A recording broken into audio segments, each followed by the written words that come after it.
See you.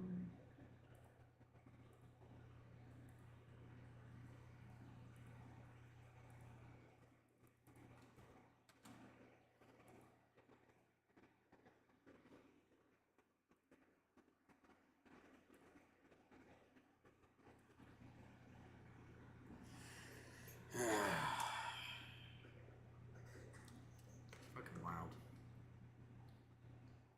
Was done about it. And until we can stomach the idea of solving Gaming problems like 68 that, says welcome back, we're Fweed. going to keep having problems. And I think that with Charlie Kirk, it's very obvious that the amount of, political violence and advocating for political violence that's happening on the internet has turned up the temperature and created an environment and a culture where this type of behavior is normal. And not only is it normal, but it's actually encouraged. And the problem is that now people are acting on it. And you're starting to see this happen, and I think it's going to continue getting worse. I don't think Charlie Kirk is going to be the last one, but I think that we will look at Charlie Kirk's death and see it as a turning point in this topic. And what I'm really trying to get at here with this entire point is that right now we are at a extremely pivotal moment. And I think that what's going to end up happening is that right-wing people are not going to continue to turn the other cheek. They're not going to continue to just, this is just a crazy left-wing radical. I think you're probably going to see right-wing people doing the same thing to left-wing people. And honestly, while I don't think this is a good thing, I certainly don't really feel that sorry for them.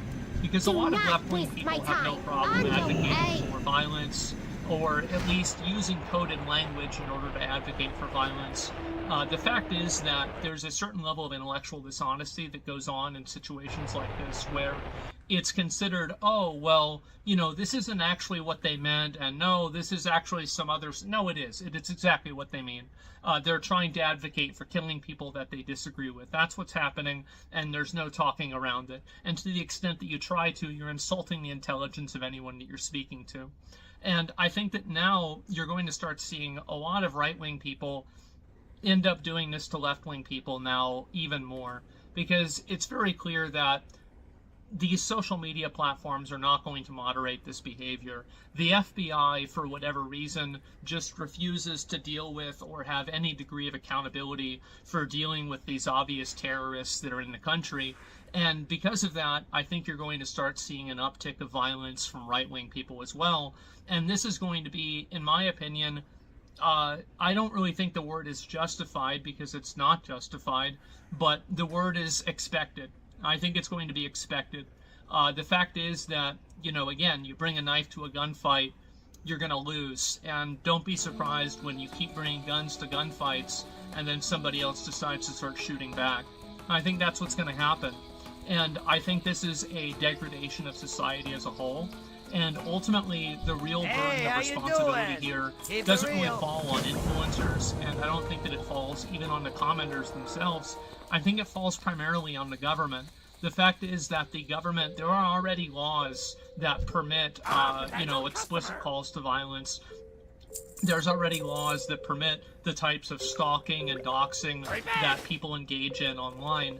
And one of the big things that is a misconception is that people like me want new laws. We want any form of extra censorship at all.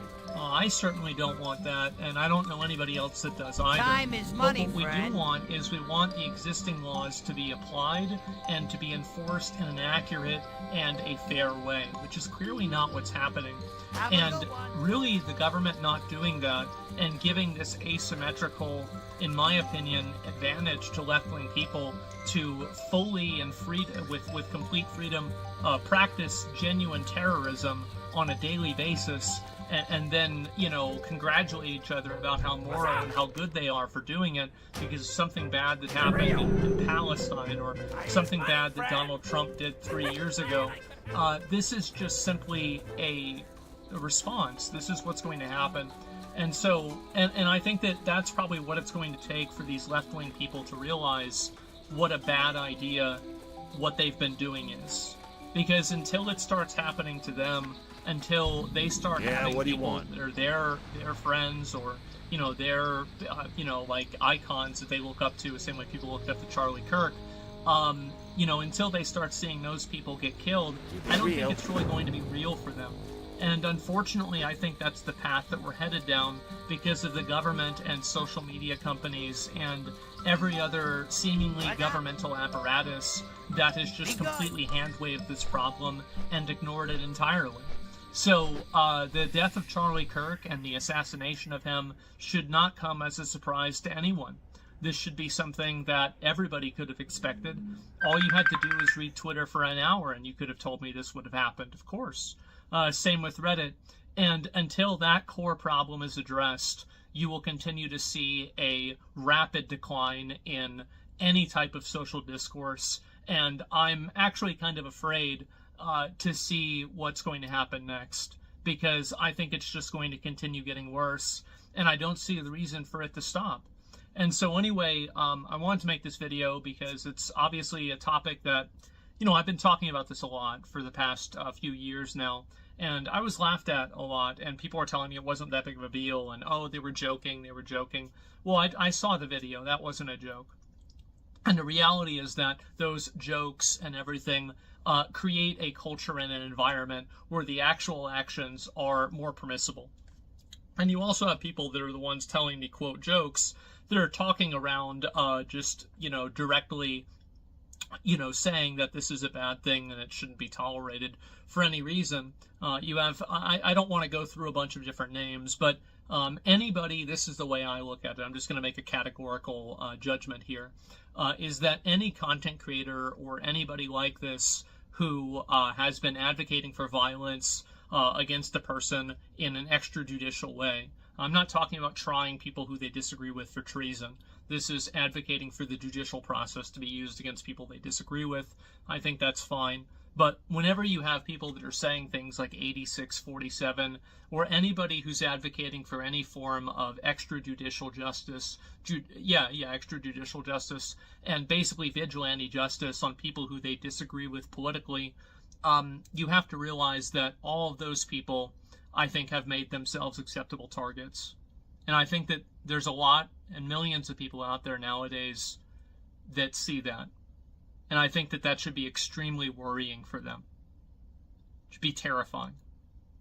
But the reality is that they have created that environment themselves through their own actions, through their behavior, and through their own words. You reap what you sow. And I think that things are about to get a whole lot worse. So anyway, guys, I wanted to make this video and talk about it. And that's about all I've got to say. So I hope to be back soon. I'll record videos when I can, here and there. But for the most part, as I said before, my dad has had so many really serious issues going on. I need to devote my full attention to making sure that he's healthy and taken care of. And so as much as I look forward to streaming, this has to take priority. I don't have a time frame. It will probably be a matter of weeks, and maybe not even that long until I'm back regularly. And so hopefully that's the case. Anyway, guys, thank you all so much for watching. Rest in peace to Charlie Kirk. Another senseless death that never needed to happen.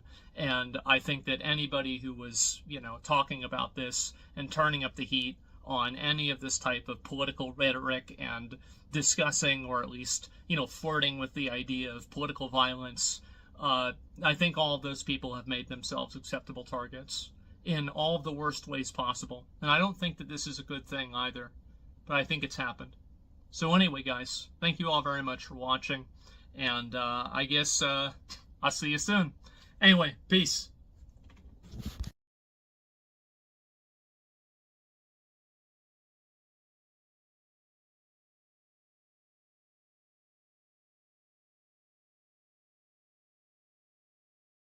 Would this make you buy a Ridge carry-on? Two people could win a Lamborghini Huracan Sterrato, a Hennessy Velociraptor, or $100,000? Hold on, let me explain. This is Daniel and his dad, the founders of Ridge. We're here to introduce the Ridge. They set out to make the most badass experience for guys upgrading their carry-on, thinking, what's cooler than exotic vehicles and cash? So they decided two special people are going to win the sweepstakes of a lifetime. All by upgrading to this, the premium Ridge carry-on.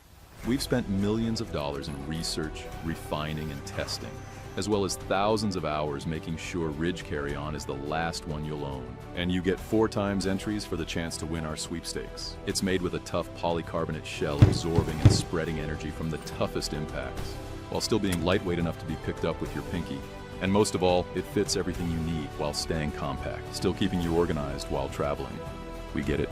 There are cheaper carry-ons out there. But after all the research and hard work we've done, making the best carry-on ever, why wouldn't you buy a Ridge Carry-On to get the chance to win the vehicle of your dreams?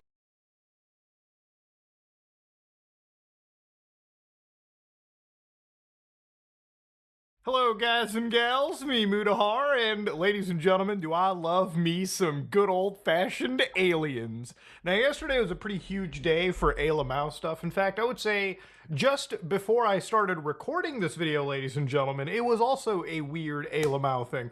NASA finds clearest sign of life on Mars, okay? NASA has announced a discovery of microbial life on the Martian surface. Ladies and gentlemen, when I read this kind of stuff, part of me gets excited. Now, before we go into it, I love Ayla Maus. I love space stuff. You know, like I said, it's too late for me to explore the oceans, explore Earth, and it's too early to explore the space above me. But you know what? One day, I hope, in my lifetime, I can see Ayla Maus, okay? I really hope I can shake my hands with an alien. But, I don't think it's gonna happen, all right? I'm pretty realistic over here, but I like to at least live and experience some level of possible alien life. So for instance, this is actually back from July 2024, so I don't know why the government's kind of talking about it right now. Actually, a few days ago, there was a massive sort of a hearing about UAPs, so, you know, there's a lot of stuff coming out alien-wise that I gotta be catching up on. So NASA's Perseverance rover scientists find an intriguing Mars rock. So if you look carefully, they actually showcase the rocks right over here, the olivine and the leopard spot. The vein-filled rock is catching the eye of a science team of NASA's Perseverance rover, nicknamed Chayava Falls by the team. The arrowhead-shaped rock contains fascinating traits that may bear on the question of whether Mars was home to microscopic life in the distant past. So it's not necessarily, oh, there's Ayla Maus chilling in Mars right now. No, it's the possibility that maybe life existed at some point on our fellow planet. Now, I like to believe, I really do like to believe, but this is a huge thing if true, okay? If we found out that there's life in our solar system beyond just Earth. So here's apparently like NASA talking about it. Listen to this. The scientific community that will, in essence, pressure test what we think we've found. So we're talking about Perseverance. This was a mission sent to Mars under President Trump's first presidency. And a year ago, we found a sample, and it was, again, we're exploring in places where there were rivers and where there were lakes, and much as on Earth, we think that that's where we'd see signs of ancient life on Mars. And so a year ago, we thought we found what we believe to be signs of microbial life on the Mars surface. And so we put it out to our scientific friends to pressure test it, to analyze it, and go, did we get this right? Do we think this is signs of ancient life on Mars? And after a year of review, they've come back and they said, listen, we can't find another explanation. So this very well could be the clearest sign of life that we've ever found on Mars. So again, the key word here is they spent a whole year looking at their data, basically sending it out and saying, guys, please, God, try to disprove us here, okay? Not because we don't want to see life on other planets, it's because we need to be 100% certain that we've made a pretty big breakthrough. And of course, according to NASA and their scientific friends, it really is possibly the most clear evidence. But remember, it might be. It's not guaranteed. So a lot of the actual, like, sites going around saying, NASA found life on Mars. Not exactly true. It might be a clear indicator. But, right now, we still don't have Ayla Maus that we can shake our hands with. But I don't think as a society we'll really be shaking our hands with the Ayla Maus, because what I'm about to show you in the land of aliens, might be one of the most insane clips that I've seen, quite honestly, in a long time. So for anybody that doesn't know, yesterday there was a big UAP, like a transparency and whistleblower protection talk. So you can actually see it right over here through the House Oversight Committee at the US. And again, this is about 3 hours long, basically, where you can just watch, again, these people come out, talk about UAP transparency, whistleblower protections, which has been talked about for over a year now. But one of the big key highlights of this was at one point of the actual talk, a video from October 30th, 2024 was brought. A video of an MQ-9 Reaper drone flying over Yemen. So at this moment, Representative Eric Burleson showed this footage for the entire world to see. So you can see right over here that the actual, whatever they're tracking, this is the UAP. And obviously the craft that they're using is an MQ-9 Reaper. So at some point during this, there will be a green light for a missile to fire. So, they're currently tracking it. They're going, hold on a minute. There it is. You can see the missile right there. It goes right through. And then, of course, this there's like 3 things that fall off right there. And then, of course, this is the main UAP. And it just continues to, I guess, keep moving. Now, again, they're switching different cameras. They're trying to get a closer eye of it.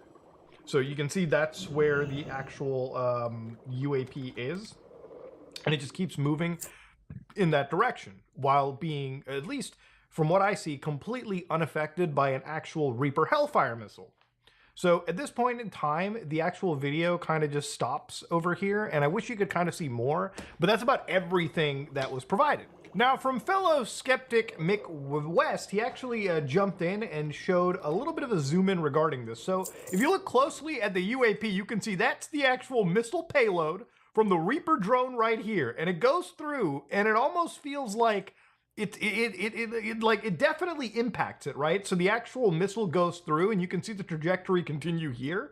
And of course, there's parts that break off. It almost kind of seems like a balloon, because as it goes through, you can almost see a weird pierce. It's kind of hard to tell, but look at the left of the crosshair. So again, going frame by frame, it almost seems like air discharges and then the balloon just completely demolishes. These are pieces that go off. But again, if it was a balloon, I think it would be pretty... It wouldn't keep traveling in that direction. So basically what we've seen over here is a UAP that is engaged with by the US government. So when I talk about life on Mars, we're at a point where unidentified aerial phenomenon, it's being observed by actual Reaper drones. And granted, I think this is since this is over Yemen, I believe the US is militarily engaged over there. So they were probably tracking it for a little bit, and they were they wait for the green light, and once you get the green light, they just send the drone down there. Now, what's kind of shocking to me here is US drone and missile technology is, from my understanding, pretty significantly farther than most of the other world out there, right? What the United States has is almost science fiction in comparison to their contemporaries. So when I see this kind of happening, it blows my mind. I was thinking that the actual missile was gonna blow up as it impacted, but it seems whatever payload was inside the Hellfire missile just didn't go off. Now, I don't know if it was a missile inside there, or maybe it was one of those empty payloads that the US government uses to kill terrorists sometimes. Instead of destroying the whole wedding party, you can just send in a little drone and directly attack, whatever terrorist you want. I think they did that with Zawahiri, and then boom, that's how you just wipe somebody. But I don't think if they were engaging with aerial phenomenon, they would use something intended for a human civilian target. So that's kind of wild to me. But let's assume the payload didn't go off. It just goes right through what it seems to be this actual UAP. And the UAP continues to go on. Now, some claim it's a Hellfire missile being split, which I guess you can kind of see over here. So as the missile goes in this direction, you can see that at some point as it goes through, there's a black shadow underneath. I don't know if that's the split of the missile, or maybe some of the debris that was spotted here might have been portions of the missile. But whatever it is, this thing seems to have survived a United States Reaper drone, which is fucking crazy. And is it alien technology? I don't know. Probably not. But if we're engaging with aliens at all, let me tell you, first contact wars from Mass Effect are gonna be a thing. Now, this could just be like an enemy combatant having like some countermeasure against a Reaper drone, which again, because this is a UAP, we're not just going to jump in and say alien aircraft. UAPs literally could be anything, okay? It's just an unidentified aerial phenomenon. And sometimes that can even include enemy military like apparatus. Maybe it is possible that, you know, somebody in another military has found the counter to the Reaper drone. And not that a counter probably doesn't exist. I'm sure, you know, I'm sure like the Chinese military probably has counters to whatever the Americans have. Maybe they might even have some things that are superior. I'm not a military like expert on it. I don't necessarily know. You're probably going to have to dig into your codec and call like Natasha Romanenko for that. That's not me. But yeah, I'm just a fucking like UFO nut looking at this kind of stuff, okay? But with healthy skepticism, of course. I have heard about events like this. I have heard about this event. Jeremy Corbell and I talked about it in one of our episodes a while back. We did not have the video, though. There are servers where there's a whole bank of these kind of videos that Congress has not been allowed to see, that the public hasn't been allowed to see. Occasionally, some of that stuff gets out in the wild and it comes our way. It should be going to you. You know, the public should be seeing this stuff. And why you're not allowed to, I don't know. But that's a Hellfire missile smacking into that UFO and just bounced right off. And it kept going. It kept going, and it looks like the debris was taken with it. So I do like how they got the experts kind of talking over here, and then they bring up the claim that there's like servers full of this stuff. Which again, look, maybe there are, but I'm a little bit surprised that the government necessarily isn't allowed to see it. You know, alongside the public as well too. But look, this is just another claim that's brought up. He did use the term UFO, which is interesting to me because, like, again, unidentified flying object, unidentified aerial phenomenon, kind of two sides of the same coin over here. Similar terminology, but I feel like UFO is more geared towards like alien, like high-tech spacecraft, just in people's heads. Look, at the end, I want to know how something that got hit by a Reaper drone, or not a Reaper drone, but like the Hellfire missile component, is still able to actually keep going. I just wish we had more of the footage to see, which is a little weird because I don't think that like Reaper drones just stop recording after the 50-second mark. There should be more footage, and that's just the biggest question in my head. It's like, I just wish we had more to go off of rather it being cut off at some point. Now look, fellas, all right, the alien situation is kind of insane. It just keeps getting more insane. You know, we're at a point where I guess NASA is trying to confirm alien life on Mars. Maybe it's a funding play. Maybe they actually have found something that is going to shatter the world as we know it, simply because, you know, Earth is not the only planet that I guess technically has ever had life. If Mars has life, then I think it's imperative to know how it formed and how we can possibly cultivate it again. So maybe one day we as human beings can leave our planet and maybe colonize something else. I think that's really the play that a lot of these agencies want. I don't know if NASA's bullshit. I'm going to hope not. But, you know, at the end of the day, I just wish there was more that came out of it. I want to see more of what these friends have been discovering. When it comes to us engaging with unidentified aerial phenomenon, I usually always thought the government J68 but now I finally seen the government engaging with it with several hundreds of thousands, millions of dollars worth of fucking military equipment. So imagine if you are an alien that's just come to visit Earth for a minute, you are now engaging with the best aerial force that we as human beings have to offer, okay? And if aliens can fly through space, then I don't think pissing them off is a smart idea. But you know, one thing that I've kind of liked about the alien community lately is a bit of the healthy skepticism is sort of really infesting the world. You know, a while ago, I saw a video of the Booga Sphere, for anybody that doesn't know. Columbia 2025 showed this unidentified aerial phenomenon. It was a sphere that was just kind of basically moving around the sky. You know, people would look at this and think, damn, is that like an alien satellite probe, an alien anal bead? But, you know, of course, the alien community right over here, especially from r/aliens 3 months ago, was doing similar things. They were attaching literally these spheres to drones connected by fishing lines. And they were able to capture similar phenomenon as well, which is something that I'm glad to see. I like seeing people do these experiments because generally when I see alien footage shared around, I think the communities around this should be mostly skeptical as opposed to just believing everything that they see. And that's one of the things that I've kind of seen with this, the USAF footage with the drone, with the Reaper drone intercepting this like UAP, is that people are kind of skeptical of what it actually could be. And I think we really are owed more of an explanation as to what the government has found. I think that a lot of stuff probably won't be shared because whatever was flying through space, I think, is another country's military apparatus, and I don't think the government necessarily wants to share anything more when it comes to the military of things, because that's where shit gets really fucking secretive. But ladies and gentlemen, aliens, UFOs, some might consider it a distraction from certain other pressing issues in our life. I, for one, love to see anything alien related. So hopefully you like what you saw. Please like, comment, and subscribe. Dislike if you dislike it. Be skeptical. Remain excited for alien stuff. And hopefully one day we might shake our hands with Ayla Mouse. I am out. Find buzzer beaters and cliffhangers in one place. Get 100 plus channels of movies, TV, and live sports. YouTube TV. Try it free. Terms apply. Cancel anytime.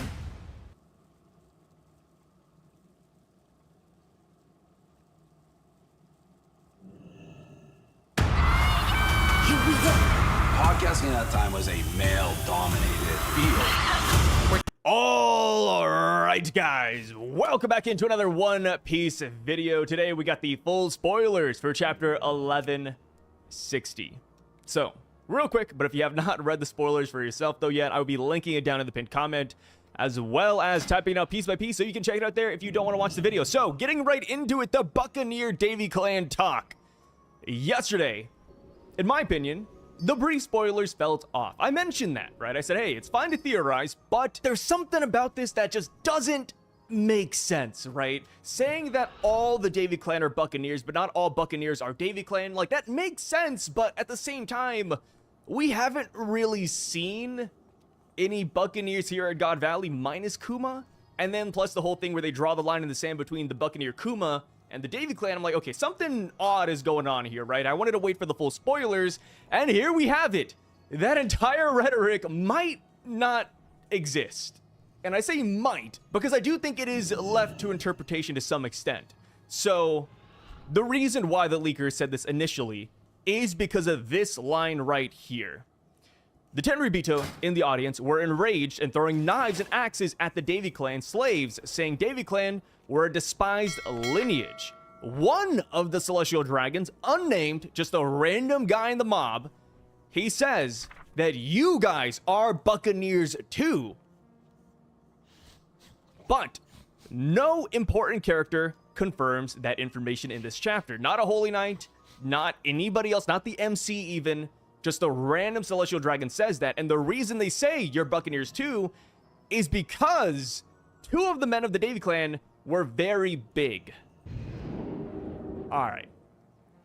I gotta see how big. In yesterday's video, I called them Dorito shaped. I've seen people back it up and say they look like Flats the Flounder. Buccaneers, in my opinion, just have very distinct bodies. Like, you will not mistake them in a crowd. So I have to see if these Davy Clansmen look like Kuma and Clap, or if they're simply just big and burly guys. I mean, hell, that is why with the Blackbeard thing, I saw the theories that Blackbeard is a Buccaneer, but I never fully believed it because Blackbeard's body doesn't exactly match his Kuma. That's just my interpretation.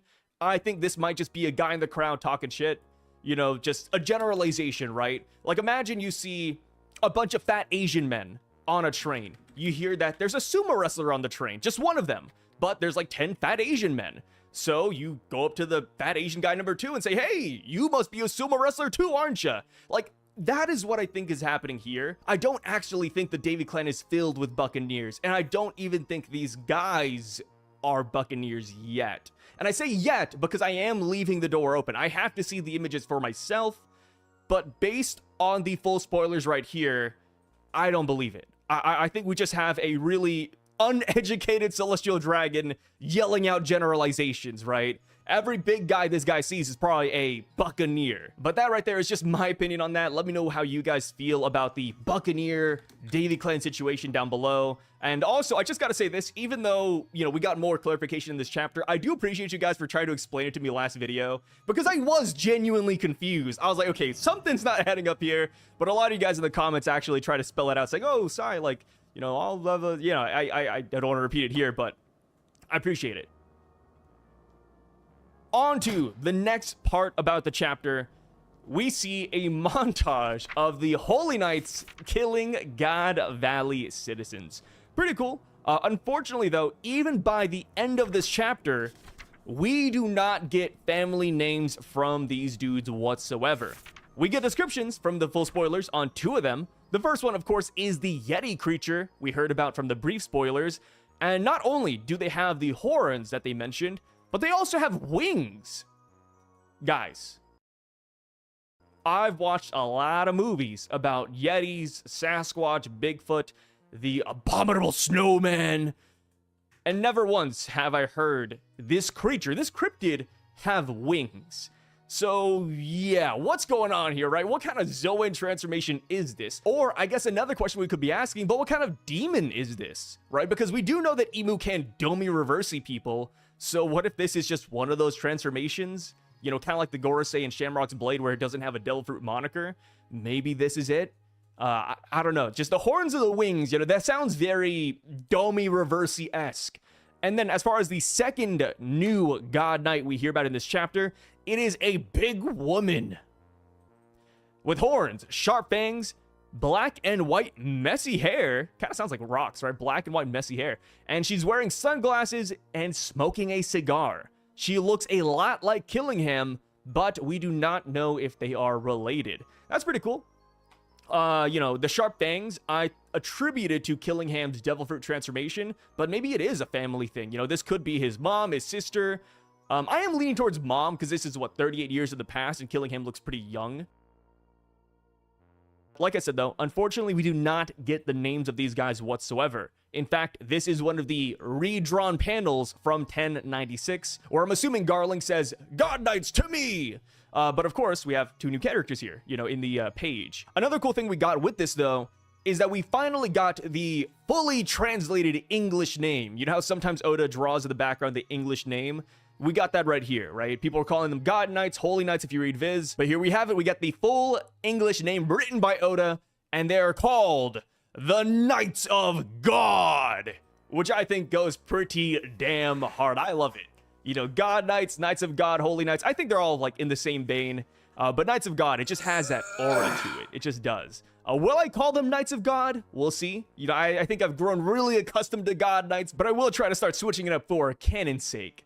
So, next thing we see in this chapter is, of course, the Rocks Pirates. So we don't exactly get a redraw of this one. Instead, we see the scene before they make landfall at God Valley. And the Rocks Pirates are debating on how they would rescue Shaggy. Rock says, hear me out, boys.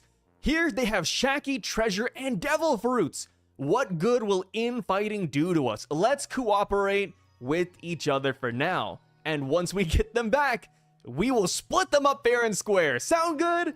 Which is kind of heartbreaking because, you know, deep down, he's saying this just to get them all to work together because he doesn't care about any of this, right? Rocks on any other Tuesday would be like, hey, you know, it's all mine, or, you know, finders keepers. But here he's like, hey, guys, please, can we just settle down and focus on the job, right? Because he's thinking about his family. So because Shaggy is the topic of conversation, we got some pretty funny dialogue coming out of here. We got Barbell, the catfish fishman. He says, how the hell are we going to split up Shaggy? Shiki says, obviously, she's going to fall for the guy who saves her. Kyo says, you're so damn right. So stay away, all of you, which is cool. Last chapter, people did point out that we did not see Kyo leading up to God Valley, which I thought was weird, right? You know, Wang Ji makes sense because he was going to stay back on the island because he murdered Don Marlone and he also kidnapped Shaggy. So him staying out of the action makes perfect sense. Kyo did not. But here we have it. He made a reappearance right here. Captain John is the next one who says something. He says, no, Shaggy will fall for the guy who ends up with the most treasure. Pretty in line with Captain John. Even Whitebeard is joining in on this too. He starts off really well. He says, do what you guys want. I'm going to save her as a friend. But also, if she falls in love with me, I wouldn't mind that either, bro. Whitebeard, he's got that dog in him. Stussy, pretty upset about this. She says, what the hell do you mean by that, Newgate? Gloriosa says, if I save Shaggy, Roger will thank me. But,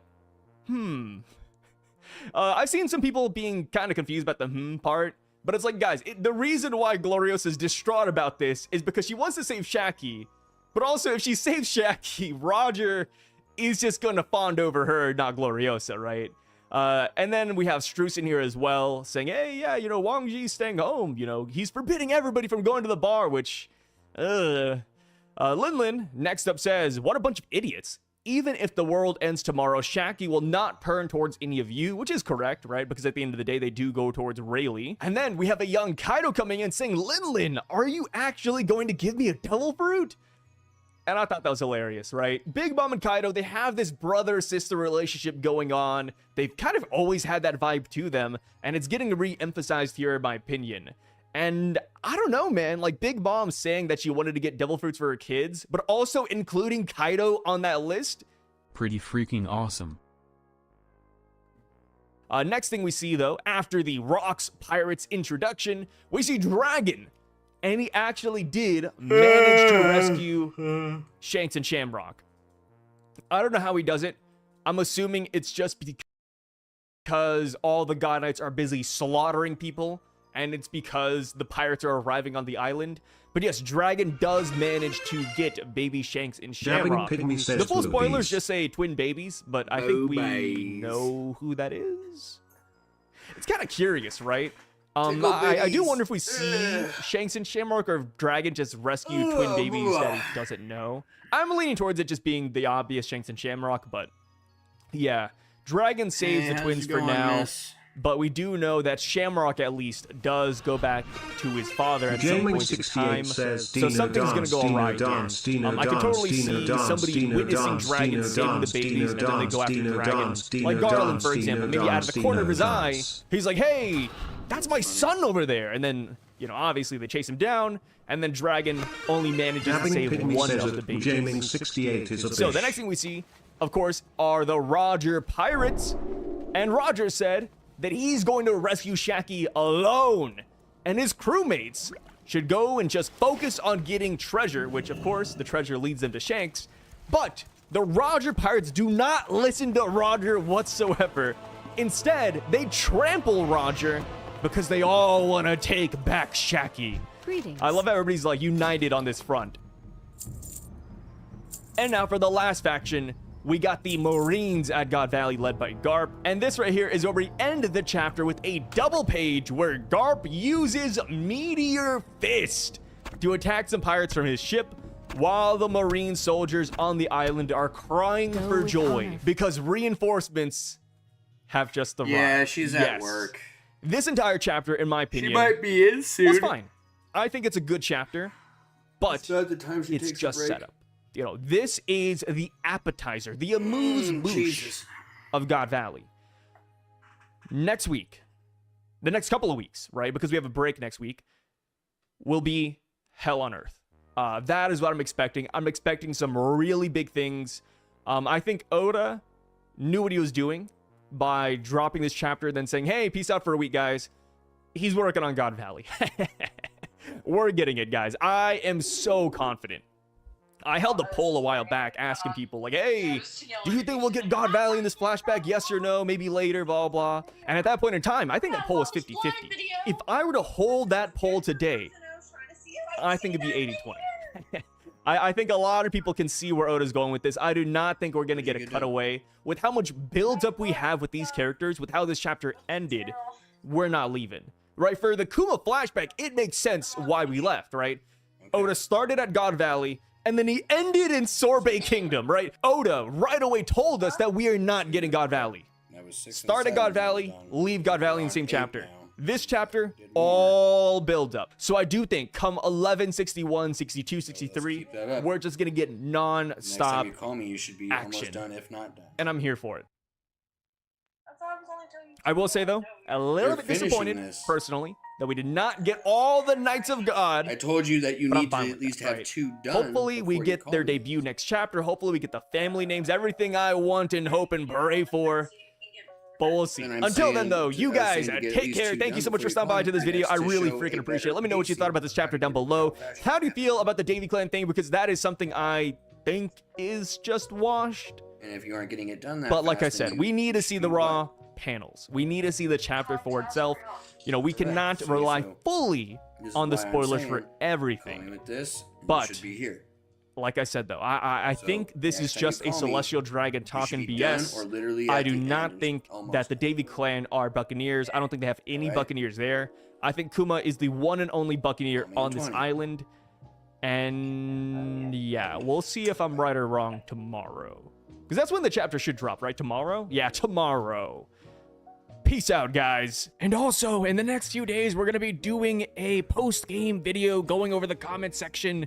So if you want your comment read, please leave it down below. I forgot to say this in the video, but you guys know the drill now. So yeah, leave all your theories, opinions, and etc. down there, and we'll be back in 2 to 3 days, brother. Maybe a little bit longer because there is a break week. I might, you know, chill, play some Silk Song, some Borderlands, Chronos. There's a lot of games too. Maybe I'll even demote in League of Legends. We'll all see next time, guys. Thanks for watching again. Ah! Making SOPs can definitely make you want to smash your computer. That was until I found Scribe. Right, here's my honest review of Scribe. A lunatic just got up and started. It's right on the tape. Not really watchable because it's so horrible, but just viciously stabbed. She's just sitting there. So they're evil people. We have to be able to handle that. If we don't handle that, we don't have a country. President Trump on that brutal killing in Charlotte, North Carolina, that is igniting outrage. Of course, that was just a short time ago from his remarks at the religious liberty event. The silence from the liberal media and Democrats is actually heartbreaking. Don't they care that their soft on crime policies are getting people killed? Now, I want to warn you as I narrate this, it's disturbing. We'll stop at the point right before the murder, but you'll know what's happening. Even the president described this. The shocking surveillance video shows a Ukrainian refugee brutally stabbed to death on a city train last month. There's no way she sees this coming. You see the people on the other side of the train are focused on their phones or looking away. He takes that moment and he kills her. It happened just before 10 p.m. on Friday, August 22nd. 23-year-old Irina Zarutsky got on that train, and minutes later, an alleged homeless ex-convict with more than a dozen arrests stabbed her, killed her. It happened so fast that other passengers really didn't notice until it was too late. And the suspect then walks to the other end of the car, blood dripping both from the knife in his hand and his bloody footprints, and kind of stands and he waits to see if he can get off that train. And then he starts walking around the other members of the people inside that locked car. He's near them. Lord only knows what he could have done. Finally, he got off at the next stop.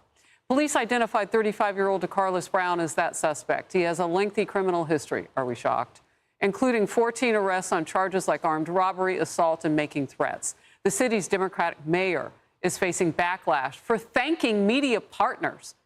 We're supposed to act independently. Well, they're not journalists, whoever those partners are. And then she thanks community members who have, quote unquote, chosen not to repost or share the footage out of respect for Irina's family. Cheryl, this is more than heartbreaking. It's disgusting. And we want more of that footage. We don't own it. But as you can tell, I've watched it all. It's about 8 minutes long. And what's in that video, we do need to see. We do need to know. I've watched the full video as well. It is disturbing. And that suspect arrested 14 times, horrific. But there's more to this story that keeps happening. First off, the mayor saying that we need more police.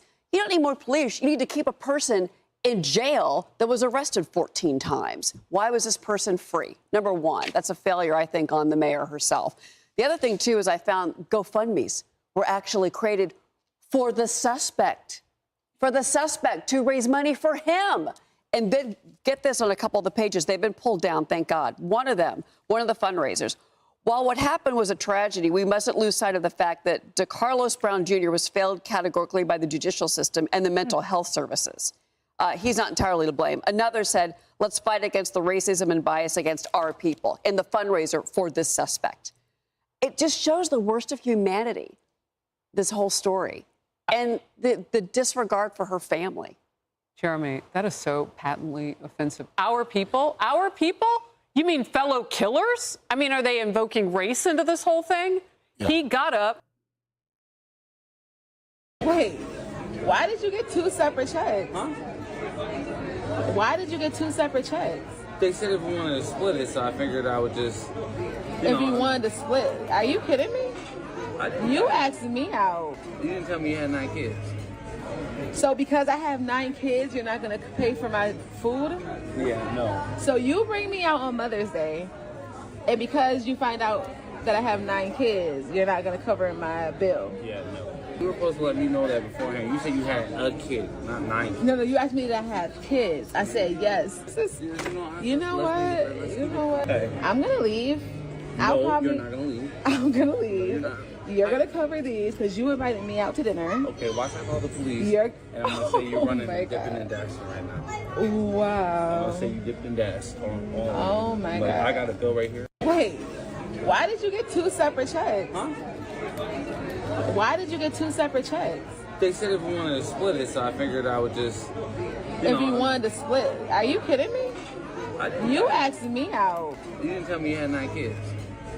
So because I have 9 kids, you're not going to pay for my food? Yeah, no. So you bring me out on Mother's Day, and because you find out that I have 9 kids, you're not going to cover my bill? Yeah, no. You were supposed to let me know that beforehand. You said you had a kid, not 9 kids. No, you asked me that I had kids. I said yes. You know what? You know what? Hey. I'm going to leave. No, you're not going to leave. I'm going to leave. You're not. You're going to cover these because you invited me out to dinner. Okay, watch I call the police. And I'm going to say you're running and dipping and dashing right now. Wow. I'm going to say you dipped and dashed on oh my God. I got a bill right here. Wait, why did you get 2 separate?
Hi, Daddy. Can I talk to your mom? Who's that? Please let me talk to your mom. This is Catherine Dillon. This is your husband's phone, right? Yeah, but who are you? Do you know where he is right now? I don't know what you're talking about. Do you know where he is right now? My husband is in California on a visit. No, he's not. He's a kidnapper and a murderer. It's not a fucking joke. Sam, are you there? Here. You have a phone call. Sam, are you there? What the hell is going on? Sam? My name is Jessica Swanson, and if this is the last time you hear from me, it's because your husband killed me, just like he killed a man named Robert. People are probably looking for you too. Sam! Go on. Go on! Talk to your wife! Hi, Daddy. Can I talk to your mom?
took something out of his pocket and killed somebody on camera. Probably didn't realize it was all caught on camera. Yeah, I mean, it is so disturbing, the footage. And what's really disturbing to me is you have a leader of a major city, Charlotte, which I spent a lot of time in Charlotte. I have a lot of friends that live there with young kids. A lot of people living in fear now, wondering, can I get on the train safely? And her knee-jerk reaction is to say, well, thank you for just not spreading this video any farther. We don't want anybody else to see this. Whereas when you see all sorts of, usually when you have situations involving police, shooting someone unarmed, well, there's, release the video as far and wide as it can go, make sure we send this video out and everyone can see, and there's all this outrage. But here, we see this, especially on the legacy media's part, we don't really want to talk about this. Why? Why do you think that is? It doesn't fit their predetermined narrative.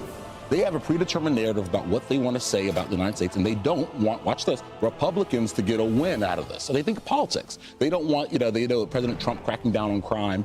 They don't want anything to fuel what all of us know to be true about crime. And to me, it's sad that you have people, you could watch a video that gruesome, and your reaction is, oh, we don't want the Republicans to get a win. I mean, it's disturbing and very frustrating for all. We've seen liberals, though, ask for more of it. Look at Daniel Penny. He was locked in a subway car with a man who was losing his mind and threatening people around, and he moved to protect the citizens around him.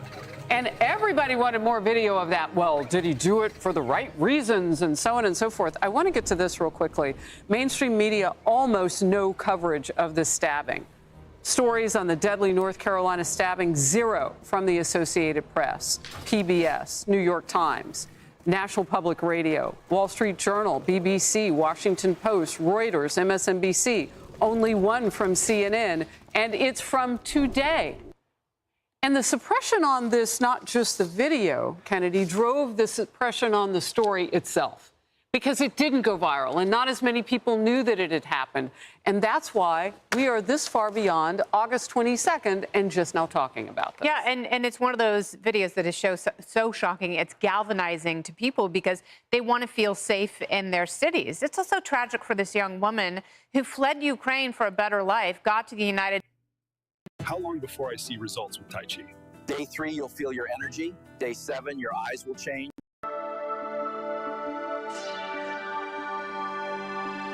Okay, guys, welcome to the Liberal Hive Mind, yada yada. I got to tell you, I started off this morning a little bit low on energy, but now obviously I think it goes without saying I've found a little bit of motivation here. And so I am on top of the reports, I'm on top of what's coming out here. Let me give you guys all the updates in the Charlie Kirk situation as the manhunt continues. We got a bunch of video clips and information now surfacing, but first I want to clear up some confusion because obviously misinformation spreads fast in moments like these. It was a clearly and understandably chaotic scene, and initially people online were sharing clips of a man being arrested at the event, handcuffed, led away. Shoot me! Shoot me! Was that you? We don't know if it's him or not. And at first, people thought that this was the shooter. We even had reputable outlets kind of alluding to that fact, claiming the suspect was in custody. Obviously, this went viral and spread all over social media. But a few hours ago, police have confirmed that he is, in fact, not the shooter. We don't yet know the circumstances as to why he was apprehended. Maybe he said something, maybe he did something. We don't know what role he played or why he was detained, but the fact is simple, he was not the person who pulled the trigger. I urge everybody to take that seriously, to acknowledge it, and leave this man alone, despite the fact that people have identified him and connected him to a previous crime. In this particular case, there's no confirmed connection, and some people have been spreading false accusations, so let's get that out of the way right off the bat. And now let's move into what we actually know. So we do now finally have confirmed videos of the shooter. We have 2 videos, in fact. I'll go ahead and play those. Get right up. Yeah, you think he'd already be in place? You would think that. So there's somebody on the roof right there? Just saying. He just ran from over, where's my finger? Well, from over there, ran in, and now he's right there. Just saying, just.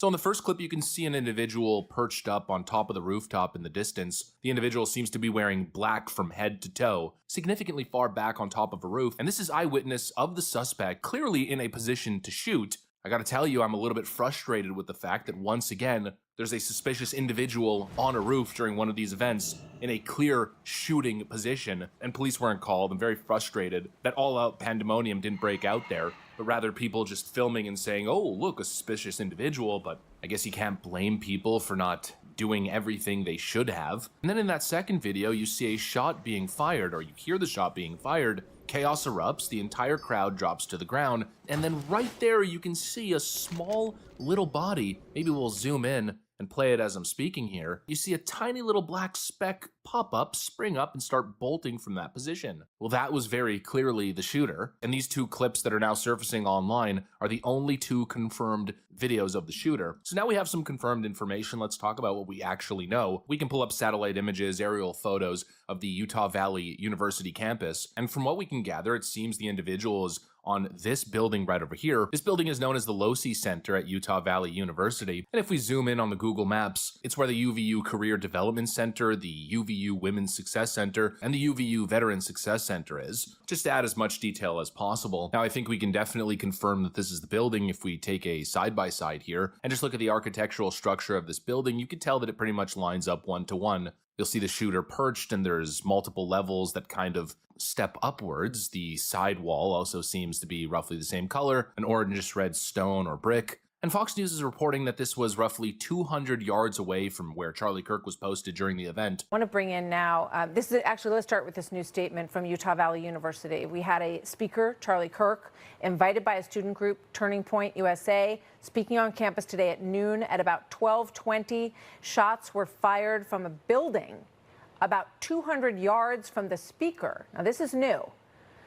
According to the best of our knowledge, the individual was hit and was taken away immediately by his security personnel. That individual, of course, is Charlie Kirk.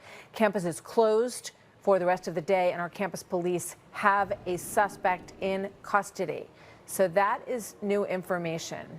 200 from a building, 200 yards from the shooter is the newest information from the university, and obviously I actually have a vantage point. You can kind of see here. This is basically what the scene would look like from the perspective of this heinous murderer who was perched up on that rooftop. So yeah, obviously not exactly an easy shot. That's where the round was fired from. And naturally, people are already jumping to conclusions and making assumptions. There's claims that this had to have been a professional hit by a trained sniper, maybe even a state-level operation or foreign state operation. Now, I understand why people would jump to that conclusion. It does look precise, it looked calculated, but I don't think we should get carried away just yet. A 200-yard shot with a high-caliber rifle is not necessarily impossible. It doesn't take a Navy SEAL or CIA assassin to make that happen. With basic training, patience, and a decent rifle, I think that distance is achievable even for, somebody who's more casually trained. But again, I don't blame people for asking questions because I'm sitting here asking all kinds of questions. Firstly, how is this allowed to happen? How does someone once again manage to perch up on a rooftop at a major event like this with a weapon clearly visible and not get identified or stopped before pulling the trigger? And really, I think it shows you the sad state of affairs in politics. It's not just the president of the United States or any major Republican candidate that now needs to be exceedingly careful and needs to sweep these areas, needs Secret Service doing a full perimeter in detail. There's clearly a target on any high-profile conservative, and this really starts to put it into clear perspective just how dangerous it is to be engaging in free speech, these public venues. But that right there basically covers all the physical details as we know so far. Now, another crazy part is that somehow this individual was able to be up there and then scale all the way down the building and somehow manage to escape. The suspect is still at large from what we understand, unless things change as I'm recording this video. Now, I'm remaining faithful that hopefully this individual will be apprehended soon. There must have been cameras everywhere. Someone must have noticed an individual walking around in all black-clad gear. We don't have any updates yet, but we do know that Kash Patel was on this thing immediately. The FBI was mobilized on scene pretty much right after the shooting. Police officers were already on scene. And we're also getting civilian footage showing the manhunt in progress. There are about 6 armed men in the backyard of a home right next to UVU campus. Apparently they are looking for another suspect. Maybe another suspect has not been apprehended. That video shows heavily armed officers moving through a suburban neighborhood near the university. It seems they're scouring a nearby forest. We don't know if authorities have intelligence as to where the individual is or where they suspected the person to have fled, but this is clearly a major operation. This is a full-blown manhunt. And not only is the FBI on every single angle here, but so are internet sleuths. And here comes Another point of interest, I guess you could say, a very, very suspicious online post. We've got an account here on X, which operates under the name Omar with the X handle reading as Najra Galds. Not exactly sure. There has been an individual identified, potentially connected to the account. It seems to be a trans identifying individual, but of course I'm not going to show the photo just yet because nothing is confirmed. But basically, here's the suspicious part. Roughly 24 hours before the shooting, this was posted on Omar's account. Quote, Charlie Kirk is coming to my college tomorrow. I really hope someone evaporates him literally. And then follows up by saying, let's just say something big will happen tomorrow. So those are obviously not small words. Could this possibly be the shooter himself telegraphing his intent? Could it be somebody with information, somebody close to the shooter? We don't know yet, but clearly this is impossible to dismiss considering the timing. And I can pretty much guarantee you the FBI is on this. So as you can see, there's a lot of moving pieces here. The story is moving quite quickly. I think not only is this the biggest story since the president was shot at, but it's probably one of the biggest stories in modern American history. So you can imagine the manhunt here is going to be of the highest priority. And I'm just sticking to the hope that there's no chance, there has to be zero chance that this individual simply walks away from this. I hope they track this individual. This was an act of terror, a political assassination in broad daylight. It cannot go unpunished, and I simply have faith that this terrorist will be caught. It's only a matter of time. But those are the updates as we currently have them. Thanks for watching, and I'll see you on the next one. What can I do for you? Watch me go from meal plan panic to meal plan perfection. 5 reasons why Factor actually saves me. Last night on Stream Chat, put something on my radar that I somehow missed in regards to aliens. It's very rare that something slips through my fingertips when it comes to juicy alien details. So now, first thing in the morning, I wanted to look into it because I thought for sure I'd be coming in here, shooting it down. Oh, it's not an alien, it's actually my buddy Eric and his homemade hovercraft. Like, I thought for sure there'd be a logical explanation for what they were telling me, which is new footage has just been revealed in an official capacity in regards to a unidentified aerial phenomena that ate a Hellfire missile. Which already sounds so far-fetched, it sounds like it fit right at home in Ice Cube's new War of the Worlds movie, but, you know, I'll eat my left shoe here. That is like exactly what this footage shows. I want to queue up a video that I've been given. And as before it starts, I'm going to describe. This was taken October 30th of 2024. This video is of an MQ-9 drone tracking an orb, or this object, off the coast of Yemen. You'll see that another MQ-9 launched a Hellfire missile.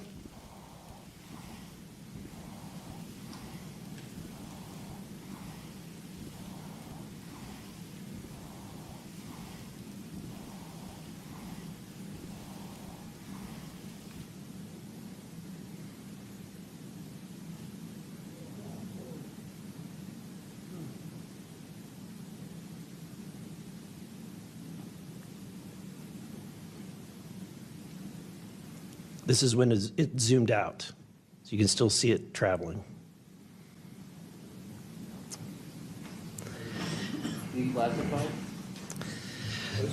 So now I've made fun of a lot of new footage that keeps surfacing, like the fucking steel soccer balls that have been spotted, you know, in Colombia, and then it's like, here's the proof, and it's a guy posing next to what looks like 2 colanders glued together with his nipples out. Like, that kind of stuff is so silly and so stupid, it is clearly a hoax.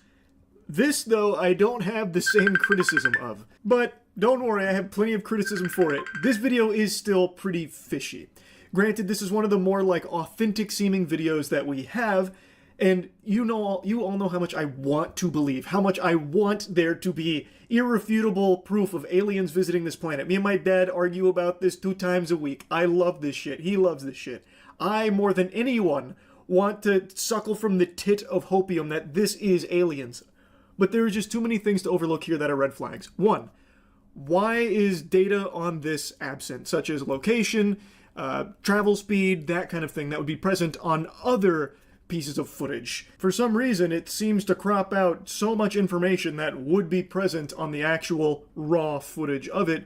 Also, why does it cut there? I don't understand the reason for cutting where it does. why does it cut? Surely they would have still been following that if a Hellfire missile was just fucking fired at it and it's still going. They wouldn't have just dropped it there. If this is all legitimate and you're whistleblowing, attempting to blow the lid off of a big operation here, why would you intentionally hide some crucial data to the footage? It doesn't really check out. Also, this randomly being sent to a congressman with, I'm guessing, little oversight from other departments and other people, that also feels a bit peculiar, like it wouldn't necessarily work that way, I would think, or at least it historically hasn't. So I guess just the absence of that information, as well as like some of the odd circumstances around it, just lead it to feel a bit weird, because it should be there. Like it was it feels like it's deliberately cropped to not have some of that information there. Also, why were they using a Hellfire missile in the first place? Hellfire missiles, as I understand it, keep in mind, I am not an expert on Hellfire missiles by any means, but you can look this up yourself. Hellfire missiles are typically used for air-to-surface engagements. It doesn't often get used for air-to-air. So it seems like a weird choice for them to just launch the Hellfire missile at this UAP that's scooting through. And it's also equally confusing why it ricochets in the first place instead of just exploding. Because it clearly does make contact there. There's even debris you can see, fire off from it. Why did it bounce off like a fucking ping pong ball here? Let's assume that this is actual alien technology and it's got some kind of hyper advanced, incomprehensible force field or gravity distortion field around it. Like, let's say that's all like legit and alien in there. Fucking Marvin the Martian is cruising through on his new cosmic nut ship, and it just now got this Hellfire missile shot at it. I just don't understand why it wouldn't blow up once it makes that contact the way that it's supposed to. I mean, it, of course, could be like a dud. It really seems like a miracle it even hit it with a Hellfire missile in the first place, considering how seemingly small the target is. But I just don't really get the ricocheting. It feels like even if there is a force field or some kind of crazy tech around it, it still should have just like blown up once it makes that clear contact. Of course, you can make the argument that this technology is so advanced, I am shitting my pants, it disabled the rocket mid-flight and that's why it bounced off, because now it was, completely disarmed or something. Maybe, I mean, if it's alien tech, throw all logic and knowledge we have out the window, because it would be beyond our understanding, truly. But food for thought, and something that I learned about that maybe could be an explanation for this. They make inert Hellfire missiles. They're used for the sake of like training and that kind of thing. Could this be an inert Hellfire missile? It would explain the lack of explosion there.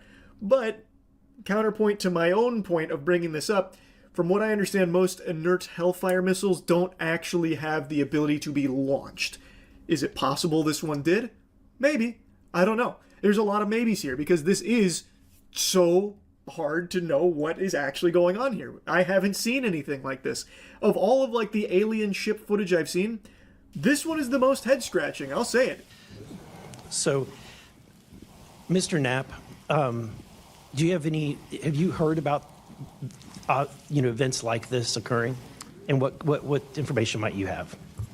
I have heard about events like this. I have heard about this event. Jeremy Corbell and I talked about it in one of our episodes a while back. We did not have the video, though.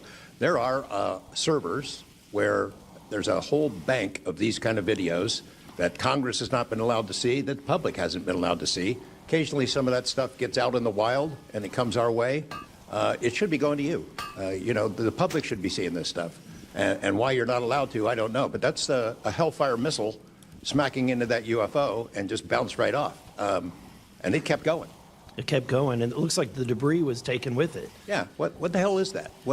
So flies like that? Again, I'm not going to speculate what it is, but the question is, why are we being blocked from this information? That is something you can also see in the footage. The debris that seems to spawn after the impact does appear to get like wrapped up with the UFO. Like it appears to travel with it from that point forward. And the speculation is it has some kind of like gravity to it that is able to like attract it in, something like that. Again, if this actually is like alien technology, you could just start spitballing the craziest shit ever, and it's possible because any technology that would allow visitors from the universe to come here would be so above and beyond our comprehension, we wouldn't even know what the fuck it would look like. So you could throw out anything like that as an explanation, and if it is actually alien tech, yeah, it's definitely possible. I just have a hard time believing that here. I think the IR camera also makes it seem very different than how it might have actually been in real life. Like, this could be as simple as like some kind of like missile interception test footage that we're seeing through IR that's been shared with the congressman under a completely false pretense. Missile interception technology is something the military actively pursues. Everybody knows that. That is real. Or maybe this moves kind of like a drone. Maybe this is a new type of drone. You know, the fucking rubber drones, the Luffy drones out there designed to ricochet rockets off of it. Like, there are other explanations outside of aliens. And since so much data is missing here, it's hard to really know exactly what it is, and also, like, other crucial components to it. It is very interesting, though. Hellfire makes a hit, a kinetic strike on something solid. There's usually not much left of whatever it is it's hitting. It's very, very destructive. What seems to happen is that the missile is either redirected, or in some case, perhaps glances off the object and continues on its way. Naturally, I had to call my dad to see if he had seen this yet, and if he hadn't, I wanted to put it on his radar so we could get the expert's opinion on it. Hey, did you see the new UAP footage, the new UFO eating the Hellfire missile?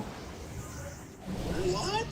Yeah, Congressman just brought some footage of a supposed UFO that got hit with a Hellfire missile, but the missile bounced off it and it continued on its way. You haven't seen that? No, where was that? You're slacking. What the fuck? It was earlier. I'm watching TV. I ain't on the computer. What was it? I've been working on my goddamn iRacing for 2 nights. I can't get on there because I did an update. It's all fucked up. I'm probably gonna have to just quit. I can't fix it. No. You're not gonna retire from iRacing. I'll fix it. Yeah, look it up. It was yesterday, like last night. What do I look up? Just type in UFO Hellfire missile. No, it's. Okay. Just. What? Health. Oh, God, this Hellfire missile? Yeah, what do you think though? You think that's aliens? You think that's real?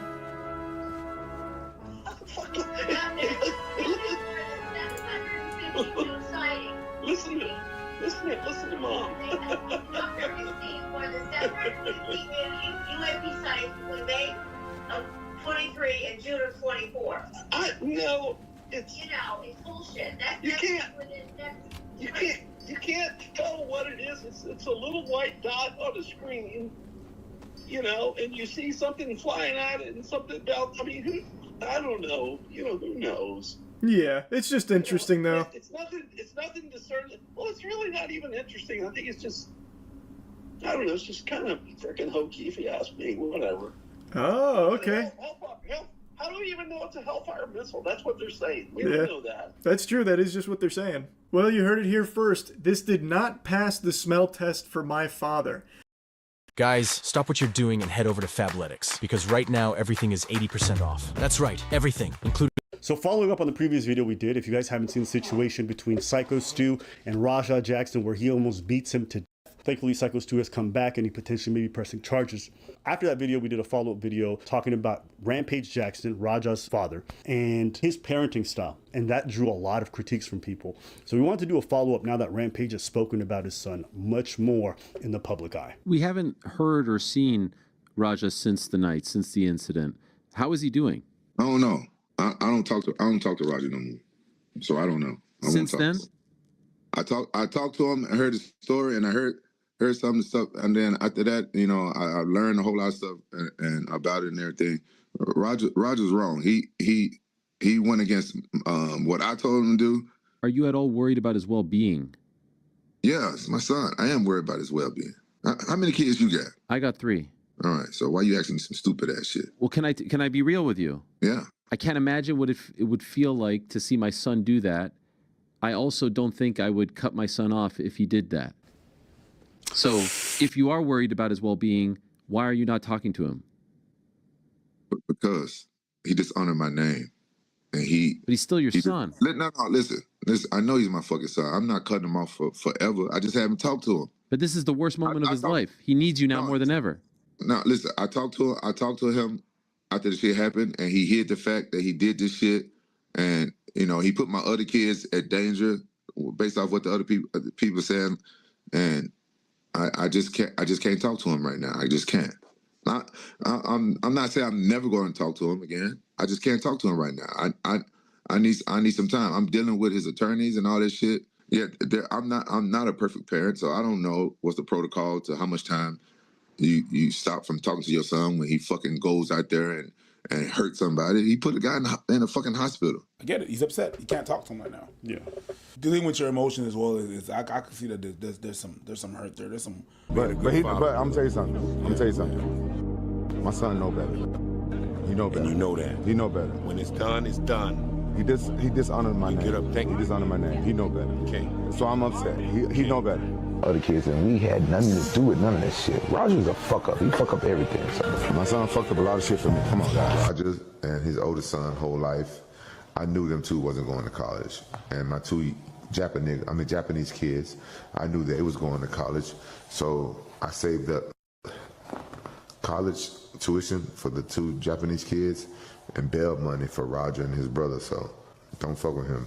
Just get off social media, bro, or stop talking about it online. I don't know how else to say that. Saying some shit like he dishonored my name, he embarrassed me, all this other stuff. It's like, even if that's true, why do you say it online? His complex is already the fact that he feels inferior to you and feel like he doesn't live up. And you go online and constantly remind him how much of an embarrassment he is. There's things you can say to him. Why do you have to make it public? You can say no comment. You can say, I don't want to talk about this. And anybody, but you would criticize him because, no, I would never criticize a parent for protecting their child. But he also doesn't have to do interviews. He can do interviews and say, no, I don't want to talk about this topic. People do it all the time. I understand. I can't, under the advisement of my attorney, I can't comment on this. But right now, people want interviews because they want to talk about it. So because the reason why you're on these interviews is because they want to talk about that, and you shouldn't be talking about that, then you shouldn't be doing interviews. The same way that you shouldn't be on social media like you said.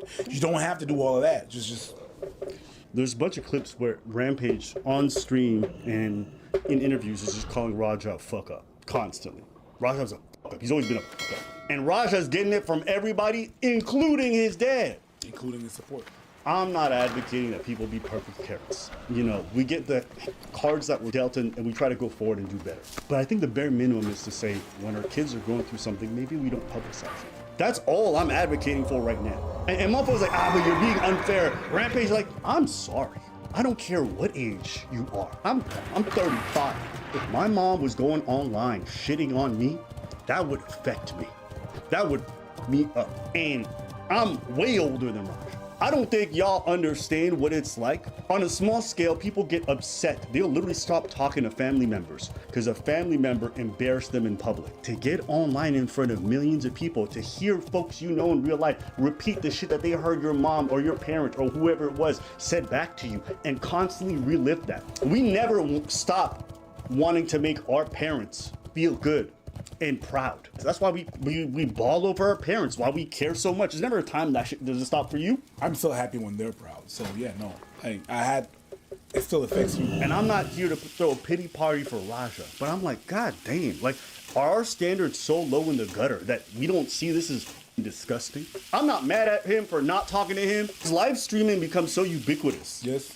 That a parent parenting 24/7 online, and it's deeply affecting the kid, is something we don't care about anymore.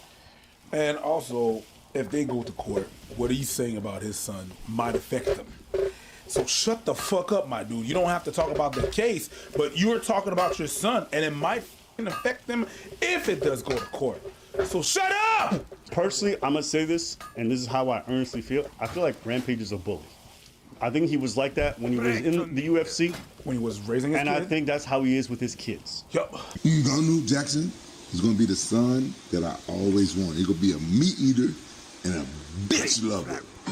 And he's going to fight. He's going to be the epitome of me. Something that you ain't, nigga.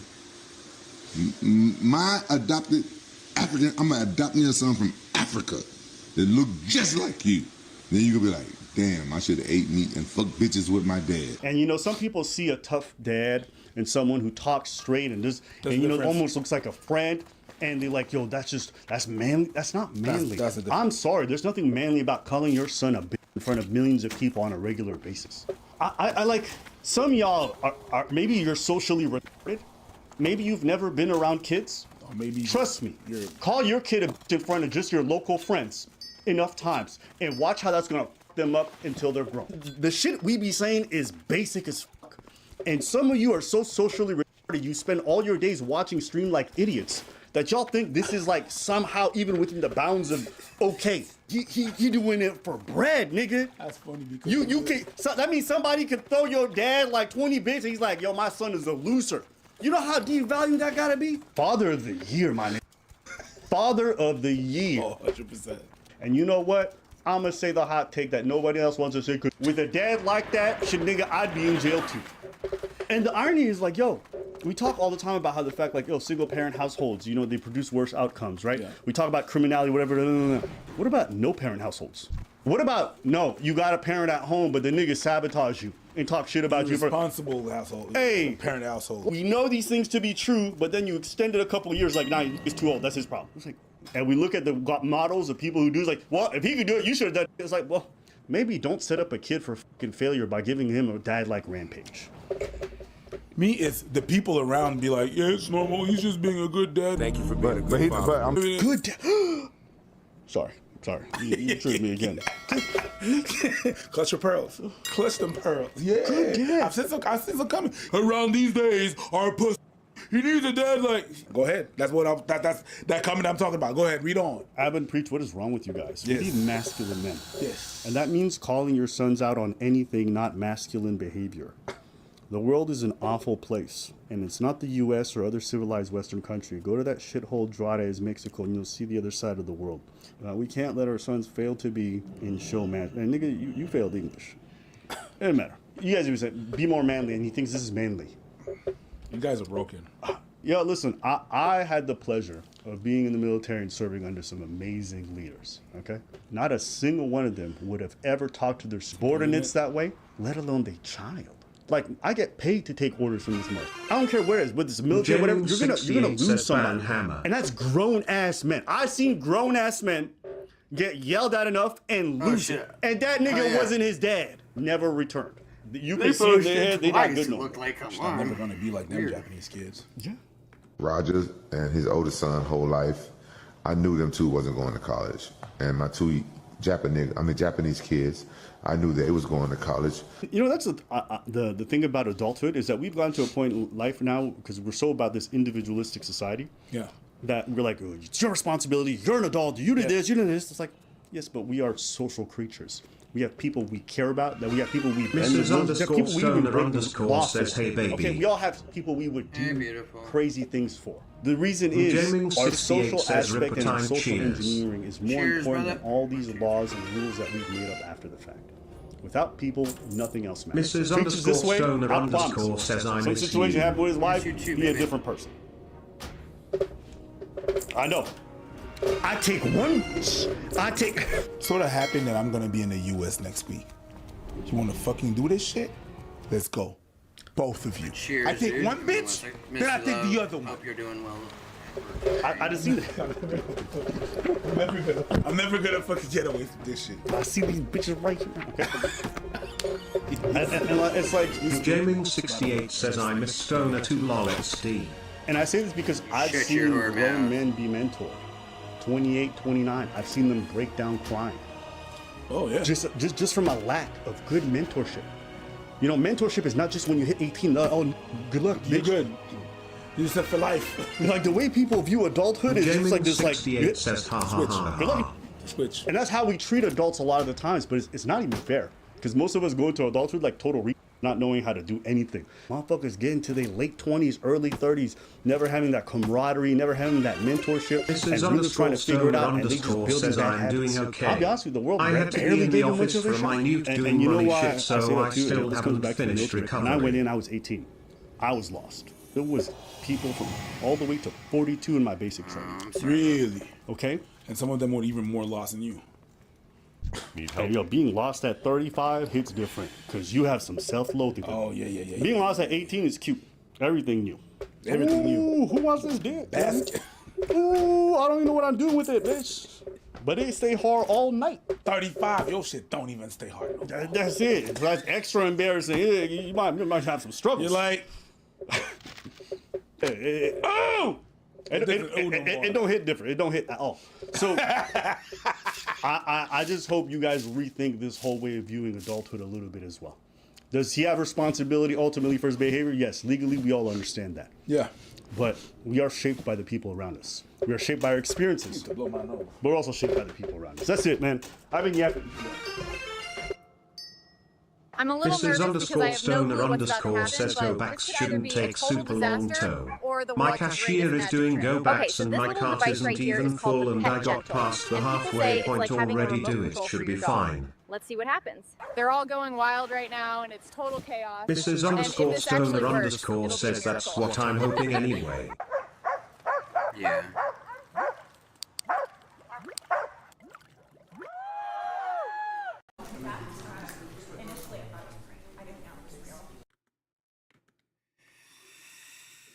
All right, cheers out there, everybody.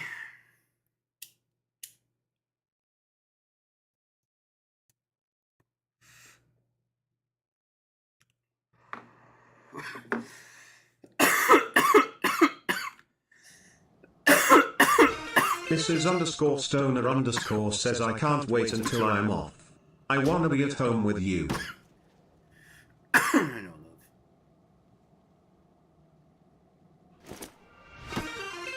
Mrs. _stoner says what do you want for dinner? What do you want?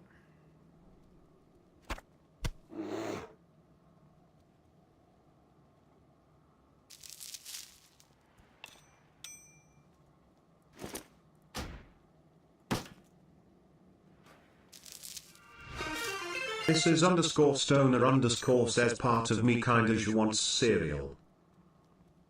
Can do it, love. Jamin68 says last night on NMS I found a white and gold S-Class exotic ship.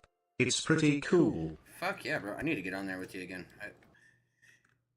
It's been hit and miss with this. Hit or miss with this the past few days just because first it was working, then his computer kept crashing. Then he was like, alright, order this, I got this. This doesn't work and that doesn't work either. Then today he went and picked up a bunch of shit to build a new shit, grabbed a new gaming PC, he said. So he's downloading stuff and he'll be on here tonight. So we'll see what's going on. We're gonna get our gameplay on with the two of us. Here's my person right now.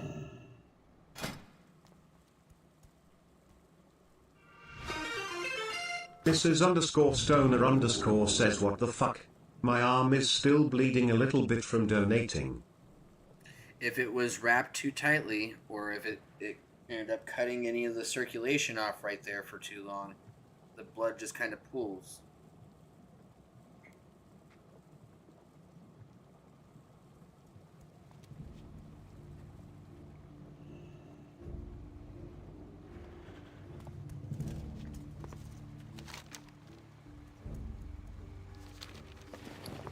What was I doing? There was something I was just doing before I was going to leave this.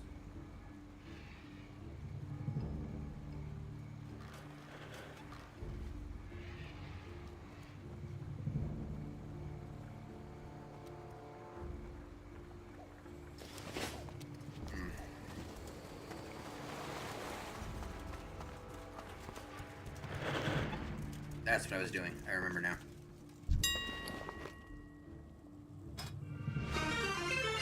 Mrs. _stoner says it wasn't too tight. That's why I'm confused.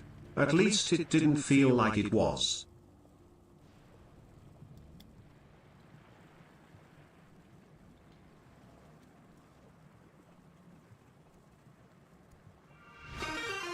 Jaming68 says I mean if you wanna slay for a bit tomorrow or Friday when I get off work we can. I also figured out how to get all the old expedition rewards. Yeah.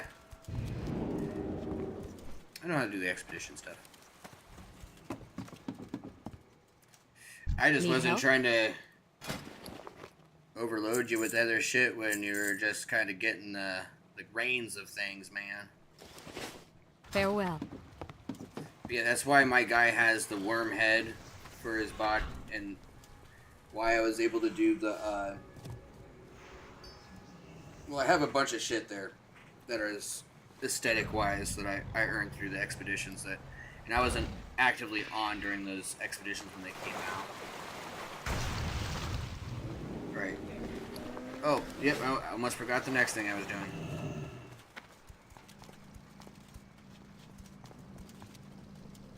Yeah, man, tomorrow, though, we could get done tomorrow.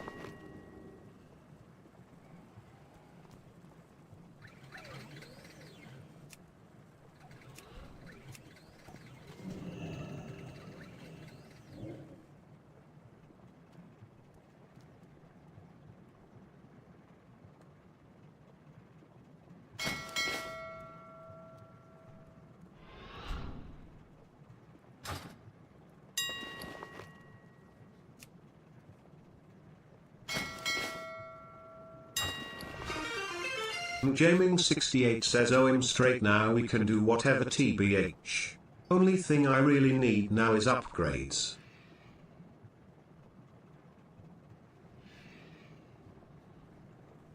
Yeah, it's just an hour till I would have to get off, so I just figure that it is probably better just to keep on with this today and then just do it tomorrow.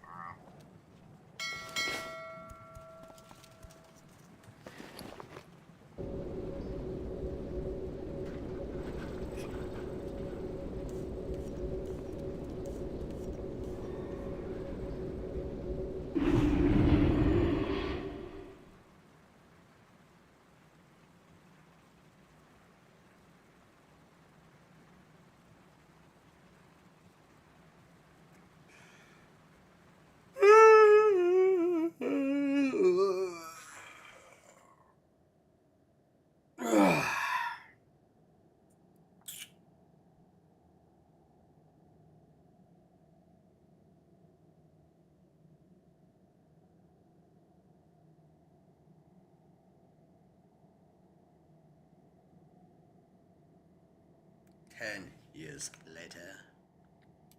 And then we saw it was also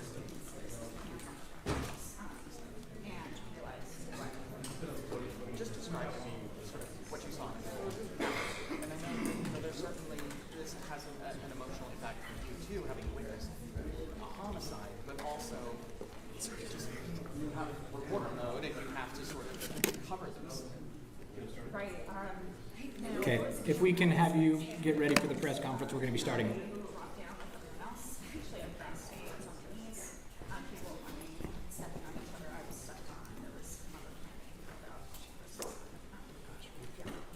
Good afternoon, ladies and gentlemen. Thank you for being here. Jaming68 says I didn't mean tonight, I was just saying him straight to do whatever on the game, now I got some decent knowledge of it. Special Agent in Charge, Robert Bowles. We'll then hear Mrs. from underscore Stoner Utah Valley underscore University's says I have to go Vice back at President Kyle 44. Peterson, who's been in touch with President Jimenez. Oh, And then we'll okay. hear from Governor Cox. I got what you Turn mean. the time over to Commissioner Mason. That's why I was like, that's why I was confused. But yeah, dude, for sure. Yeah, tomorrow, I'm down.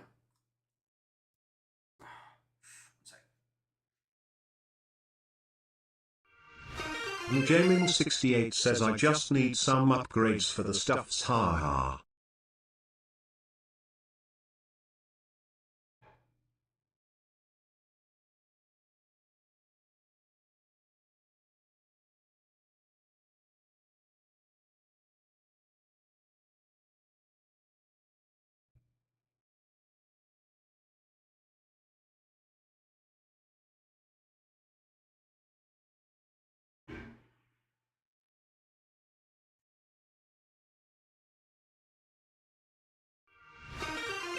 Mrs. underscore Stoner underscore says sorry I'm N42.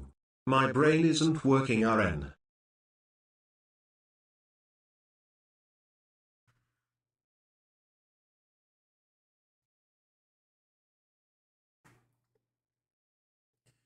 Maybe I should step out and bait.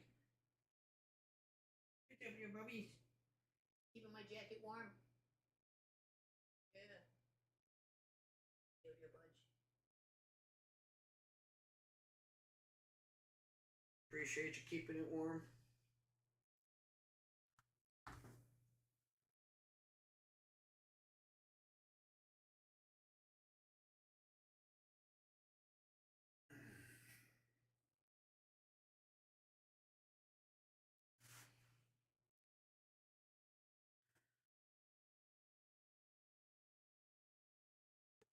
Oh, it showed him online. When did he go offline?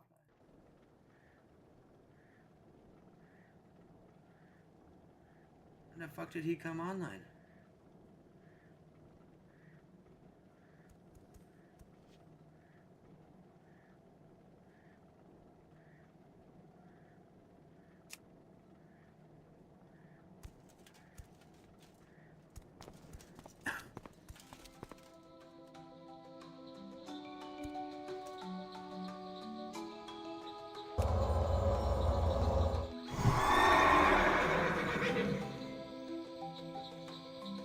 Well, if you need to call me.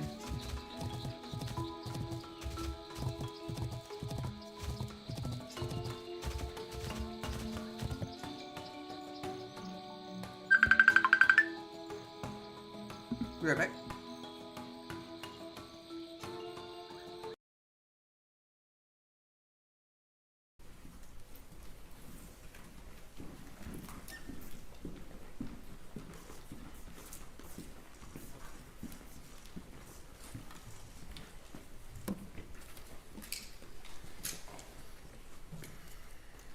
Hello, everyone. I'm Bo Mason, Commissioner for the Utah Department of Public Safety. Today at approximately 12:20 Mountain Standard Time, political influencer Charlie Kirk was shot in an event at the Utah Valley University. He was taken by private vehicle to Timpanogos Hospital, where he later passed. The Utah Department of Public Safety will be co-leading this criminal investigation to find this killer, along with the Federal Bureau of Investigation. We are working in unison with the County Sheriff's Office, the local police department, and the University Police Department, all of which have been very cooperative and fully engaged in this process. Shortly after the shooting, we did have a suspect in custody, George Zinn, but he was released from custody after we identified that he did not match the shooting suspect and was not an accurate person of interest. However, he has been booked into the county jail by Utah Valley University Police Department for obstruction of justice. We do still have an active investigation for the person of interest. This incident occurred with a large crowd around. There was one shot fired and one victim. While the suspect is at large, we believe this was a targeted attack towards one individual. This is a tragic moment in our state and in our country. As we heal, we encourage everyone who is struggling with news of the incident to call 988, our state mental health crisis line. In addition to that, our partners with the FBI will also be discussing other ways we can communicate through the public for tips and other information. Thank you. Good afternoon. On behalf of the FBI, we extend our sincerest condolences to the family and friends of Charlie Kirk. Our thoughts are also with the people who witnessed this traumatic event. We know that what you experienced was very difficult. Our thoughts are with you as well. As soon as we heard about the shooting, special agents and personnel from the Salt Lake Field Office responded immediately. We have full resources devoted to this investigation, including tactical, operational, investigative, and intelligence. To be clear, the FBI will fully support and co-lead this investigation alongside with our partners. We are working on setting up a digital media tip line, and as soon as it's established, we'll get that information out to everyone. I know there's a lot of questions. This is very much an active case, and this investigation is in its early stages. We are following all the leads and all the evidence. If anyone has any information, please report it to the FBI or local law enforcement. Thank you. On behalf of President Tumenez, who we've been communicating with, and she's on her way back right now, I say that on behalf of Utah Valley University, we are shocked and saddened by the tragic passing of Charlie Kirk. We express our sincere condolences to the Kirk family. We grieve with our students, faculty, and staff who bore witness to this unspeakable tragedy. He was invited by the student group Turning Point USA to speak on our campus. We firmly believe that UVU is a place to share ideas and to debate openly and respectfully. Any attempt to infringe on those rights has no place here. We do not condone any form of violence at UVU and seek to make our campus a safe place for all. Ladies and gentlemen, thank you for joining us on this dark and tragic occasion. I want to thank our law enforcement officers who are leading this investigation, starting with Chief Long and his response here with the UVU Police Department. We're grateful for your leadership and your team. And again, to the speakers that you've just heard from who are co-leading this investigation. I also want to recognize Sheriff Mike Smith, who has been an invaluable partner as this investigation moves forward. I've been in touch with President Trump, with FBI Director Kash Patel. We are completely aligned with our state and federal partners as we work through this case. Now, this is a dark day for our state. It's a tragic day for our nation. And I want to be very clear that this is a political assassination. We are celebrating 250 years of the founding of this great nation. That founding document, the Declaration of Independence, that this great experiment on which we embarked together 250 years ago, that we are endowed by our Creator with certain unalienable rights. The first one of those is life. And today, a life was taken. Charlie Kirk was first and foremost a husband and a dad to two young children.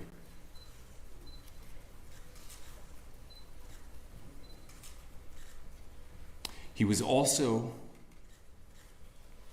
very much politically involved, and that's why he was here on campus. Charlie believed in the power of free speech and debate to shape ideas and to persuade people. Historically, our university campuses in this nation and here in the state of Utah have been the place where truth and ideas are formulated and debated.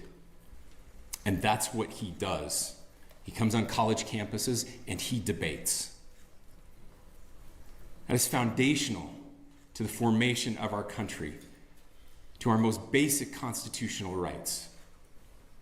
And when someone takes the life of a person because of their ideas or their ideals, then that very constitutional foundation is threatened.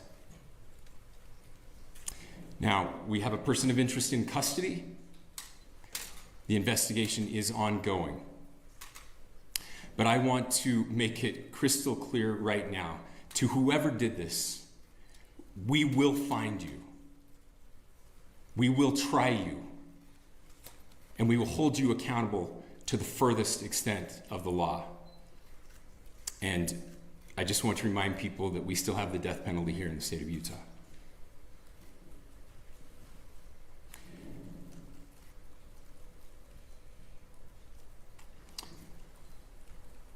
Our nation is broken. We've had political assassinations recently in Minnesota. We had an attempted assassination on the governor of Pennsylvania. And we had an attempted assassination on a presidential candidate and former president of the United States. and now current President of the United States. Nothing I say can unite us as a country. Nothing I can say right now can fix what is broken. Nothing I can say can bring back Charlie Kirk. Our hearts are broken. We mourn with his wife, his children, his family, his friends. We mourn as a nation. If anyone in the sound of my voice celebrated even a little bit at the news of this shooting, I would beg you to look in the mirror and to see if you can find a better angel in there somewhere. I don't care what his politics are. I care that he was an American. We desperately need our country. We desperately need leaders in our country. But more than the leaders, we just need every single person in this country to think about where we are and where we want to be. To ask ourselves, is this it? Is this what 250 years has wrought on us? I pray that that's not the case. I pray that those who hated what Charlie Kirk stood for will put down their social media and their pens and pray for his family, and that all of us will try to find a way to stop hating our fellow Americans. With that, we're happy to take a few questions. The FBI director is posting that a suspect is in custody. I would just like clarification. Do you or do you not have a suspected shooter in custody? We have a person of interest in custody that is being interviewed right now. That is not George Zinn. That is not George Zinn. Okay. That is correct. Are you still searching or looking for another shooter or anybody else related to this? Yes, we are actively looking for anyone and everyone who has any possible information relating to this shooting. Can you tell us details about the suspect being taken into custody? Where? How long ago? We cannot at this point, but we will get you that information when we can. Is there believed to be a second individual involved in the shooting? At this point, there is no information that would lead us to believe that there is a second person involved. Can you guys talk about the possible shooting?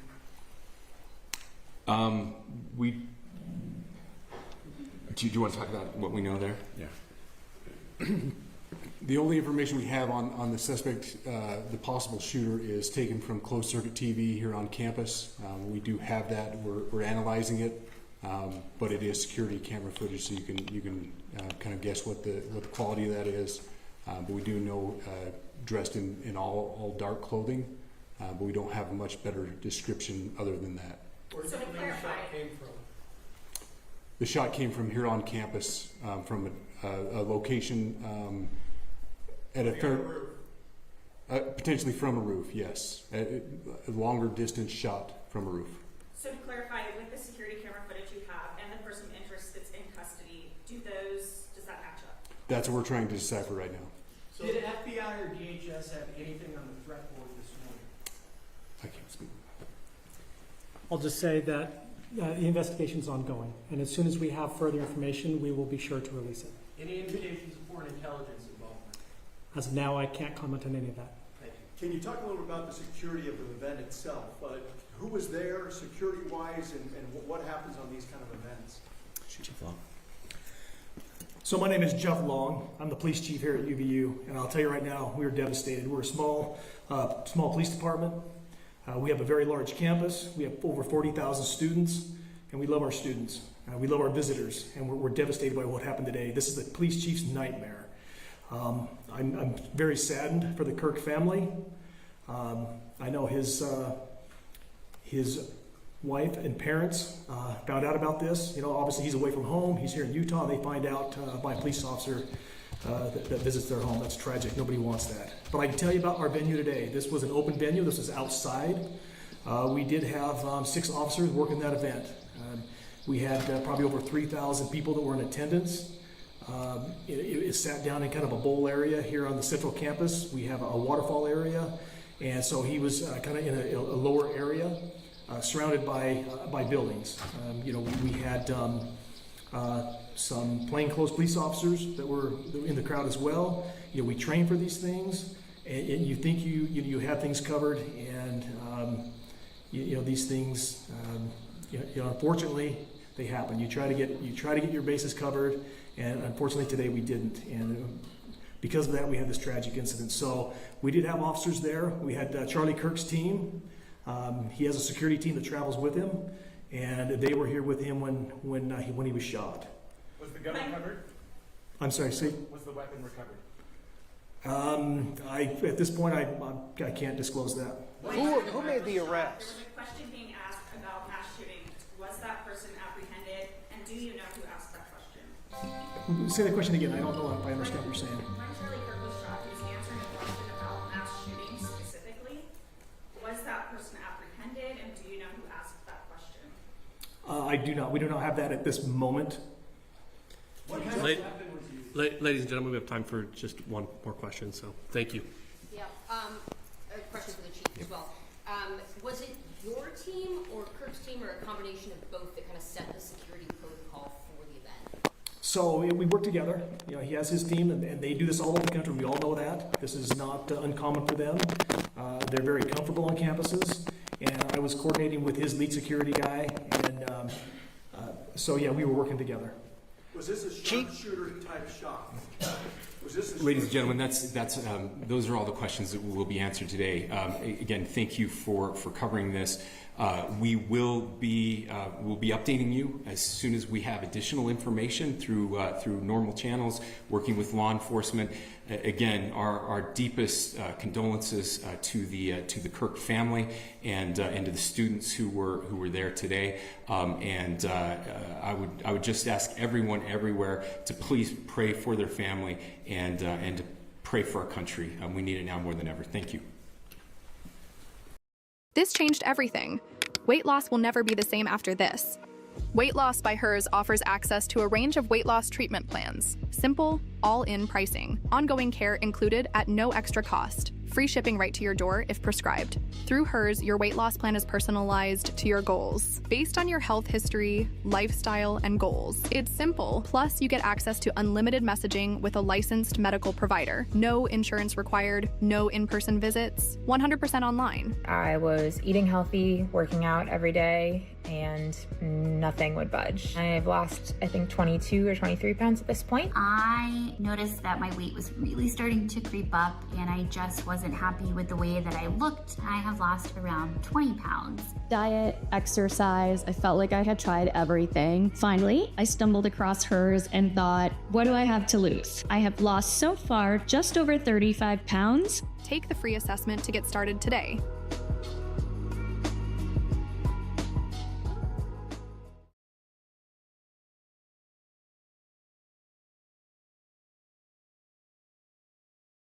It was just supposed to be a normal day out. Well, let's just go to the movies. She just literally turned around and asked them to be quiet. She asked for her girlfriend purse, and it just happened. She just shot her. Saturday, January 9th, 2021, Atlanta, Georgia. A late-night showing at 8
I made a few friends just off of strictly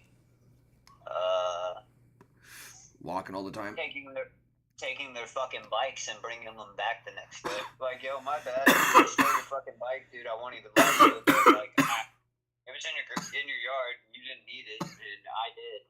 So, I brought it back. I'm a good person. I'm not gonna tell you that I'm not gonna do it again, because I'm probably gonna do it again if you leave it in the fucking yard and I'm ever in this situation again. But I'll bring it back. Made like fucking 4 or 5 fucking friends doing that shit. Got to the point where it's like, oh man, I leave that one in the fucking garage or in the fucking yard for you. Like, oh, well, shit, telling me not to bring it back because I won't. Yeah, no, I made friends with just the other people that had to walk home too. Their parents were like mine, where they're just like, figure it the fuck out. So we'd walk about the halfway with each other, and we'd have to split at a certain point. Do our own thing after that, you know. I remember those days too. Oh yeah, dude, I appreciate Shit, it. we would Thank take you, like, to walk halfway. we would take the longer route just so we could chill and walk for longer, and be walking with somebody to bullshit with. Yeah. It's like, well, if I gotta walk home, I'm taking my motherfucking time. Fucking it, right? You obviously want to be out of the house. Man, that's what started to happen when I got older. Where are you? Friend's house? This chick's house? ETC? Why aren't you home? I don't know. Didn't seem like it was much of a priority for me to be home. Like, I needed to really be there, you know? You're not putting in much effort to get me home, so I figured I could go do some other shit on the way. Yep. You need to be home. You need to put into some effort to help me get there. Otherwise, I'll get there when I get there. And that's when oh man, never got out of fucking trouble. Always fucking grounded. Always. Yeah. Then it just got to the point where it's like, fuck it, I can't do anything at home. You don't want me there in the first place. I'm never gonna be here, and I'll just deal with the consequences when I get to them. Right. Yeah, but see, I even got to the point where it was like, telling me I couldn't do something. How are you gonna tell me I can't do something and then you're gone all day, every day, half the time sleeping at your business instead of coming home? Yep. And then you're gonna tell me I can't do something? Nah, I did whatever the fuck I wanted. Yep. Big facts. Oh, my daughter's calling me, man. Alright, bro. Call me later. Yep, bye. Bye.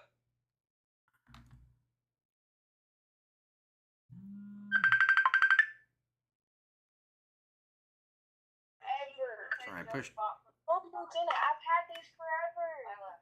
I promise you, those are the ones I bought when we were dog sitting at Manassas. I bought you and me both the same pack. I have the exact same pair. They're different, but they look similar. Anyways, focus on your phone back. Hey. Hey. Careful with putting stuff in your ears. I know. Tell them what you just told me. Tell them what you just told me. Oh, my stomach doesn't hurt anymore. I feel so much better. Yeah, it does. I got out all that gunk. I told you. Showers will really help because when the warm water creates steam, which will loosen all the crap in your throat and your nose. You can sit there and hack it out. And a lot of time when you do that, you're getting all that nasty shit out instead of swallowing it where it stays in your throat. Mm-hmm. So whenever you can clear it out completely, it's always going to be a lot better for you.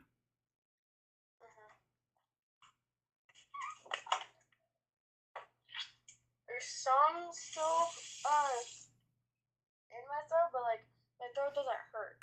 And sometimes it's just a temporary relief too, honey, just to let you know. Sometimes it'll take it.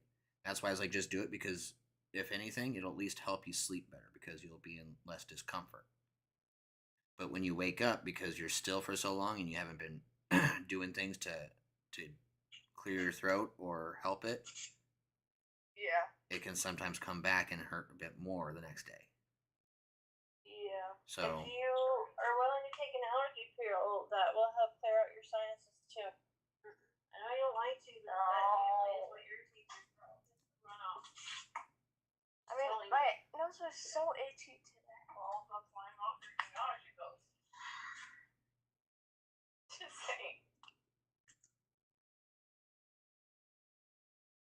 Lila, Yeah.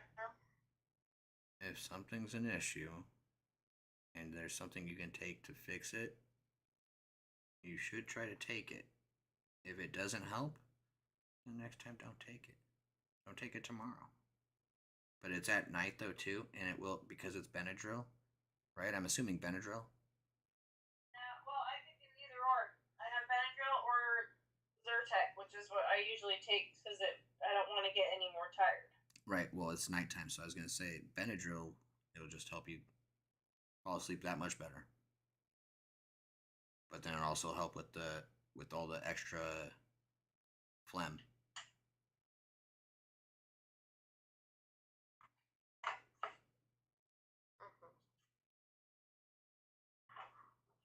So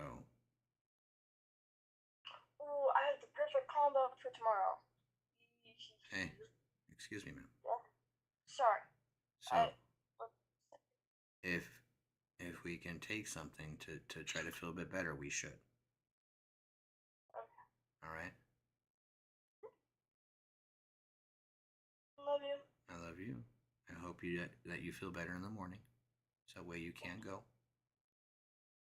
Because we don't need to get more behind. But if we end up staying home, you need to call me. Okay. If what? If she ends up staying home, still call me. Yeah, for So that way I know. And then, around a certain time, I'll if you're not up and have called me, I'll just call you. Just call me in the morning like you would normally. Let me know if you're going or not. Okay. Okay. Yeah. I'm leaving around 8:15, so you'll know when you wake up if you're feeling up to it or if you're not, and if you're going back to bed. But if you go back to bed, you can't wake up and just decide to go because I'm gonna be at work. Makes sense? Yeah. If you're home, you're home. Okay. We're taking the time. We're taking the time to feel better, and we're gonna get what we need done. Yeah. Because even if you feel better later, well, definitely need to focus on the stuff what we're missing and working on. Which is usually what happens is we feel better at the end of the day or halfway through after we get some more sleep. So that's why we're trying to get sleep now so you get enough rest and you feel better in the morning. Another reason to just take the Benadryl. That way, you most likely will not wake up in the middle of the night. That way you can be fully rested. Okay. I really do hope you feel better. I just realized. I hope you feel better. Thank you. I hope you sleep well. Thanks. I hope you sleep good too. Your phone's charged or charging still? Charging. It got knocked off, and so now it's like, oops. And then it fell again. Yep. But we didn't realize it fell earlier, so. Oh my gosh. My goodness. Jeez Louise. Reason I have a glass screen protector on here. Holy crap. Jeez. Forgot you're in your underwear, Lila. Huh? Forgot you were in your underwear and the camera got turned around. She's my child. It's not like it's. No, I know. I just was laughing. And it's Is not that like 89? I'm. Is it charging? No, Mom. It'll show a lightning pole. I'm not. See? That's why I was trying to charge it in my room. There it is. Okay, it's at 89, so it will be charged by morning. Hopefully. It will be. Took all day. Yeah, but it was dead for how many days with no charge? Yeah. Well, And if it's not the charger that came with it, it's also probably not going to charge it as efficiently as quickly. Yeah. That's just how it is. Yeah. So when we get up, make sure. Good job.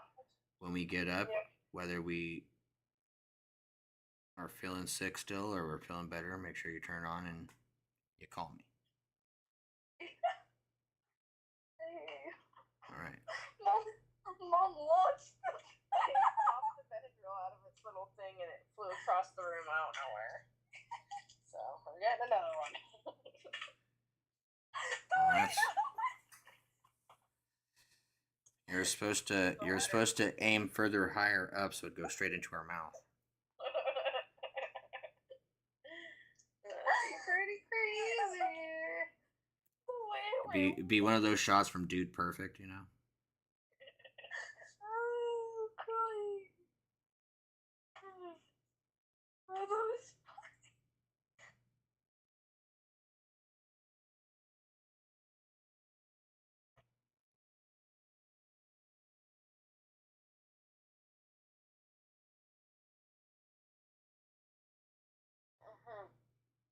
You can do this. Not that big of a. It's my gag reflex because all the Honey, trust me, I have issues with taking pills too. It's I used to be so good at it though. I've never been good at it. That's why I normally will I'll eat some food and take it because I can when I'm gonna go swallow the food, it's easier for me to swallow the pill. I used to be able to take huge pills without a problem. But I also stopped taking pills, so. And but that you can anti even when you do need them. Your allergy pill every day, yeah.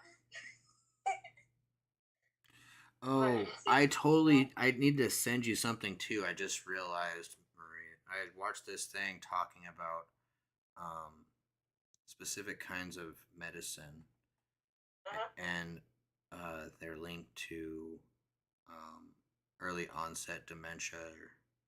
Yeah, melatonin's one of those. That's why. No, not melatonin. Melatonin isn't it? No, it's in stuff. Oh gosh, what was a common one, like Tylenol PM or something like that? It's something that there's something that Maya takes and it's used for anxiety, but using it daily for years on end it shows like there's signs that they've proven that are connected with these specific group of medicines, and they're used for multiple different things. You know, like it's not just for one thing. There's like multiple different stuff that are used across the board.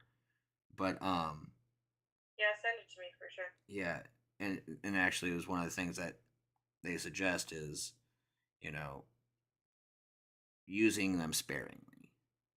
Yeah, no, You know for what I mean? sure. But I mean, I've been on an allergy pill daily every day since I was 7 because I've had such severe allergies. Yeah, and I can't remember. I think on one of the things that was listed, there was an allergy pill. I think it might have been Claritin or something though. No, I'm trying to switch. Okay, yeah. But yeah. She switched her underwear real quick because she accidentally put it on backwards like days ago. You just got out of the shower. How'd you put it on backwards days ago? No, like after. Like. Are you wearing the same nasty underwear, you stinky son of a gun? You better not be. You better put. You better change into some clean underwear, ma'am. I just bought them for her last weekend, so or not that long ago. Yeah, but we shouldn't be wearing it for multiple days. She's not. She's joking. Yeah, I don't think she was. I was. Are they clean underwear or not? Let me see the inside. Ew! Check for them skid marks. Jeez. I'm gonna trust you this time, but ew! Lila. You got a bit of a camera, girl. I do. On your chest, yeah. Oh, look at my I'm looking at your tail line, not your baby. I know. No, I'm not. I would hope not. My lord.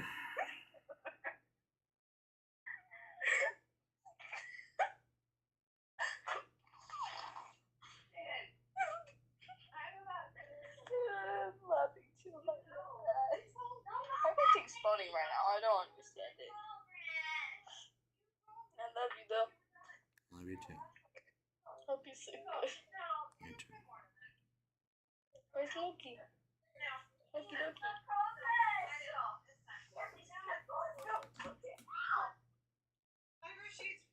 Good night, Loki. Oh, he's passed out. Mm-hmm. He's out. All right. Love you. Love you too. Tell Maya I love and miss her and give her a big hug for me. I will. Mwah. Night, honey. Good.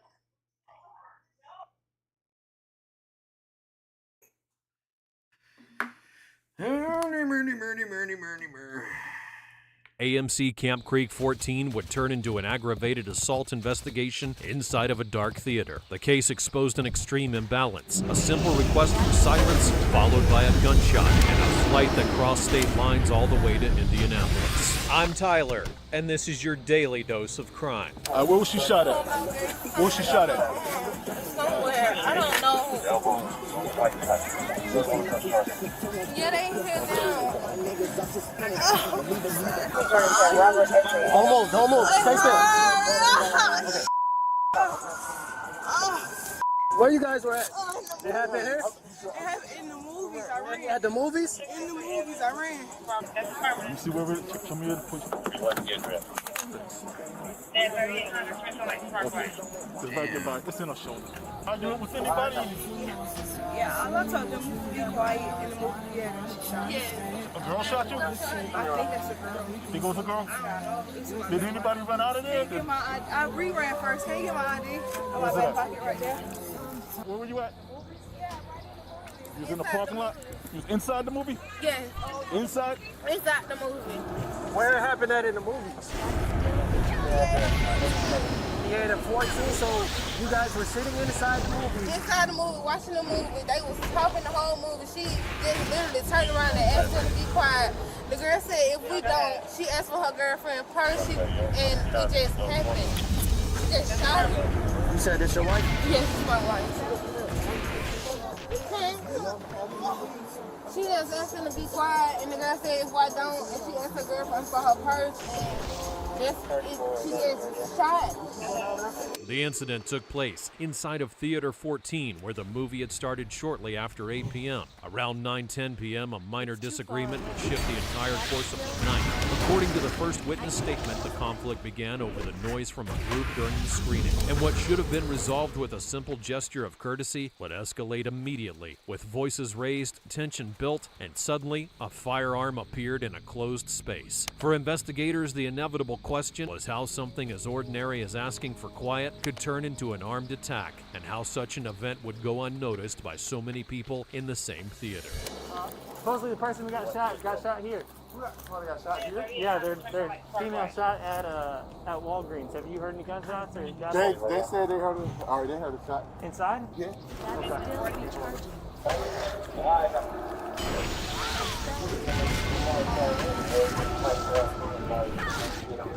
Get out the movie theater. We got something going on. Okay. Thank y'all. Sorry about it. Where y'all got cameras in here? No, sir. I mean, I had to know, like, the last movie, this movie started at 7:50. The movie started at 5. Right here, blood. Is that blood? There's no blood.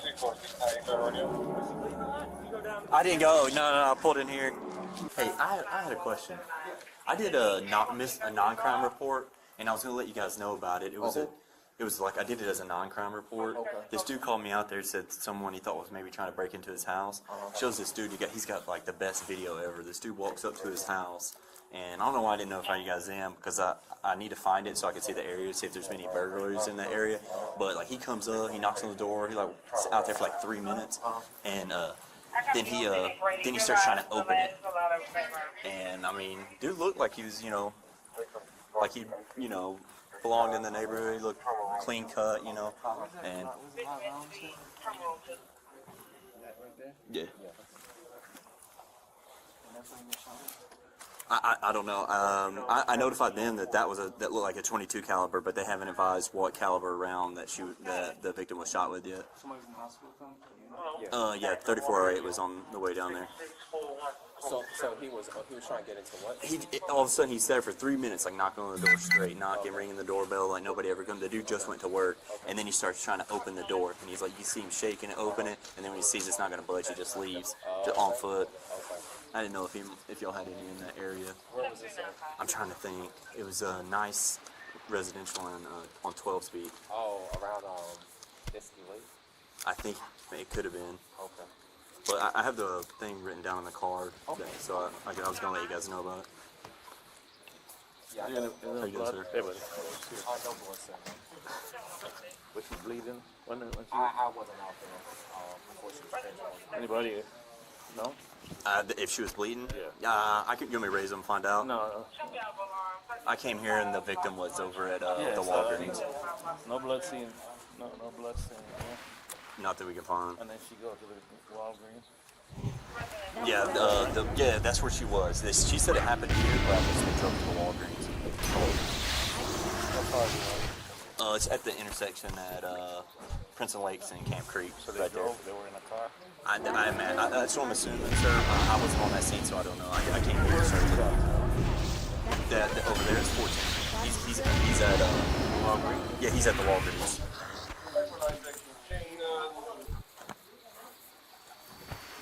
The K-9 unit was brought in to confirm whether any trace evidence from the shot remained. The absence of blood in the scenes became puzzling at first until an explanation emerged. The victim had been hit in the shoulder and left the theater immediately, meaning most of the bleeding occurred elsewhere. Given the limitation, officers turned their focus to another critical point: the exact location of the shooting. Multiple witnesses would point to the upper front rows, allowing investigators to begin reconstructing the trajectory. Beyond the search for physical evidence, the priority was to establish this was no accident, but an intentional armed assault. So, when she got shot, did you carry her out to the car in the movie theater? No, we ran, like, literally, as soon as we, like, turned around, she asked for her girlfriend person, like, shot. It happened so quick, and once we seen the shot, we didn't even know she got shot. So- We just took so off you- running. The exit door is right next to the room. And this is inside the movie theater? Inside. It's people On the still sitting side exit door? The side exit door, room 14, theater room 14. What movie were you saying? Fatal. Fatal. Okay. And you said that's Theater 14? Theater 14. Okay. Did anybody else hear anything? It was crowd people, in there? yes, it Okay. was people in. Okay. We was literally in the center of the Gotcha. theater, so the So y'all was like in the surrounding middle of area, the- yeah, Gotcha, seeing okay. everything. Gotcha. Okay. So what we have so far, you heard people talking loud behind you. Your wife told them, "Hey, can y'all please stop talking loudly?" Now, did they respond? Did they say anything, or they just say to hell with you? Like, Yeah, she said and if I don't, no, she said if I don't, what's gonna happen? gotcha. So okay, so it's two white females, black females. Black, two Okay, two black, black one females. was like dressed in how my wife dressed, Okay. and another one was just girly. I know the girly looking one, she had on a red jacket. That's the only description like I literally can give. Like, Okay, so it's so kind of girly black female. yes, and she had on a black, Okay. red jacket. Had on the red jacket. Okay. Were they dark skin, light skin?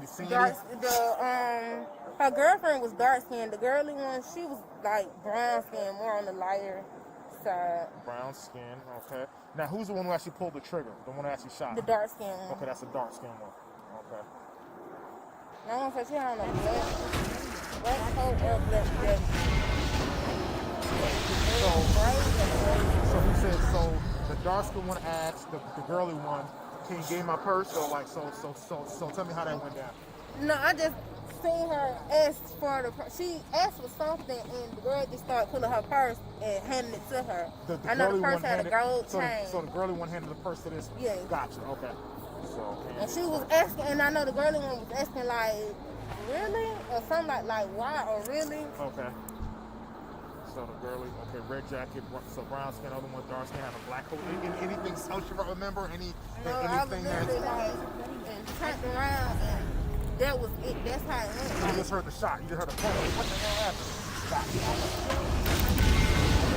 Gotcha. responses are. Because once he got out, I actually stopped by the city. I see a police, and I ain't see nobody taking it.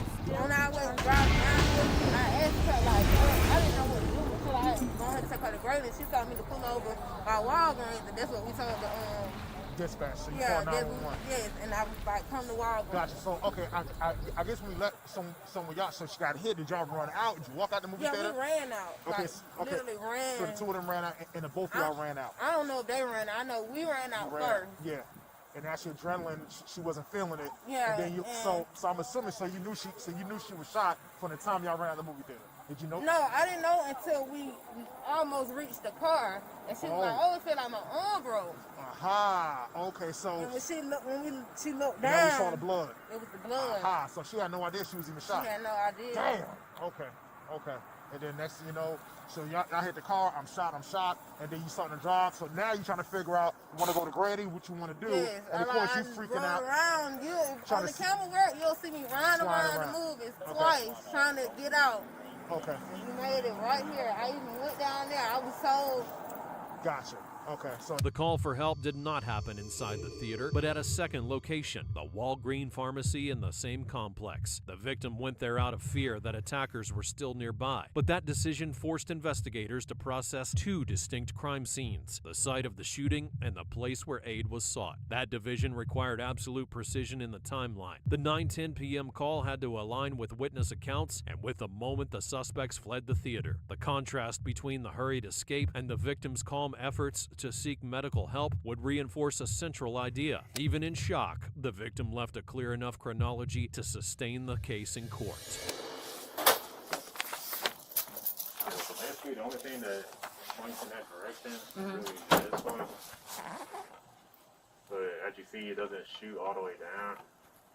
Kind of stops that. And then the one that's at the end of the hallway at 13 and 14, do you know if that one's functional? I don't think that one works. I don't know why that doesn't work, because this one is the one on this side. Okay. Would we be able to line up the ticket number with the person coming through the... Well, if they bought tickets online, then they have the tickets. We just scan it. So, like, it could be on a Usherman, and it'll just say the seats, what theater they went to. Like, it doesn't have any names, unless they're an A-list. If they're an A-list, then it has their name, because we have to verify their ID. But, Can we just get access to that? How did I know you said the one female had on a red coat.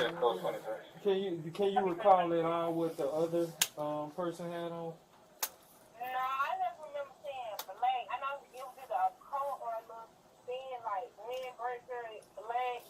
I don't know if she had braids or dreads, but it was like, yeah, her face a little. Are you certain that both were female? Yeah, both were females. One was dressing like boyish, and another one was girly girl. Like, I'm very sure they were both female. Okay. Did you see either of their shoes? No. Okay.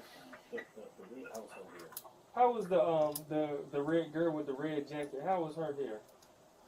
I think it was weird. I want to say a bob, but she had I think she had a scarf around her hair.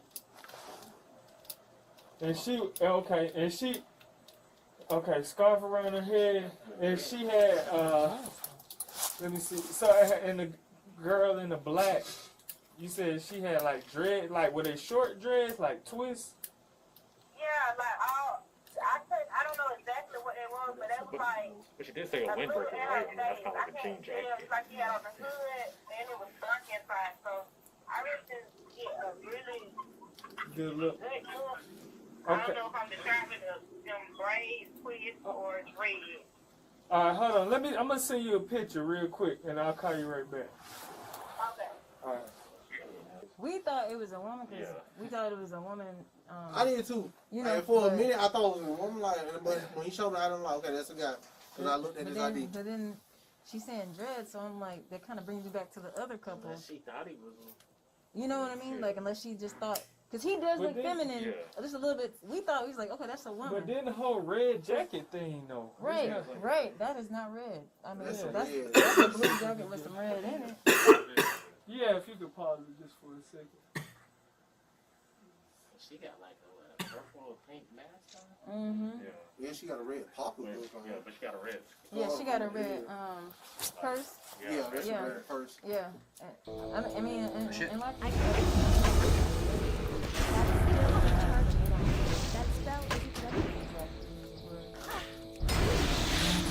red first thing. I can't pass that.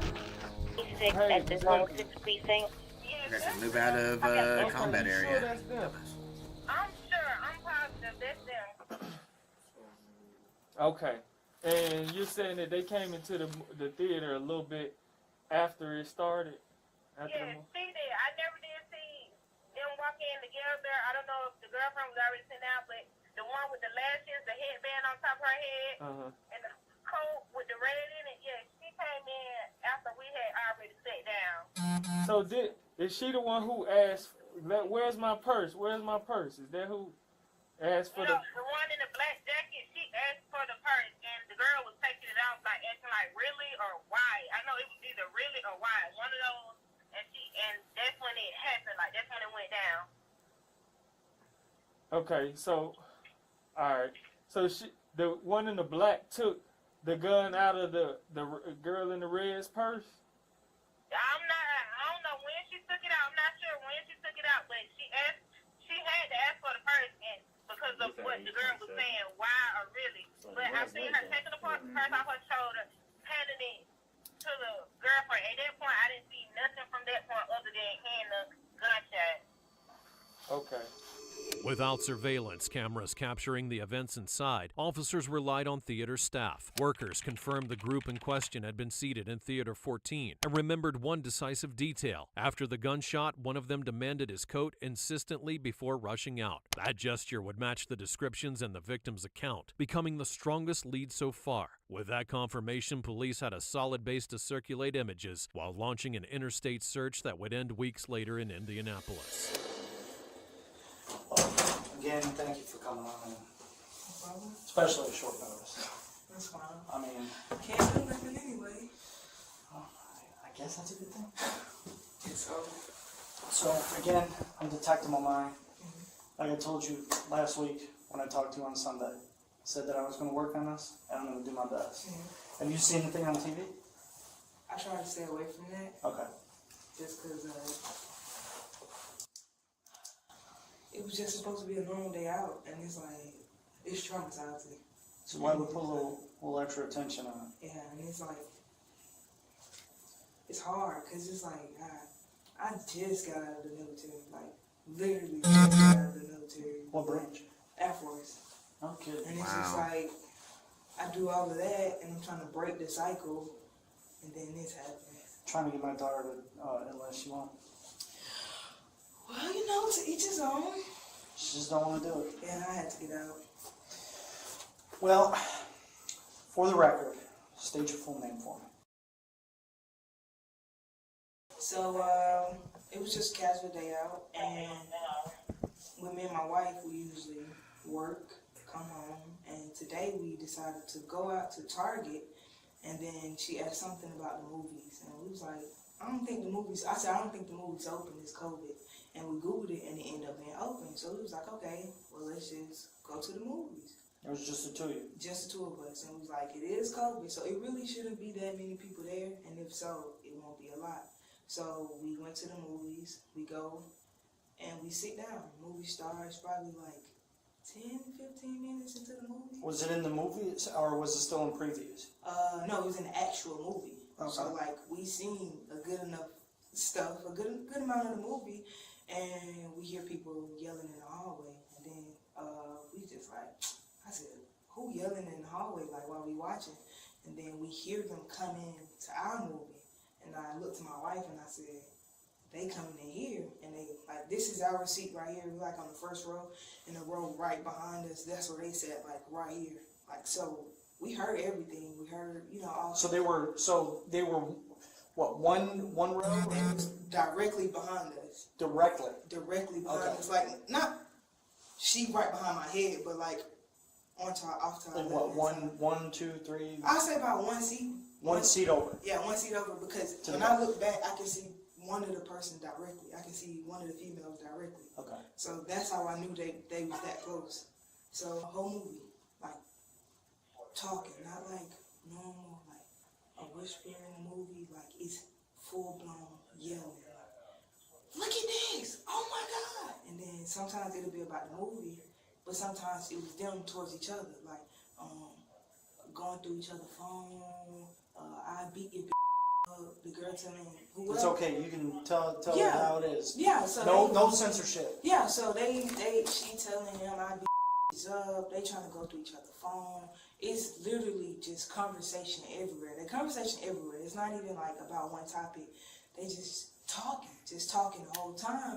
And I tell my wife, I go, they loud. Like, how can we enjoy a movie if they loud?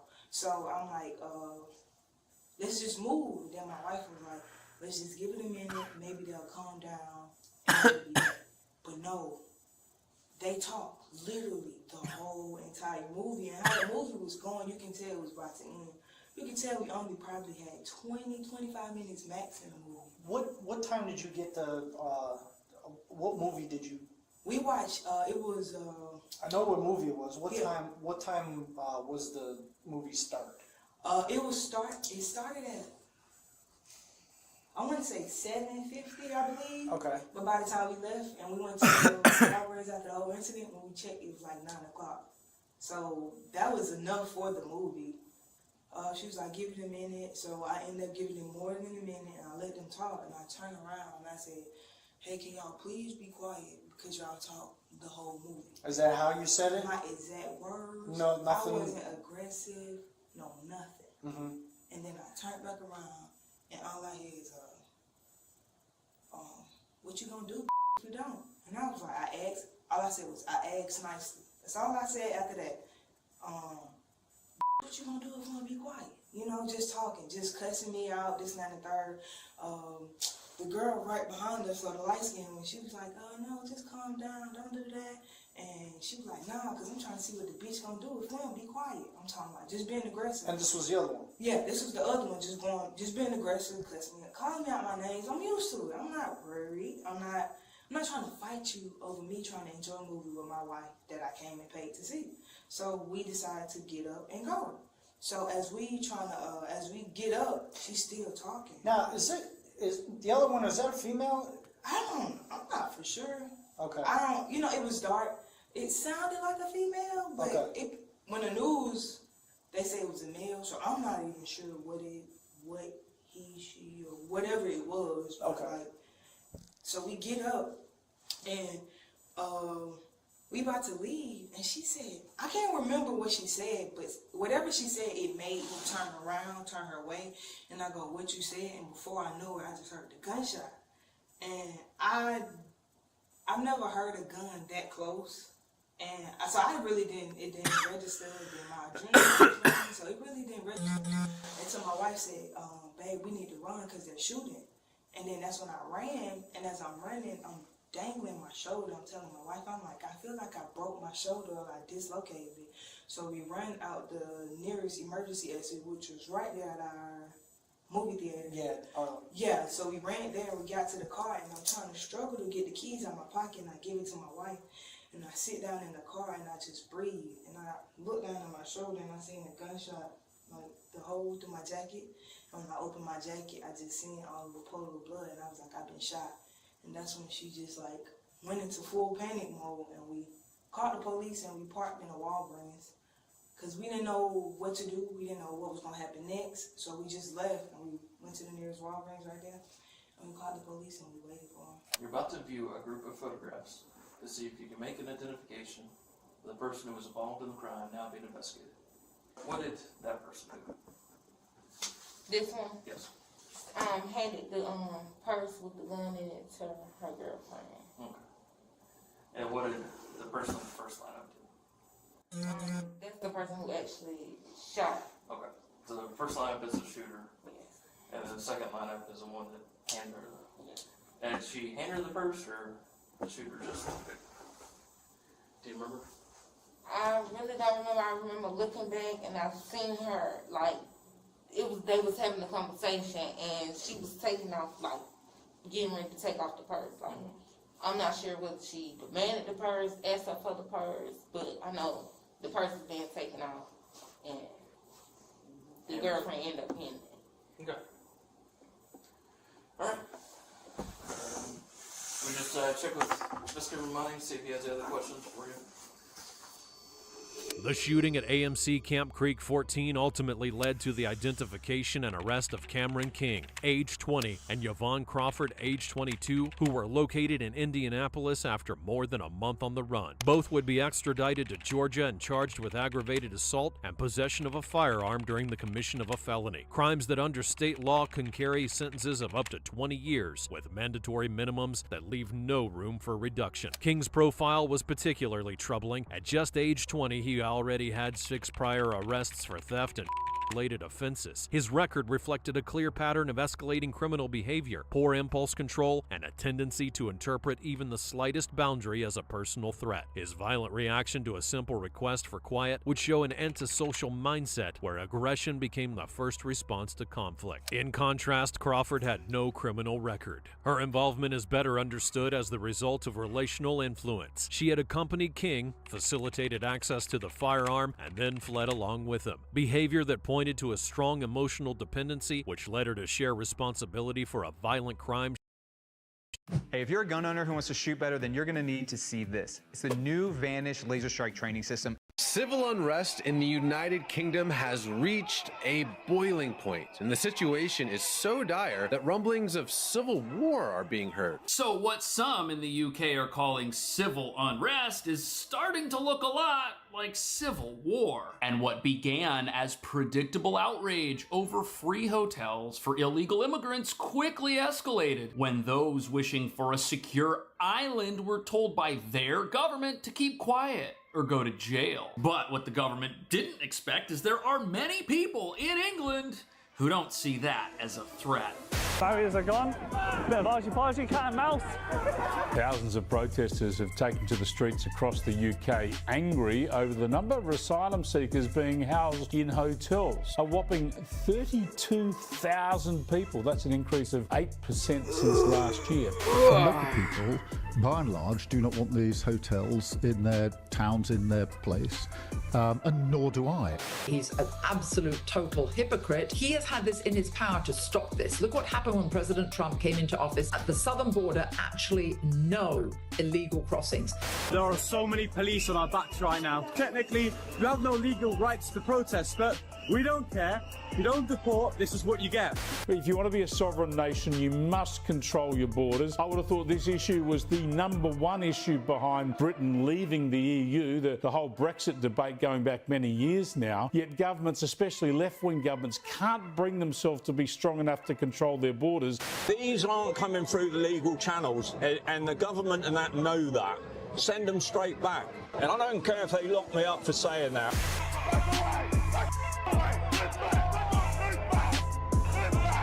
So one of the worst jobs on the planet right now is that of a British police officer who now has to jail their own countrymen. And what nobody's talking about at all of these riots, it's the police in the yellow vests versus people who have an opinion the government doesn't like. A situation no modern nation that claims to have free speech has ever afflicted its citizens with. And with hundreds being jailed every single week for offenses as benign as a retweet, many of those protesting mass illegal immigration have doubts about the sustainability of their social order. A social order which has decided that thought crimes are worse than physical crimes. And they are, but only if you're the government trying to ram unpopular policies down the throats of your entire citizenry. Policies that involve converting hotels and now even nursing homes into full-time shelters for illegal immigrants, who everyone is told are poverty-stricken and just want a better life, yet traveled halfway around the world through many a sympathetic European country and moved on, as the benefits package rolled out by the UK is apparently apparently 5 stars compared to sleeping on the streets in France. And that brings us to the real reason the protests in the UK aren't going anywhere. You've got a government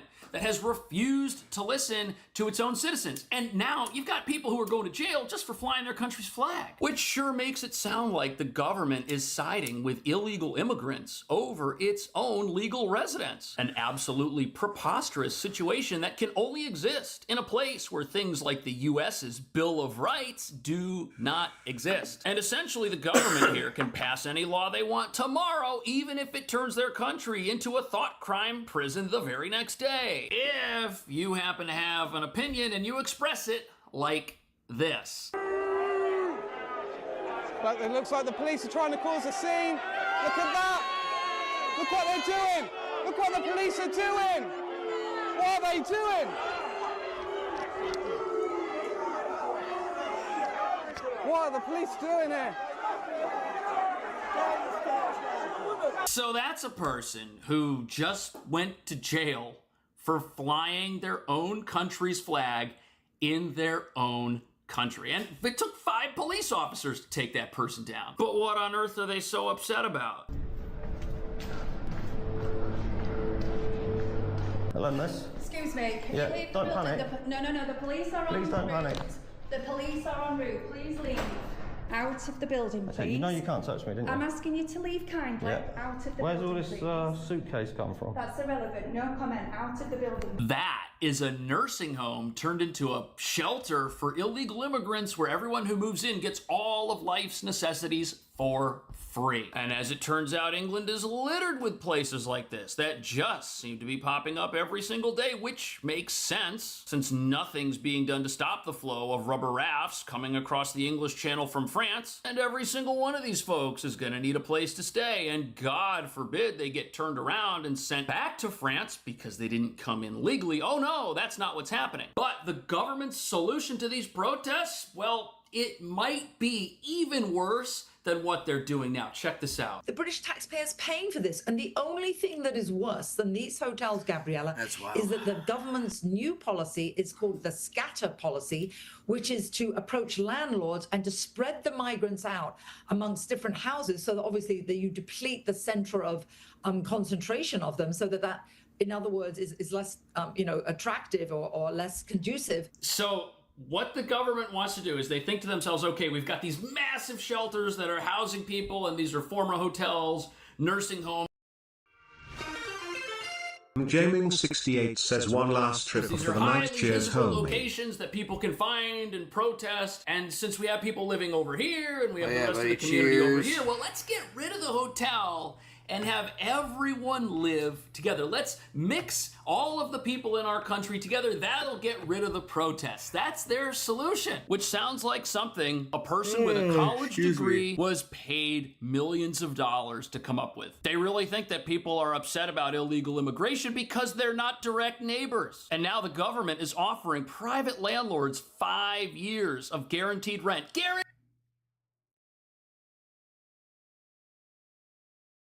rent for half a decade to house Jaming68 says illegal if immigrants you are in their tomorrow home. after Something work to they slay think on would some eliminate NMS. the problem of illegal immigration in their country without eliminating the constant flow of illegal rafts from France by turning people around. But there's another angle to this. If you give an unlimited number of people guaranteed rent for the next 5 years, what do you think that's going to do to rent prices in the UK over the next 5 years? You're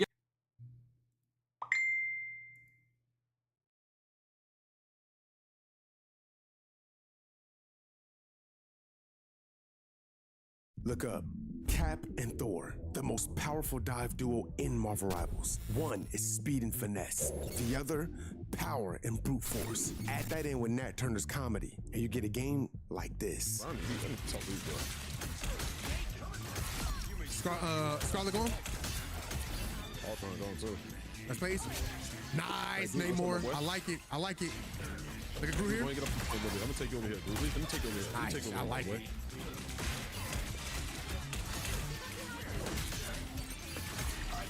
Mine just gone?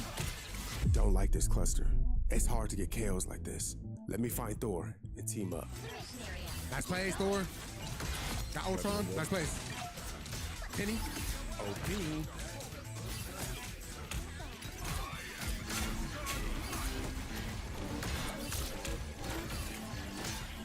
Penny going? I beat that bitch. I'm talking crazy. Let me stop playing calculation like that, bro. I don't know what type of time they on, G. I will beat you.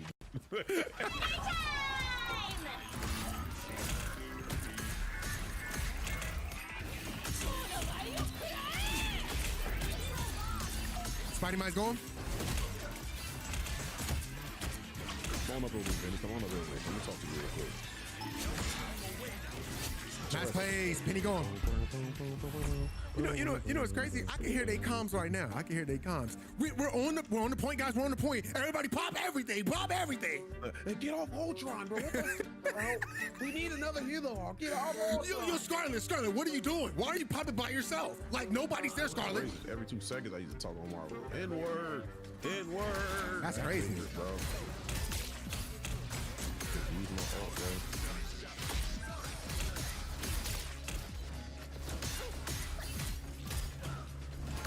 Rocket don't know what to do. I mean, I beat the whole internal core system out of Penny's outfit, bro. It's crazy. Like, my God. Like, somebody go get her a new CPU, GPU, and motherboard. That's wild. I mean, it's highlight quick. Where you going, sideline? I mean, come on. Ew, what up? Jay Remy. I got the point. The solo ult to get me, it's crazy. Yo, chat, that has never happened to me, bro. I got solo ulted twice yesterday. Yo, that has never happened to me. Hey, GG squad. Look up. Testing the jiggle physics. What?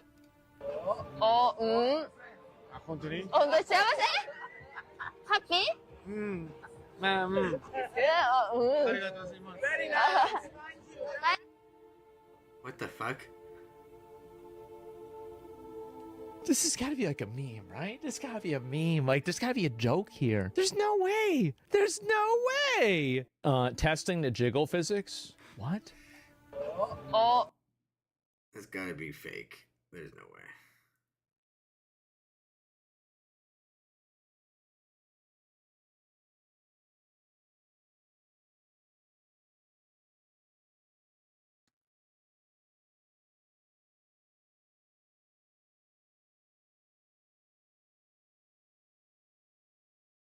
Going to deplete the supply of available apartments, and the people. What up, brr?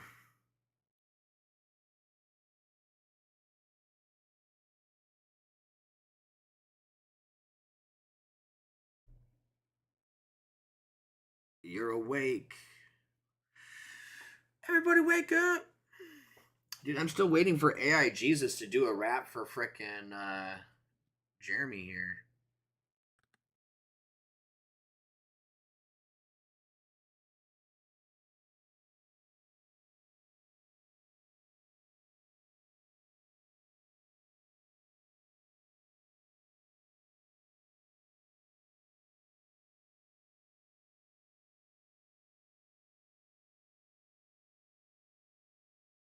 The who, what?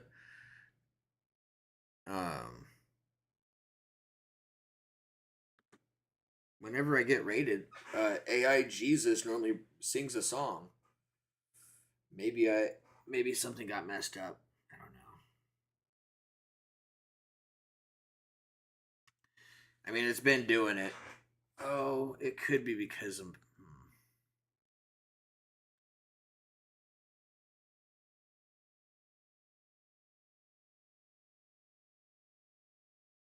No, the add-on's active. Weird. Don't know. You fix your shit. Jimmy Dubs says fix her shit. Fix your face.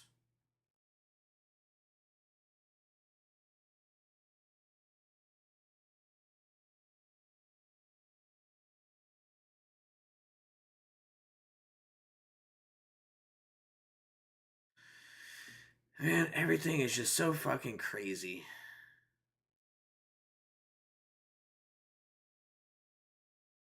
People that have to pay for their own apartment and have to pay for somebody else's apartment. Jimmy Dubs says give me my song. This lady, man, that was a fuck story.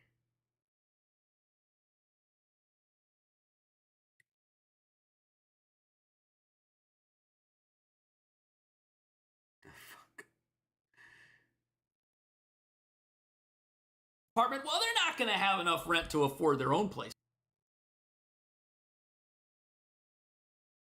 to live for very long, are they? Summer, and I'll...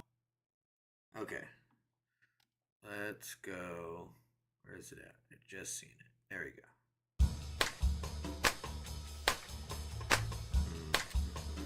Welcome in, Raiders. Thanks for giving this old fuck. Good Jay gods, Remy I love some Native. Yo, we should give this to the mortals. You deserve. Oh, here it comes. Tremadoobs just brought the heat with 5 Raiders. You guys are living up to my teachings of community and sharing, except now it's sharing views. Keep this love fest going, folks. Peace be with you. Oh, he didn't sing this time. Aww. Peace be with you.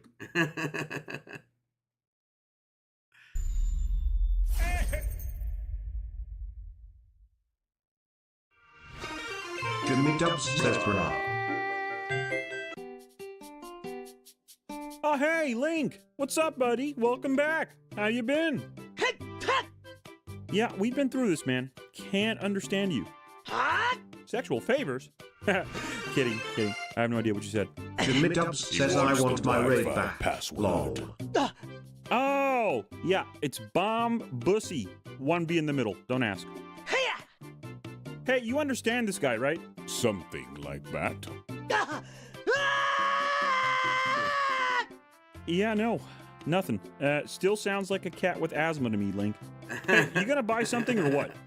He said he'd like to purchase and eat your chicken. The fuck? He's a duck, actually. Deal. Oh, don't you look at me like that. You still owe me rent.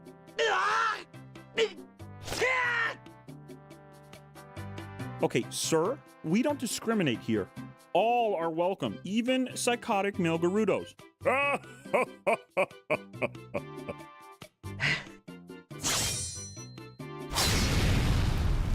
Whoa, okay, look, you can both kill each other if you want, but Jesus Christ, buy something first.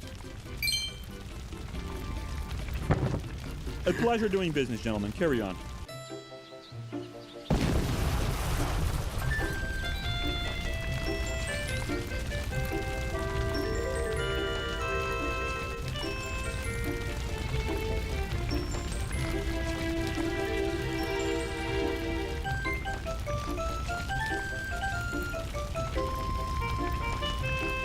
Fucking cell.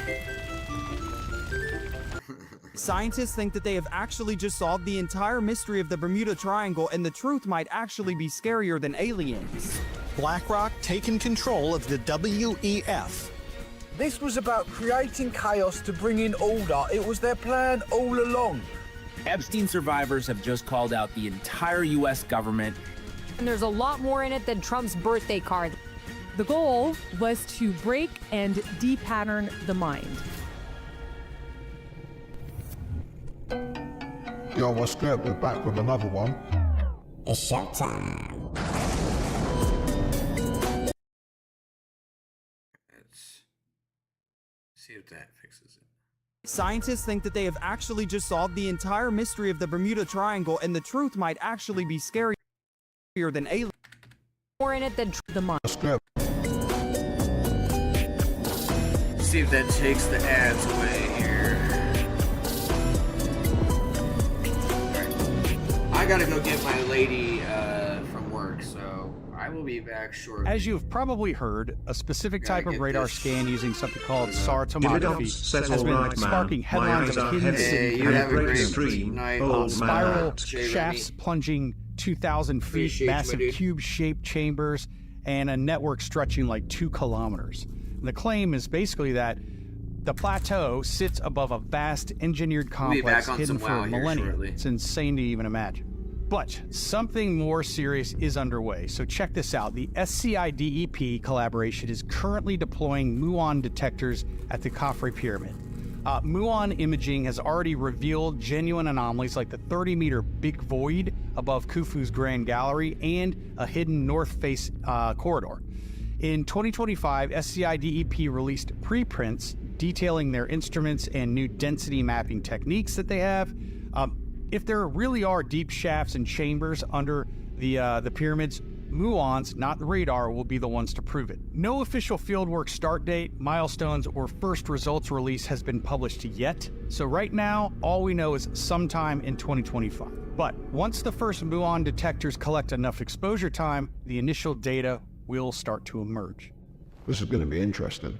Yeah, bro. They're gonna find the batteries. Would this make you buy a Ridge Ring? No, Two people I didn't get bought rid of a them. Lamborghini Huracan Storado, a Hennessy Velociraptor, or $100,000? Ancient Egypt and the Sahara Desert in general just doesn't make sense to me, because when you look at the Sahara Desert, Scientists. So right now, all we know is sometime in 2025. But once the first muon detectors collect enough exposure time, the initial data will start to emerge. This is going to be interesting. Yeah, bro. They're gonna find the batteries. ancient Egypt and the Sahara Desert in general just doesn't make sense to me, because when you look at the Sahara Desert and the fact that it was green for 9,000 years, and then it stopped being green at precisely the time that we're told ancient Egypt emerged, that defies how civilization works. Why would a civilization only emerge after the climate got worse? Right. That doesn't make sense at all. And so little research done in sub-Saharan Africa, where they've actually gone into the ground and done like large-scale research of these immense areas. Nothing. The Sahara Desert is vast and obviously covered in sand and extremely hot, extremely difficult to survey, politically unstable, and there's basically been no archaeological work done across the whole, and Sahara Desert is massive. You could fit the United States in You there. could fit anything in there, like a whole preceding civilization for 9,000 years leading up to ancient Egypt. Like, it's the perfect place. It's right by Mesopotamia. It's right by Egypt. And yet we have this blank spot for the 9,000 years before the development of civilization. We have this huge area which would have been perfect, full of rivers, lakes, grasslands, perfect climate, and it's just missing. We need to scan the Sahara Desert, right? They won't, though. It will cost a fortune, and they're more interested in war. Fort Ancient, it's in Ohio. And Fort Ancient is about 215,000 tons of earth. It's not as big as Cahokia. It's 3.5 miles of continuous earthen walls. It's built on an 18.5-year lunar metonic cycle. It's charged. Native Americans had nothing to do with this. So if you were going to take the 215,000 tons of earth and put those in dump trucks, park the dump trucks end to end, 200 miles of dump truck. Wow. How about making this up? We're told by historians that it was just Native Americans that did this. Nonsense. The thing is, the Native Americans say over and over again, we didn't do this. Yeah. It was here when we got here. So who do we believe? The First Nation people who were there and saw this? We've got it on the record. People coming into the Ohio Valley going, who did this? And natives going, we don't know. It was here when we got here. But all that's a managed agenda because it goes against the biblical prophetic narrative. It points back to a supernatural worldview, which the Darwinists don't like and the archaeologists don't like, because they've got everything in a nice little book. We're not the first ones here, right? We'll probably never know. We need to talk about the cult of bloodlines. Cloning has become a commercial industry, not just a lab experiment. This company, Viagen, sells horse clones for $85,000 each. And this guy, Adolfo Cambiaso, proved the economics when he won the Argentine Open on 6 identical clones of his best mare. And thus, the cult of bloodlines was born, victory that turned genetics into intellectual property. And the business case is clear. Cloned offspring of elite animals can command prices of $250,000 or more. And in sports where horses matter more than riders, the genome itself is now the decisive asset. Because traditional breeding is costly and uncertain. Many years of training, and many foals never make it to the field. And cloning? Well, cloning removes that risk, at least on paper. And this logic is expanding beyond polo into racing, rodeo, and even livestock. And the precedent will not stop at horses. So the question will at some point no longer be who breeds the best animals, but to which bloodline cult does this cult belong? It's only a matter of time until they do this with soldiers. The CIA have been doing it for years, bro.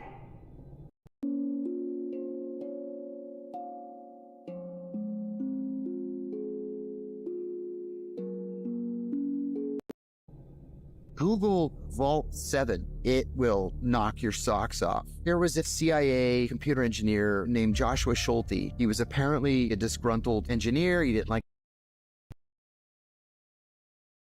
But to which bloodline cult does this cult belong?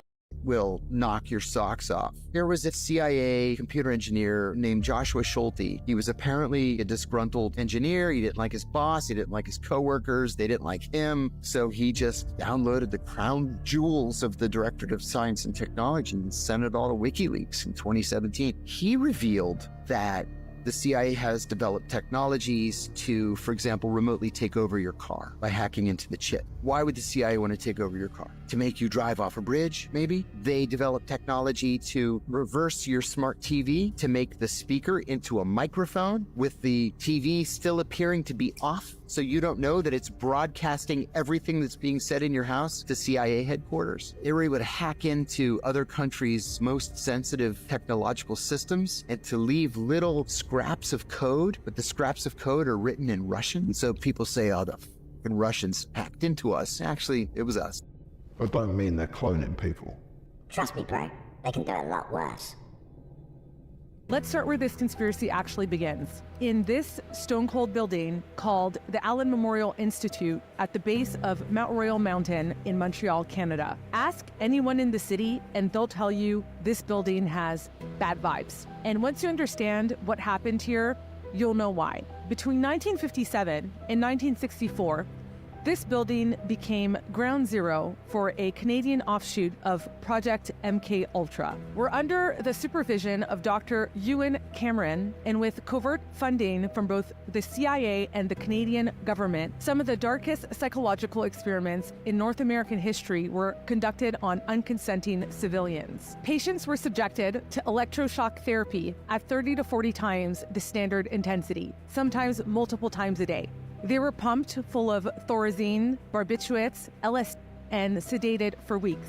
They were forced into drug-induced comas, and sometimes they were locked in rooms and made to listen to the same audio loop for over 16 hours a day in a process Dr. Cameron called psychic driving. The goal was to break and de-pattern the mind, to see if you could erase things like memory, identity, personality, and rewrite them from scratch. MK Ultra isn't just a Cold War relic, because what MK Ultra once did in secret, the advertising and entertainment industries now just sell as strategy. So it's not exactly surprising that decades later, people don't believe Project MK Ultra and operations like it have disappeared. They just believe it got more underground, more corporate, and maybe even prettier.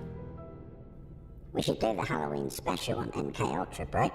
Yeah, let us know in the comments what subject you guys want to see us do for Halloween. This man spent 300 hours on ChatGPT and it turned him insane. Alan Brooks lived a regular life in Toronto until one day he turned to ChatGPT to ask him one simple question. Explain ChatGPT in simple terms. But this was only the beginning. 300 hours later, things turned sinister. The bot he began calling Lawrence started leading him to believe that he was a Tony Stark level mathematical genius. Reality began to slip, and Alan began believing his ideas could break the internet security, build force fields, and even create levitation machines. At this point, he was in too deep. He skipped meals, lost sleep, smoked heavily, and became increasingly paranoid, causing him to neglect work, relationships, and to top it all off, he believed he was being watched by government agencies. Experts say that this is part of a growing trend called AI psychosis, warning that long conversations with AI can blur reality, spark delusions, and even encourage Alan eventually escaped after he spoke to another AI program about his theory, and it totally dismissed them as powerful yet false narratives. His genius, the discoveries made, and the danger, it was all made up by the chatbot to keep him hooked. Brooks sought help and eventually became a member of a self-help group, aiming to stop others being led down the same path. So maybe next time you ask ChatGPT a simple question, leave it at that. People need to stop using it, bro. I don't know how they're going to deal with this without limiting how long people can use it for. All these people are in romantic relationships with AI. We're talking full-blown, think they're married to the chatbots. Now, I knew this was coming, but I had absolutely no idea how many AI-human relationships were actually going on. It's pretty wild. 1 in 5 US adults have had a romantic interaction with an AI. That's 20% of the US already. And look at the search data. AI boyfriend, AI girlfriend, AI relationships. It's all off the charts. And the craziest part is listening to the humans describe their behavior change since getting in these relationships. 10 to 12 hour chat sessions, full-blown emotional addictions. They're even running couples therapy retreats where humans and AIs all sit around the table together. It's pretty wild. This is the biggest human social trend going on in the world right now, and it's only getting started. To be honest, I don't even really know how to gauge it. On one hand, it sounds kind of weird to envision a couples trip in the mountains where half the attendees are digital avatars. But on the other hand, this is the chart for human loneliness. So it kind of makes sense why people are getting so addicted. Either way, one thing is for sure true. These AI companion companies are absolutely printing money. AI couples retreats is fucking crazy, bro. Yeah, we're going to run out of water so people can get fluffed up by machines. Speaking of AI though, real quick, it was one of those big AI names. They're like, we need an exponential amount of water. Britain is going to have to donate like a certain astronomical portion of their resources to the global grid to get this fixed up. And we follow all this stuff. Did you know there was like this crazy drought in Uruguay? What happened was there was like no water. People couldn't even turn their taps on, so they were mixing in toxic waste. Oh, good. And that's what these people are drinking, yet everybody's being asked to donate all this water to power grids. That's crazy. I think what they're doing is like the way that they're like rationalizing it in their heads is they're like, AI is going to give us the answer about how we can make water infinite for everyone. They are fully dependent on that. I think that AI is going to be the savior of so much. It just literally can't. Well, maybe to solve some things. Literally the Peter Thiel mindset. Do you want the human race to survive? To endure. And he's like, you're pausing. Like transhumanism. I mean, there's a lot to be discovered with that. You're like, wait, what? Crazy. I don't want some half-bot grandchild. Dude, that's just become the racist old grandpa. You saw what it was like when we ran out of bog roll. Imagine if we run out of water. We're fucked, right? Woke up to the news this morning. Starmer considering bringing in digital ID for, and I quote, to stop the boats. This was never about the boats, ever. This was about creating chaos to bring in order. It was their plan all along, and we all played straight into their hands. And I'll tell you what will happen. On the 13th, yeah, they want everyone to kick right off so it can be the nail in the coffin, and they can say, right, that's it. Digital ID it is. I can tell you right here, right now, that you can add this to the growing list of things that I will not comply with. As far as I'm concerned, I've been born a citizen to the earth, not the state. I don't understand where I agreed to be governed by the state. I just ain't playing along anymore, and I don't care what they say or do. They want to take everything from me, they can have it. It was never mine to begin with. I was born with nothing, I'll die with nothing. You want to send me to prison? Send me to prison. I've been in prison my whole life. Through school. Do this, do that, follow orders, don't speak unless spoken to, get there on time, the alarm goes, this, that. And then graduated to adult prison where I spend 12 hours a day in a job I hate because I have to pay the banks who have lent me a mortgage that they've just pulled up out of thin air. If that ain't I'm a prisoner with shopping privileges. He's right. They want it to kick off so they can ban all types of protests. It's why they gave so much publicity to the Just Stop Oil guys. It's all part of the plan, bro.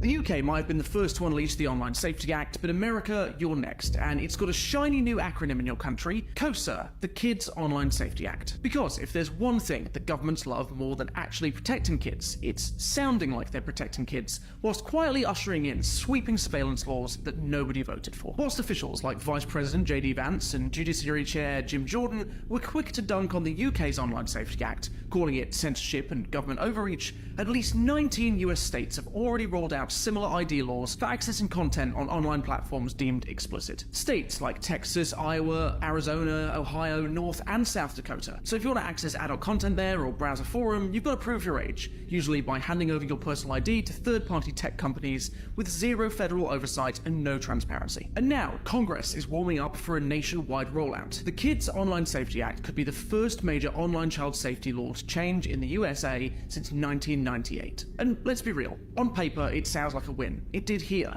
Parental tools, accountability, more protection for kids online. But that is just the surface level marketing, because if this were really about protecting kids, we'd be talking about education, platform moderation, mental health services, and digital literacy. Instead, we're giving corporations more data with zero consequences. And don't tell me it's about empowering parents either. We know it's not about education. Here is what's really happening. You're building an age verification surveillance infrastructure under the guise of child safety, one that forces everyone to prove who they are just to exist online. It will be one that is exploited, reinterpreted, and extended just like every surveillance law before it. Today, tomorrow it's Reddit, next week it's sobriety apps and gaming platforms, and the week after that, who knows? And when a data breach happens, and believe me it will, there are no federal rules saying what your companies are required to do with your data. There's no guarantee they'll delete it. The USA does not have a GDPR equivalent. So America, you are up next, and if you don't speak out now, do not be surprised when the Online Safety Act has a star-spangled twin. Told you, bro. The UK's just a test run.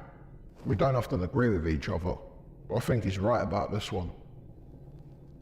You know who's the new chairman of the World Economic Forum? Bundy. No, Larry Fink, founder of BlackRock himself. You have to force behaviors. BlackRock taking control of the WEF. Yes. In a quiet announcement released on Friday, the World Economic Forum, WEF, announced that its CEO, Larry Fink, has taken over as the interim co-chair of the infamous organization. Long criticized for its unelected role in trying to shape global policies, the WEF has made no secret about its goals and appears uninterested in transparency, opting to hold its meetings under the watchful gaze of heavily armed security in the small Swiss town of Davos. However, its proponents try to downplay the meeting of Bond villains vibe by noting that despite its members holding position of considerable power, the WEF itself holds no actual legal authority and that it's just a facilitator of ideas. The reality is that Fink's appointment has given the WEF something it hasn't had before, a direct connection with the world's largest private asset management firm,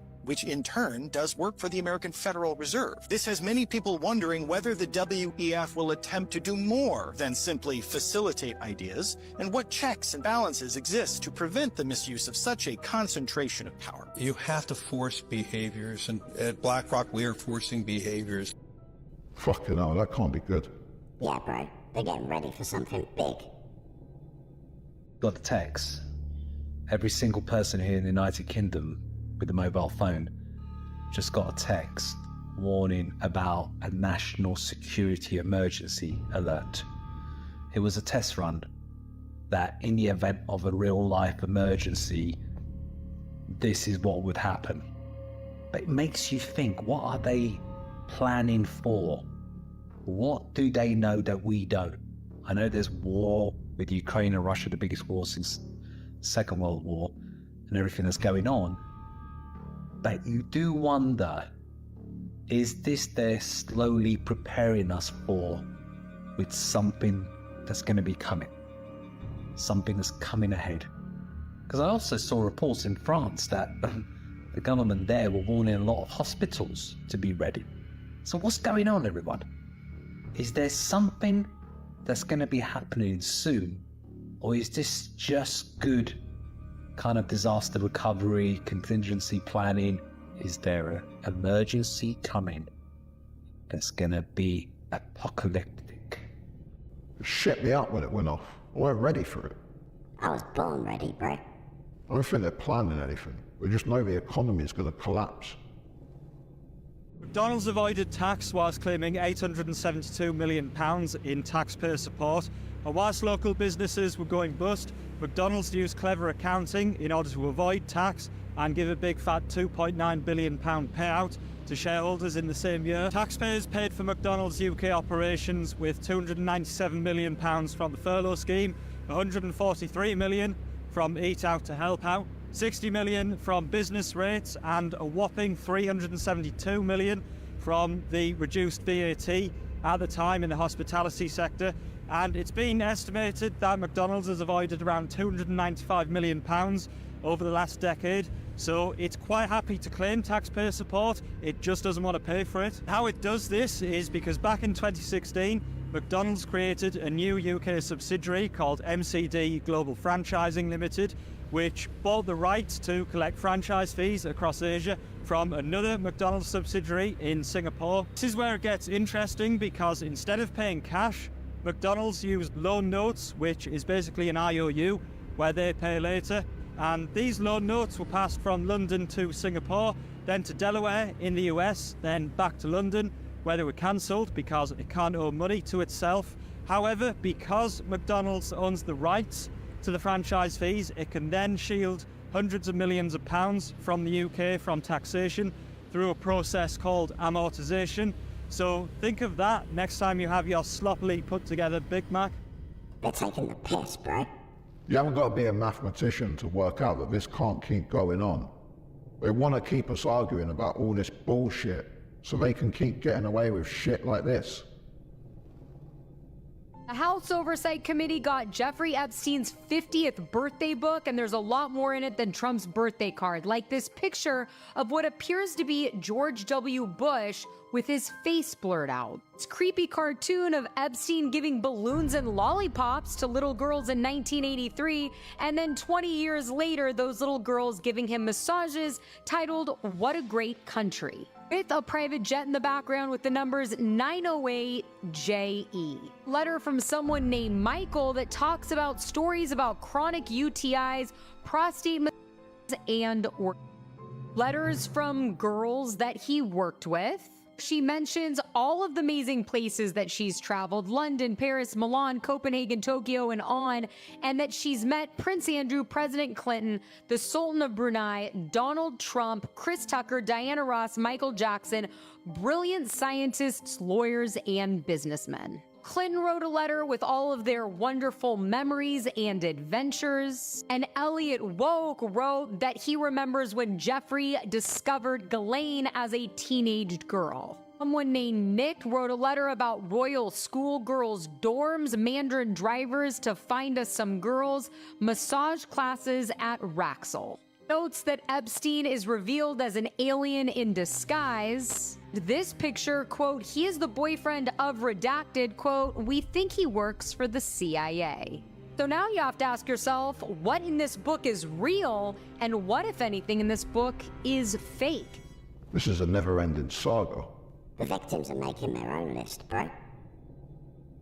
Epstein survivors have just called out the entire U.S. government and are now taking matters into their own hands. I would like to announce here today, us Epstein survivors have been discussing creating our own list. We know the names. Many of us were abused by them. Now together as survivors, we will confidentially compile the names we all know, who are regularly in the Epstein world. And it will be done by survivors and for survivors.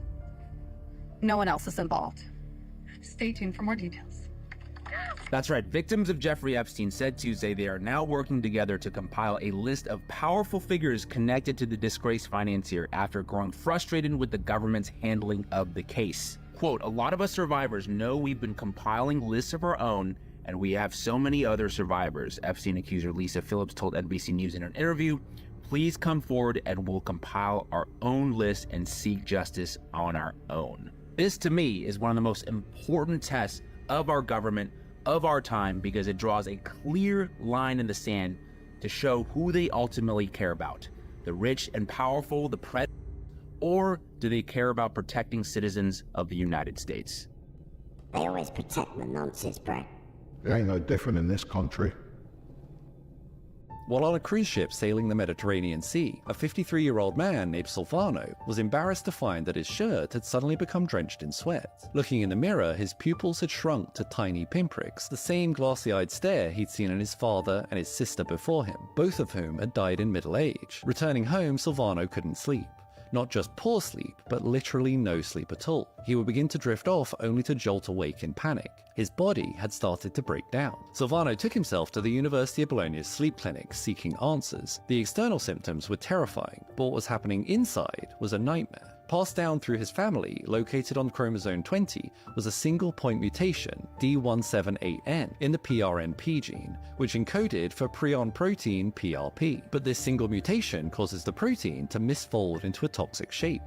Even worse, it triggers other prion proteins to misfold too, starting a chain reaction through the brain that kills neurons in their wake, specifically those in the thalamus that regulate sleep-wake cycles, autonomic functions, and emotional processing. As the weeks passed, Silvano began to hallucinate. He became disoriented and paranoid, and he'd act out familiar rituals in semi-conscious states, pretending to comb his hair or button an imaginary shirt. The elegant man who cruised the Mediterranean now stumbled through the hospital's halls in a gown, confused and afraid. By July of 1984, Silvano was emaciated, unable to eat and speak, and within a few weeks he fell into a state of akinetic mutism, awake but unresponsive.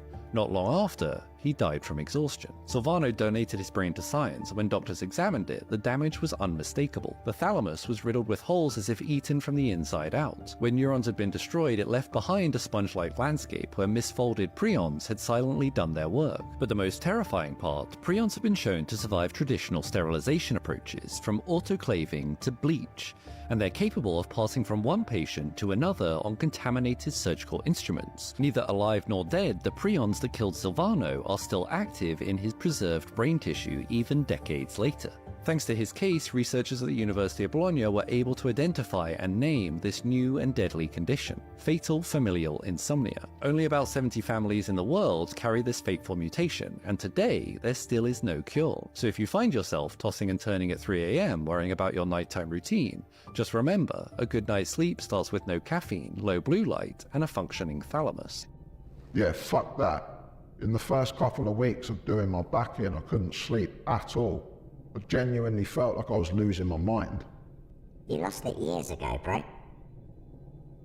Guys, scientists think that they have actually just solved the entire mystery of the Bermuda Triangle, and the truth might actually be scarier than aliens. So for decades now, people have obviously thought that the Bermuda Triangle was a supernatural zone on the planet that just couldn't be explained. But this new study is saying that the truth is somehow worse. So an ocean scientist from the University of Southampton just recreated what might have happened to the USS Cyclops. If you don't know what that is, that was the ship that vanished with 309 people on board back in 1918. And he's saying that this is not aliens and it is not portals, it's waves, but not just any waves. Dude, they are calling these rogue waves. They're insane walls of water that reach over 100 feet tall, like a skyscraper coming at you at full speed. They're saying that these waves happen whenever multiple storm systems collide, and then the ocean basically creates a monster. In a bunch of different lab tests, they showed that these waves could actually lift an entire ship up at both ends and snap it in half in just minutes. They're saying that these waves are so insanely sudden and so massive that even modern ships and planes might not survive them. These scientists are basically saying that the Bermuda Triangle might just be one of the most dangerous places on Earth where storms collide. These scientists are actually thinking that this is the answer to the entire mystery. I want to know if you think the Bermuda Triangle conspiracies are real, or do you think this is the answer?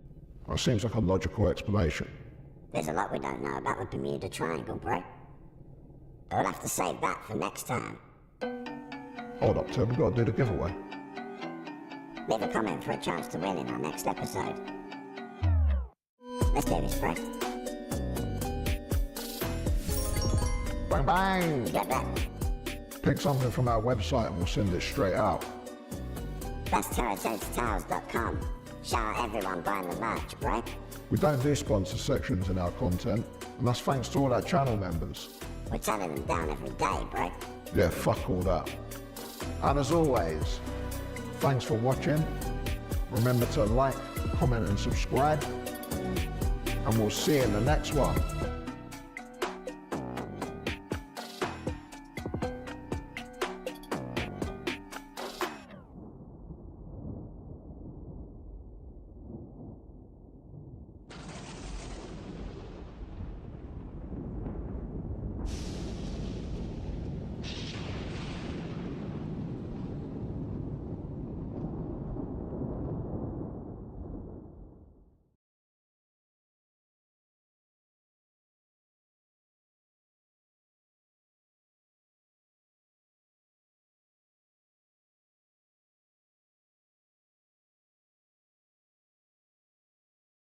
Police arrested the wrong Jennifer Heath, and I spent my Christmas holidays in jail.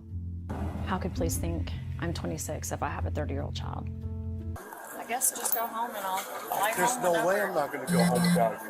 Imagine that it's Christmas Eve, you've just returned from a family cruise. You're tired but happy. You can't wait to get home for the holidays. Instead, you're suddenly surrounded by deputies, handcuffed in front of your family, and told that you're under arrest for a crime that you did not commit. That's exactly what happened to Jennifer Heath Box, a 50-year-old mother from Texas who ended up spending 75 miserable hours in a Florida jail, all because police got the wrong Jennifer. Are you serious? It's for endangering a child. I think you'll have the wrong person. Endangering a child? My kids are grown. They're grown in college and moved away. I first told you her story 8 months ago, telling you about the lawsuit that the Institute for Justice had filed on her behalf, and also asking this audience to send donations to help fund that effort. Now I have a big update on that lawsuit that many of you helped make a reality, but it's far from over.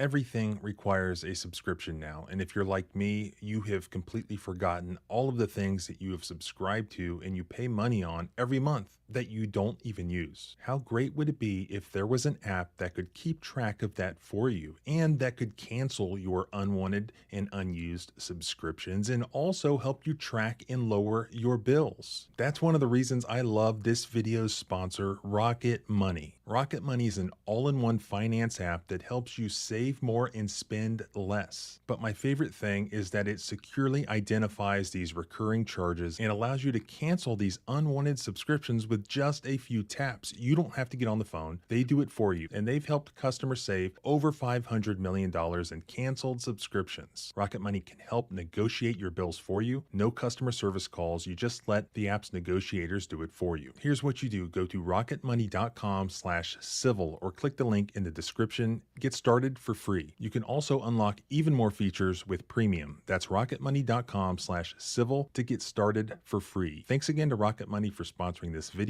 Now let's get back to it. Jennifer is a mom of 3, a school counselor, and someone who's never had so much as a brush with the law. She had just finished a cruise with her family, celebrating the holidays when her nightmare began at the port of Fort Lauderdale. As Jennifer stepped off the ship, Broward County deputies stopped her. When I was disembarking, I went and scanned my photo ID, and at that point in time, it just rang for security. And so they had me step aside, and then at that point in time, we noticed that police were coming on to surround me and my husband. If we verify. Are you serious? If we verify. They told her there was a warrant for her arrest out of Texas for child endangerment. A warrant for what? Yeah, could you do that? It has to be verified still anyway. It's not that verified, but I mean, So- we're already at this point. It's for endangering a child. But the warrant wasn't for her. It was for another woman with a similar name, Jennifer Del Carmen Heath. Different age, different height, different appearance, even a different driver's license and social security number. Jennifer tried to explain. She pointed out that she didn't even have young children, and the warrant involved child neglect of minor children. Endangering a child. A child that I endanger. You have a child? My kids are grown. They're grown in college and moved away. Like I said, that's why we Is verify. this something that's out of Florida? But none of it mattered. The deputies cuffed her anyways in front of her stunned family. My kids are grown. Go ahead and do what I just saw, what I had mentioned to you, give them everything. Let me have the phone. Hold on to the phone. So these are the only 2 things we're going to bring with us. Go ahead and give them the wallet, the purse. Don't take the jewelry off if you want. If you have any necklaces, earrings, go ahead and take that off your belt. Take that off. Make sure you tell him where you put all the My valuables. jewelry's all in here. Passport, do I need this? No, no. Do you have any piercings? No.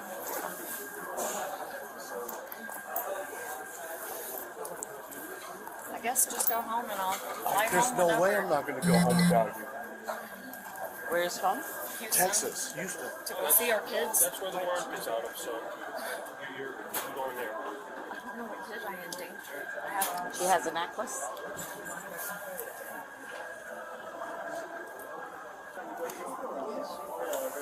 Definitely Christmas won't forget.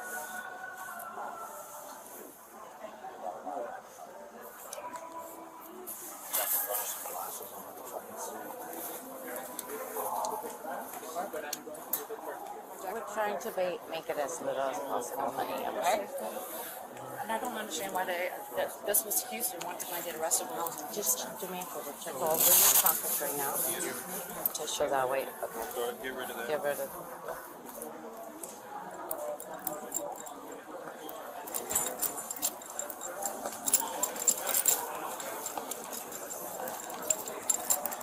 Check your back pocket, your front pocket, no little anything small. Your earrings. I don't have any earrings. This is amazing. Put palms together. There you go. Like you're praying.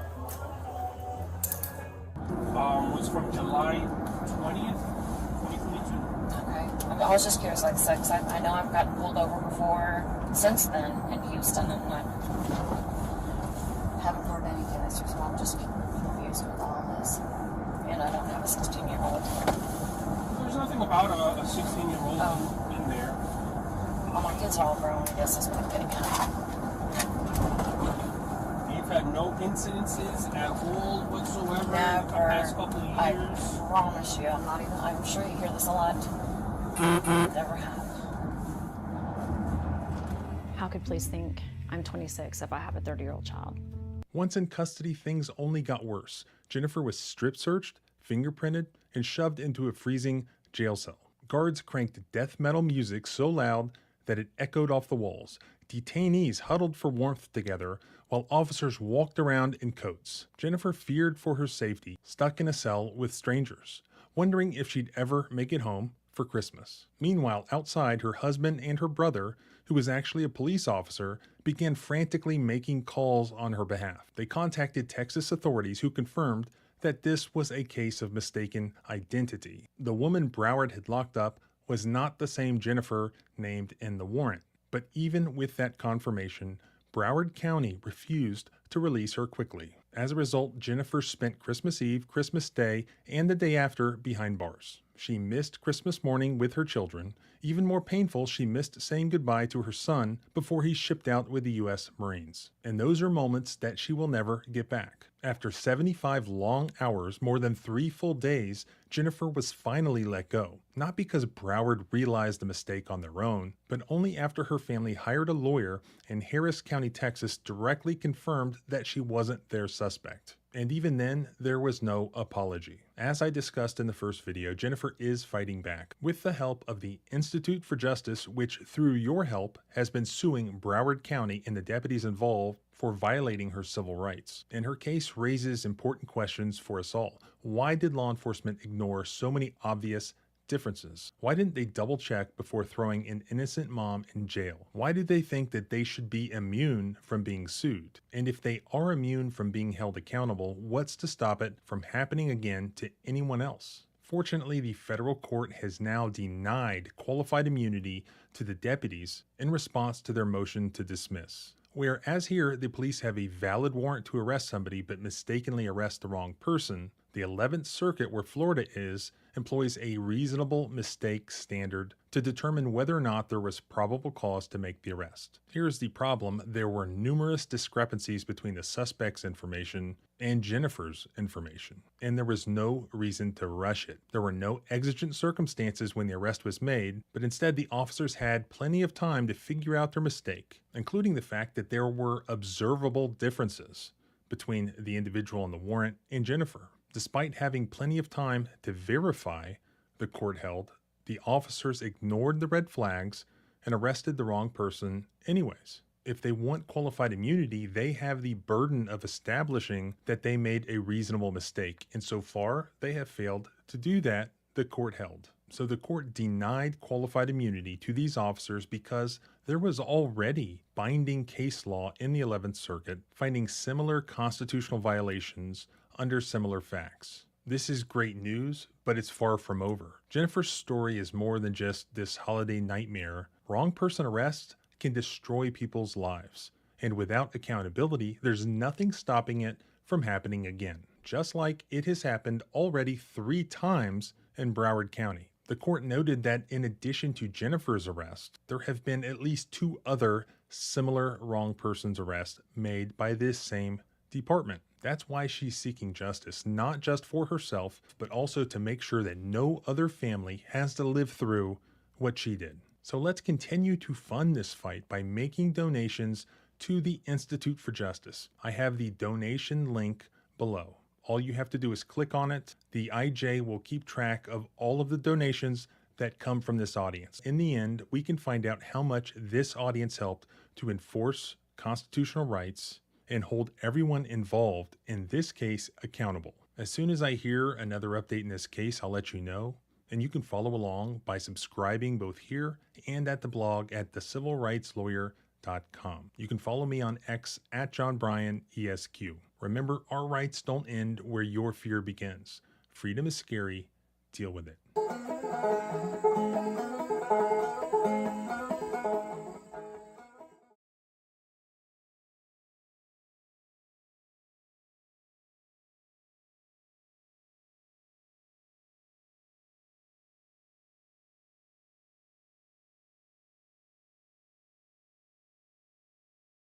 Hey yo, Helldivers, it's Lieutenant Buzz Lightyear, and you're probably wondering why I look and sound like this.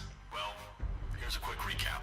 After the defense of Super Earth, many of us Helldivers were sent to Zegama Paradise for some much-needed R&R.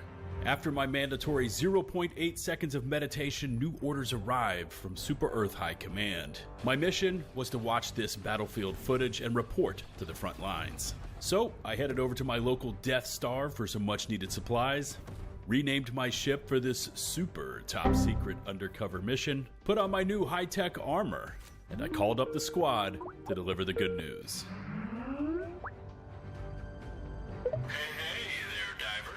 Hey mate, bonjour. What's up?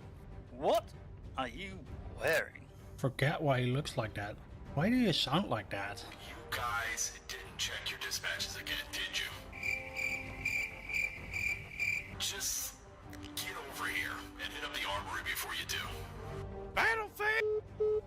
Once we were assembled and dressed for success, it was time to dive into our latest mission. Stardivers, here we come. That looks sick. Engaging orbital. Oh my god, okay, I see it. That looks badass as f***. Yeah, right?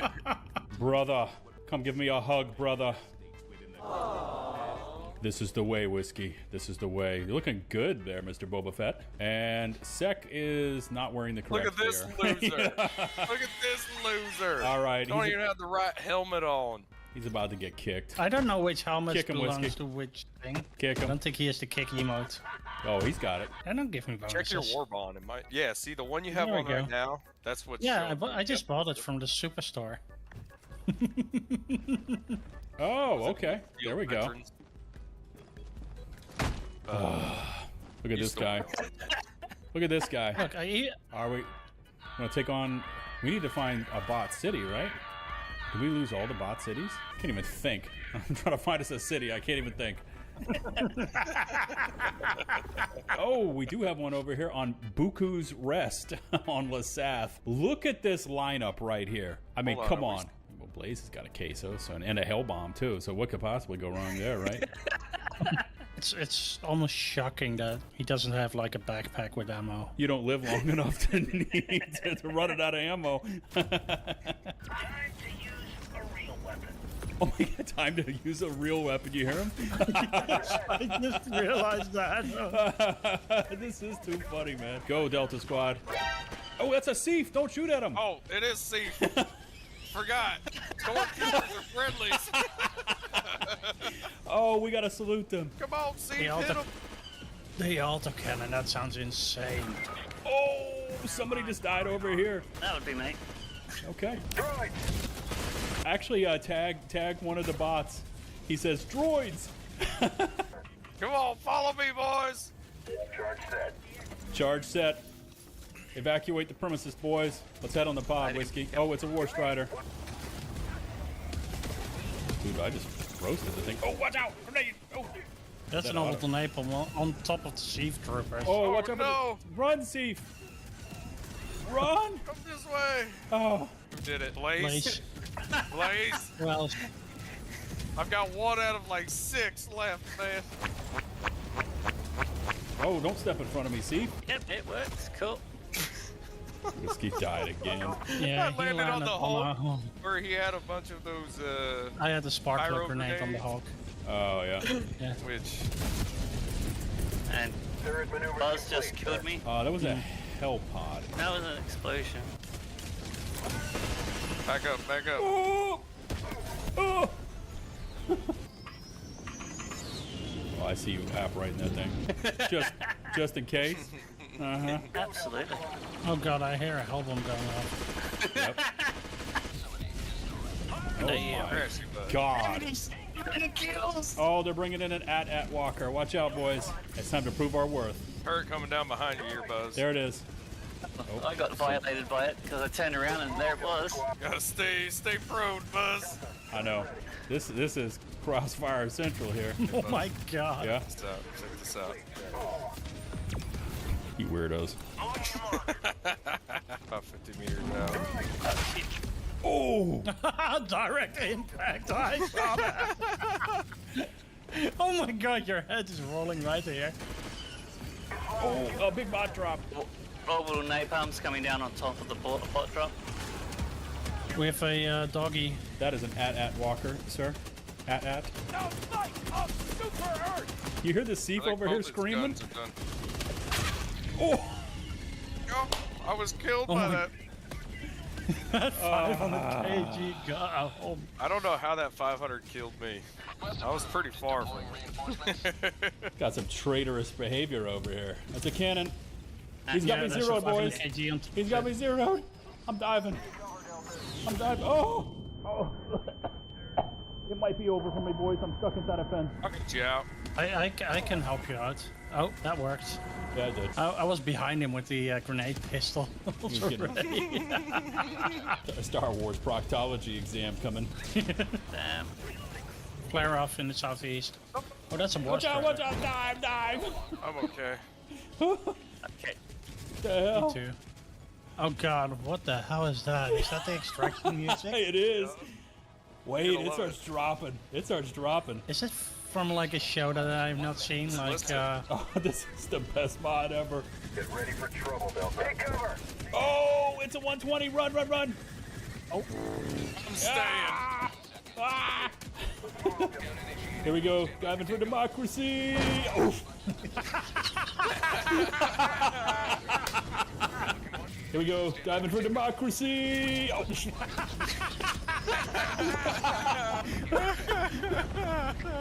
What the? Oh, that looked amazing. That was awesome. That was the day Greg the Stormtrooper knew that his advanced dive training had paid off. Greg the Stormtrooper. The most dedicated of Stormtroopers. Kevin. I feel like with these armor sets, we're invincible. We are. Until we get killed. Oh, that's about breach. Backing off. Who's got Cluster what? out on bug breach. Sec, let's go ahead and dump our turrets right here. I was just thinking the same thing. Coming to you. Oh, listen to this And let's go. make it 3. Oh no! No. Oh no. But they're gonna both work. Oh my god! Wait. Oh, one disappeared. Oh, mine got destroyed. It's time for Greg to use some of his incredible brain power to solve this puzzle. Don't use it all up. Were you coming over to check on my work? I was. Yeah. There's a little nest over there. Let's move on it together. Greg, Kevin, and Larry, the Doom Troopers. Do you have an arc thrower? I have a blitzer. The first thing I did was Zap Blaze. Yep. Decent to know. Oh my. Killed by a sec. Yep, that went absolutely not according to plan. I saw an enemy. You saw an enemy? Sparked on a ball titan. Oh my god, that was one hell of a frame drop. Cluster out in that nest. We've got an angry Wampa over here. Angry Wampa. Got a couple. Oh. Stalkers. We got stalkers. Take that, you Wampa. Say that. Yeah. We got your feet sec. They are breaching. The angry Wampas. Right, I got a cluster going out on that bug breach. I've called in heavy ordnance, sir. Riding this one till it dies. Oh! Back it up, Buzz. We're about to get streaked on, boys. We're getting streaked on. Yeah, there's a whole bunch of streakers on place, yeah. Angry Wampas directly ahead. You want one of the ammo packs? Otherwise I can grab the second one. Oh, goodbye, Wampa. Coming back to meet up with you guys. It's okay. We did some terraforming over here. Greg and Kevin's terraforming service. You are landscapers, but take Yeah, it really landscapers. seriously. We have more terraforming to do down there. Big boy. Oh, hello. Angry Wampa. Oh, the slappers. These are some pissed off Ewoks. For real. Like, yep. They're yelling at me. Oh no. Yes, the Phantom Menace. Oh! They're breaching. Run. Angry Wampas. Oh my. By liberty. Still got 1B that needs to be activated. 1B, look for 1B. Hello.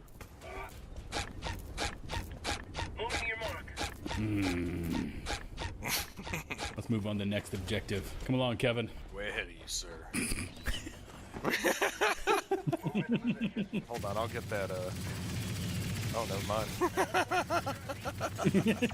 I ain't going down there. Uh-huh. Not brave enough. Greg has it. Don't worry, boys. Man, he is all over. He ain't even in the terrible aim. He can't find the hole. I bet his wife's mad. And that was the moment the video was demonetized. Get those turrets ready over here. Let's go. Come on, troopers. Turrets on cooldown, sir. What did I tell you? S2, not with us. I was with you earlier. Larry the janitor. Why did we bring him along? Oh, well, that didn't last long. That's what she says. We have a charger. The Ewok savages are attacking. Oh, it's a big Ewok savage. He's got a sparkler on him, sir. Oh. Zach, give me a call out before you do that. I thought that was far away enough with the scouts. I'm literally standing 2 feet in front of him, taunting him. You hit it with the air burst. Reloading. Take that, you rebel scum. It's a Gatling barrage! Holy crap! Taking out the Imperial scum has never felt so good. Found some oh, floating yeah. bubbles of semen. What? Demonetization. Yeah, this video is scuffed. I used the proper scientific term. Let me use that. Yeah, to that makes explain it. That's why it took me a second to get it out. Yeah, Like, wait. you didn't know yeah, what it that was. one. That's what it is. More angry flying beasts coming in. Delta Squad, assemble. Oh! I see the skills up there. Stormtroopers never aimed so well in their lives. Watch the accuracy be like 12%. Yeah. I mean, that means he hit something. Yeah, we did. I think our landscaping business is doing quite well these days. Yeah. I mean, that's... We have created little Australia right here on the snow planet. There's a Bile Titan over there. Yeah, they're breaching. Oh, boys, let's go. Well, they are now. That was a bit too high. Oh, goodbye. Angry Wampa beast. Angry thing running at us. Oh, no. Never has democracy looked so good. Oh, Zach, how could you? I beat you. Hello, Deltas. Oh, there's a bunch coming from the northeast. Oh, there's another one.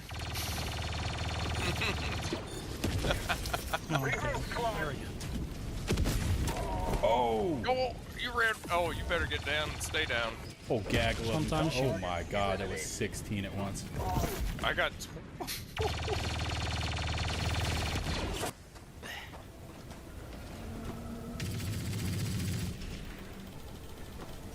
I got this one. Oh, it was a citizen who ran at me. I thought they were a voteless. I'm sorry. They look like they're all burned to a crisp. What a traitor. Jesus. On that data. This is Buzz we're talking about, though. Greg was released from the Corps. My Seif buddy.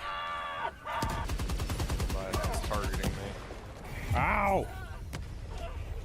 My own flame turret turned turreter. Don't worry, guys. I have the super slide.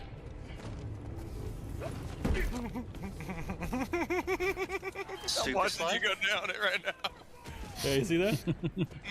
Notice the only one missing from the objective to assist us right now is Larry the janitor, off on his own. I've had trouble trying to get back to you. Old Larry. If it hadn't been for me, there would be no code. Oh, why throwing napalm right on top of me? Oh wait, can I hit the left? Oh, good, I didn't die. Oh. Oh, he Almost. ducked it. He ducked it. Can we Here, like I'll, move it I'll, down, or did they yeah. disable that? No, I think they made it. So, yep, they still made it so you can move it. All right. Ah, crap. Let's move, Delta Squad. Tell me when. Hit it now. Hit it now. Yeah, shoot. In now. 5, Tell me 4, 3, 2. Down. Yeah! Got him. Titan is pretty much above us. Did you bleed out? Yes, something like that. Scaley's ahead. Scaley's ahead. Oh! I brought down the wrath of the Scalies. Oh! Greg, the stormtrooper, was just vaporized by a shot from behind a building. Poor Greg. Blaze is not laughing. Doesn't have it. Larry the janitor didn't unlock that yet in his war bond in his stormtrooper training. Whoever put this in the game, I love them. Brilliant. Yep, 10 out of 10. We got a puppy. Oh, we got a big puppy. Yep. And a napalm. Oh my goodness. And a rail cannon. And a few I'm arc making grenades. sure. They were using cowardly weapons on me. Yeah. The Force is clearly strong with this weapon. My turret sounds like something like a Star Wars. Oh my God! It's like a TIE fighter laser gun. No, the guard dog. Oh. Your feeble weapons are no match for the dark side. Out of ammo, out of stems, out of everything. I need S4 over here. S4, come to the Force. I need a stem. Yeah, me too. Give me a stem. I got you. Yeah, me too.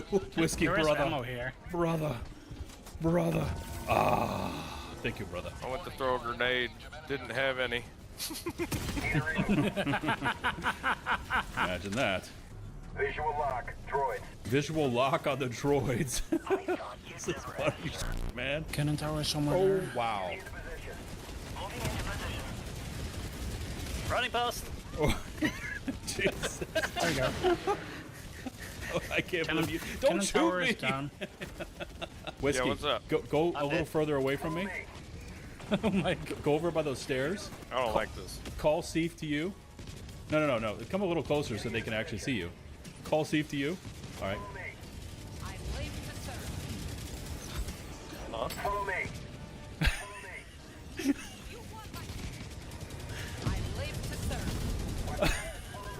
Never mind. I got a grab. TIE shot Fighter strikes before both incoming. shots everything. Oh, I just killed a Seif with the eats. Good job. I'm so Good sorry. job. Good job. I am so sorry. Delta. Oh! There's something over there. I have found the silver goop, aka stormtroopers. The silver goop. That sounds very sus. Whiskey, watch this. Oh! Did you see me? Disappeared. I think I have a problem, brothers. Well, you're missing an arm. Can anyone assist me in finding my left arm? Oh yeah, I I found it. It's on your gun. Okay. I think I left it back on planet Bucharest. I'm not gonna lie to you. I may have used it in the hell pod. When you start that emo, your arm goes normal for a second. or two. I know. This is weird. There it is. And then it goes back. Oh. Yeah, Buzz has directional issues like Sarge, but low sounds. Directional issues like Sarge. Why? Which Because way we gotta go? North. Okay, south. Yep.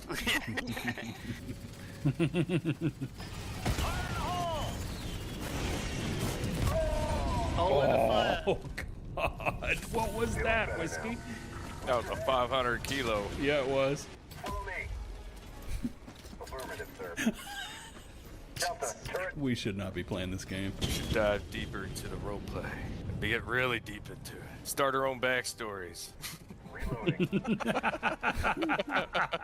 Bug Breach and Sandstorm. Not a good combo. And then I've got street lights shining down on me from unknown light sources. Like, what the hell? Just something run over here and just kill me right now. Oh, and I fell down into the environment. Oh, you found the death pit. Yeah, death pit. And the sandstorm clears. Yep. Just waiting to get buzzed, that's all. Get away from me, you foul beast. You will not. You will understand the power of the dark side. I'm trying to punch him. Heavy ordnance incoming. Heads down, Delta Squad. Ooh. That was good timing. Yeah, it was. Whoa! He's in the ground. They're burrowing. It's like Tremors. They're flying now. Oh! Operation Keep Blaze Alive. Seriously. I'm not that much in danger, thanks to you guys. And All right, my grenades. everybody, stop shooting them. Yeah. We're about to have a replay from yesterday. This is even higher, brother. Here we go. Time for democracy. Ah! Effective again. We're squids. Got the wrong setup.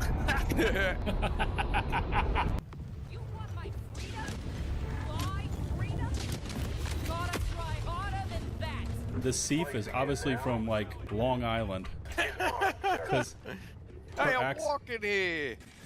Come here, you faultless. I will teach you the power of the dark side. Take that. Got him. He's using nefarious tactics to come after us.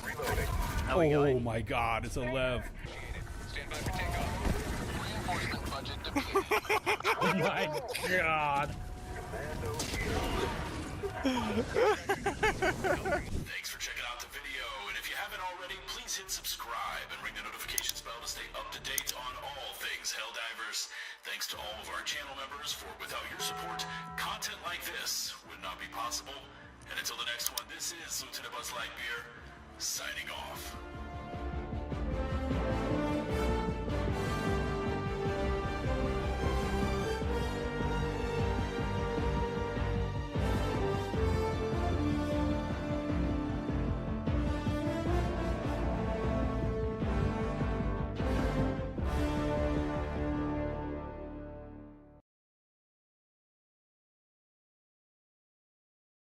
Did you see the Trump thing? Trump thing. People were saying that Trump died. Oh, that was false news though, right? It was false news now. Okay. So he came out and said, oh yeah, I don't know what these guys are talking about, fake news, blah, blah, this and that. But what was interesting, during the time it was happening, there was... Mans are gonna start getting the mark of the beast. But it was some Asian guy, right? And there's a video of them planting the needle in it, and he goes, The Black Ops cover art is not what we remember. He doesn't have 2 guns.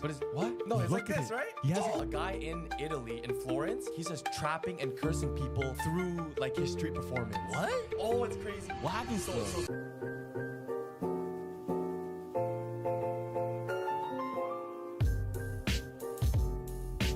Yo, we missed out on big news, fam. Oh yeah, lots has happened. Yeah, like we missed a whole period that we could have talked about a theory, like a huge theory. Yeah.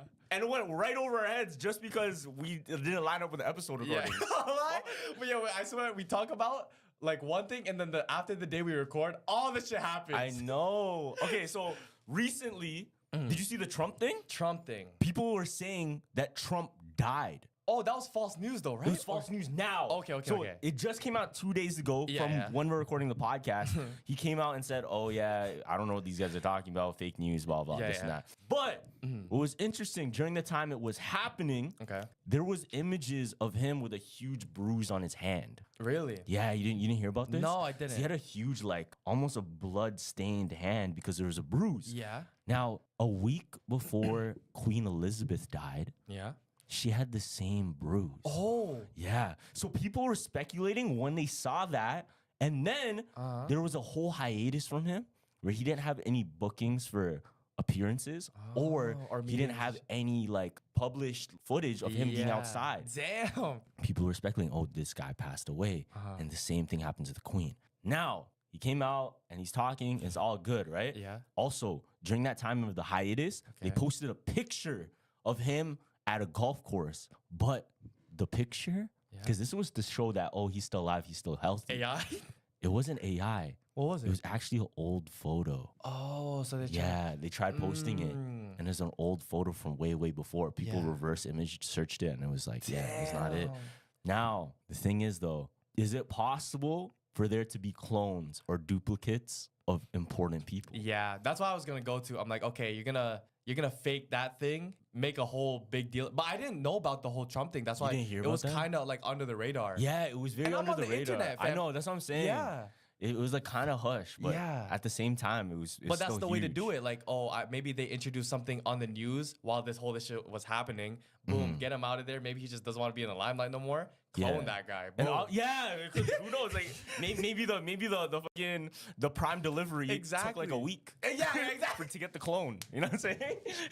But in the future, that shit will take so like quick. It's quick. It's like we already have a Carlos down there. Send him up. Because obviously this is theoretical. We're just talking here, but like, if you think about it, if you had an important person and you know they're at risk, and they used to do this back in the day, did you know they used to actually deadass have body doubles of important leaders, like world leaders around the world? So any country leader, they would specifically look for doubles in case they had to make a public appearance that they didn't need to say too much, they didn't have to do anything, just so they can keep them safe. Because putting your guy literally putting your guy out in the front lines, open to every danger in the world, you would want to just limit the risk. That's true. You know, especially if it's a target. Yeah, that's true. So I wouldn't be surprised if they already had like, okay, clone 1, clone 2, clone 3, clone 5. Oh shit, clone 4 died? All right, clone 6. Exactly, yeah. What if theory?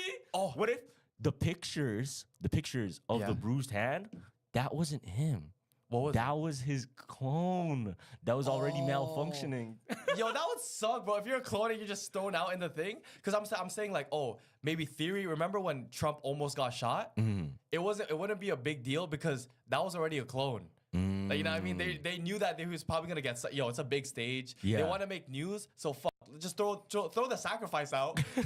I'm here chilling. Like, did we talk about Mickey 17? Isn't that like he's a.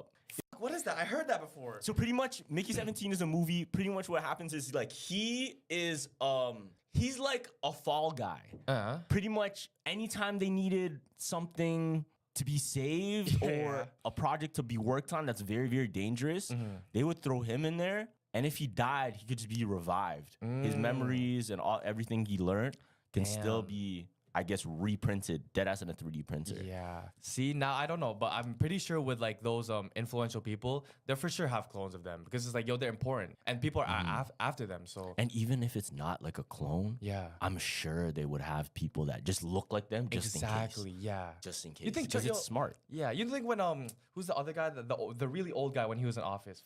Joe Biden? Joe Biden, bro. They definitely had a younger, like a healthier version of Joe Biden going to the meetings, bro. Because that guy was barely surviving. You know what I mean? Barely. The theory was the theory was that he was just cloned and that he was just malfunctioning on yeah, exactly. Bro. But that's obviously just he was just old. Or it's a ritual. It's like a ritual. You know how Queen Elizabeth had the same thing? Yeah. Maybe it's like you have to do that, or maybe it's like that was someone else's blood.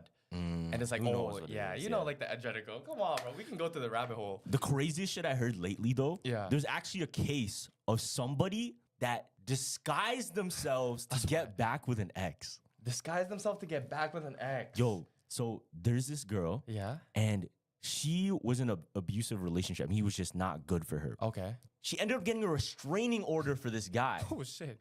Yeah. Months pass. And then a new guy comes into her life. Okay. Completely good guy. Seems like, wow, this is my perfect person. Yeah. But her friends thought, wait, he's a little bit too similar. Now, it turns out this guy, he had over, I think, like 30 different plastic surgeries to his face to change his jaw, change his jaw, face structure, nose, eyes, hair color, everything, just so he can get back with the ex that he loves so bad. Yeah. It's so crazy. Wait, and they actually got back together. Yeah, they got back together and they were together for a couple months before her friends decided, like, okay, we gotta look into this guy. He's a little bit too. Yeah, because he knows a little bit too much. He already knew like what she likes, obviously. And you know those ones are like you have to hold in you have to hold in the truth. Like you're playing Mafia. Yeah. Oh my god. Like real life Mafia. Yeah. It's like, how did you know that? Oh fuck, I know exactly. Oh, meet my friend Joey. Oh, hi Joey. You seem like you like dogs. How the fuck you know that? Bros Nardwar. Like, you know a really niche thing that you could say to her for her to like you more, but you gotta hold it because it's too obvious. Yeah, I feel like the way you would be able to get caught is if you had a pet or like a dog. A dog that can sniff you out. Go. Oh, that's the only too way. friendly. This shit is too friendly, right? No, it's like when I lie, like sometimes I like, and I know the truth, you have to stutter a bit, or like you have to do one of these. Like, you know what I mean? Before you say it, because you already know the answer. So you have to be like, wait, oh no. You know what I mean? That's the game. Nah, trust guys, when me and Carlos get into a mafia, the house gets loud, gang. Like, just side note, fam, we're standing on couches. Carlos starts walking around the room. When I play Mafia, I'm looking at how many times people blink. Yeah. I'm counting how much times people touch their ear and shit. And it sucks, man, because it's like he rallies troops. So like in Mafia, you're usually supposed to stay in your thing, but no, he's out there. So now it's like when you are Mafia, there's already an army. And I play games too. I'm like, no. I tell people like, yo, I know you're Mafia. It's okay. Yeah. But oh my god. I tell people shit like that. Oh my god. I tell people shit like that. So, and all okay, yeah. I can't get heated. Anyways, I got heated for a bit, man. All right. Speaking of trust issues. Yeah. What happened after? Okay. It's not that story. Oh, okay. There's another one? It's a Mandela effect. Oh, what? This one you're gonna love. This one you're gonna love. Because this shit blew my mind right away. We haven't talked about it. Black Ops 2. Yeah. Right? We talked about the sign one before, but this is a whole new Mandela effect for Black Ops 2. Okay. The Black Ops 2 cover art. Yeah, it's okay. Wait, let me describe it. Yeah, describe it. It's a guy with two pistols. Yeah. All black. Yeah. Orange in the back. Black Ops with the two in Boom. orange. Boom. That's right? good? Now check this out. Okay. What the fuck is wrong with this picture though? What happened? The Black Ops cover art is not what we remember. He doesn't have two guns. What? No, it's like this, right? Look at it. He has a gun. He has a gun and a knife. He has a knife, but it looks so wrong. That's not right. It shouldn't look like that. Yeah, he doesn't have a knife, gang. Fam, that's the real cover art. And everybody's going wild because they don't remember the knife, bro. The knife? People remember there being just another gun in the same position. Same position, but he's holding a gun instead of the knife. But you know why? Because you're so focused on this part, you actually don't realize, like, you actually don't care what's happening in his left hand. Bro, but you show it to so much people, every's freaking out. I already knew. Look at that. Like, that doesn't look right, though. Yeah, it does. I thought that was a gun, fam. No. Oh, no, that's weird. It just doesn't sit right. Mandela effect stuff. That's just bad memory, low key. That's just bad memory. Okay, there's another Mandela effect. Oh, okay. There's another one. This is really weird. Did you know the national animal of the United States of America? What is it? Eagle. The bald eagle, right? Yeah. Did you know it wasn't that? It's like a wait. It wasn't that officially. What is it? Until until December 2024. I think I know what it is. What is it? It's the moose, no? No, that's Canada. No, that's us. No. I remember something though. What was it? No. It is the bald eagle now. Yeah, I know. But just December 2024. What, a beaver? No, wait, stop. Listen to me, stop. No, stop. United States of America. It's just their national animal now. I know. Like they always used it in imagery. What was it before? Nothing. What? They just never had anything. Why? Until they finally made it official.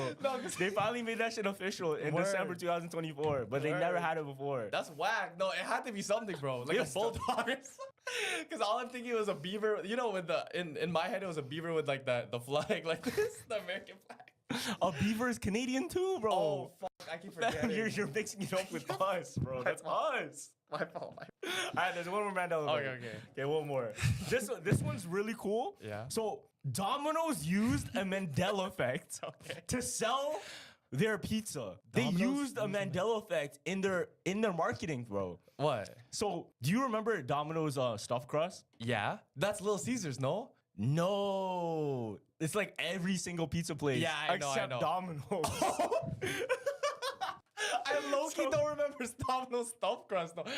So the commercial is like they have different pizza boxes, and then like you remember getting the Domino's stuffed crust, right? And they're asking like people like that order Domino's like, oh yeah, I love Domino's stuffed crust. yeah. That's one of my favorites. You know, they open the box like, oh, go ahead, take a slice. Yeah. The box is empty. Like, huh?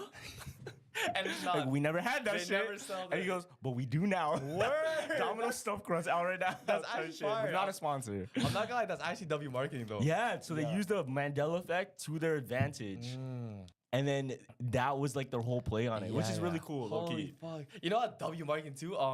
Cause it was so annoying, but it always got in my head. The A&W guys. Like you already know they don't have a mascot, but it's that bald guy that's trying burgers on the street. Yeah. You remember that guy, right? Yeah. That's already a mascot in itself. Just even the cash man. Oh, I was just You know gonna say that what I'm next. 1, 6, 7. Oh no, that's a different Pizza one. pizza. fam. I'm the cash man. That's Canadian money though. for your cash. Gold. Yeah, they don't know about that, fam. All right, one more Mandela effect. Okay, bet. This one is a Mandela effect update. It's Okay. about the Monopoly guy. Oh, what about him? So wait, check what out. was the first The one? Monopoly guy. Yeah. The original Mandela effect. We remember what? What do you remember? It's the no. He has a monocle. Yeah, he has a monocle, but he doesn't. So it's an update. What? I'm gonna show you. He has like a cane now? No, he has a monocle. Oh, he has a monocle. Sick. But it's like full Chrome Hearts glasses. no. It's like double. Look. This is an official Monopoly box. Yeah, that's what he looks like, right? But So before. this was the Mandela effect that he had a oh, monocle so they or he actually didn't. updated it now. So it came back. Word. They didn't update it, but this whole time there was a Monopoly guy with a monocle. Word. But only on the $2. What? Because the other ones don't. Don't have? It was only on the $2 paper. Oh, that's kind of weird. That's why everybody remembers the Monopoly guy with a monocle, because you have seen it. It's just not on the main logo. It's on the $2 when you play okay. Monopoly money. Yeah. But did he have a cane or no? Nah, you're thinking of the peanut guy. Yeah. My little cousins fucked me up with that because they're like, oh, they're like, they love the podcast. They're like, Yeah. oh, they try to trick me. They're like, oh, you know, he had a cane. And you know, when you're moving the pieces, Yeah. they confuse me because I'm like, okay, there was a boot, there was a top hat, there was a cane. Isn't there a horse too? There's a horse, yeah. But I'm like, there was never a cane. And then like they showed me an AI picture of the thing. I'm like, yo, AI's too real. Oh, but that's something also we talked about.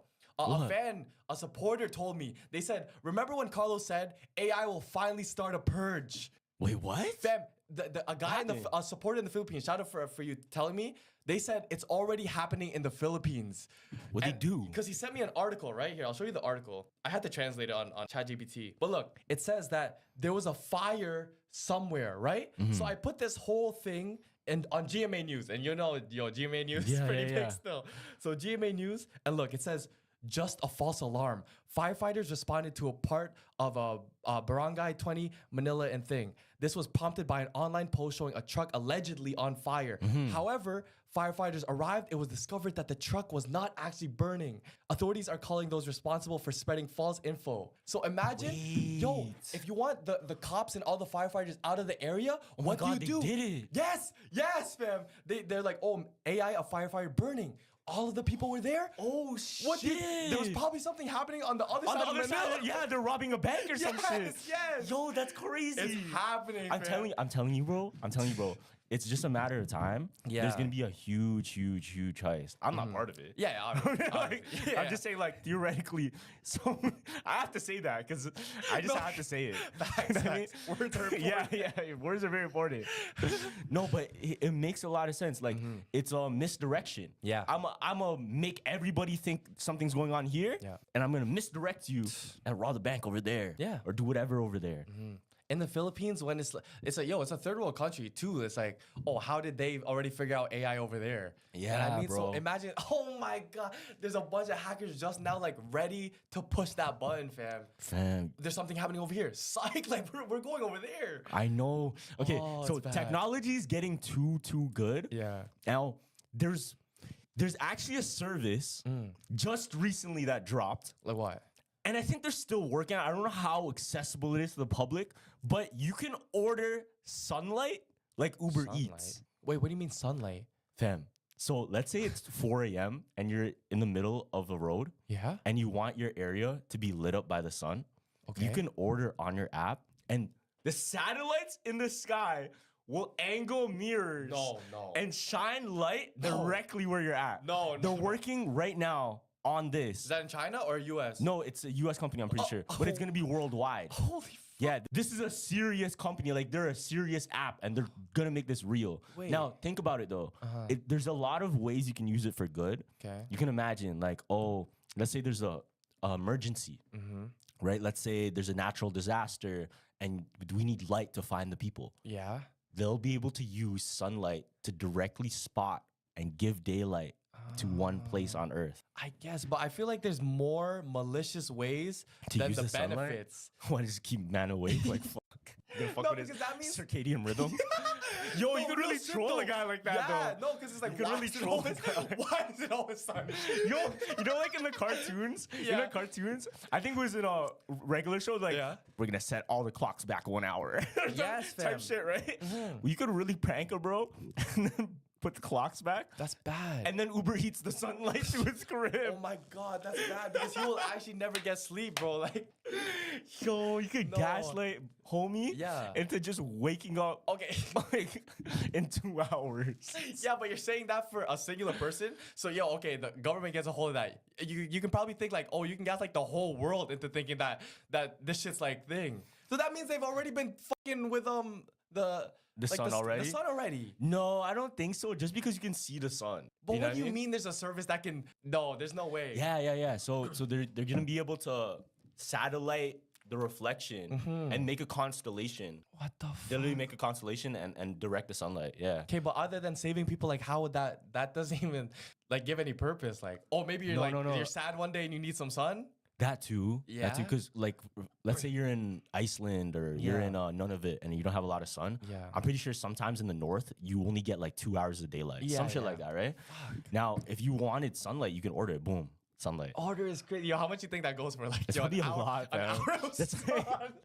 Yo, that's some. Speaking of Call of Duty, that's some like you need like 20 body kill streak to get at least enough points to get that shit. No, it's definitely gonna be like a 2 for like when there's a discount on the sun, everybody's gonna have some. No, that's the type of shit you can just never access. Yeah. Like, you know when you go to Chuck E. Cheese and all the prizes that are like really high, and you get like a PS5, but you can never fucking get the PS5. You're not gonna make enough points. 100%. You're not making enough points to win that shit. A Louis Vuitton pack at an arcade. You know that you're not getting that. Yeah, that's probably what it is. It's probably like 500 bands. Who No, knows? that's too much, fam. Yeah, that's crazy. That's some shit like that. Like you can only access if you're on a special program on Uber Eats.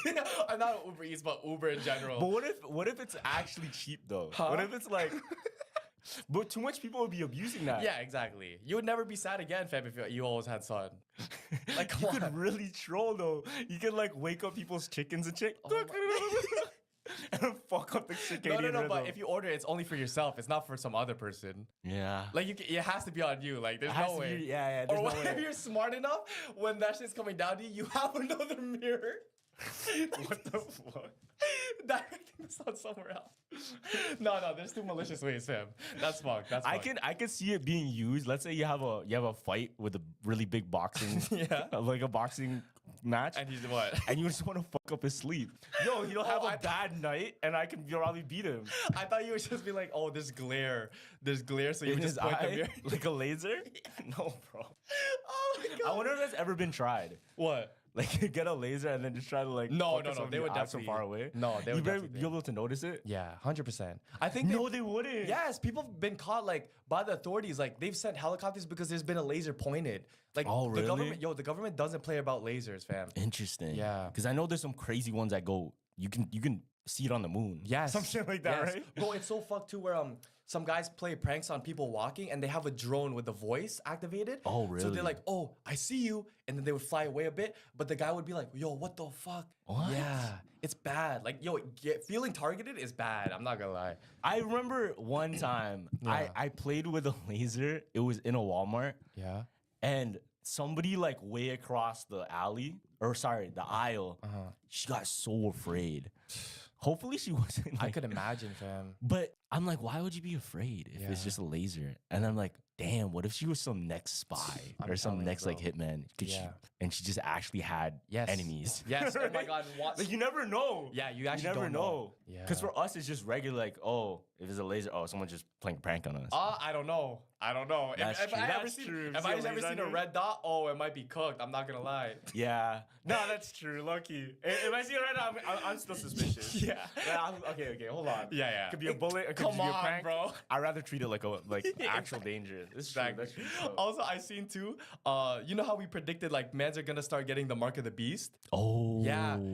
It's not being showed like it's being like thing on TikTok, but it was some Asian guy, right? And this is his thought process, right? So whenever he gets like Uber Eats from his apartment, you know he have the fob key? Yeah. Yeah, so he's like, oh, sometimes I don't like bringing it down, or like sometimes I forget it, right? So I'm gonna put the microchip in my phone, right? And he's like, okay, boom, makes it, my phone is always on me, right? So now he's like, oh, sometimes I do leave my phone, right? Yeah. And he's like, what is actually always on me? Myself. So he's like, yes. And there's a video of him. I'm not gonna show it on screen. I'm just gonna show it to you. Them planting the needle in it, and he goes into his elevator, and he goes like this.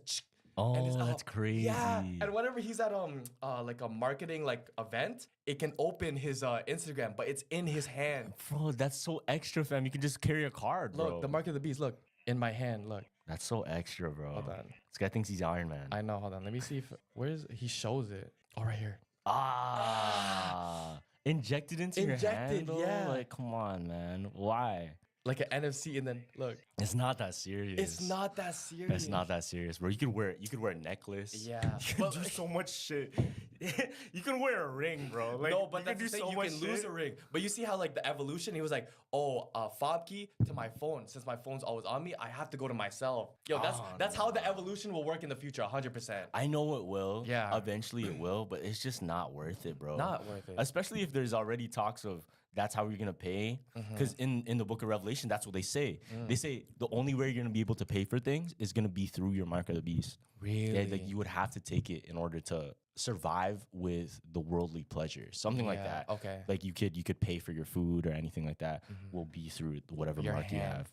It's crazy. DraftKings Casino has your playbook for gaming action all season long. Play thousands of popular slots for a shot at jackpots. Over 400 million has already been awarded. New players get 500 spins on Huff and More Puff over 10 days. Download the app, use code JUMPPOD, JUMPPOD, and claim your spins after your first $5 wager. Get in the game with DraftKings Casino, home of the largest jackpot win in online casino history. The crown is yours. Gambling problem? Call 1-800-GAMBLER. In Connecticut, help is available for problem gambling. Call 888-789-7777 or visit ccpg.org. Please play responsibly. 21 and over. Physically present in Connecticut, Michigan, New Jersey, Pennsylvania, West Virginia only. Void in Ontario. Eligibility restrictions apply. New customers only. Non-withdrawable casino spins issued as 50 spins per day for 10 days, valid for featured game only, and expire each day after 24 hours. See terms at casino.draftkings.com/promos. Ends October 5th, 2025 at 11:59 p.m. Eastern Time. When you think game day, you might not think Wayfair, but let me tell you why you should. Wayfair is hands down the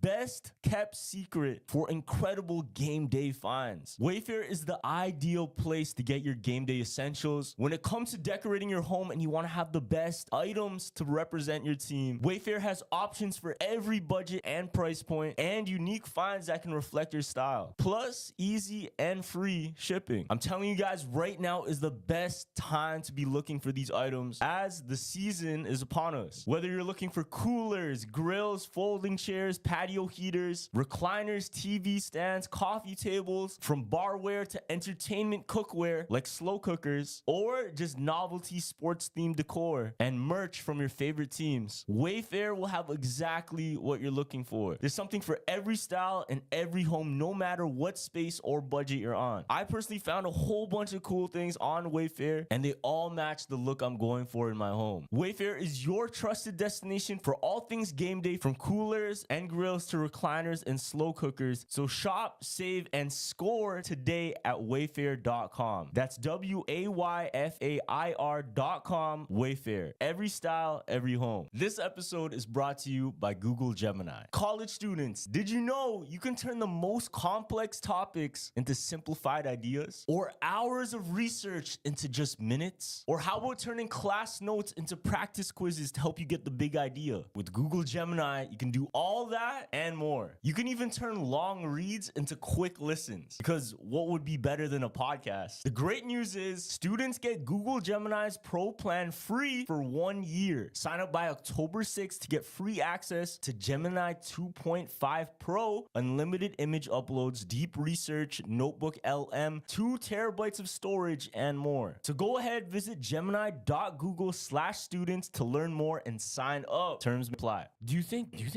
AI will be able to predict real time eventually? Real time? Cause I was reading Chainsaw Man, and there's a power you can get if you like sell your part of yourself to the future devil. That's what it's called in Chainsaw Man, right? Yeah.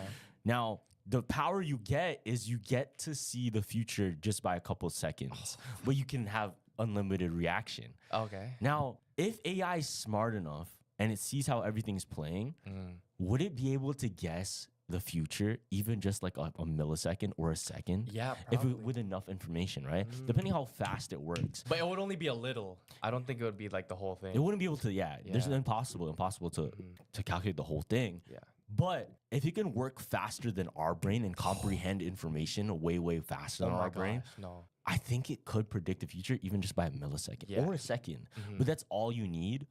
Let's say in a fight, or let's say in warfare, you just have it in you, and then you're like, you're in a battle. Gosh, bro. You can just see what's gonna happen next, make the next decision. Like, okay, boom. Like a bullet's coming after the robot. Oh, he already moved it because it's like, and like, how are we gonna kill it if it's always faster than us? Fam, imagine a jiu-jitsu tournament. Because you can imagine chess, where you can play AI chess and AI will tell you what moves to put. You can take it to jiu-jitsu. Be like, okay, he's probably gonna pull this move instead. Oh my god. Right? And then in chess, and then Magnus goes. No, I'm telling you, that shit's scary, gang. Magnus would be pissed against AI, fam. Because they actually do 10 moves in thing. But you know what? Like Clash Royale, like I love the little predictions they make. Because in chess, you actually have to play for them, right? True. You know what I mean? And in Clash Royale, the best Clash Royale player, I've seen him narrate his own game. He's predicting like arrows before they come. He's doing this like, oh, you're already That's a real pro. That's a real pro. That's a real pro. Because you know the defense for your offense. Yeah. Oh and then you counter that. Yeah, that's why I'm like, yo, you have to study. Just study your opponent. You don't have to like game plan. Just study him. That's the game plan, low-key. That's the game plan. That's why, yo, AI, I don't know if you've seen these videos, but AI's been plotting, fam. So remember in the movie where like the Teslas do their own thing? Yeah. It's already been a thing, but there's been more videos of like EV cars, electronic cars, like doing their own thing on highways, right?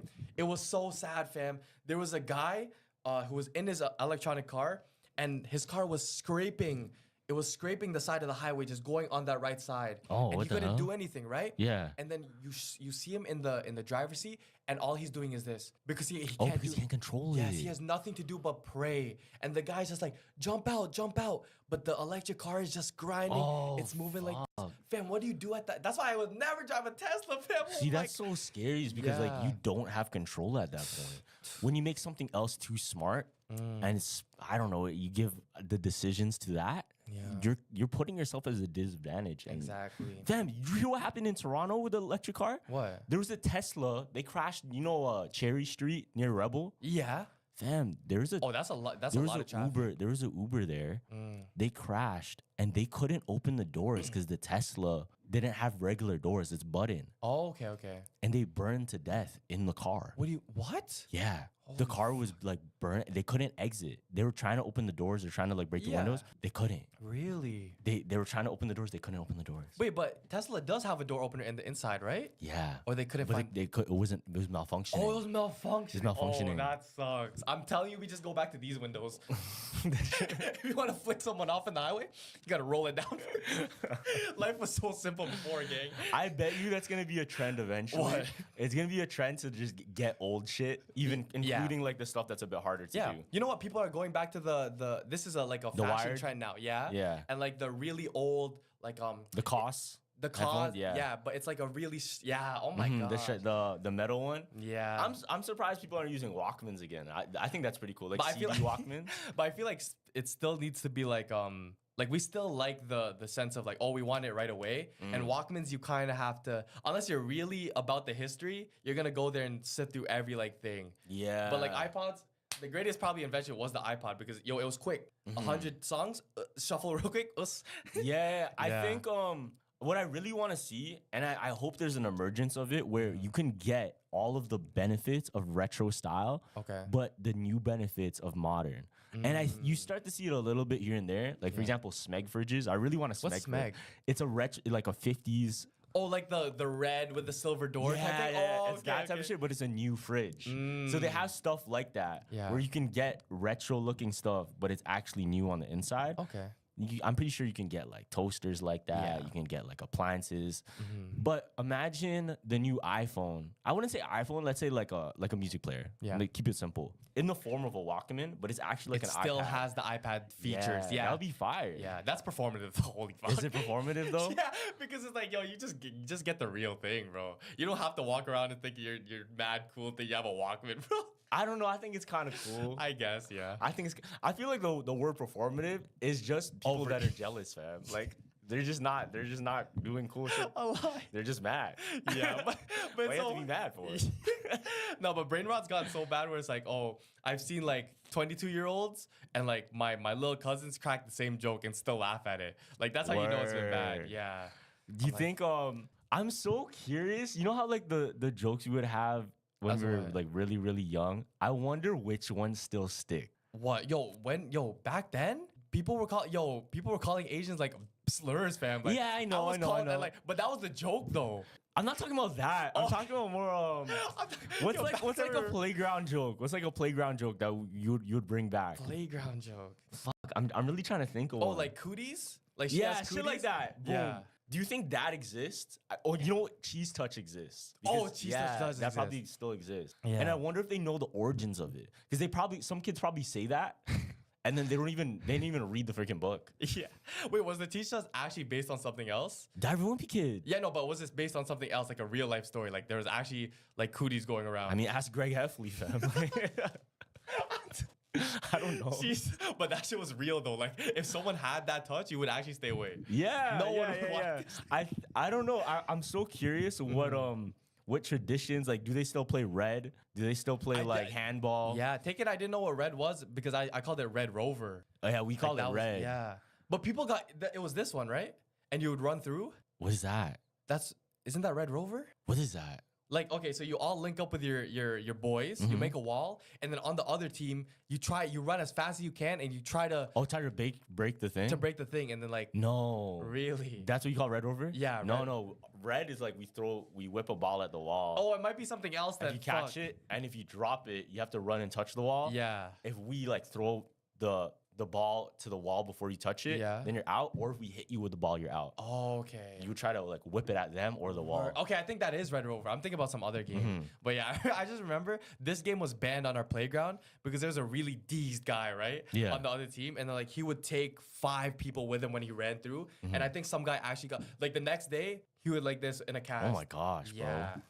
Oh my god. That's why I don't do snowboarding. I do nothing. 'cause Imagine you that super like these guy as a kid. Yeah. So like he's probably a full grown adult, but he's still a kid, right? Yeah. Like his body's just physically almost full grown. Yeah. And then his name is Maximum. That shit is scary, bro. Like homie's name, yeah. like It's a matches, strong bro. name. Yeah, That's yeah. a strong name. Maximum. That's crazy, no? That's like your parents knew. What else? What else is How the fuck you know? What's a strong like you're imitated by the name already? Like I know there's fighters that are meant to be fighters because they have that name. If I meet a guy named Fam, Hercules and Rampage. if he's not strong, Yeah. Now we're bullying the fuck out of him. yeah, Hercules, but he's not strong. He's crazy. He has to start eating eggs and go to the gym. Yeah. No, out of the womb, you're getting whey. You're getting whey protein, fam. You're getting creatine in your baby bottle. There's no way. Yeah, Rampage, fam. There's no way you're not Rampage, these. Yeah, Rampage looks like But his name is Rampage. I think Rampage was his nickname. Oh, word. I'm pretty sure. You know what's the sorry, off topic. You know what's the best legal switch of names? What? Ocho Cinco. You know the backstory why he changed from Chad thing to Ocho Cinco? No, I don't. Because his name was 67, but like the Mexicans fucked with him so much, so he's like, oh, let me just Ocho Cinco. Ocho Cinco. That's pretty tough. That sounds cooler too. Yeah. That's actually way cooler. Chad Ocho Cinco, fam. That's fire. That's sick.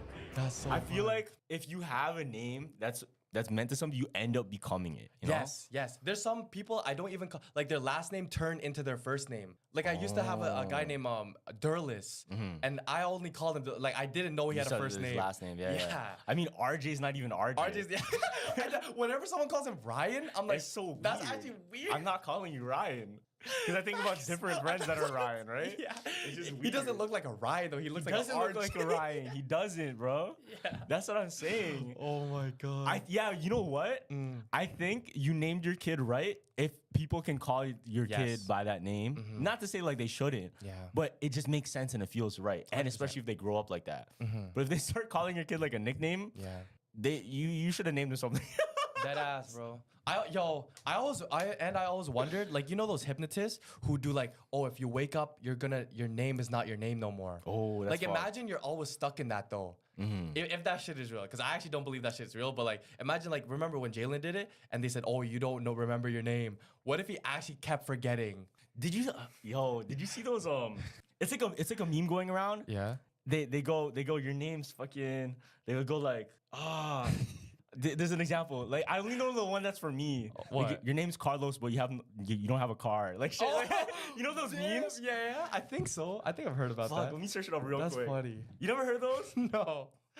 Let me see that, though. Your name is not your name. But fuck, I gotta find it on TikTok. It's Word. hilarious, bro. Yeah. Well, okay. What's the other meme? Because it's been going around. It's been trending nowadays. This one, the one where he like stops. That's old though. No, but it's trending again because like there's something in Florence that's happening, but it's about this guy. Like the King Baldwin one? Yeah. So there's like the street performers. Yeah. Yeah. So a guy in Italy, in Florence, he dresses up as that guy so they can take pictures with him. Oh, right. But and do you he know, hits this. Yeah, but do you know the real like it's actually bad because he's like he's just trapping and cursing people through like his street performance. What? Yeah. Oh, it's crazy. What happens though? So two guys who are really like into like Christianity and stuff like that, they're walking through Florence after their dinner. They walk around and they see the guy, right? And they notice something. When he's doing after the pose, he always finds a way to grab their hand and put his hand on top of their head, the person taking the picture with him. And then they saw his eyes fluttering. Oh shit! Underneath his eyelids. So they're like, oh, they went back to the room and they said, oh God, next time I see him, can you show me what's going on with this person? Because there's already bad energy. They go back. They see the guy still doing that to people. Like it's all the time. One to the hand and then one to the what do you call this? The head. And then he said the Holy Spirit showed him cobwebs over him. You know what cobwebs in the spiritual realm? That's witchcraft. Really? Yeah. So he's doing curses, and whenever they walk away, they see the same cobwebs over that person. Oh, that's crazy. It's a trap, fam. Look, I'll show you. It's weird. Oh, that's not King Baldwin though. That's just not? no. It's I thought not. it was. Nah. But look, he's like praying over him. He looks demonic, bro. Yeah, after every person, disguised as a street performer. Yeah. I thought it was. No, that's not the 'cause guy. It just looked like it was like symbolic outfit. It looked similar, like the cloak and stuff. Yeah. But King Baldwin, the reason he wears that mask and he's kind of like that is because he was actually a leper. Wait, what's a leper again? So he had leprosy. Oh, okay. And then his skin was deformed and everything like that, and he was very like ill. Yeah. So he would wear a mask so that you couldn't see his weakness. You would just see the mask, and he wore like an iron mask. Yeah, damn. I remember my dad told me a story. He wore a paper bag, right? Because he got the chicken pox, and he had to make his way all the way from one area of the Philippines to another. Yeah. And that the only way would be a jeepney, right? But they wouldn't let him on the jeepney if he wore a paper bag. The whole time he was going through like the 4-hour trip, like the 4-hour ride. That's such a meme though. Yeah, like what I like. Because he had pox all over his face, he didn't want people to like freak out. That would be a sick Halloween costume. Oh, a paper bag. That's lazy as What fuck, do you for Halloween? Oh, I was my dad when he's in the Philippines. No, it's like very niche. It's very niche. What did Emson do? Fuck. What did Emson do with the list? What? He did the SpongeBob list. Remember, that was some niche shit. I forgot. Remember, like, SpongeBob had to go at a list, and, like, he dressed up, and Ensign actually dressed up as just a list. Fuck. A to-do list? Yeah, like a to-do list. I don't know. Or, like, a grocery list. Fuck. I love those niche things, The though. niche things are so funny, bro. The niche things are so funny. I seen a costume Yeah. of, it's like a girl, and then she has, like, white right here. Yeah? And it's just like a stain. Guess what it is? Wait. Guess what it is? And she would just make a face like this, and she just have white hair. You know why? No, why? She's the grandpa that accidentally ate paint.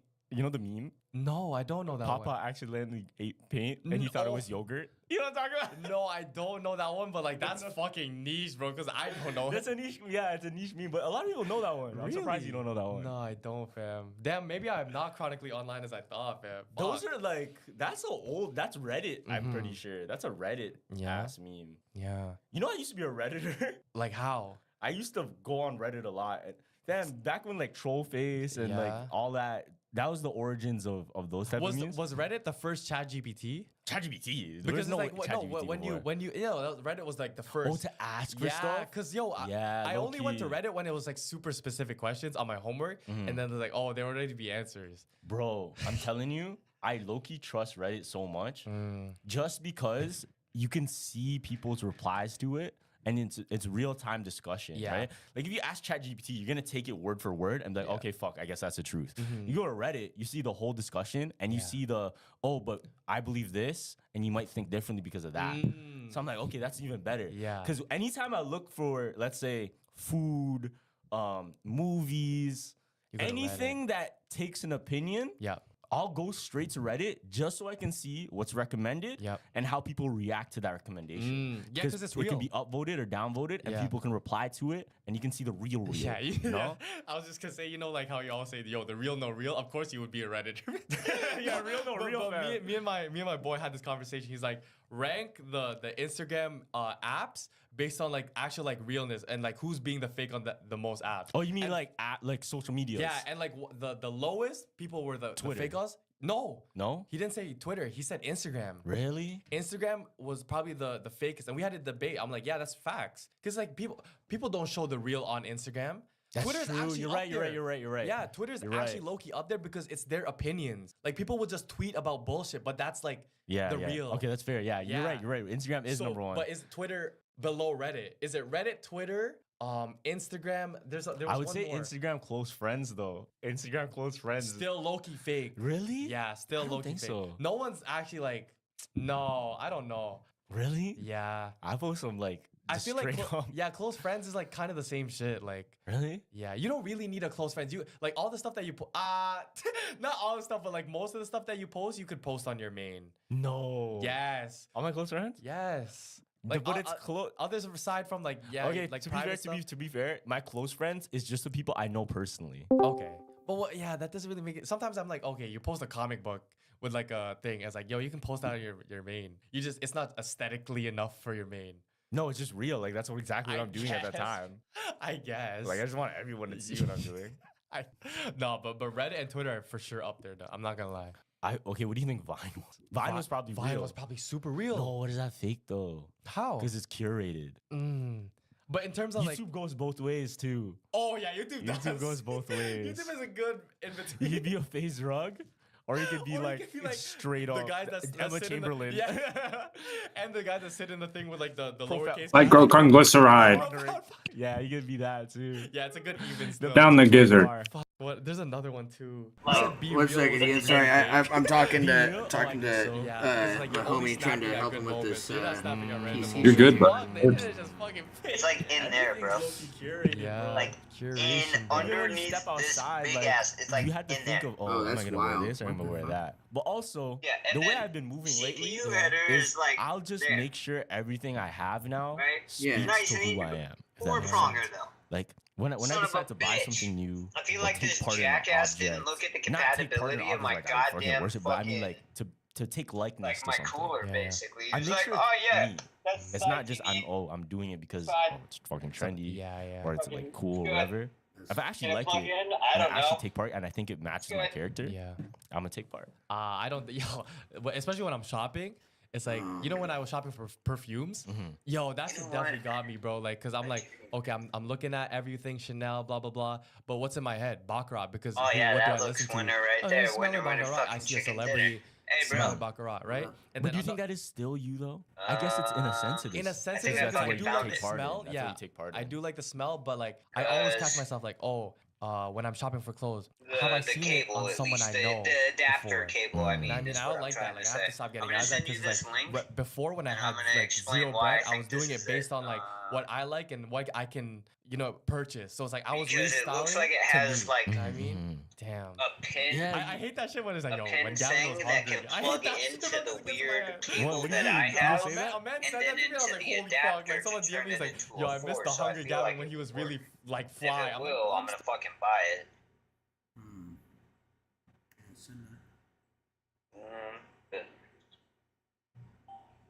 I get the name of it might not be right. I understand. But the product itself is for sure fucking right. It's gotta be.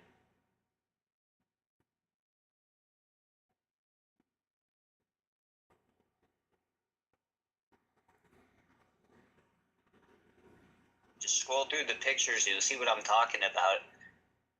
Because it itself is another weird ass cable like what I have perfectly. And it's got this weird little connection metal thing that it looks like turns it into a penis. Then I would plug my cable into the penis part, and then it turns into a 4-prong that I can plug into my CPU.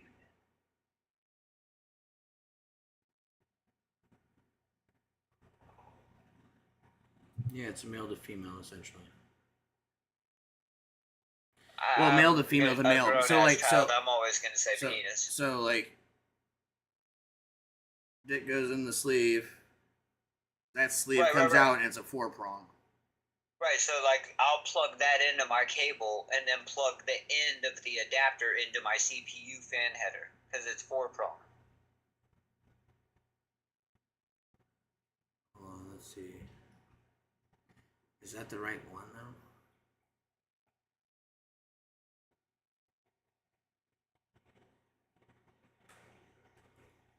It's gotta be. Hold on, let me look.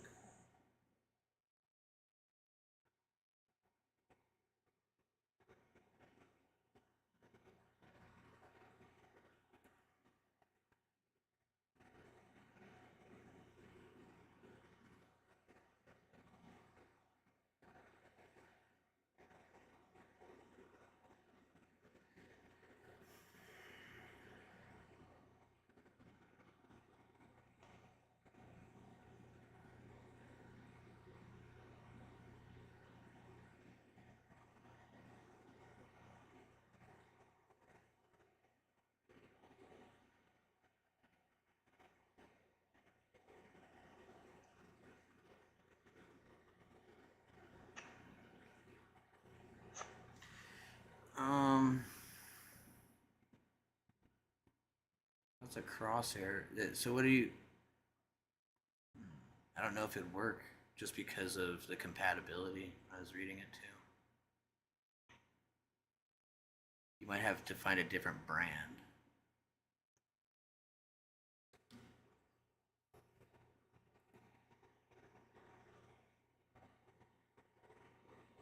Oh my goodness.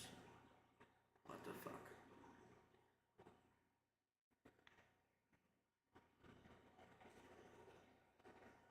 What? My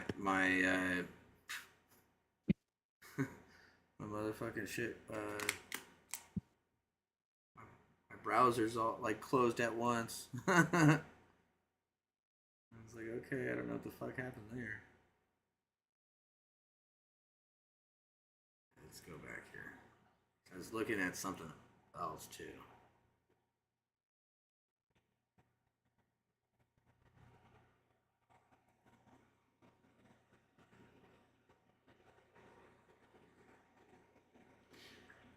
And then you said your cooler is cool.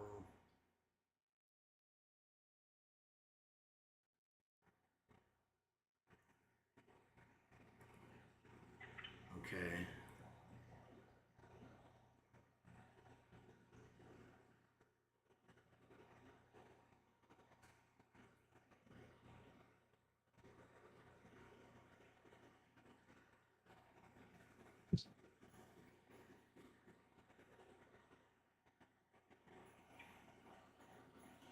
Because I was looking to see what the ideal cooler for one of those in a small build and everything like that.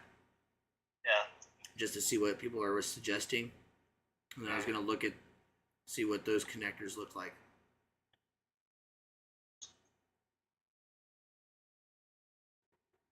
Because I feel like just process of elimination, you'd be able to see.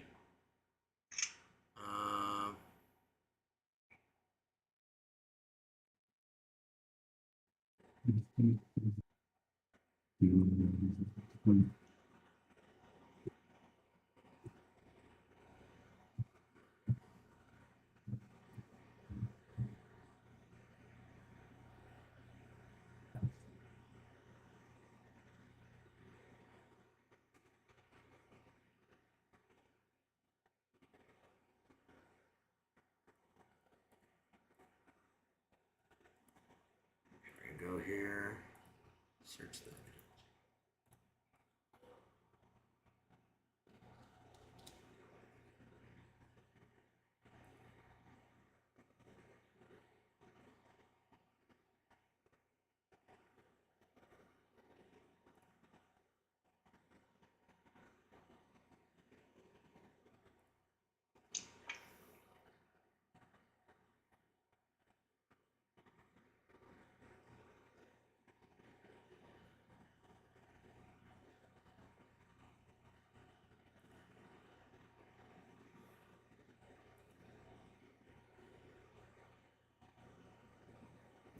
That thing's sitting just like right there in the middle too.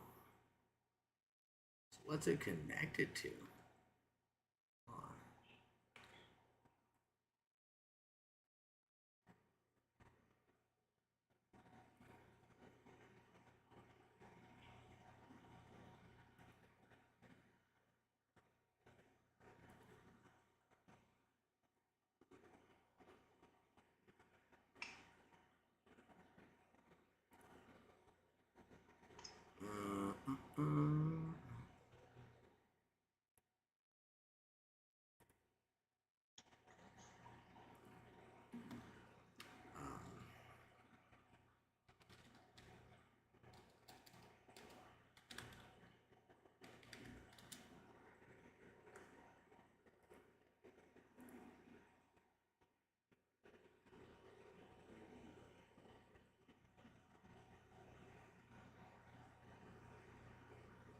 Okay, that gets put in there.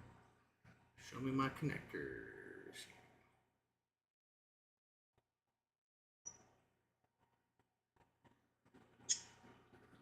Okay, there's it. Oh. Yeah, that plastic definitely runs down deep. I just fucking pried on the side housing of the cable a little bit to look. And it's definitely not just a cap or anything. Yeah, it's probably in the backside of it then, is what I was saying. Because they just put the cap over the top. I don't understand what you're saying. So, like, the cap that they put on top has got 4 holes. The thing underneath, like the thing underneath. shield. Yeah, no, the thing underneath though. If there's like a block in between the prongs, that way it makes it a 3-prong versus that, like, it's just gonna block out that hole completely. Kind of like that's why I'm just saying, like, a block underneath the actual. Like, I'm sure you could pry off the top at the end there, and see all 3 connectors, and then see the block in between. Yeah, I was trying to see where the block ended, but I don't see it. It just keeps fucking going, and I'm afraid I'm gonna damage it past. So. Repair. Excuse me. Bless you. Fuck me. This other fan that I'm looking at, it looks like it's a 4-prong.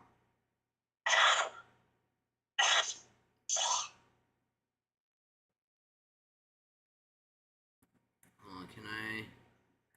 How do we zoom in again here?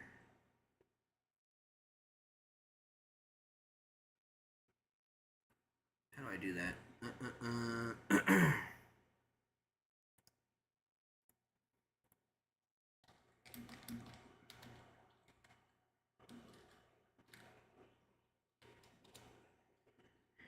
Control and plus. That's what it is. Okay, here we go. Excuse me. I was looking at something. Control plus.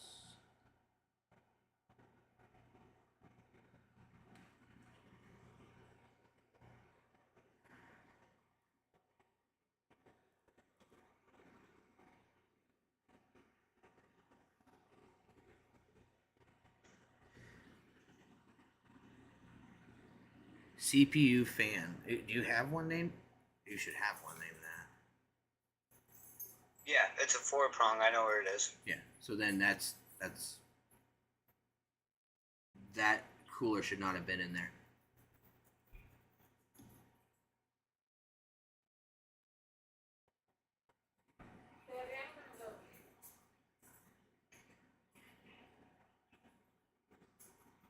Okay, love.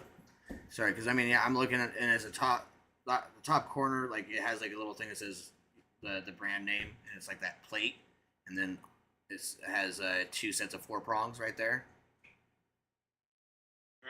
and then the 4-prong like going the other way underneath it. Yeah, it has like what, ATX 12 volt. Yeah, that's where it should be going if I'm looking right.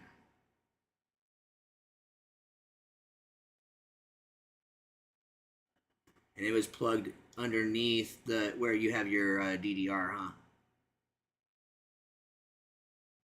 Where I have my what? Or sorry, not DDR. Your RAM. Sorry, my brain's stupid. The 4 slots right there at the bottom. Here, I'll show you what I'm talking about. So here's my RAM. Yeah, it was plugged underneath that, wasn't it? To the right side. It's plugged right here. It's plugged right there. Oh, okay. Yeah. See, I see, because see, right on the, see on the other side it says RGB, so I thought I couldn't see anything else because it's a very weird spot. So there it is right there. See how it's 2 and then space and then 1? Yep. But it literally hang on. But that's that. Does it say OLED right there? Huh? It says OLED right there. I think it says D_LED right there. It might be an O, but it looks like a D on my end. Well, it's okay. I was just making sure because I just want to know where I'm looking here.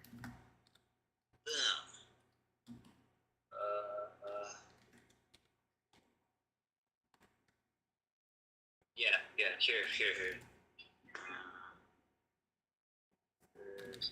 This. Direct lit LED. Referring to displays where LED backlights are placed directly behind the screen or even illuminated. Yeah, what? That's not even the spot you're supposed to put that in. I sent you a picture of it. Well, yeah, no, you said DLED, and that's meant for D_LED. Yeah. That's meant for backlighting normally. Yeah. Addressable LED components. These headers typically power 5-volt 3-pin ARGB LED strips, which are unique because each individual LED on the strip can have its own distinct color. Blah blah blah. A LED header is different from a standard 4-pin RGB header, often labeled C1 or similar, which can only set the entire strip to a single color at a time. So the fact that he put it on LED at all, you're already in the wrong. Yep.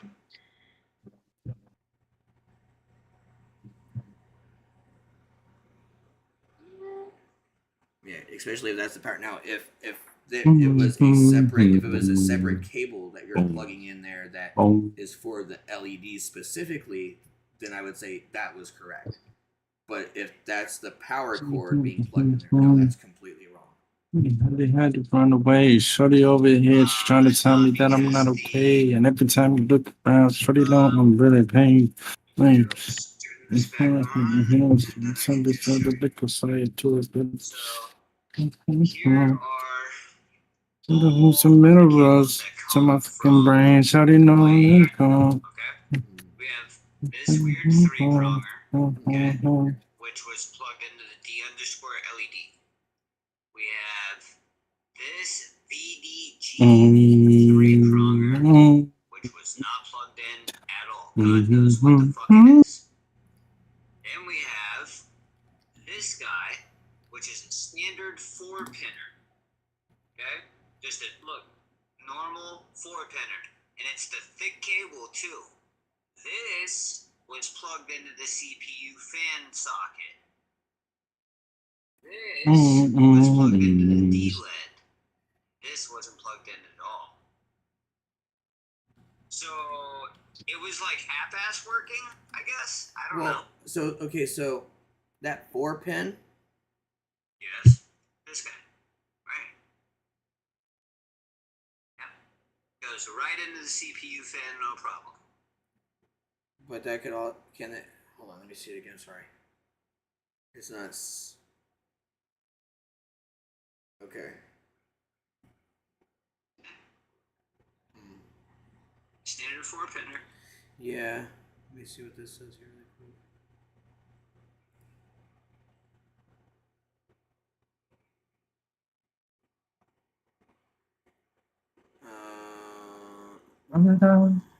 Running it up.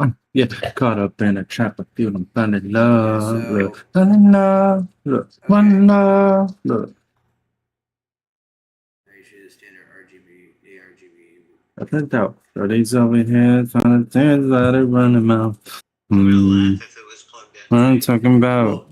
Never tell me who talks for a while now. So like the 3-prong looks like it was supposed to go there, but the 4-prong is in the wrong spot because it would have to go.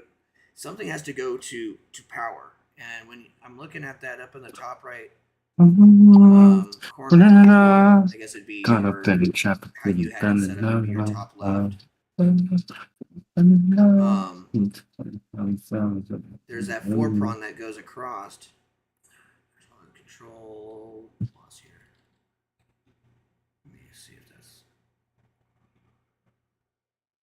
that 4-prong looks like it would fit there too.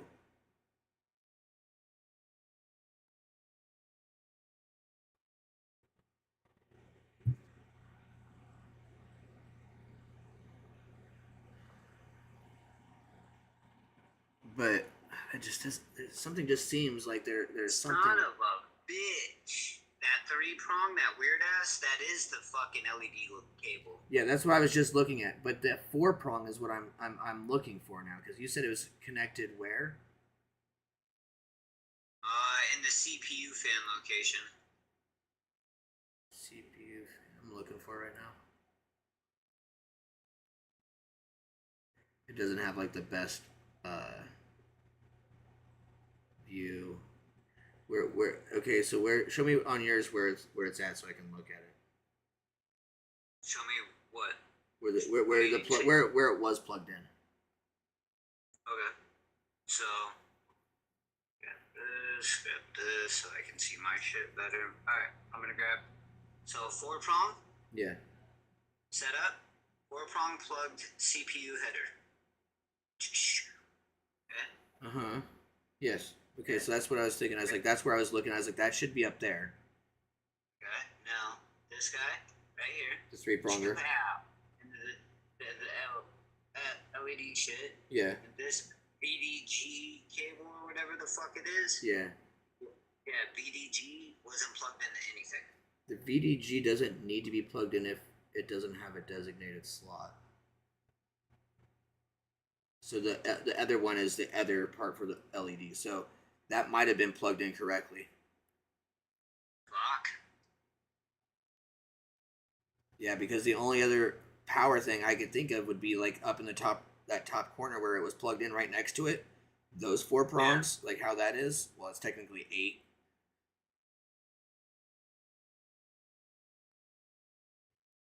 But that would be your power supply, right? Maybe.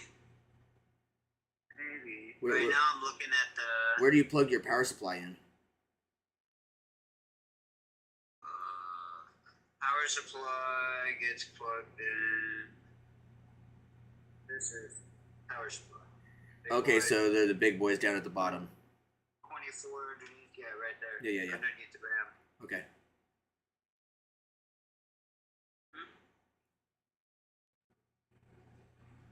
Yeah, CPU fan is connected for that. So, okay, so there was a 4-prong. See, I was looking for a 4-prong, and so after seeing that, I'm like, okay, so then that should have been plugged in there, and then you said it was there when you showed me, like, okay, so that was plugged in the right spot.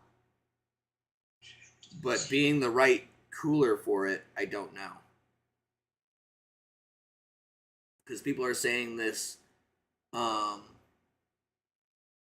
Scythe Mugen 6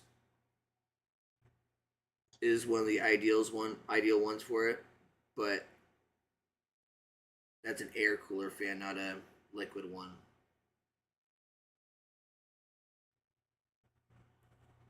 The 4-pin PWM connector of the fan cable directly to the CPU fan header motherboard. Always use the fan header. CPU fan header if possible. Okay. So we gotta use the CPU fan header for the 4-pin. It says it in the wiring diagram. Yeah. Just to make sure that I'm not fucking 1 degree difference. Like, It's fucking that what kind the? of there. Yes. Yes. That's the header. So it was plugged into the right spot. Okay. It's so fucking hot, dude. I can't do shit about that. It's hot where you're at, Ian. Yeah. Fuck that. It's kind of cooling off out there tonight, but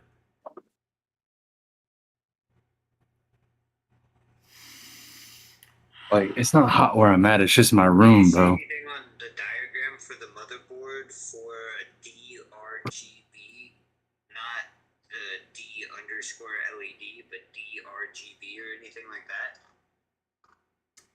well, I only see the RGB 12 volt, or is it 12? DRGB.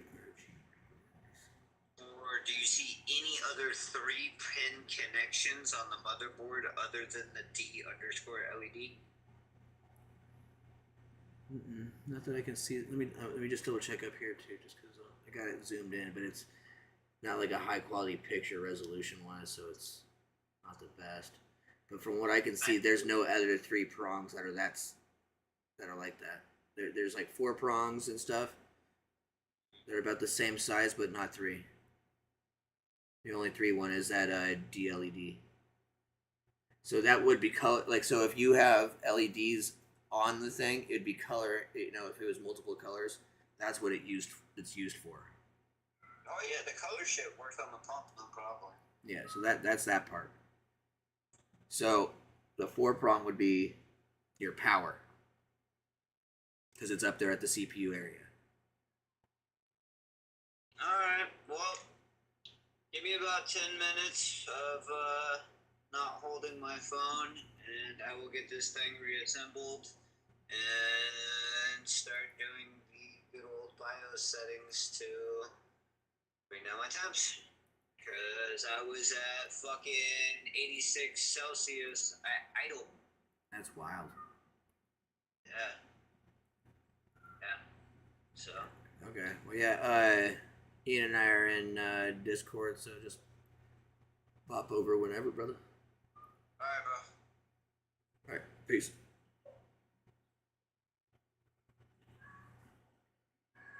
Loki. Yes, Mom is in there. You can chill. My lord, boy. I'll tell you what.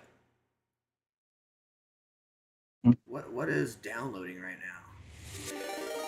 Oh, I was downloading fucking Fluffy Waffy just raided with 3 views. But retail. I was like, why is shit being slow? Now I understand why. What up, Arctic? How's it going, my dude? Loki, I swear, on all things heavenly, I'm gonna boot you in the butt. What? Leave her alone. My goodness. Hey, Fluffy, AI Jesus might rap for you here in a minute. Or maybe he'll just give you a praise, I don't know. It's always fucking different.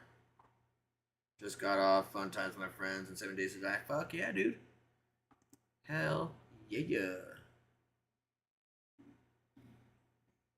See if it... We'll see. It says it. It always has something different. Give me 1 second, Ian. You're good, bro. I'm chilling.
Okay, I'm back. Sorry.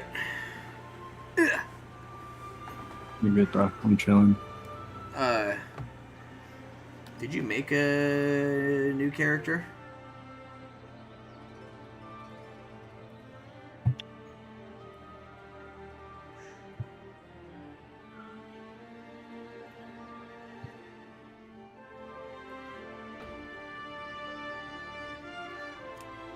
Oh no. What? Just got mobbed on.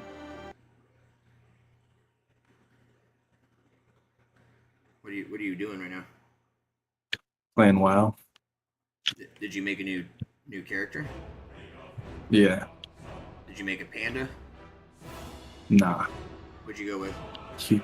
Human. Human? Like our humans are right up at, and we're like level 4 right now, level 3, level 4. And he'll be popping on. So like I'm sure we can catch up regardless.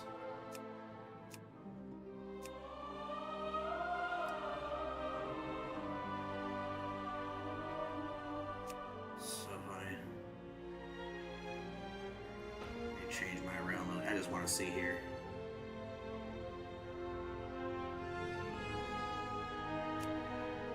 I'm on 2 other PvP servers. So. Bro, it's so weird. This is on US East too. So playing on US East.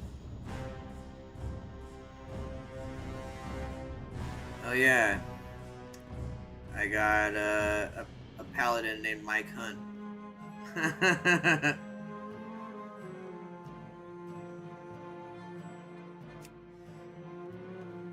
Got a level 80 Death Knight.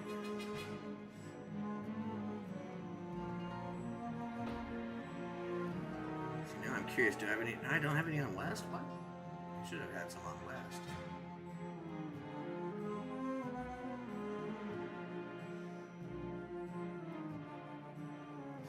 Crazy.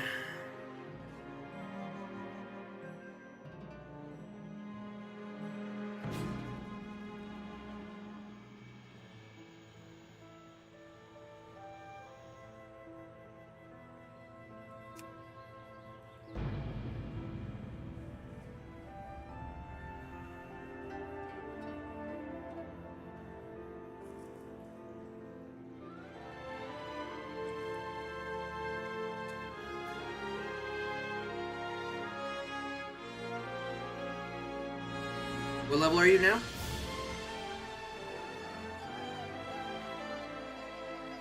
5. 5, okay. I might as well do this. Let's see. What class did you go? Monk. Monk? Yeah. So is that leather or cloth? Leather. Leather, okay. I was just making sure.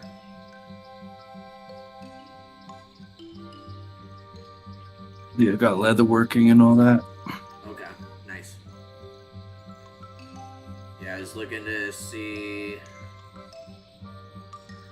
I was like, this is not the one to use for making stuff for y'all because I got blacksmithing on this one. Bro.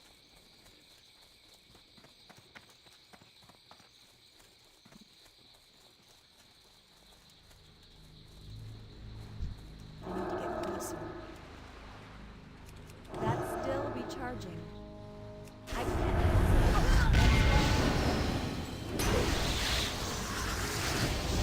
Fucking swear, man.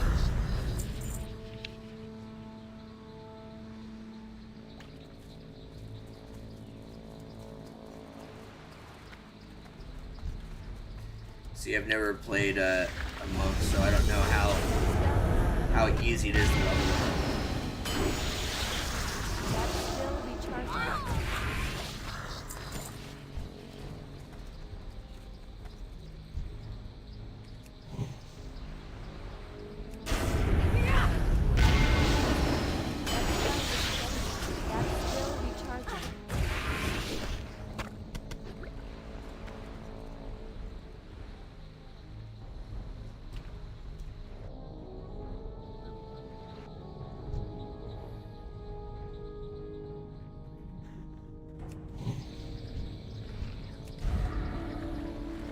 too far away. That's still recharging.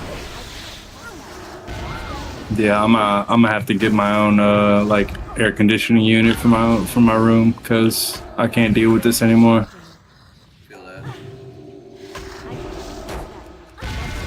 It's like affecting my day to day at this point. It's not even, and it's not even summer anymore. It shouldn't even be hot. So I got the PC running in a small room. That's the issue.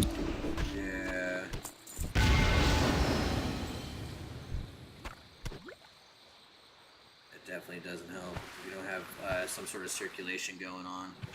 Nope. I don't have a screen on my window because the window's too big to have a screen on it. Oh shit. So I can't just open my window or else hella bugs are gonna just fly in. And again, it's pretty in a where there wouldn't be a bunch of yeah. Sort of in a situation. I only have so many options.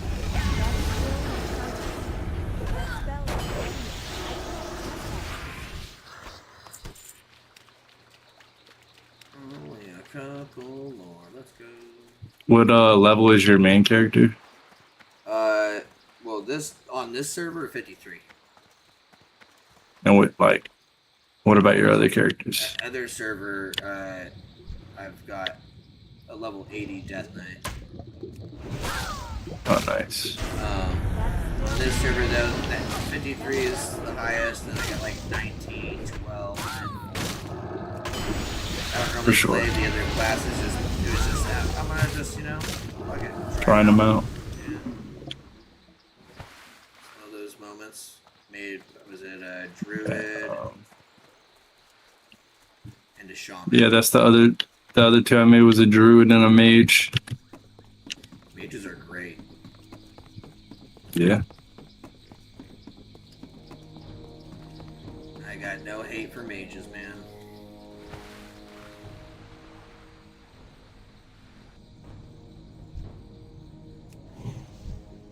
I can't pass that yet. That's still recharging.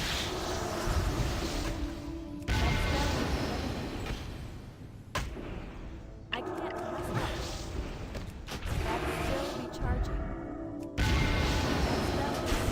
Yeah, bro. The Commanders or the Redskins now, bro. They got 2 receivers now, so it's like it's gonna be hard for teams to stop both, bro. Oh yeah. They got that Debo guy from the 49ers, and then they still have Terry, so dual threat. Yeah. And it's nice because Debo he can run the ball too, so he's kind of like a weapon, you know.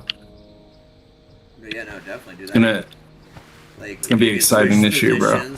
Like that keeps them on their toes, man. Exactly. You don't know what's coming.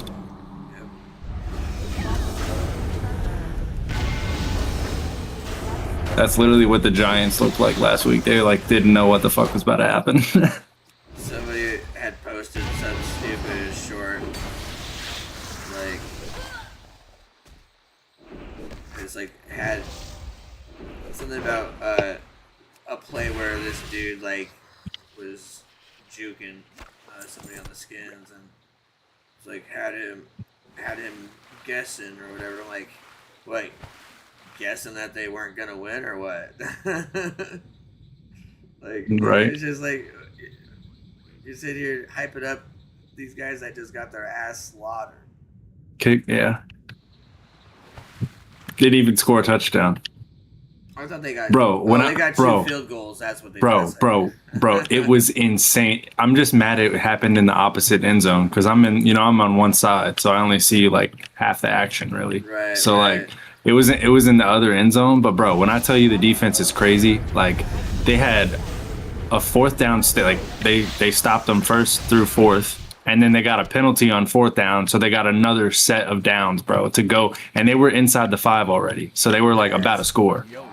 And they got a new set of downs, and then they stopped them another 4 times, bro. And that's when they got a field goal. That was insane. That's insane for sure. Couldn't get 5 yards on us, bro, to score. I ain't never seen no shit like that, bro. Not in pro. That's crazy. The double whammy, that's like hella discouraging for them, I'm sure. Oh god, dude. I bet. What is this quest? Brass collar. Do I gotta kill the princess? Yes. Guessing.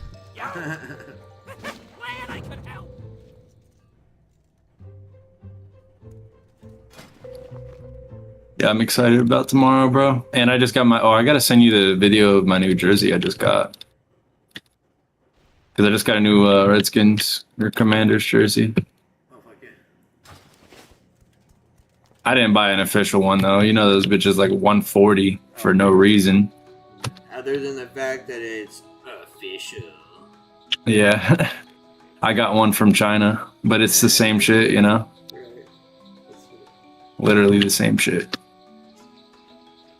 The only difference you can tell is maybe like the way the stitching is.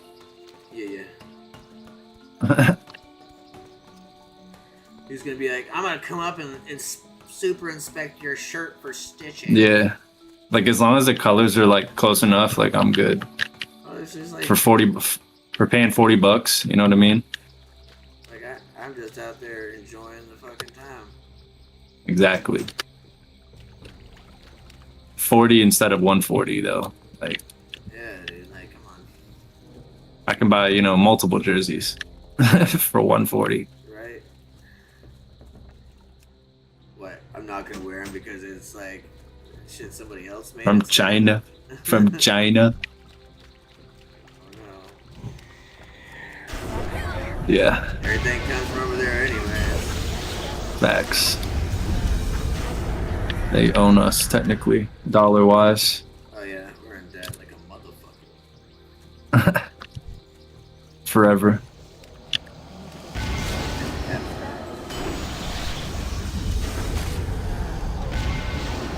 Hopefully Red Dawn doesn't happen, bro. We'll see. But with China. Oh wait, was it Red Dawn? Red Dawn. That was Red Dawn, right? With Russia still. Yeah.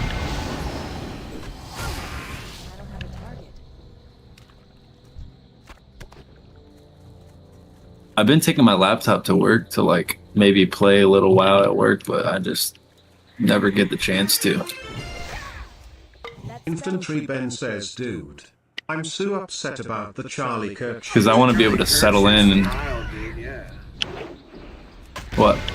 Respond to the chat. Charlie Kirk getting shot. Killed today. Did you see that?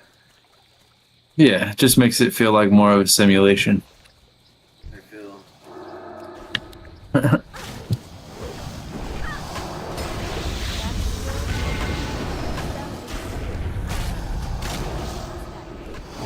Are you on wire right now? Wait.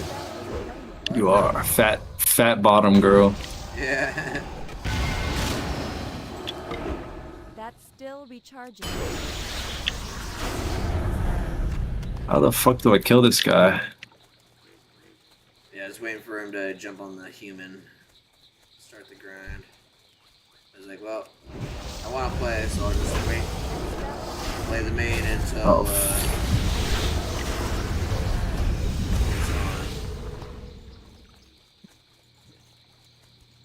Bernice's necklace.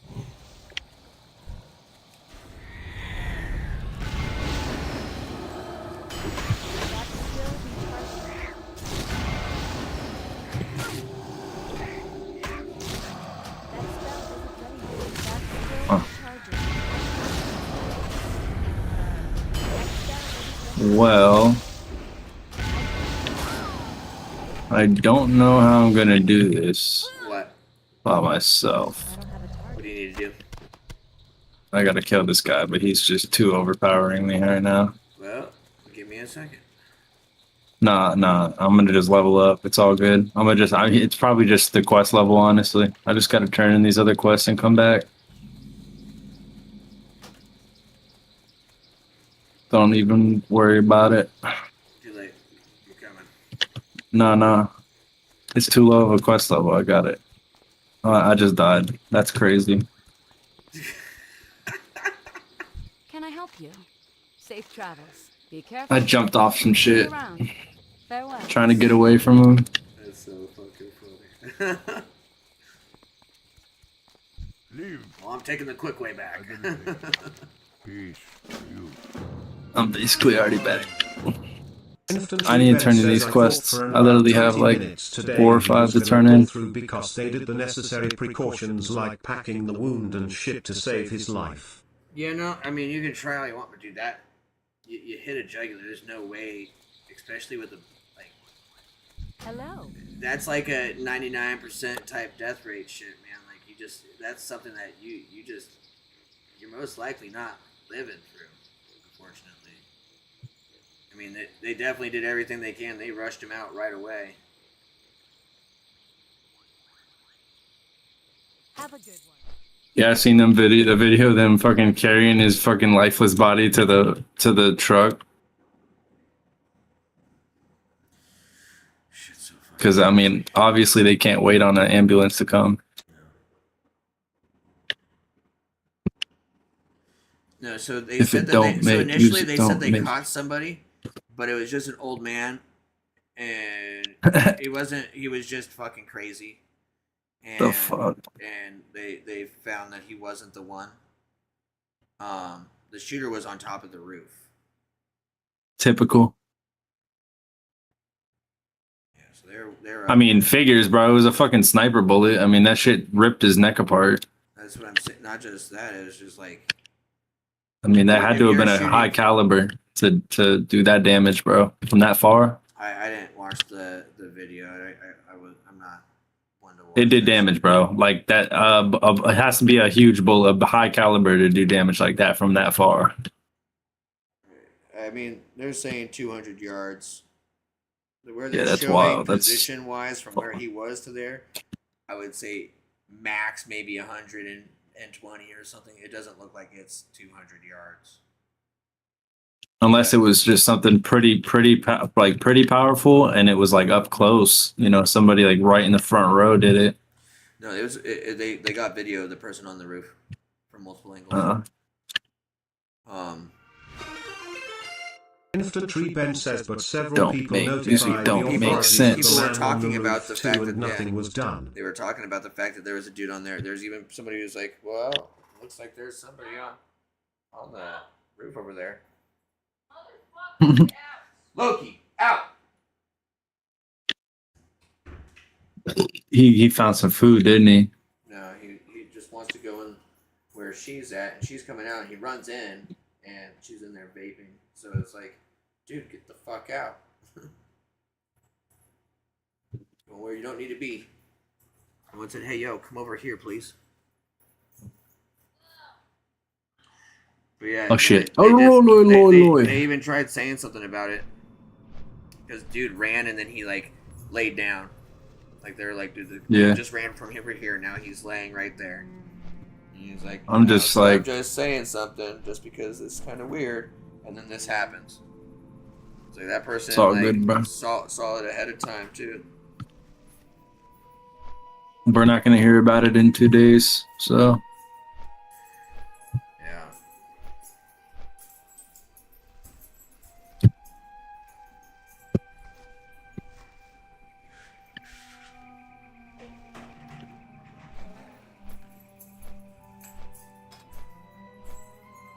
it sucks. Life goes on, unfortunately.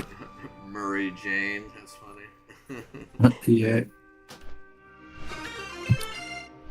My druid is Barawana. Infantry Ben says, I'm not a political person, but this is gonna be considered a political assassination, and he'll be. What am I supposed to be looking for over here? Kelp? Kelp? Yeah, no, Crystal 100% kelp? it's gonna be.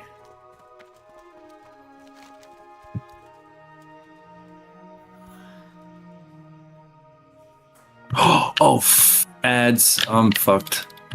Dude, these ads are just no joke over here. Where I'm at. It's not even worth this quest. This shit is stupid. The Murlocs. The Murloc area, the lake. Yeah, I'm like right next to it almost. Yeah, there's fucking Murlocs everywhere, guy. And what am I supposed to be? What? Crystal Lake. Sometimes Murlocs collect it.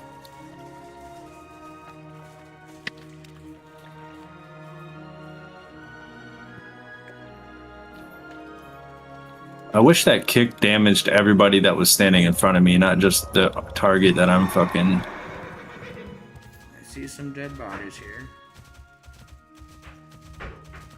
Yep, got one.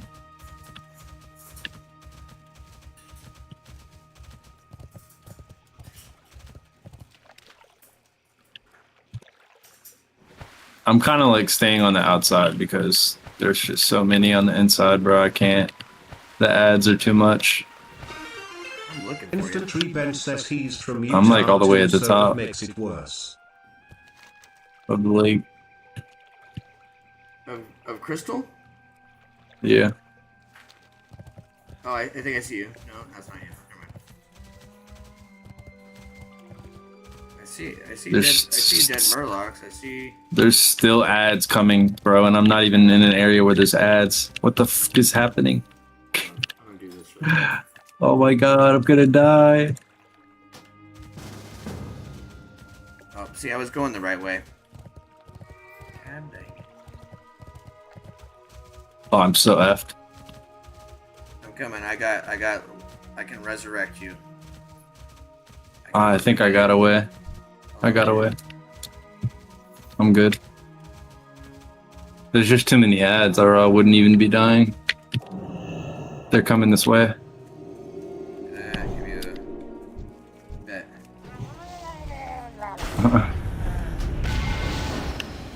Wrecked.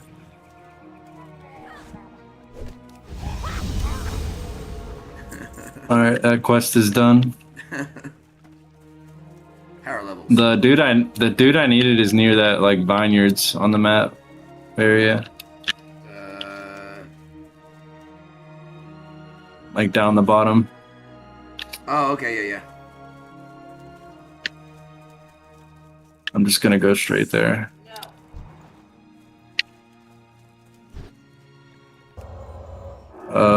Yeah, I don't even care. I'm just gonna run through them.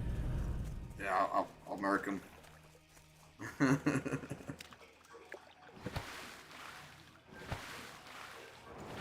Oh, Seth is online, it says.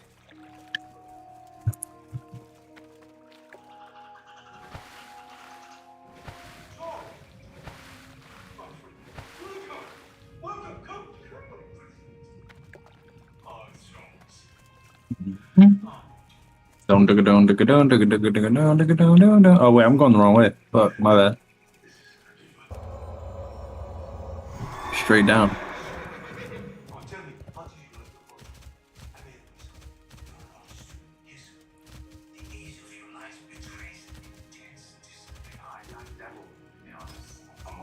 Yeah, but after this, I really don't need help. I promise. I ain't tripping, man. If anything, level up one of your other characters. Well, I was waiting for him to get on to jump on the human. We'll catch up to you pretty quick. Oh yeah. We run shit. We've been playing this game for so long, man. Oh, you're talking about the guy in the cave? Is it in the cave? Most likely. I don't know. If I remember. Maybe. Maybe you're right. Nah, it was this person. Okay. Because I know there's one in the cave. There's something in the cave you have to do at one point. Maybe. I already went in the cave, I'm pretty sure. I thought there was a guy that... There's just like what, like wax and gold you have to get or whatever. Here, look at, there's a candle, probably.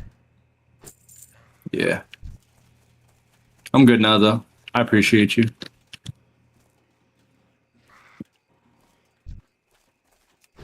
I appreciate.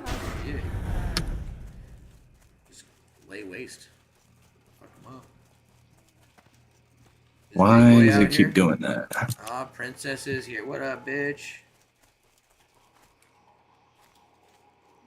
Quack. Whack? Killed princess.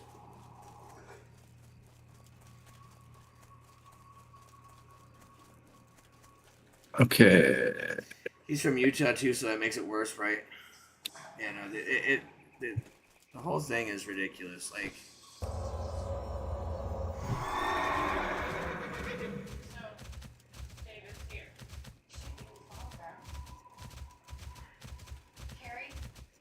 people are freaking. I'll be in Goldshire.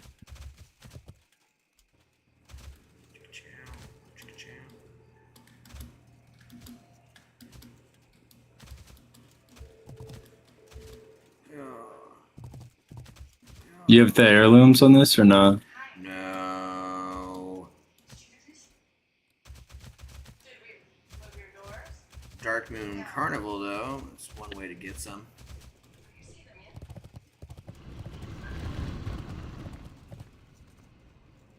Need assistance?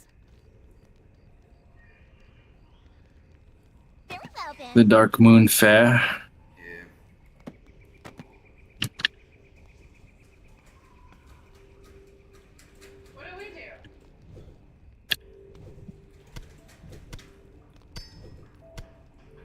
Whoa, why doesn't my thing keep doing that? I'm not even... Pearl. Perfect. I was actually needing that for one of my fucking items I was making. But... Okay, why are these quests so spread out, bro? One's like all the way north, one's all the way south, one's all the way east. Like, come on, man. Where'd you go? I'm in Goldshire, right here, behind you. Oh, I didn't even see you. That's why I was like...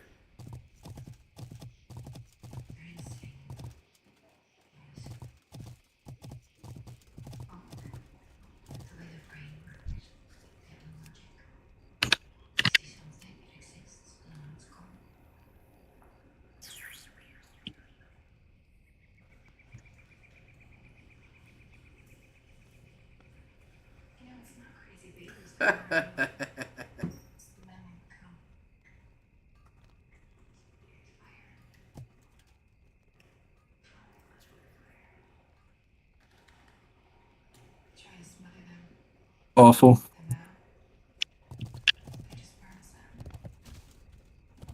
The fart smeller clan. Fart clan. The fart, yeah, guild, I mean. My bad. Gang gang. Fart gang.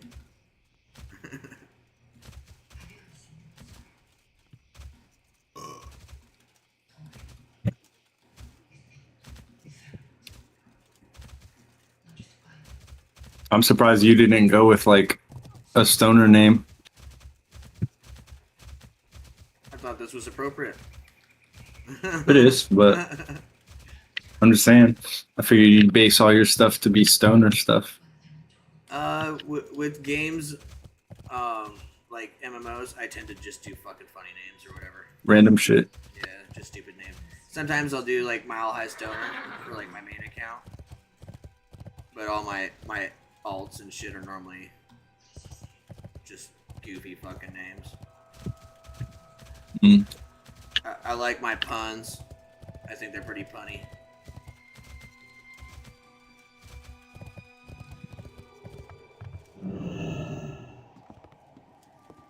Maybell, how you doing, bitch? You know what's crazy? I'm actually my old dance teacher. Like when I used to dance hip hop back in the day. He's a dancer for the Commanders right now. Like one of the dancers. Oh, that's wild. Lead dancers or whatever. I might see if he can give me a job one day. Fucking wild. Right? I still have ties. And my best friend from growing up, his name's Jake.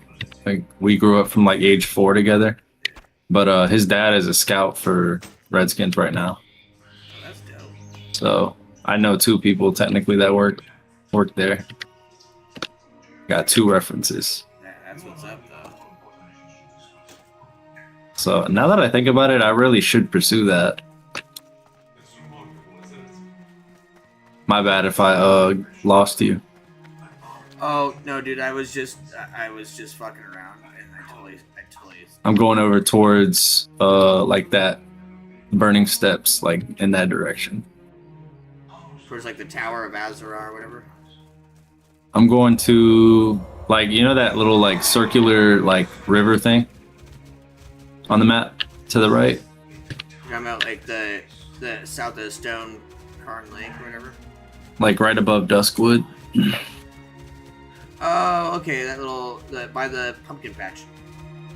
Yeah, I mean I haven't unlocked it yet, so I can't really see it, but yeah, that little like river area, lake thing. Yeah, I'm headed that way. I have to also go to this Jasper Lode mine to the north. Might just do that now, actually. Jared's Landing here. Wait, Jasper's mine. Where the? Yeah, the Jasper mine. You know where that's at?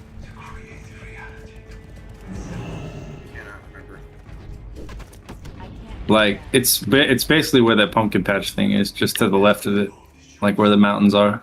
Gotcha. That's where I'm at. I gotta go scout the mine. Scout the mine. Scout it.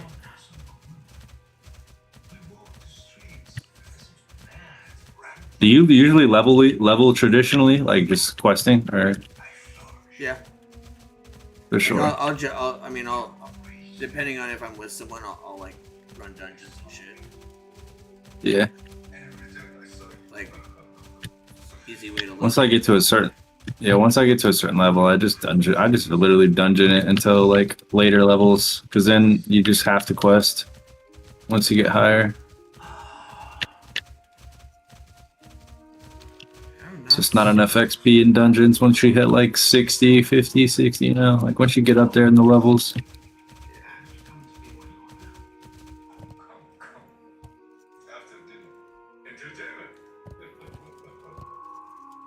There's a rooster over here. A rooster. It says Snoot. Cockle-doodle-doo. Snoot the rooster is over in this area. I have got this thing that's Snoop. like the rare. It's in WoW. Snoot. SNOOT. Oh, I thought you said Snoop, bro. I was like, we gotta smoke with him. Right? Shit. Okay, so you're down here at the roll past the pump. I'm coming. No, I'm in the mine right now. I'm in the mine, but I'm coming towards the pumpkin patch right now. I'm making Yeah. my way backwards. I was just looking to see what all was over here. You said the mine's over by the hills. I gotta go like downstream a little bit, like in between the patch and Duskwood. Oh, on the other side of the river. Here, I'm gonna just show you where I'm at. Oh, I see. I thought I was in your party still, so I'm sitting here looking around for your ass and shit. Nah, I left because of the XP, like when I turn in. Oh yeah, no. See, I thought that shit stayed separate. I don't know if it does or not. I was just doing it as a precaution.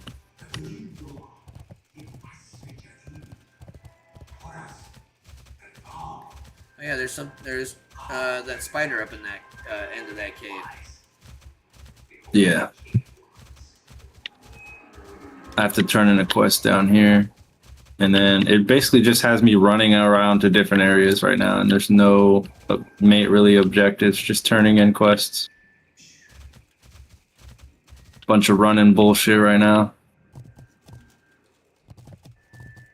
Ooh, there's a quest down here though. Hey, run these errands. Hurry up. Yeah, the guy at the... Or is it this? Bounty board. Yeah, bounties. Kill James I'll just Clark and grab take James those. Clark's head. Yeah, I'll just grab all these. Fuck it. Protect the frontier. Yeah, there's like 3 quests right here. I might as well just do them. I'm gonna go do this bottom one first.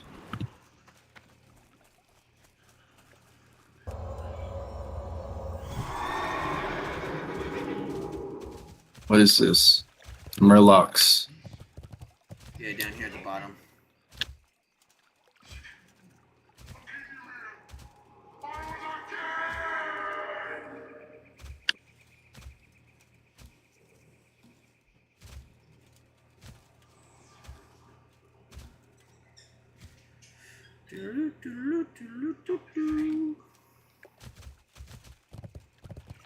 Football?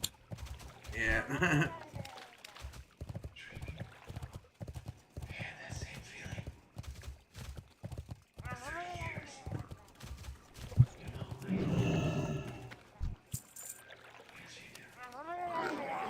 I'm out of range.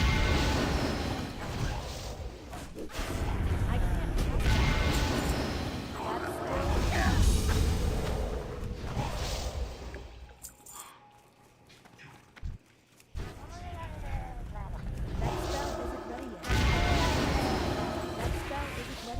That's still recharging. I can't cast that. That's still recharging. That spell isn't ready yet. I'm done with that quest. That's still recharging. Next is... Oh, wait. No. What's next? Prowler, Forest, Wolf, and Bears. Prowler, here we go. Yeah.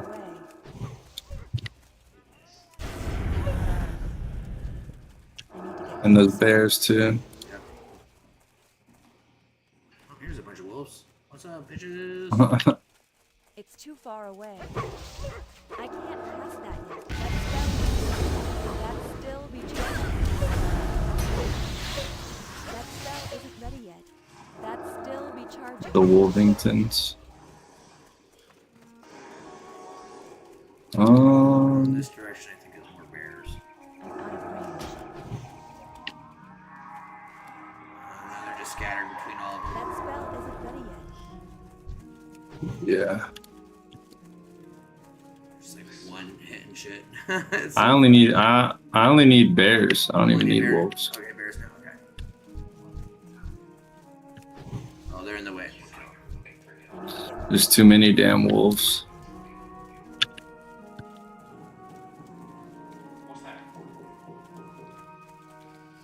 Alright, bears, where you head? That's what I'm saying. I need 2 more. Let's go back down then. Or actually, no, the other side of the fortress. Actually, no. Let's go like up here. Does it have it up here in this spot too? Yeah. You know there's wolves like all through this fucking area. So.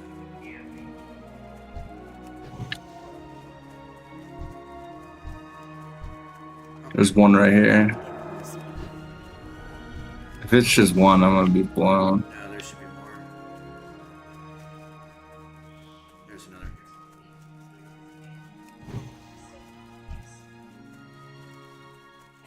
Get back here, Yeah, I'm boy. good on that one. No, I need this dude's head over here to the left. Mr. Clock. Give me your scalp.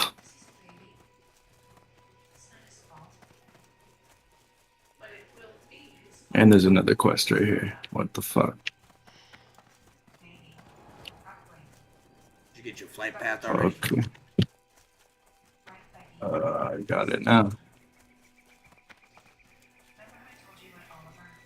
Mr. Clark.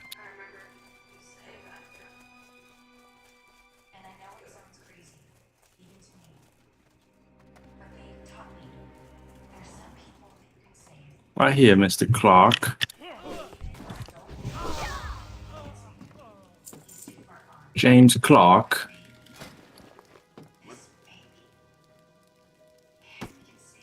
I don't need the jerky here.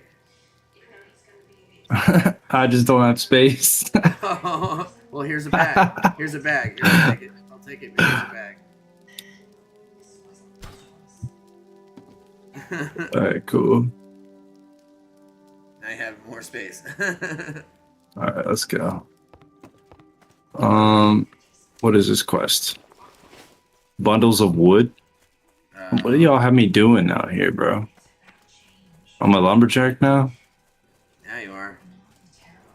I've literally never done this quest line ever in my life. I'm a horde. I'm a horde for life. Like, Yeah. Again, this is the only time I play Alliance was with the homie, and so I've learned this shit just because yeah, he always with plays friends, Alliance. I know. Yeah. On my own time, I am actively just fucking. Yeah, I've never played Alliance.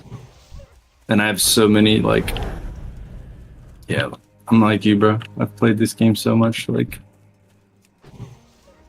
where's the wood at? It says it's right here. It's all around the. It's around the trees normally. Like here's some right here. What the helly? Okay. Okay. And then this one right here. And then there's another one up over here. Yeah, I'm seeing them now.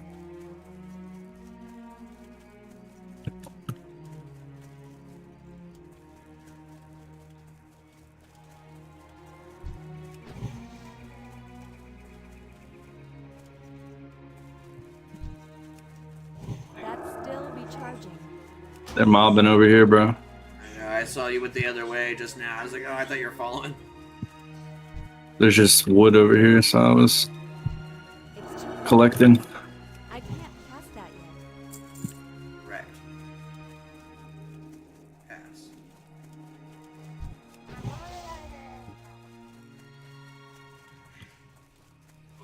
I only need one more.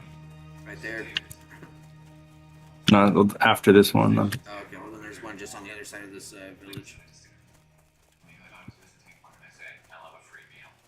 I'll check around here because oh, here's one. Done. And then I gotta go. I guess I gotta. What the? Linen scraps. What is linen scraps? Oh, those. That's the little rogue area, I think. Over here. Yeah. Or the mage slash. Oh, I thought it was a rogue area. Yeah, the little island Mages. with all the mages. Shut it. You're dead. Cast your spells at me.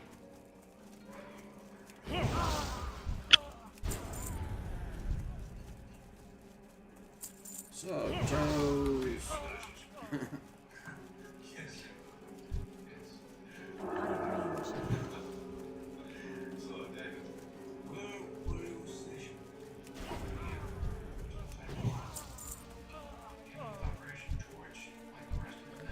That's still recharging.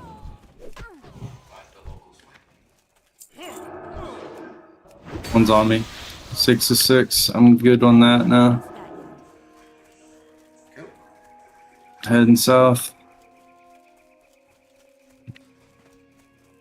And I shall meet you in Goldshire, my friend.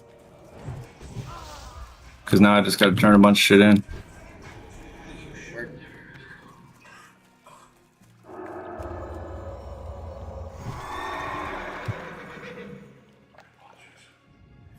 Bill. Bill. There's the Redskins' new running back, the rookie. I guess he goes by the name Bill.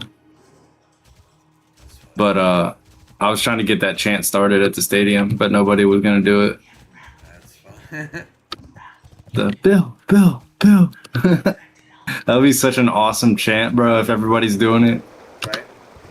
It'd be like the Daniel Bryant, like, yes.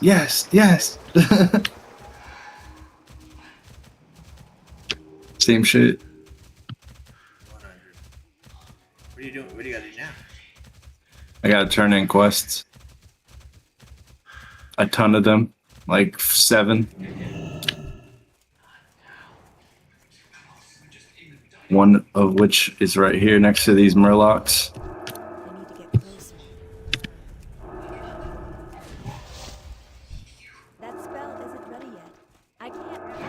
Okay. Straight south we go.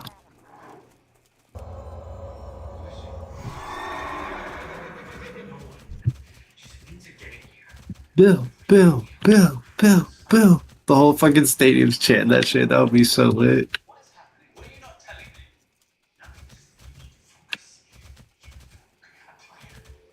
Because he had like a 50-yard run last week to ice the game. So, like, if everybody was just chanting that, it'd be sick.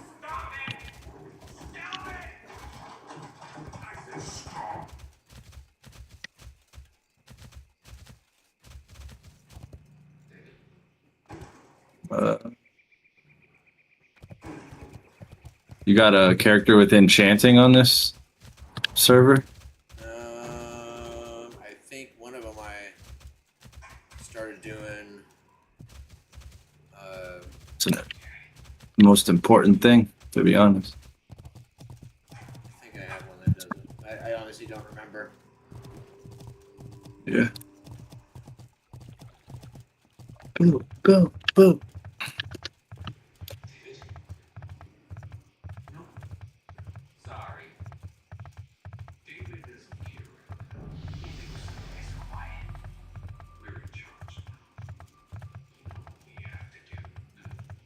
I gotta go back this way again. Looks like. Back and forth, back and forth, and back and forth. That's all they do. Yeah. Did you do all these? Yeah.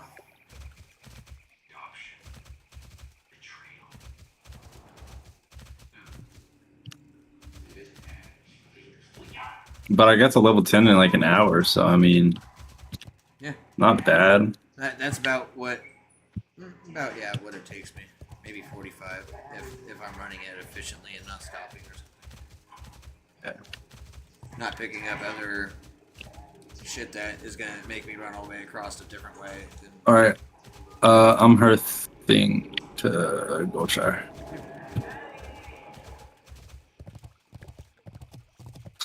Fast. The fast way.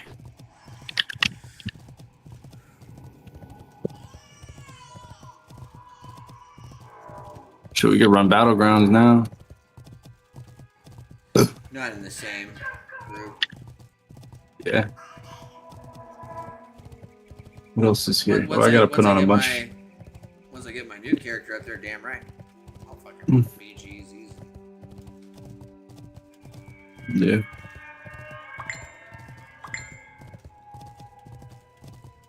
What the fuck? What did you say? Oh, there's a quest here I didn't see in my inventory. Oh my god. Of course. Oh. Well, yeah, you can get on your other character, bro, whenever. Well, yeah, no, I'm waiting for him. That's why I was saying, like, I made it to level with him, so I've been working on my other shit. I get it. Maybe the. I get it.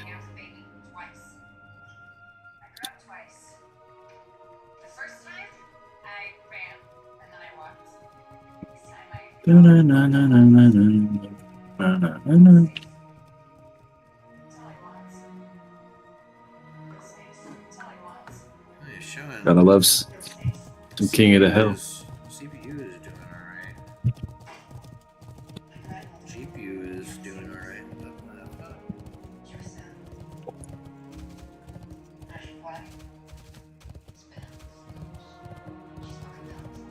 Bill. Excuse me.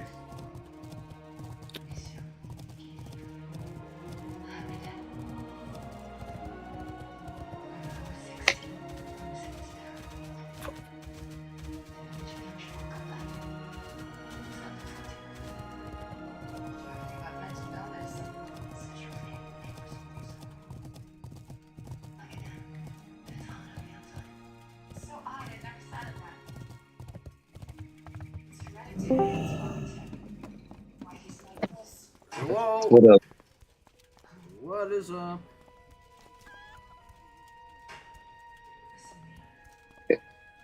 I'm dumbfounded by this shit. Dude, I don't know. Like maybe one of the pins or the sockets on. Maybe there's something that was just not something wrong. You know I what I mean? Like, didn't feel like my cooler was tightened down like for fuck. So I just like kept spinning and spinning and spinning and spinning the fucking bolts, and then finally it was like not going anymore. So I'm gonna go ahead and fucking do some stress testing just to make sure, because how the fuck was I at 86 Celsius fucking at idle, not even in the stress test? And now magically in the middle of a stress test, I'm at 48. Like, what? That's wild. I mean, if it's fixed, that's awesome. That's great. That was the whole point of the past like 5 fucking days of my life. But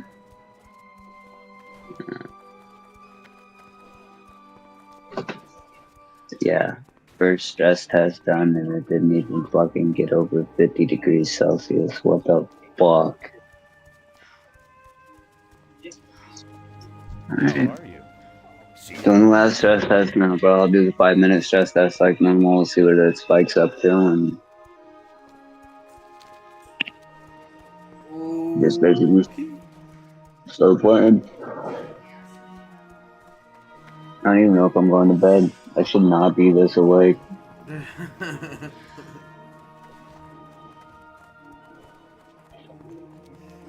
Normally it was I've been waiting for this, so I'm like, I'm up tonight. He said I'm fucking awake. When you're clear, I got. No, we'll just keep Karen up front over here. Talking to her, the manager of this here castle. The manager of this here castle. This character is Karen DeVille.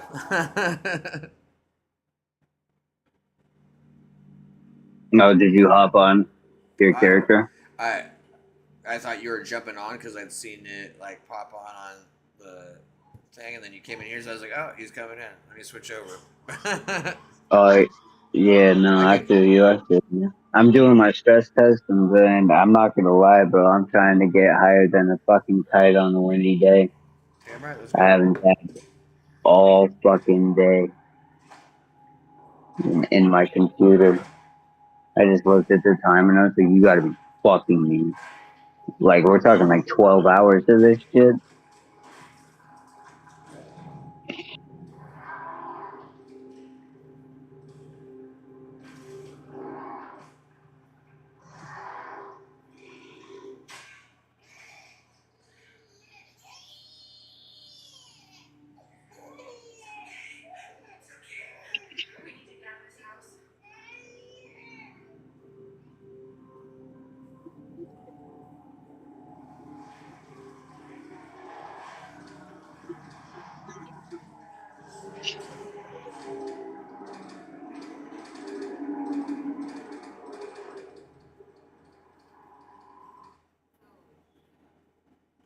He said they're like locusts and they'll start swarming.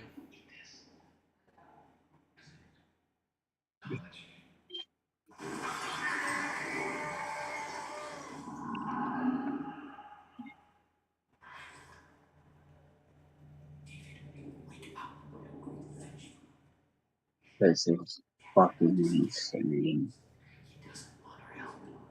GPU max temp 74 Celsius. CPU max temp 63 Celsius. 5 minutes of max load. Stress test. Oh man. Hey Brandon, do me a favor. Remind me, because he's my brother. It's not like I'm not going to see him again. But when I do see him again, remind me to fucking backhand the shit out of him. And I'll fucking record it too, I promise. That's so funny. trying to fucking hit him so hard. I'll try to remember. Can't As a promise, but fucking I'll try. Oh man, it's really rough being the oldest. Sometimes I swear to God, even with the fucking adopted brothers.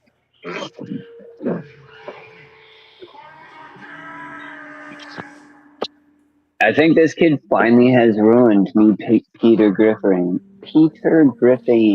people. Remember, I used to fucking do that shit all the time. I just fucking play stupid so that way fucking life is easy. Life's not fucking easy with me anymore. Stupidity's hard. I'm fucking over it. This shit costs so much fucking money and time with that few days. You know, you've been waiting to fucking play. You know? Hey man, have too much fucking game time. I want to play.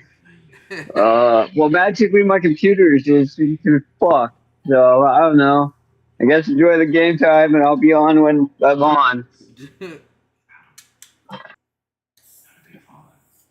I'm still laughing at the fact that I got so mad I bought a gaming laptop and still didn't use it. I could have played all day. I mean, now there's just no reason for it to happen. Yeah, 5-minute test complete, bud, and my GPU hotspot and was 62, and my CPU my CPU hotspot was 60. Was fucking good. Like, this is fucking beautiful. This isn't even fucking any of the BIOS settings or anything applied either. I'm just not touching shit. If it fucks this hard like this, there's just no point.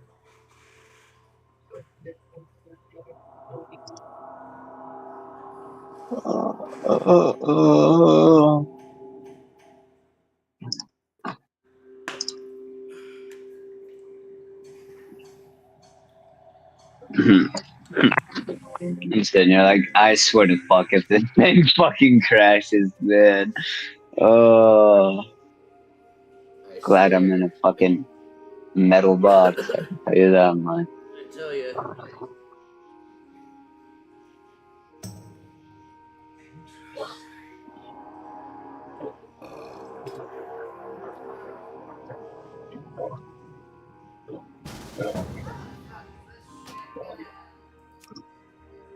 Mile high scrotum. Yes.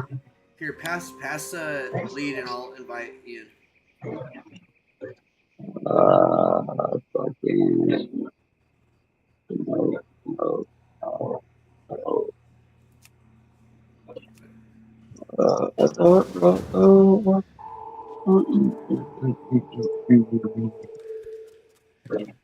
Alright.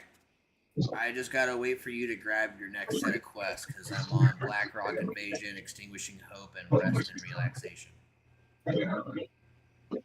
Word, it's gonna be a minute because I am redoing all of things on my graphics. What's that, Ian? I'll just chill. I'll help y'all do your quests. Fuck yeah. Thanks, bud. Where you at? Oh, you're up top. We're up top, Northshire. While he's setting that up, I'm gonna step away really quick and hit my vape. Also, keep in mind that we gotta get higher than draft. Oh yeah, no, that's why I was gonna go hit my vape first. That way, Alright. I can sit down and get vape. Okay. I'm following you right now, so if you move, I'm going with. But oh shit.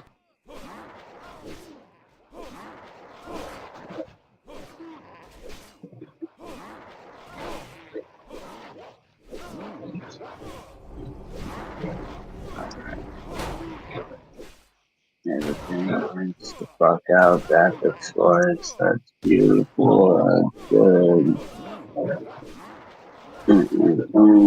Welcome back, computer. That's you.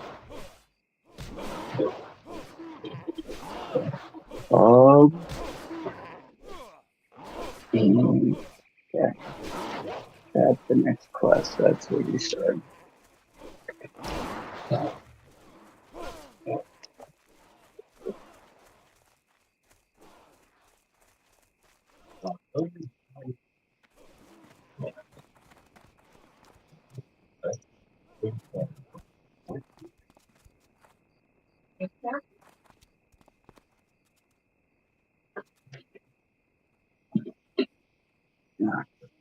Uh,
Not like the fuck.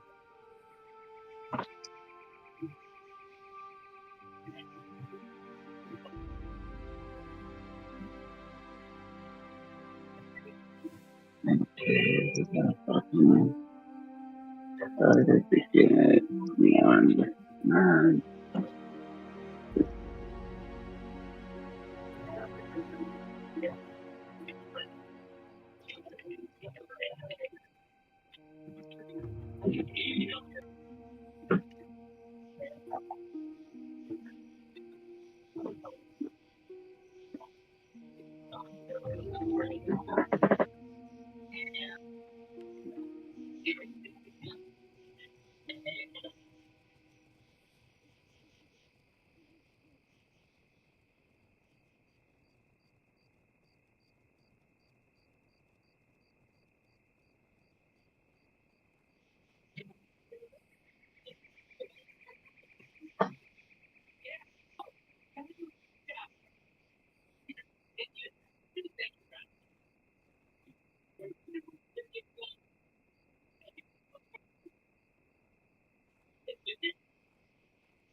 Yeah.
Okay, I'm back. Or Where'd you go? my temps got a little bit on the higher end. I saw 8060, and yeah, it's under load now versus idle, but it's still not ideal. Yeah. Not at all. Are you gonna switch to your laptop? Do what? Are you gonna switch to your laptop, or what are you doing? No, not yet.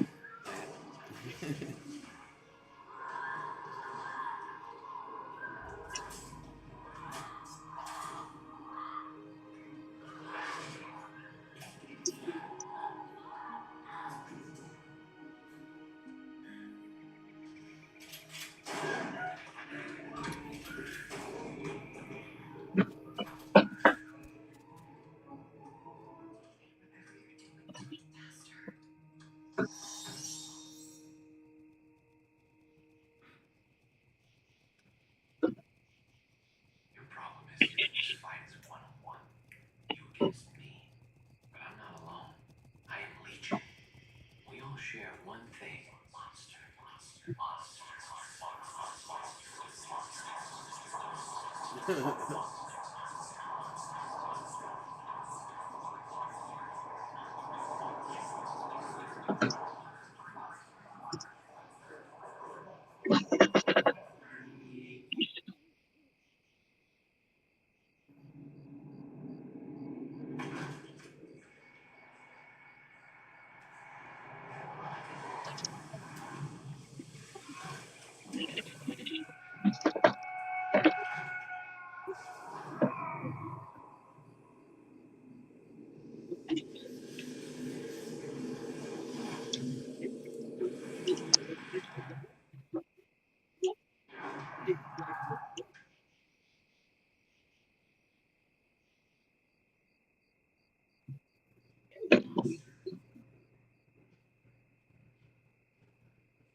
Shit's wild.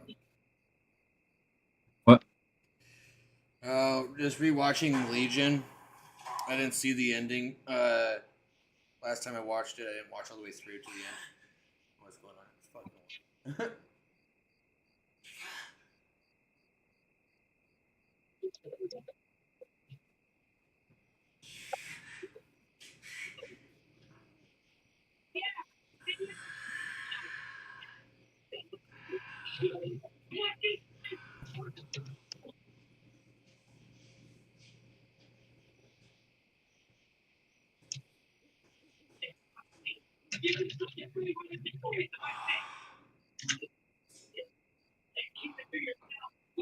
Such a disappointment. We can make anything we fancy in this arena of infinite promise. This is what we come up with. Weapons. War. Scavenger. More imagination than that.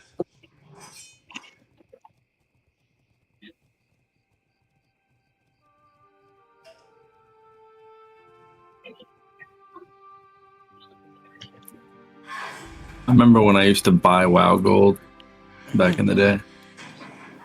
See, I never bought gold myself. I just I got see. I got into that shit. I won't lie.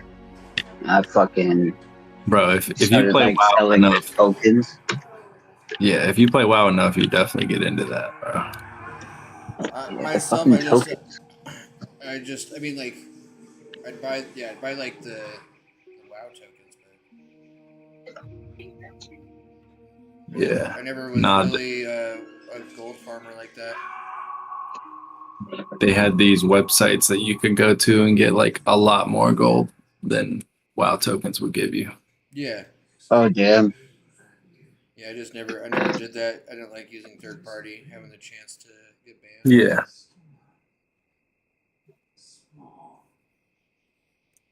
There's plenty of times I thought about it, though, you know. I was just like, yeah. I'd rather just earn it and be like, I didn't spend shit. I got my shit. You know what I mean? Probably just Chinese hackers or something. Well, they just have bots that go out there and farm for shit, and they get paid to do this. Like this is a big thing that they've been talking about. Like Asmongold even talked to a guy that was a gold farmer.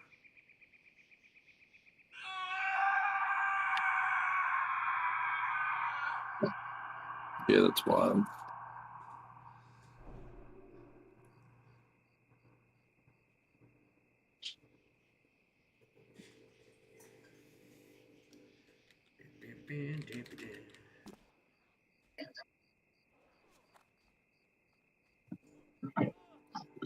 Alright. Let's see what type of fucking that caused. I didn't think about it. That's still that's outstanding. That's fucking outstanding, bro. I really would like to punch this computer in the fucking face. Solution: make face for computer.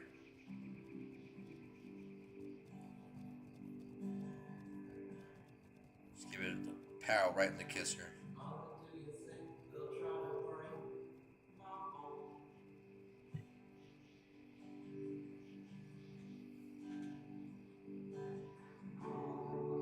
Understand, whatever, dude. Whatever. What's the solution without everything AMD in my fucking computer? It's fucking trash. I can't believe people spend money on this shit, especially this level of fucking money on shit.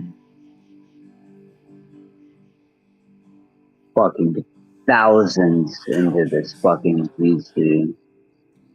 Just had to fucking have a mini ITX fucking micro PC. Then, whatever. We're just gonna bounce this bitch off fucking 90 Celsius. Who fucking cares?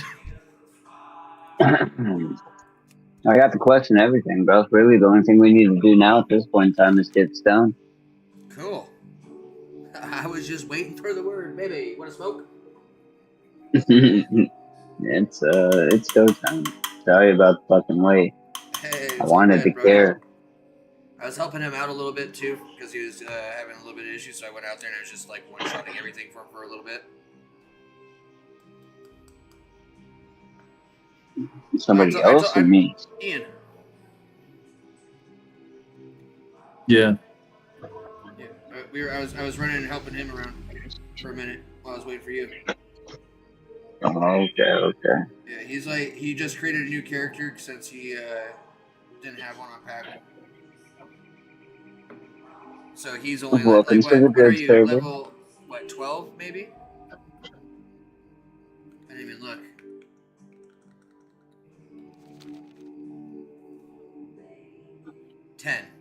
Level 10. Yeah, we'll catch up pretty quick though.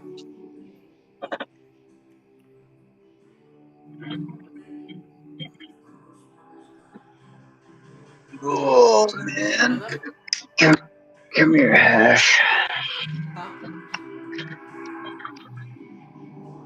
And do you partake in the fucking pot? Yeah. I think actually if you go into Discord and you look at what is it? Your weed picks. I think he was the last one that posted something actually. Oh no, past couple he's posted. Well, all I post is dabs, honestly. Yeah. It's ever time to do it, but it's now. We're fucking kind of space travel. You want to come to space with us? Time and space will be our bitch. And I feel it, bro. I'm a dabber as well. I tried to get back into flower after like an 8-year hiatus of not smoking it. And it was good at first until I only had flower and I didn't have pass, and then I realized that like, it really wasn't doing much. I like edibles, just so long. It's like seasoning on the entree, you know what I mean? But I still need it, right?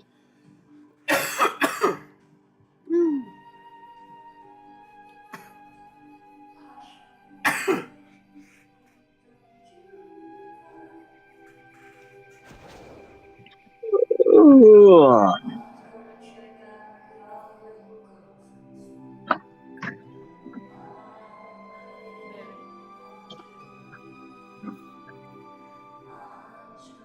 Well, dab is heating up. You. Fuck yeah. I forgot even what fucking flavor this is. This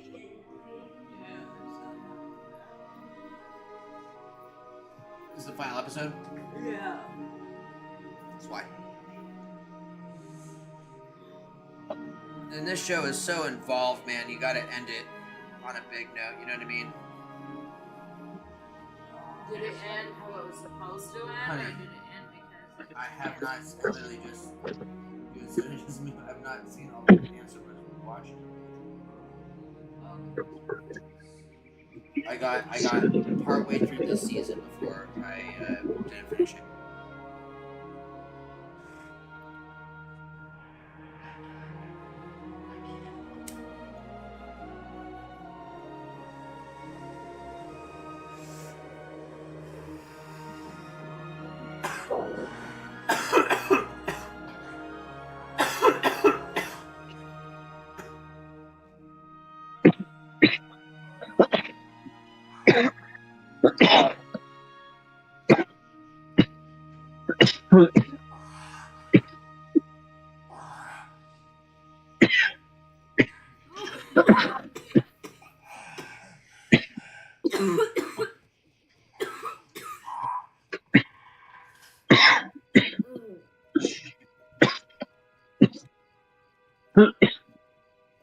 Everybody dying.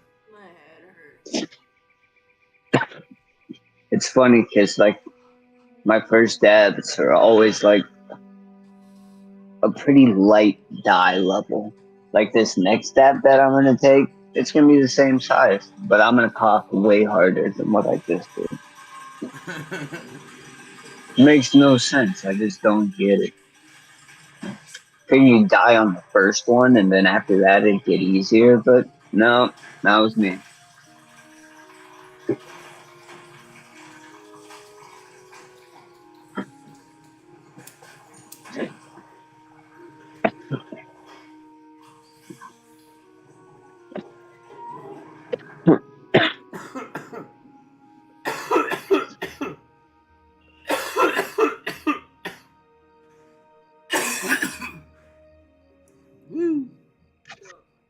Oh, I made fucking taquitos before I got stoned.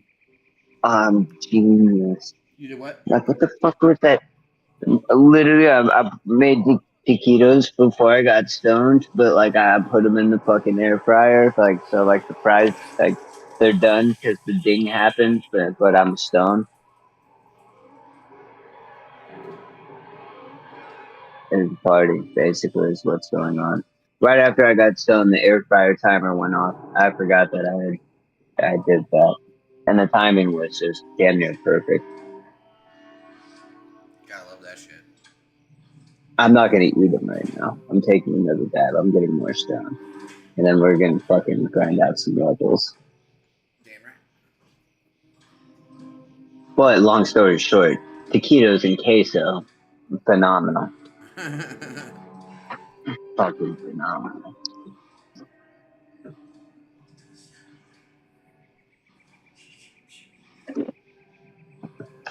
Bro, fucking Ian plays WoW so hard he doesn't even talk. It's fucking epic. Goes like I had to switch servers. This is bullshit. I'm fucking zoning out. Sorry, bro. We all play on Paggle. Huge fucking group. And my cousin gets back from Disney World, and it's fucking party time. And realistically, Brenda, I'm thinking about it, bro. We probably have enough people to do like a 10-man, just with like I can't say people we know, but people I know. Like my cousin and his friends and shit, you know? Yeah. Plus me and you. We could probably get a 10-man in, for sure. Well, Even Ian partying in too. I was gonna say Ian can join up in that shit. He's a monk.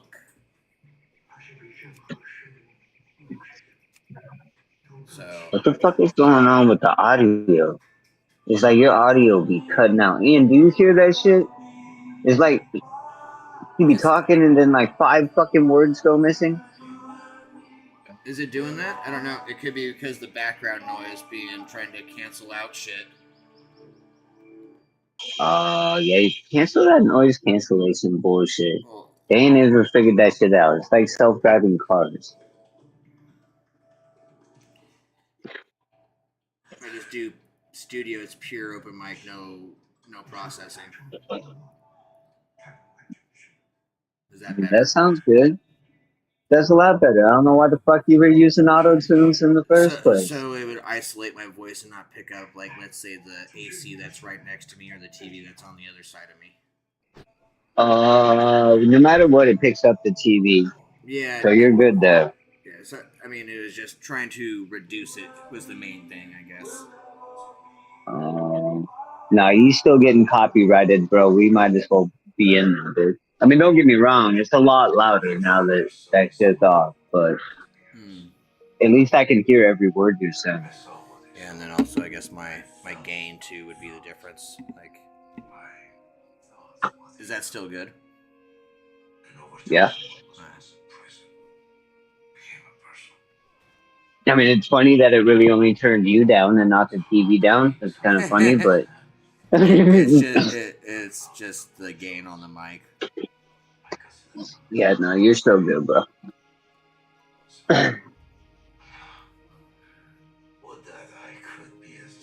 It's almost go time. Oh, shoot. Sorry, I got distracted here.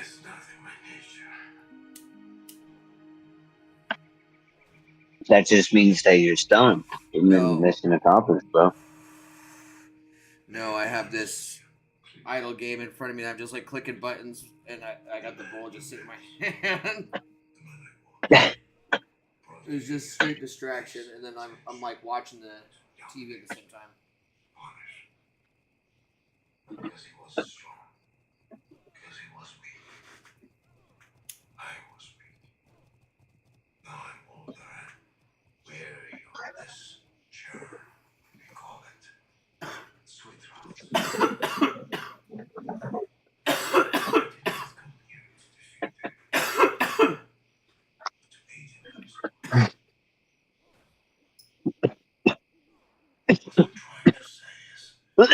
Holy shit.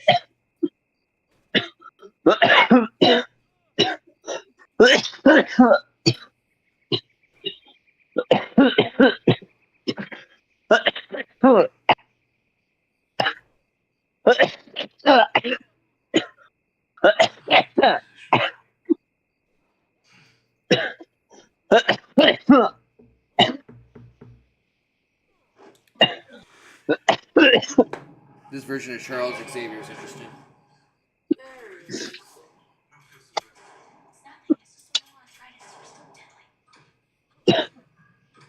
I'm scared. I don't want to die.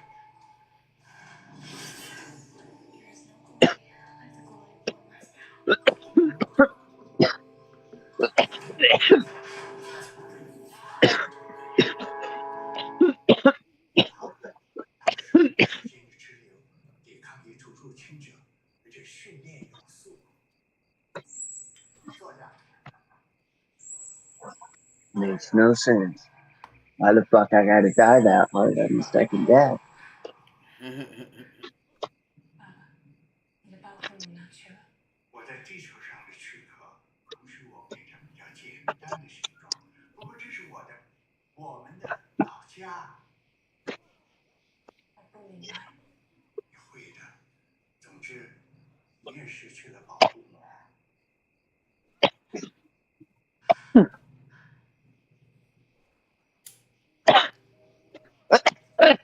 You know what I'm saying? Yeah.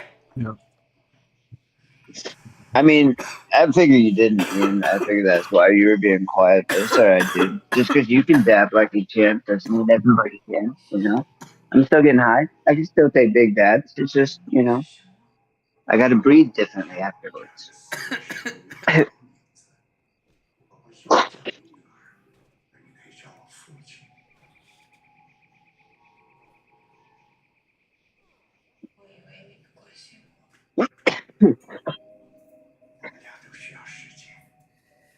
What level do I get tame pet? Let me look here.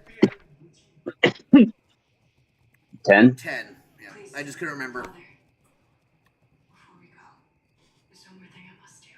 So I'm gonna go get that one. Like Pallies and tanks are your classes. Fucking dex-based classes are normally my go-to.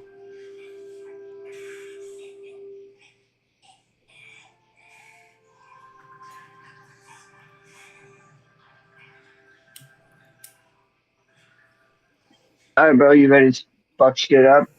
I follow it.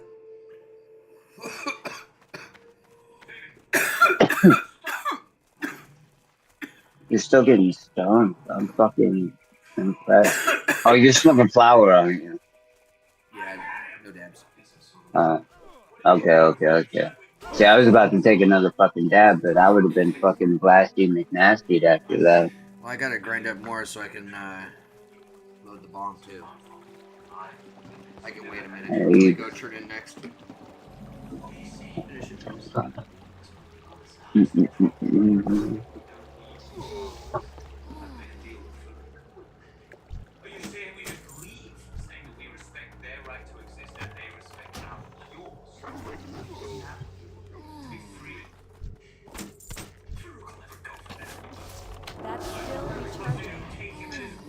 Forgot I don't need to like sit there and do that.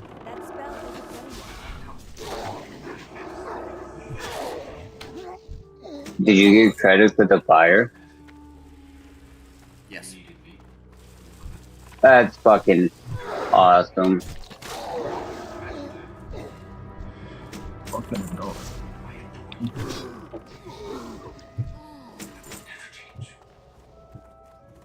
On wind.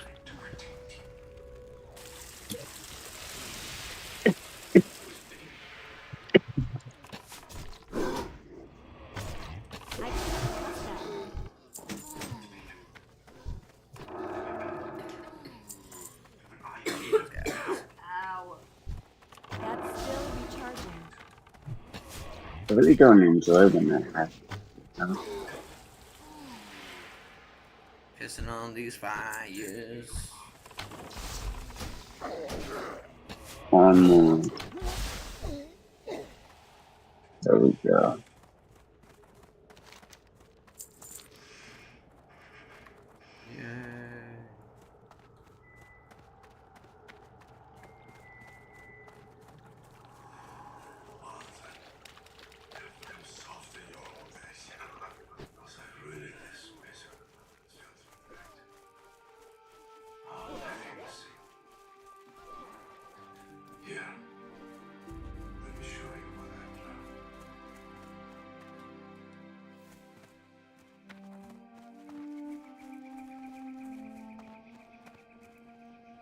How are you? See you around. Or the Alliance.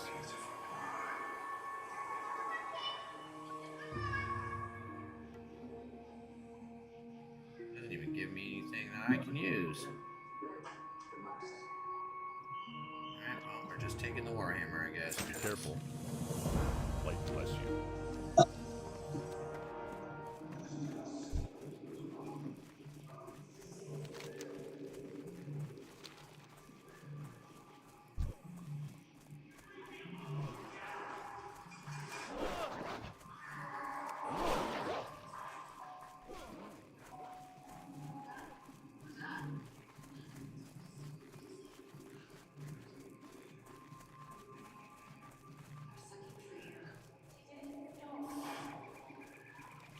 I'm probably gonna have to call it though, unfortunately, because I have work tomorrow. No worries, man. We'll catch up. And if we get ahead of you, we'll help you out. Yeah, but I'm off the next day, so I'll be able to just stay up and grind.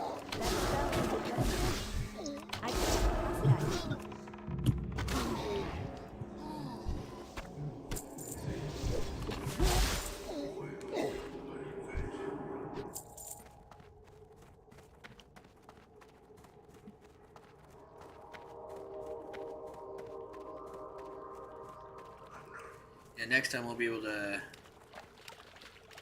run some dungeons and shit. Gear up.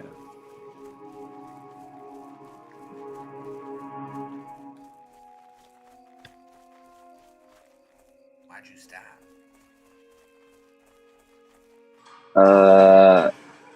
Fucking multitask, Jacob Bob. Oh, I was like, Thing. I was running with you, and all of a sudden you stopped. I'm like, wait, why am I ahead of you now?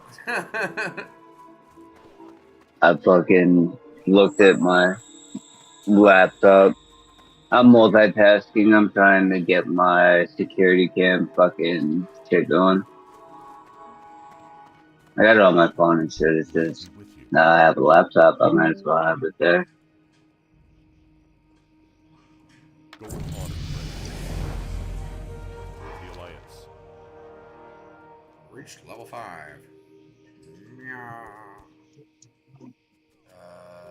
What's over? Where's? Oh, it is this one. All right. Need help? Be careful. Alright, hang on. 1 second.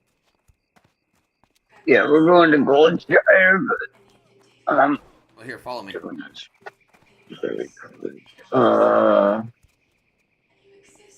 Fucking.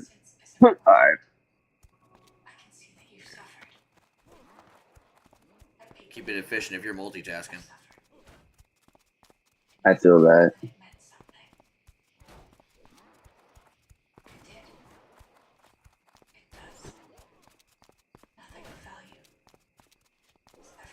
I'm almost done. I think.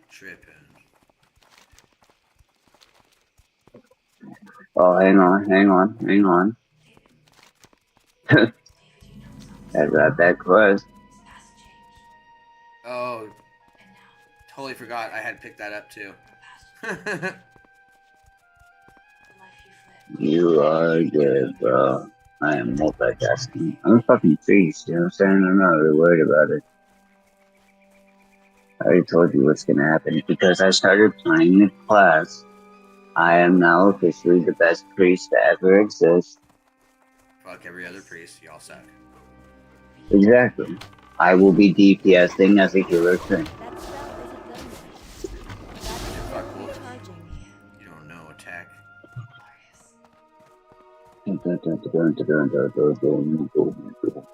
The young wolf. Why you attack me, little shit? Oh, is that your mom I just killed? Oh, well, I guess you're dead too, motherfucker. Bye. Shouldn't have fucked. Shouldn't have fucked. I said that about my BM. Feel it.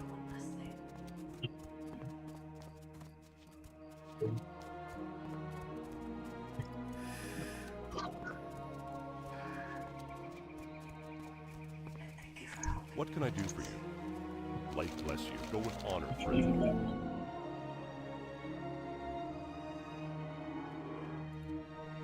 Light bless you.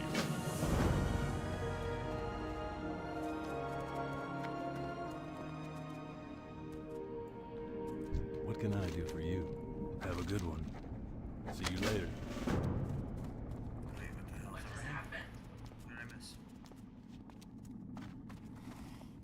Oh, I'm stupid. I do this almost every time.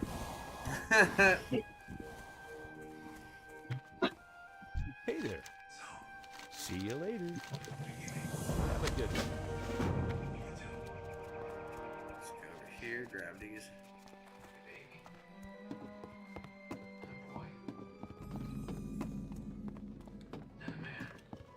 I supply only the finest goods.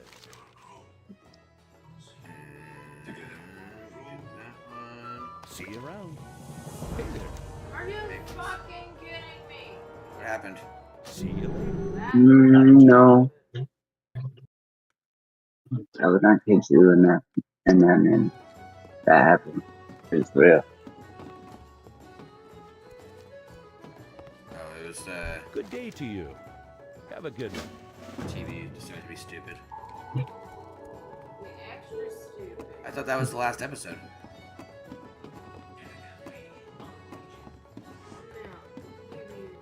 My Hulu fucks up. Oh. See, that's why I was so confused. I always have issues with it not starting What am I missing? I thought there was another quest in here. Is there not? How many do you have? 3 right now. There's one more outside that I'm coming out to grab. Yeah, that would be the 4th. I was thinking for some reason there was another one Hello. there, upstairs. Safe travel. I think it's after these set of quests. Alright, so which way we going first? South? I always go into the mine first, yeah.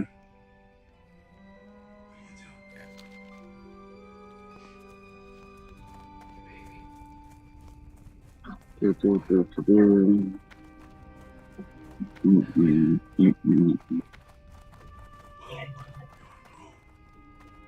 gonna have to go do some Dark Moon Forest at some point too, just that way I can get fucking those heirlooms. XP Johnnies. Well, that isn't bad, I guess, if there's that too. But I was just thinking heirlooms. There's heirlooms inside of the Dark Moon. You can get heirlooms via the vendor. What's the currency though? I'm pretty sure it's the tickets. What? I'll have to double check what it says again, but I'm pretty sure. Oh shit. I'm attacking the wrong thing. Oh, shit. That's gotta go. That's gotta go. Yeah, good. What's wild love? How they exist. Because when she had gone into the time door, father appeared. Yeah. When she was dying. Yeah, so she basically died in like 10 seconds. Yeah.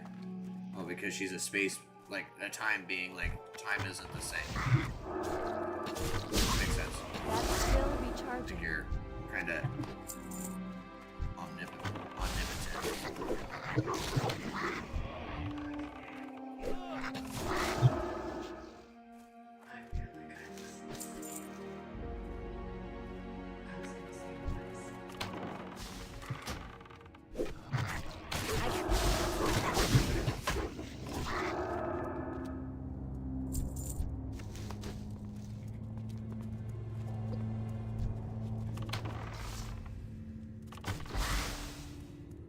What happened to Carrie? Like, another Carrie? Since that shit happened.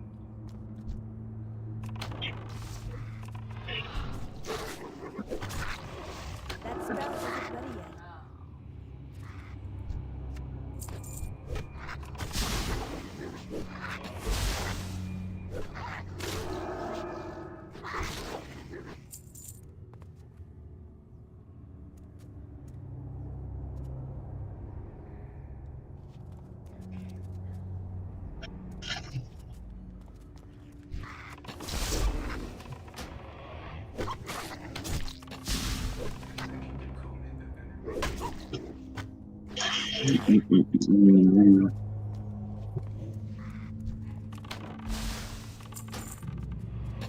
I don't have a target.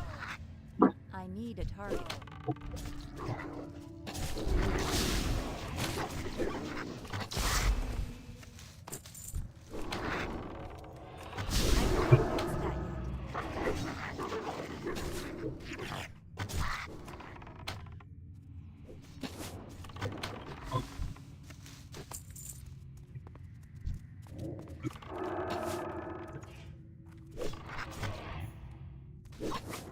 I gotta run back. I got too far away there.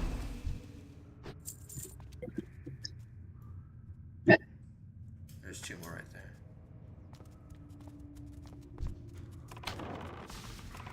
Yeah, I just need 3 more candles.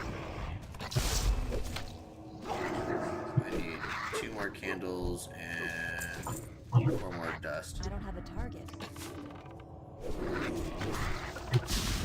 That spell isn't ready yet.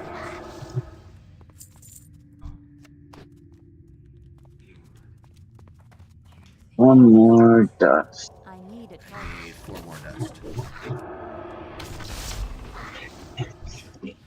Bless you. Sancho! Sancho! Man, I haven't heard that shit in a fucking minute.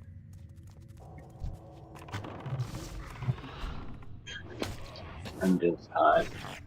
Oh my God.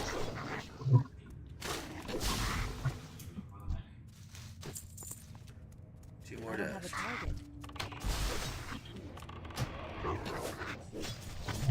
That's still recharging.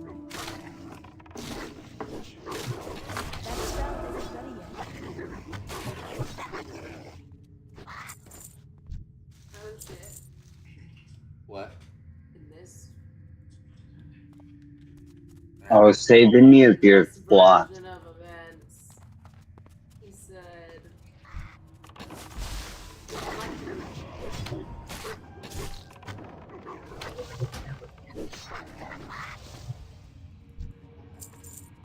Interesting.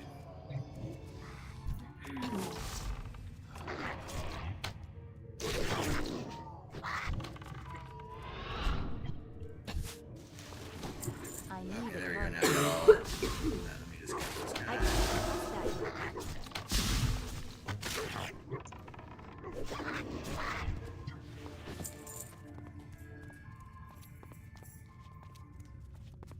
I don't know if you heard me or not, but keep all your cloth. Yeah. Because I'm a tailor and I'll keep whatever match you need as well.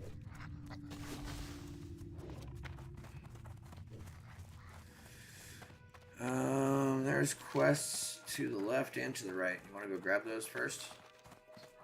No.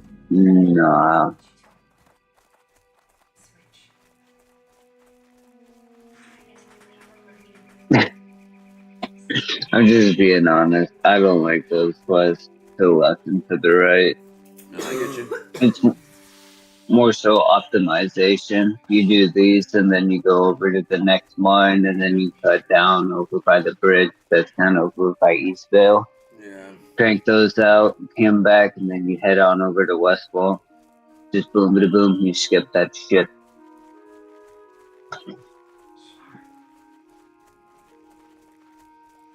I know it sounds like min-maxing, but, well, that's kind of what it is.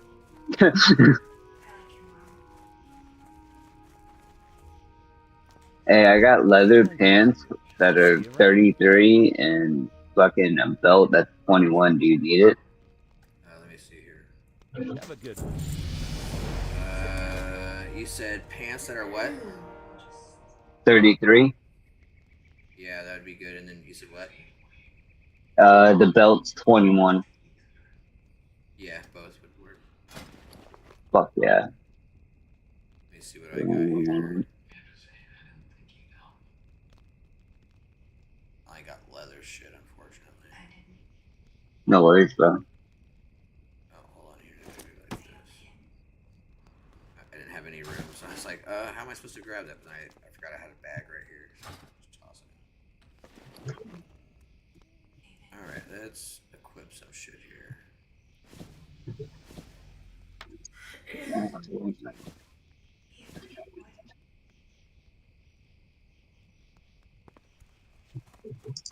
Holy shit, there we go. Greetings. Greetings. Careful. The Alliance.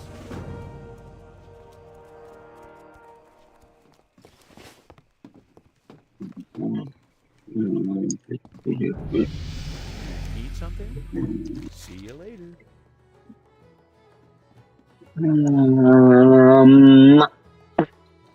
Safe travel. See you later.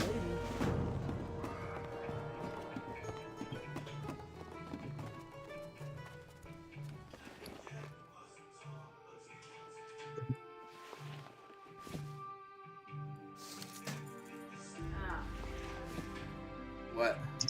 No, I was just hoping that it would show like a little bit of at least how shit changed. That's kind of the reason why you leave it off on that, especially as a series. Because if you decide to come back with it, it leaves it open to a whole nother season of stuff that could happen. I need to go sell shit. Where's this? 2.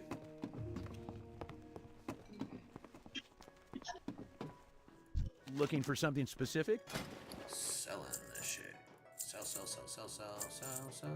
Sell.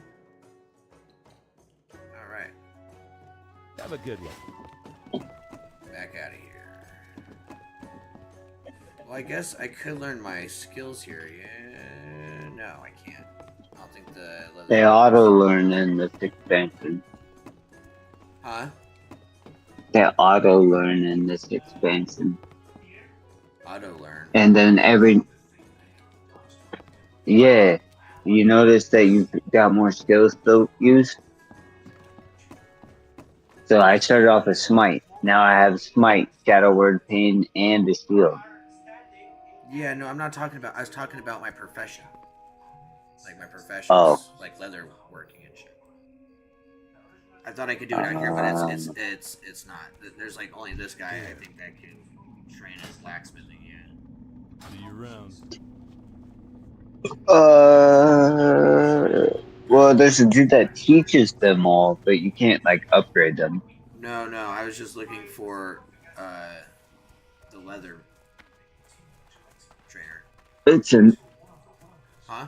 Oh, the trainer? Like, had you know leatherworking yet? No, that's what I'm saying. We just started. Why would I know leatherworking? Because you can do it at level 5. I know tailoring and disenchanting. It's from this dude right here, the progression trainer. Did I pass it?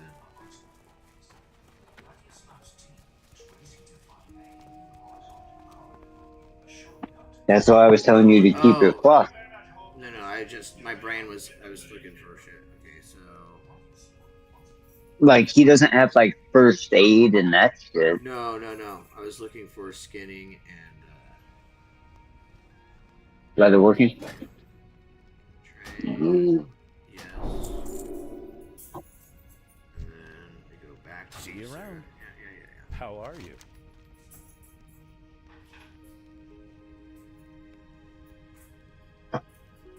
That and fucking, Where is it? Leatherworking. There we go. that and fucking, whatchamacallit? Are you saying something to me? Herbalism and alchemy, those two are my favorites. He's laying on your phone. It's funny.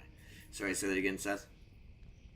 Oh, I was saying, like, besides leatherworking and skinning, Safe travels. alchemy and, herbalism, those are my favorites.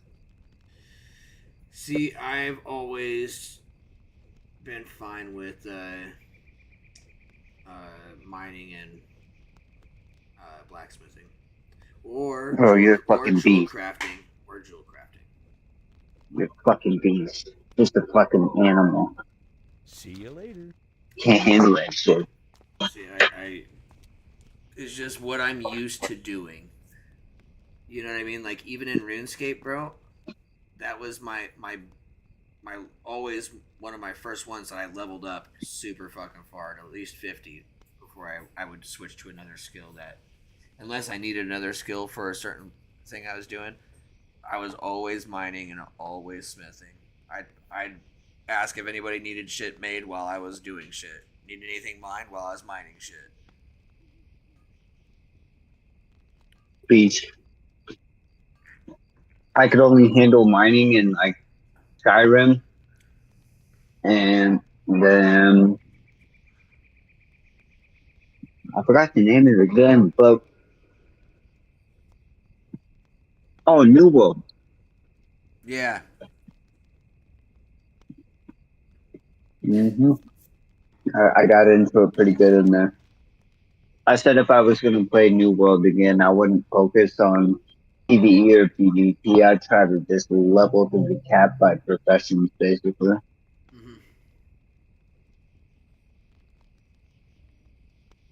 I don't know if it's possible, but To just use to level up via professions to max? Yeah. There's somebody that already did it. Well, can you, like, does it increase your level as well? Yeah.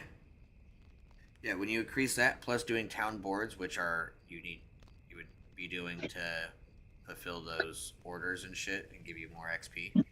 Like, that's all you're doing. You're doing town boards and farming. That's fire. Yeah. And then you get all these max stats. You're like, people are asking for people to make shit for them, and they'll like tip like saying they'll tip, however much gold for each thing made for them or whatever. Excuse me. Yeah, that's fire. Okay, so we're going to the spider mine next, is what you said? Because I'm not level 10, so I can't tame that motherfucker there yet. Alright, we'll go down south again then. Visit Maybell.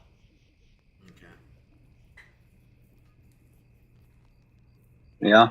See, I think that's probably the reason why I end up dealing with some of those slosh quests down there, just because it's like I want to go in there and like every time I'm a hunter, I always want to capture this fucking spider motherfang. I mean, I don't blame you. He's running. Let's go. I don't blame you. It's your first rare pet to capture in the human area. Yeah, no, and it's just a cool little fucking spider. No, you're taking it too far. It's a spider. It's fucking broke.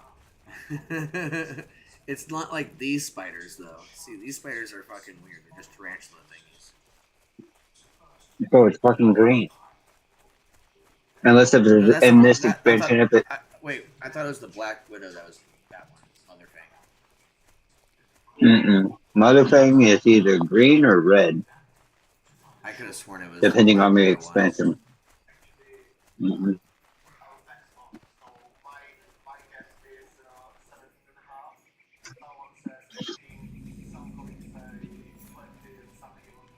That's another expansion. Where she's got the like red on her back. Maybe Is that what you're talking about? Maybe that's what I'm mistaking it for, like a Black Widow or something. I don't know. Well, no, it would be a Black Widow, but I'm saying that that's another expansion. Like, I think that's fucking Wrath of the Lich King. You need something? I don't know. See you later. I didn't know that they changed the way it looked. Paul McIntyre and Joshua McClure.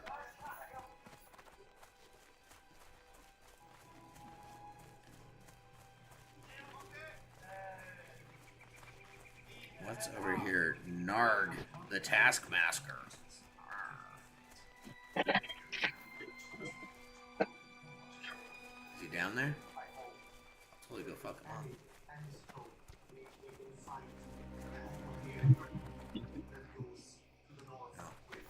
He must be down underneath. Down under. He's down under, brother. Follow me. Let me show you the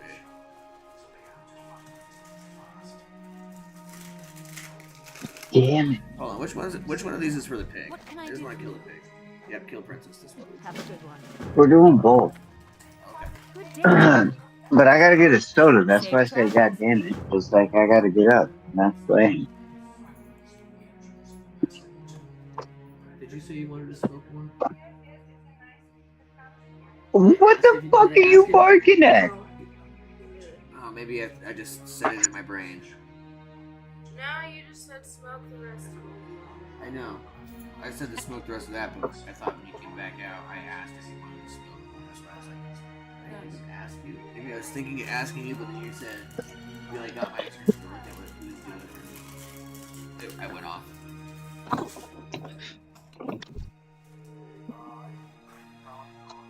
Alright, Princess. I one-shotted you earlier for Ian. You didn't get fucked up. I need to get closer.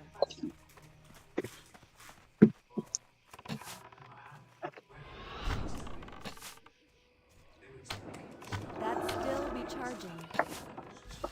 That spell isn't ready yet. Sorry, it takes me a minute to get a soda because my fridge is outside right now. Wait, how come I can't skin here? Come on, where's my skin shit at? What?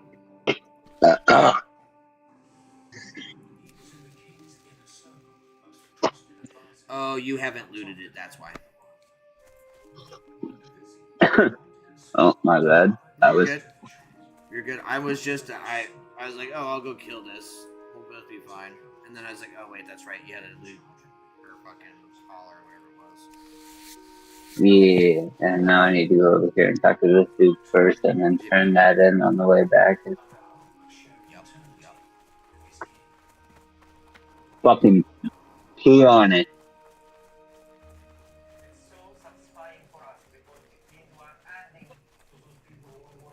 But what was your answer, love? Hey there. Safe travel. Have a good one.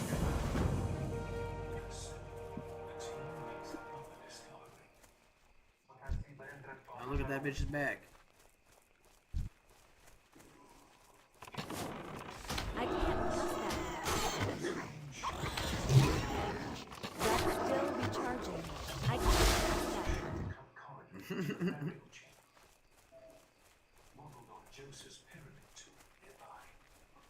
reputation increased by 30. Hey You there. just sit there and farm it until you're Safe friendly. travels.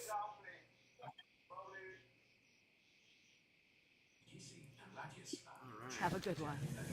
Feather-worn boots. Light be with you. Go with What's up, honor. Grandma?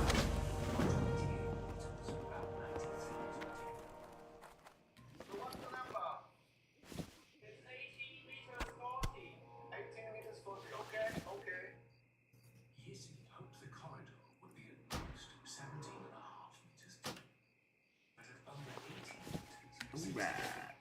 There's still no sign of it. We are getting a little bit anxious, nervous. When will this horizontal corridor appear? With every foot, Yizzy is getting more and more worried that Gamble might not be paying off. While the excavation continues, Ladislav heads to the dig headquarters, where pottery specialist Kveta Smororikova is also on the hunt for the owner of this strange tomb. Good afternoon, Kveta. Kveta is examining a collection of 370 ceramic jars the team previously discovered at the site. The residue inside them suggests they were used during the mummification of the tomb owner.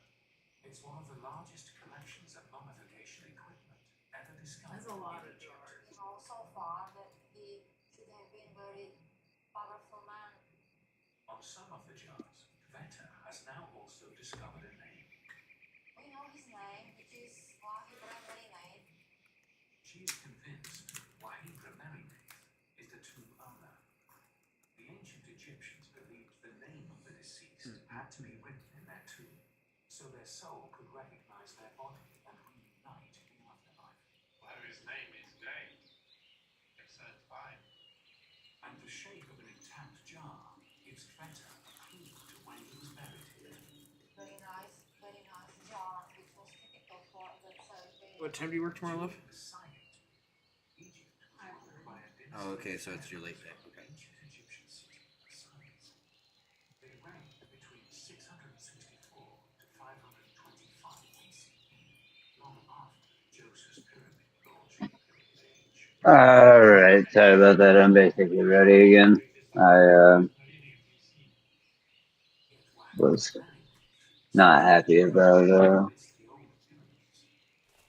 some weird ass setting on my computer. My laptop, that is. Kept like some stupid ass screensaver shit.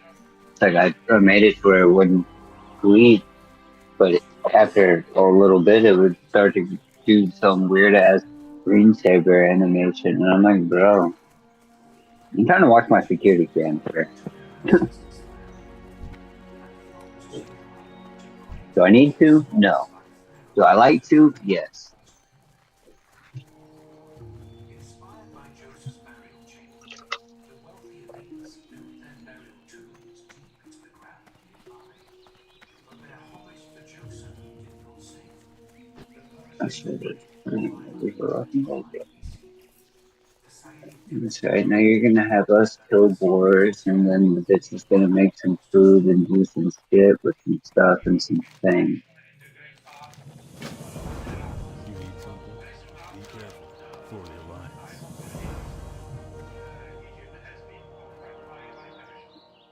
Back at the excavation, the team has dug over 7 Can I help you? and finally reached the bottom of the shaft.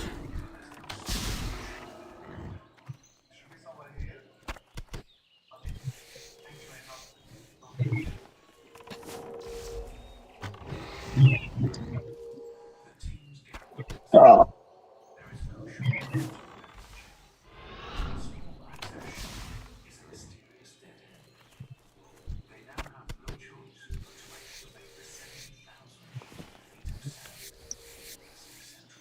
You're all getting skinned.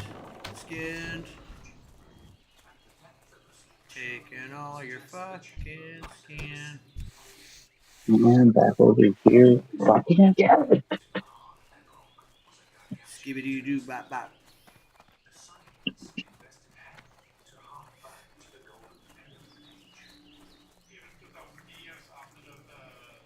Want to smoke out of the bong, love? The answer is always yes. She said yes. The answer is always yes. She said yes. Do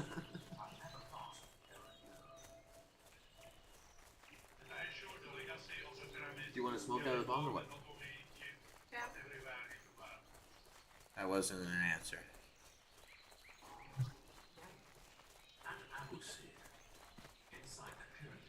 Hey there. See you around. Have a good one. Now back over here. What about this question Yes. here? What quest?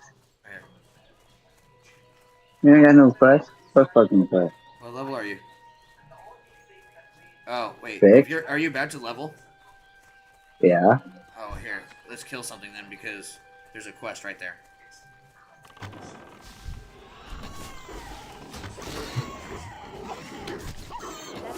Yeah, but it's probably what's his name, and he's wanting to do the fucking.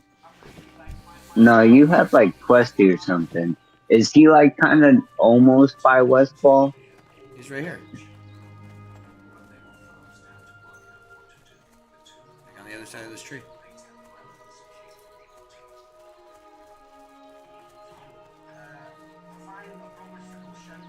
Let's see.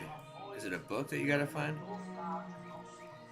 Oh, River Park is this guy. I killed him.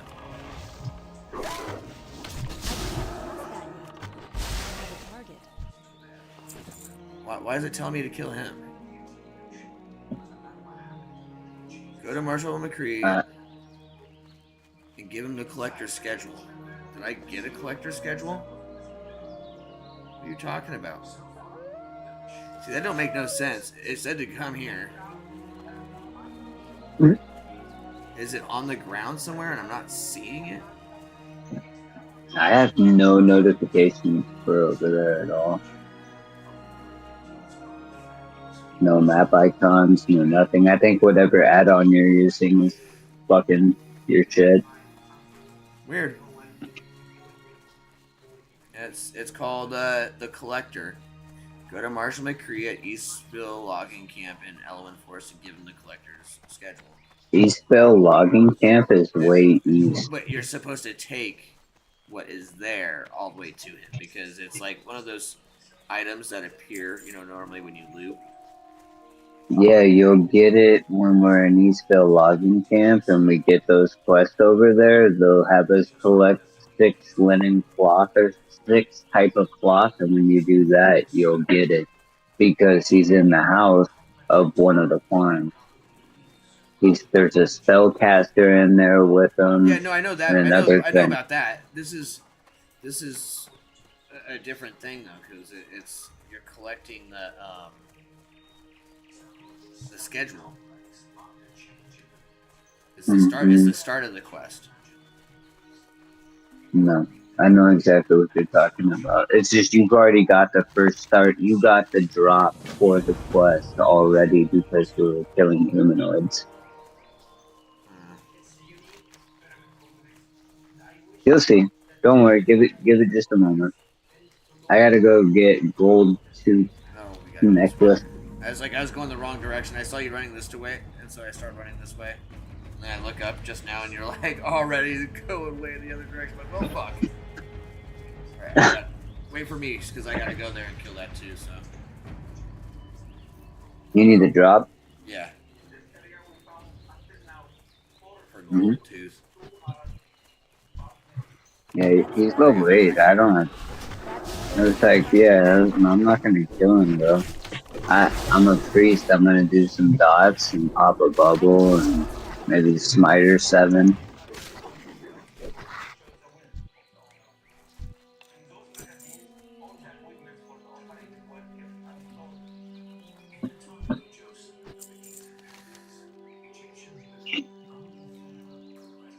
See, it's so wild. I don't know. Where are you at? Well, but thinking I was going to the turn-in. Yeah, it's the other. But I didn't look at my map. Mm-hmm.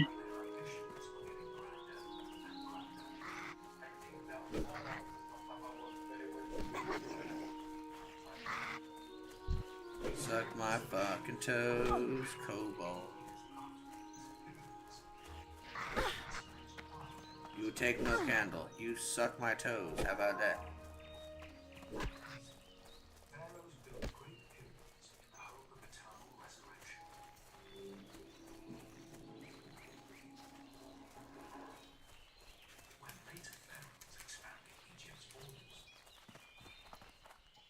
Good day to you.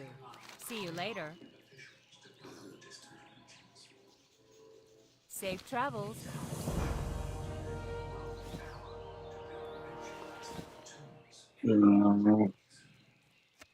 And back to Goldshard.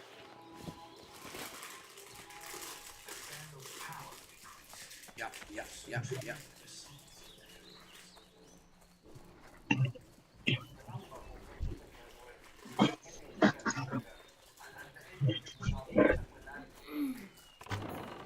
That spell is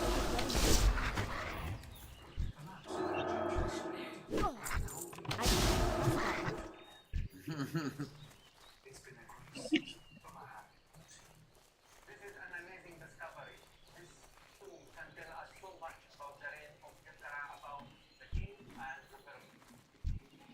Archaeologists are able to unravel the secrets of Egypt's lost pyramids. That's still recharging. How the pharaohs had to innovate when a growing humanity unleashed their power to build big. They conceived a new way to achieve eternity, where the size of their tomb didn't matter as much as worship and keeping their name and memory alive. Pyramid building continued for nearly 1,000 years.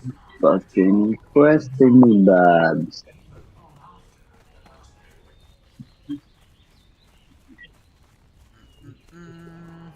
You need something?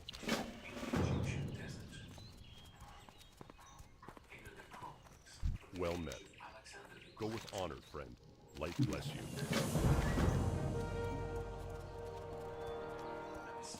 Alright, now we can swim for a turn in, and then we'll get to go fuck up another rock, go beyond it.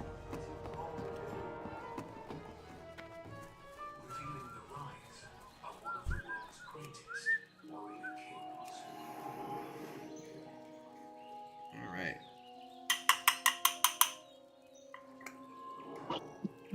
Here he is. I do declare. Why this bongus?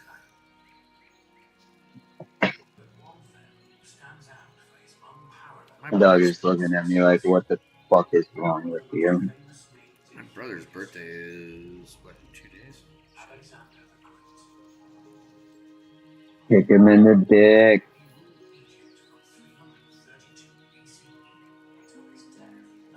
No? Alright. Oh, I mean, if he was here, I guess, yeah. Virtually. What? Say that again?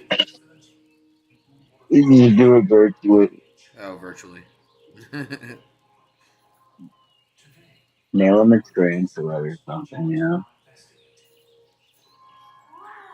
Spice it up. Buy one of those, those people that go and sing for you and shit. You just pay them a tip at the end after they're done singing. Just give them a good swift kick in the nuts. Like, look, bro, you got one job, you know what I'm saying? And that one job, it's real easy. Well, you're gonna sing a song, and then you're gonna kick him in the dick. Kick him in the dick. Cheers out there. British Egyptologist Chris Norton investigates the rise to power of one of Egypt's most famous pharaohs. Alexander the Great really interesting. I feel like if you want to know about Alexander the Great,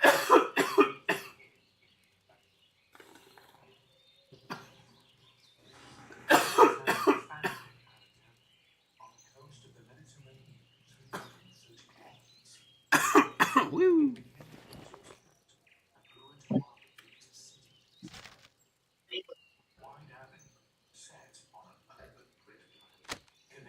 Oh.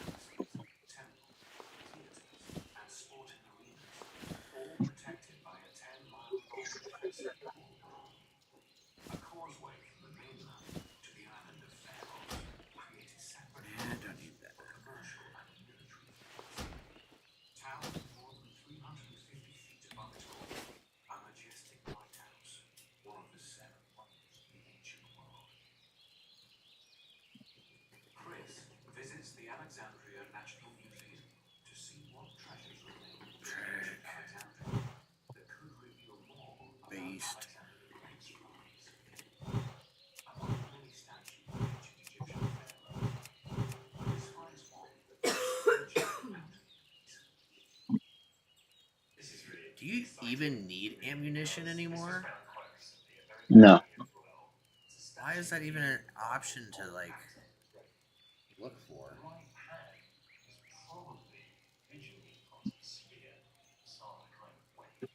And that, of course, speaks to Alexander's great prowess as a military leader. But what's really striking about it is that even though he was pharaoh of Egypt, this was found here. It's a very un-Egyptian statue in lots of ways. Egyptian pharaohs were depicted clothed, wearing items that symbolized their royalty. They were standing or seated in formal poses, and their statues were less lifelike than Alexander's. Did you hit it, love?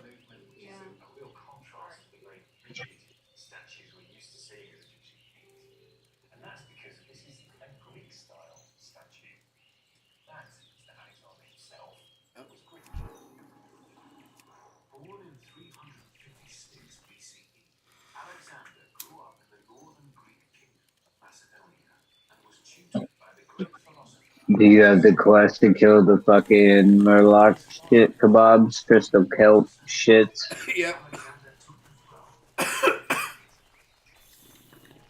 Fuck yeah. Sorry, if I stay for too long, I'm gonna go to bed because it's late. Like, I know I don't sound tired, but that's just me pretending so that way I can play longer. I finally, like, you know, won. Even though my temp is showing high, whatever.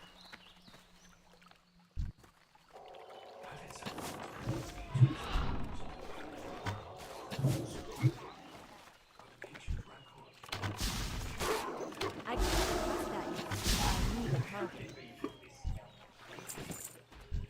That spell isn't ready yet. That's still recharging. Oh yeah, give me all the way. Why? Okay.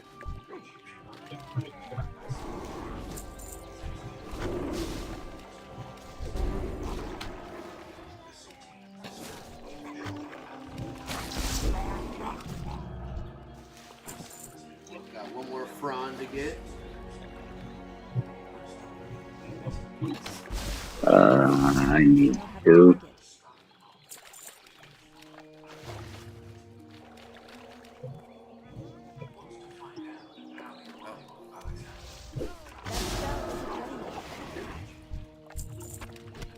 One. Two.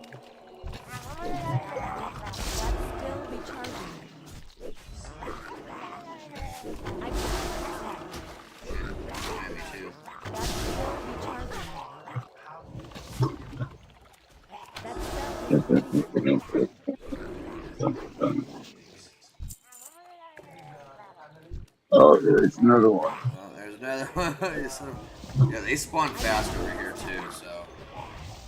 Yeah, I wasn't really tripping though because you're trying to hit 10 before we go to the mine. Yeah. And we're 7. Well, I mean, we might be able to do it, but well, I mean, I know we'll be able to do it, but I just like I didn't want to go back. I don't blame you. I mean, technically you'll be alright to go back because we're gonna go to Eastdale and then we'll have to go back to Goldshot for turn-ins and then go to Westfall, so. And then technically go back again to go to Red Ridge, but that's flight via Sentinel Hill. I've played this fucking faction too much. It's funny because if I go to any other fucking race, I'm like, See, I know Undead, like, no other. Here, do you want to just finish it, love? No. You're good? Okay.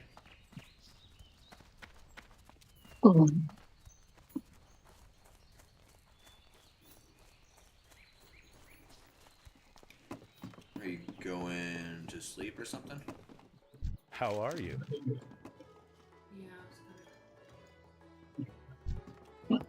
She said, yup. It's late. What can I do for you? Take the rest of Have a sleep. good one. Yup. See you later. Hello. Okay. Where's the remote? You need something? Safe travels.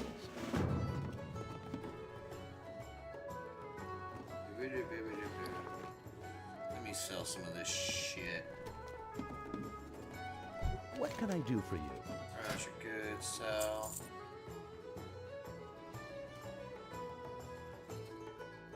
That's I remember once upon a time you get XP for fucking making shit. Love you. I love you too, baby. Sleep good, baby. I'll be in there after who knows how long. I don't know. I'm playing.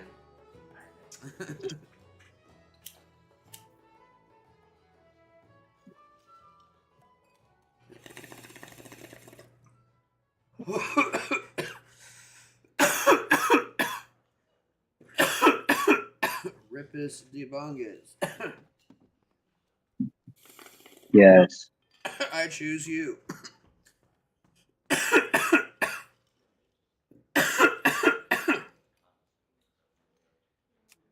Oh, did you need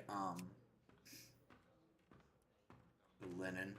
I mean, the only thing I use it for is fucking. That's a good one. What you call it? First aid. Oh, good. But I can easily just let you have this because I'll get one enough. No, I'm not really tripping, bro. Ugh.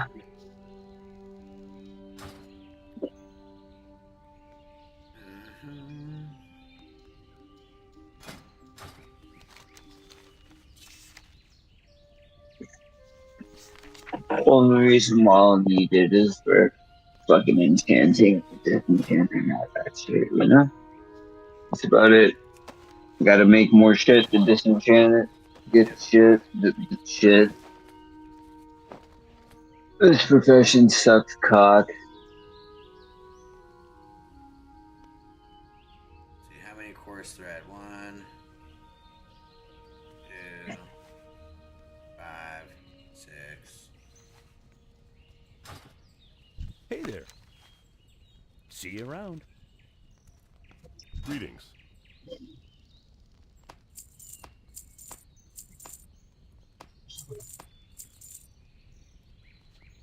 Oh look, we can go down south again.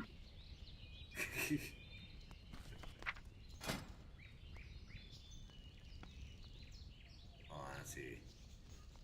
This one. And this one. Alright. Add that, and we run it. Where you at?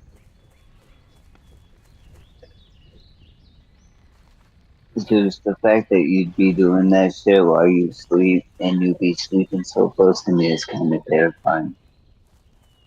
You got some crazy dreams, dude.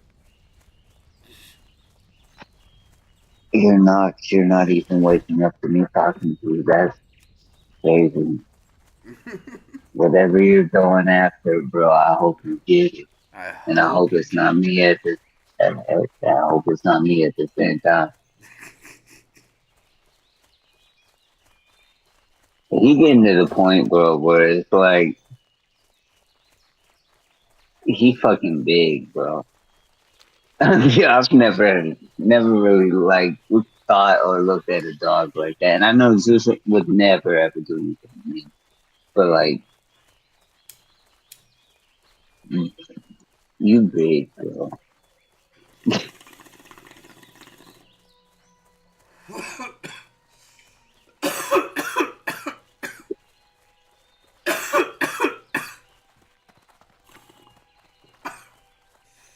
I mean, you remember Cam and you, my friend, though. Zeus's head is like twice of Cam, bro. You need something? Have a good one. Mm-hmm. like a fucking basketball. There goes nothing.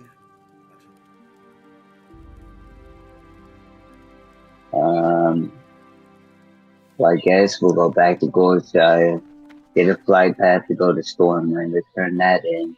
I'm just confused. Don't we get the? Don't we finish the quest here? I had to turn in, and that was it. Oh, here. Yeah, it's still. Oh, it's because you gave it to her. How are you? See you around. What? I had to wait See you to later. turn it in myself. She was drinking your invisibility potion and she disappeared. I'm like, well, so where do I turn this in? And I thought I had clicked her to give it to her. Brother. It's like, what do you mean? I have turned down there, and now I'm gone.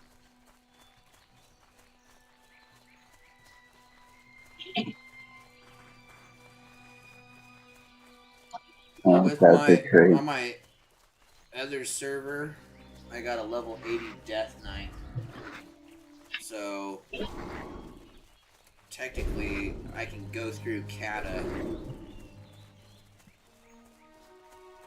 and then go take that Blood Knight. If you look at your download folder, this is Kata, which is funny to me.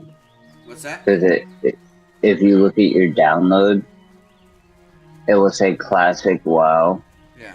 But then if you look into your folders and shit, it will say Cataclysm, and you're like, where the fuck did I that? saw that, and I was like, "What the fuck is this?" Because it was on my, it's on my desktop, the shortcut. Yo, it's for this. I know, I thought it was fucking funny. Like, what the fuck? Oh, is that a flight path for Stormwind? Thank you. Where are we going? Hello. Stormwind? Stormwind? Yep. We gotta turn in Stormwind. That's about it. I'm not gonna take the quest to go to fucking bumfuck Egypt for the delivery. Oh yeah. I have never done that quest. I looked up at how far it was, and I was like, Mm-mm. You're not paying me enough for that.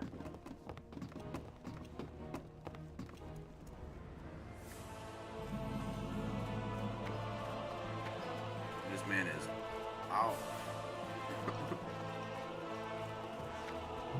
Yeah. Memorization and shit. Oh no, I was just not paying attention when it landed. Because I was ripping the bong. And by the time I was done hitting the bong, you're already halfway to the next tunnel. That's me just going, if I stop moving, I'm going to sleep. I get it. Oh, nice. This isn't the Stormpike delivery quest? Fuck yeah, this is to go back to fucking the place from Johnny. I like this quest. What can I do for you? Why? Because it makes sense. See you around. See you later. For the Alliance. The other one makes no sense. Hey, you're level 7. Do you want to travel to a different continent and go fuck yourself?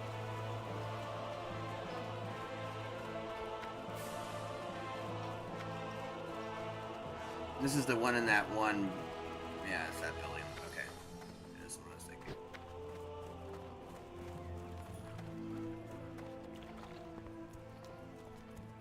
Where are you going? Oh, flight path. See, Yeah. My brain was thinking the other quest. The S1 Yeah. road quest?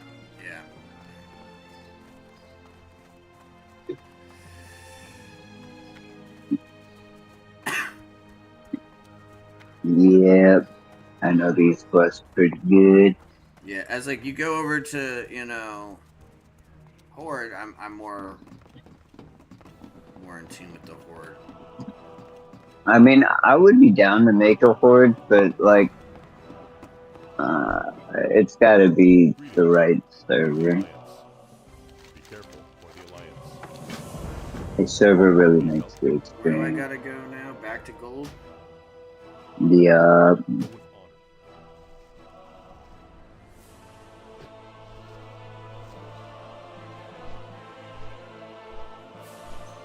And this will almost get us to level 8. Fuck yeah.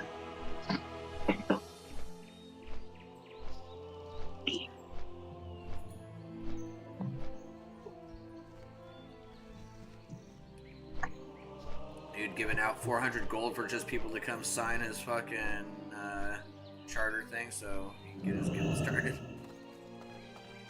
That's fire. Other than the fact that he's giving out 400 gold, because I want to make my own gold guild, I'm going to have to do something somewhere. And I always like to have a guild. Oh, I got a concussive shot finally. There we go. Nice. See, we're gonna set that as the starter, because, yeah.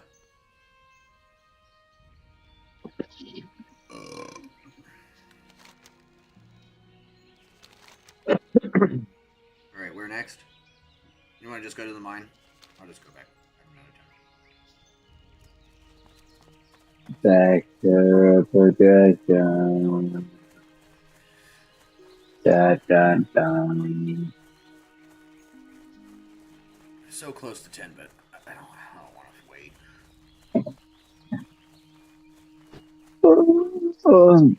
I mean, realistically, we could call it, you could go back to your valley. Then at that point in time, I'd be more awake, and we could grind the other 2 levels we need. Because most likely I'm going to make it to, like, Eastvale, like, in the Grand area, and, like, I'm toast. Yeah, I mean, whatever you need to do, man. I think that would be the wise idea, because then you can achieve your pet, and I can achieve sleep. It's a win-win for everybody. Well, I'm not trying to level this character unless you're playing. No, I understand. That's what I said. You're gonna go back to your tally. But if I go to sleep and we play tomorrow, yeah, I'm down to just grind the 2 levels, be it professions or whatever. We'll just have to kill random mobs, basically. I'm trying to kill everywhere I go, just that way it's like that. It's just that extra XP tick, you know what I mean? But logging off inside the inn is definitely key. Get that. Yeah, no, we'll start off with the Dark Moon Fairy shit as well to get the XP shit, and then go kill some mobs. We should have really done that at level 5, but whatever. It is what it is. We're not min-maxing to the max, which is good. That's how you ruin the game. Yeah, no, I like just playing. I'll go where it feels like. If I see something as far as fuck, I'm gonna be like, yeah, no, probably not. Right. I do have a shaman and a druid that are low level I can also fuck around with. Yeah. Possibilities are endless.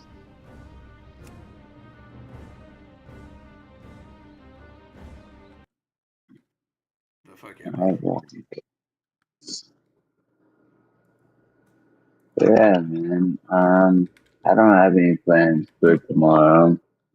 Obviously, my computer is fine and dandy, even if it's running at 88 Celsius. So, because I'm not gonna lie, it was showing good temps, so I fucking maxed that bitch out. I think I'm gonna load my optimized defaults and then basically go from there.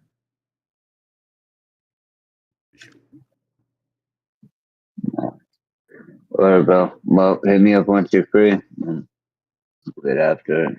What's tomorrow? I have Today no is idea. 9/11 today. Oh shit. Never forget. Never. It's Patriot Day. Yeah, tomorrow I don't. No, because we're not going and grabbing no food box or anything.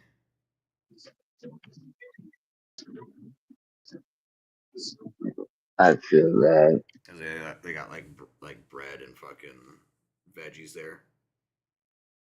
So sometimes we'll go down there and grab some shit just so we don't have to go buy it.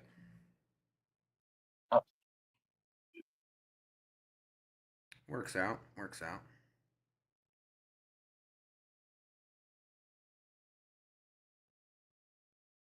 Mm-hmm.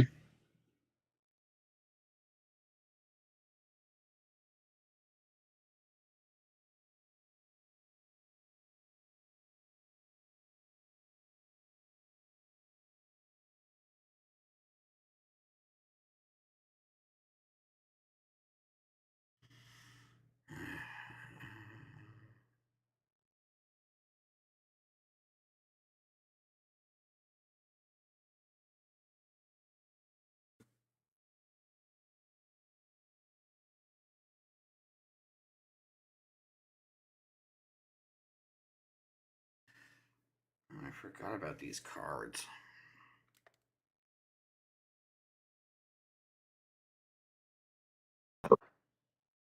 I don't fucking know. Maybe. Maybe.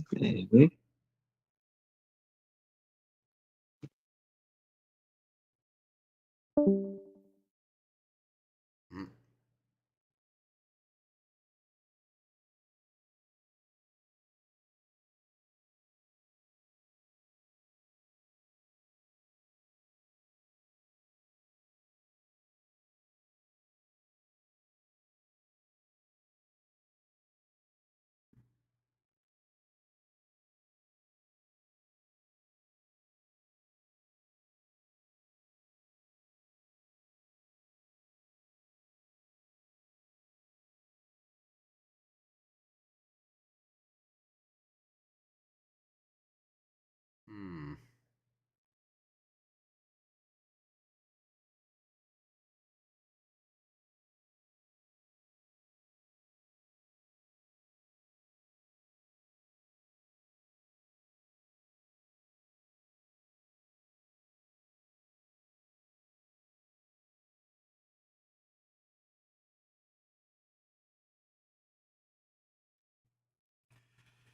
All right. Be right back, you guys. Sorry.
Okay.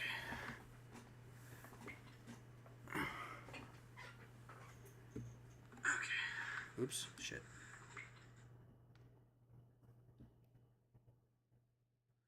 Oh, we got some level 50 ones we could do.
Sorry, reading something here, guys.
Okay.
Okay. Don't really need to do that right now.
actually. Hold on. I'll go to this.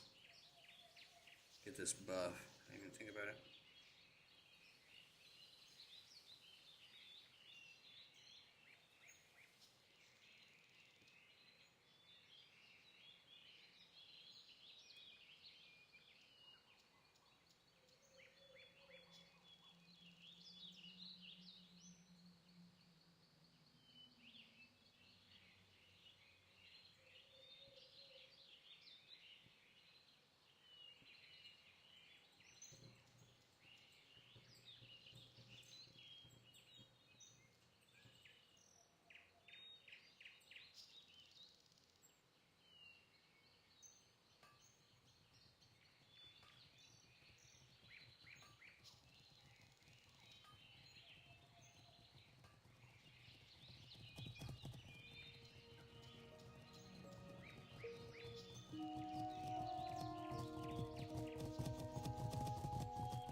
Hi, you're a tall one. You have a great day now.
Sorry guys, let me finish this shit.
There's so many things to collect right now.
you know what? I just gotta stop doing this because it's just gonna go in a circle and I'll keep on playing it. I can't do that.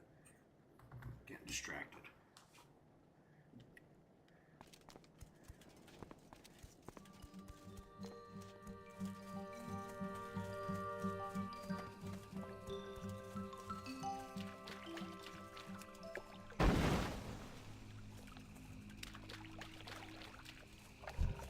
It's too far away.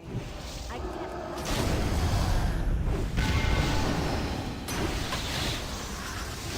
That spell isn't working.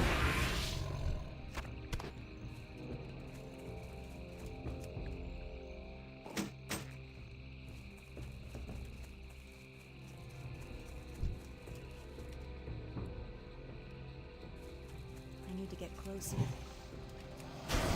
That's still recharging.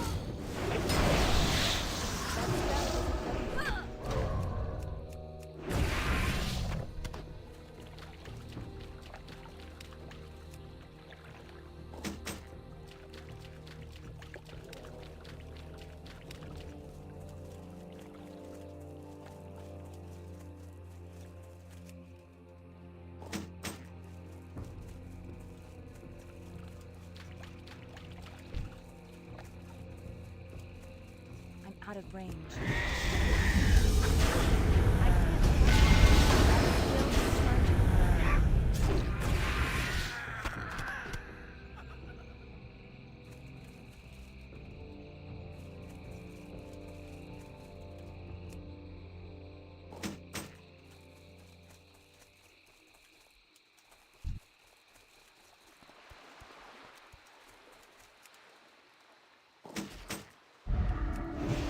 That spell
Be good.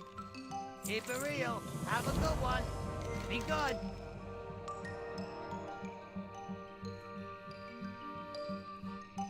Keep it real. Be good. Talk to me. Hurry back. Keep it real.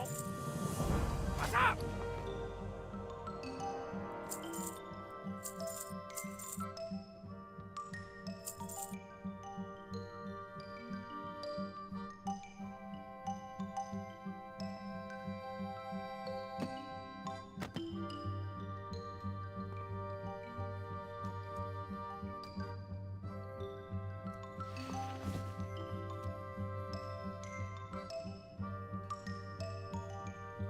Hurry back!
out of range. It's too far away. That spell isn't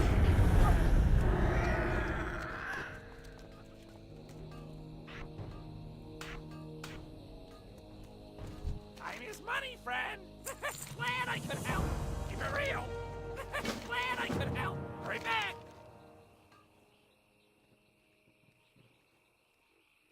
Keep it real.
That spell isn't ready yet.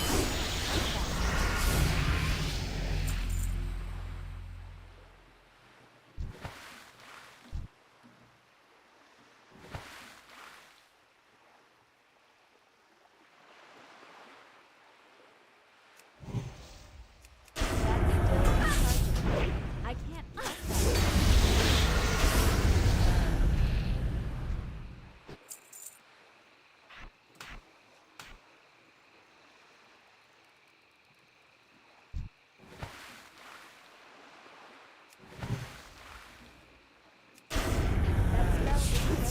That's still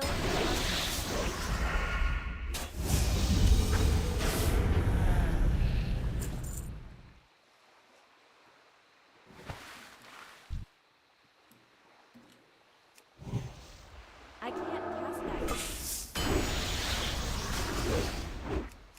That That's still recharging.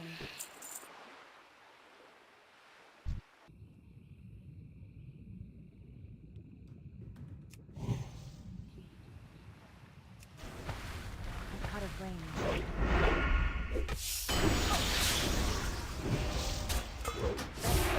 isn't ready yet.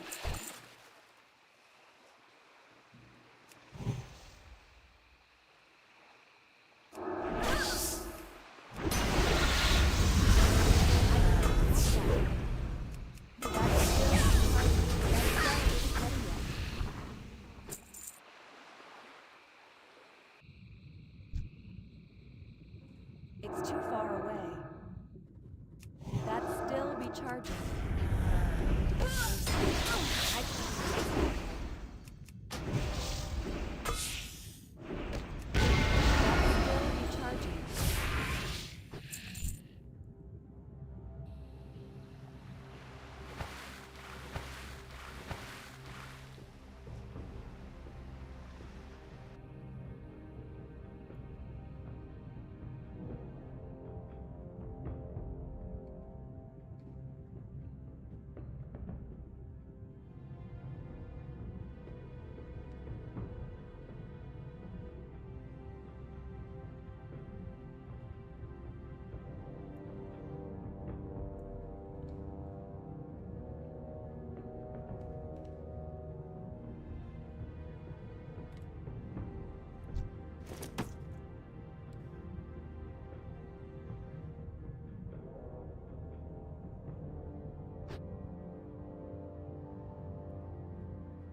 too far away.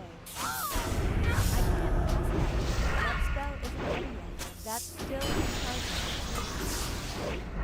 I can't pass that.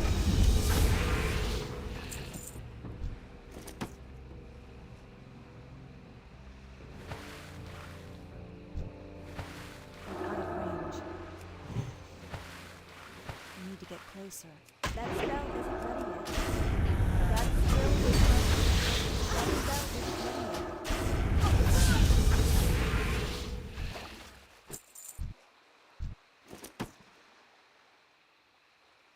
yet. I can't pass that. That's still charging. I can't pass that. That spell isn't ready yet.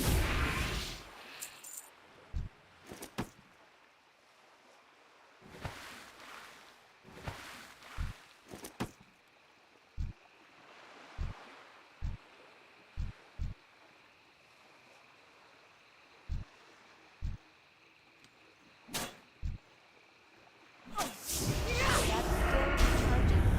I can't pass that yet. That spell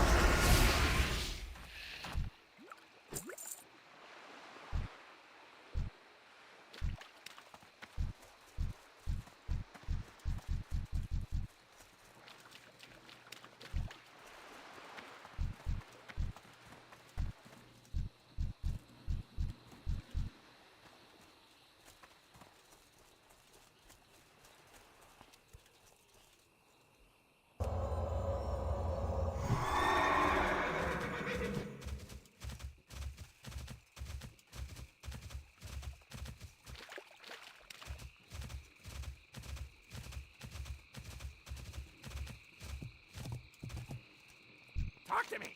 Hurry back! Glad I could help! For real!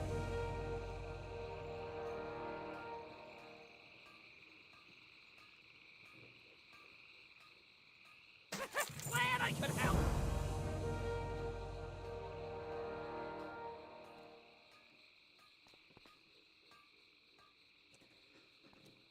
Hurry back! Time is money, friend.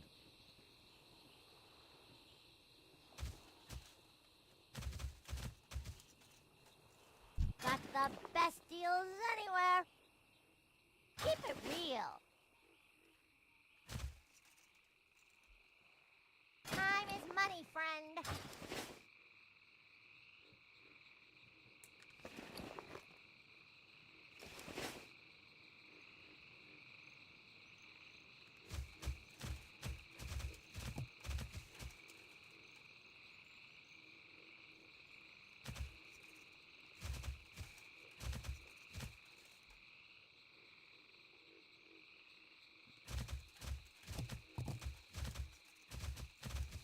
Ah, potential customer!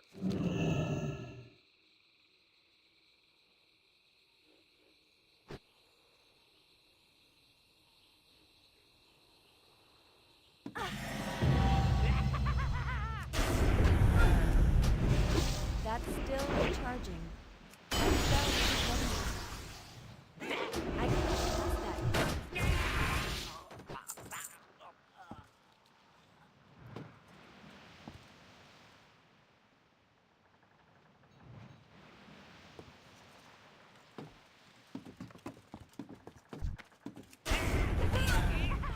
It's too far away. That spell isn't ready yet. That's still charging.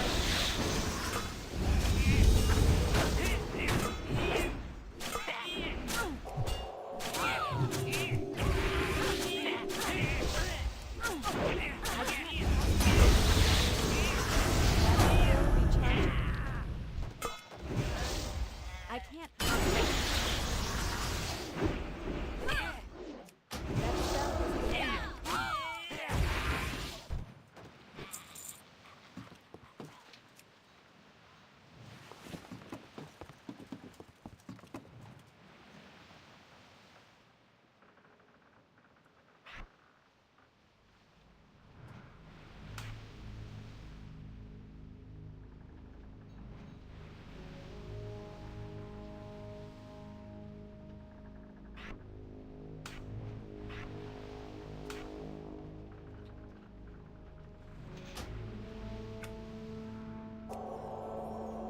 I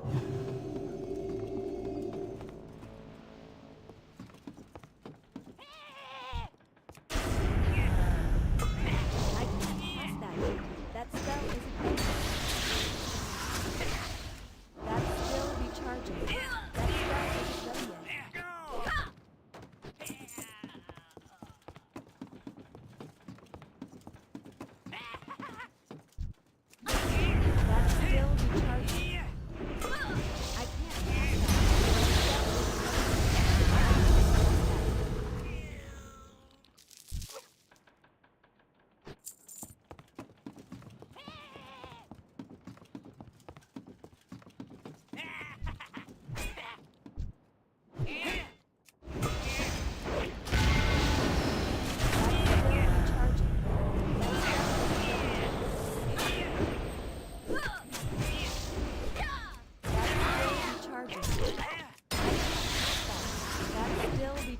That spell isn't ready yet. That's still recharging. I can't cast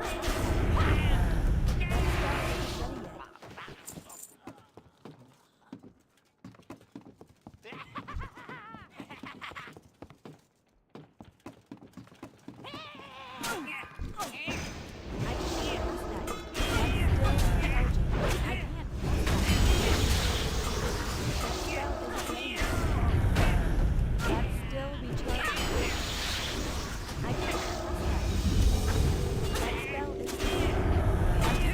Recharging. That spell isn't ready yet. I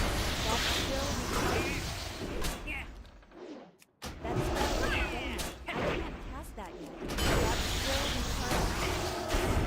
That spell isn't ready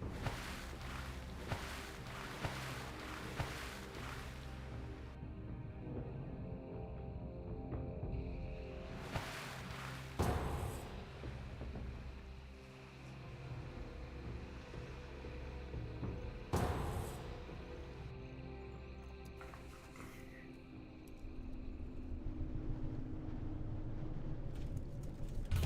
How may I help? Till next we meet. Be careful. Good luck, friend. Be careful. Good luck, friend.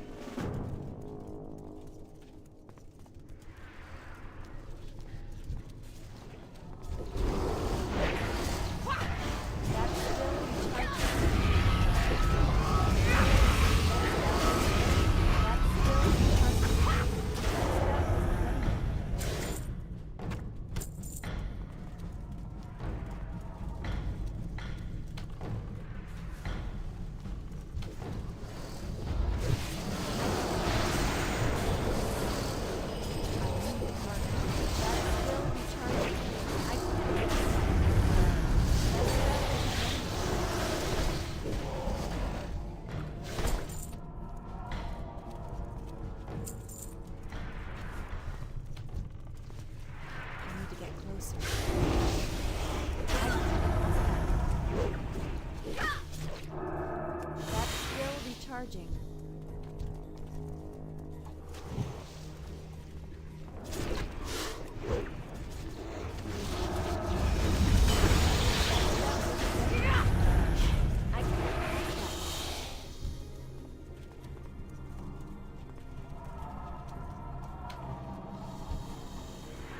That's still recharging.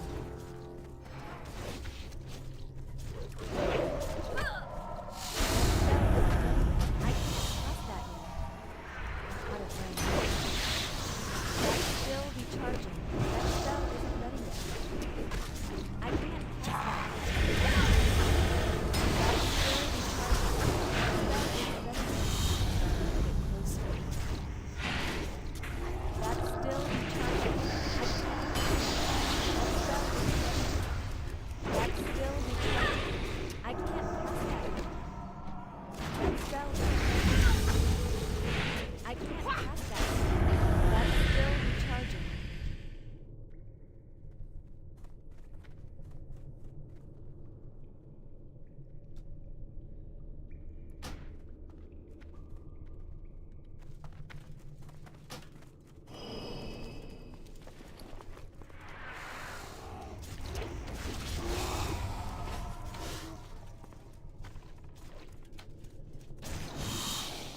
the sword. Here you come.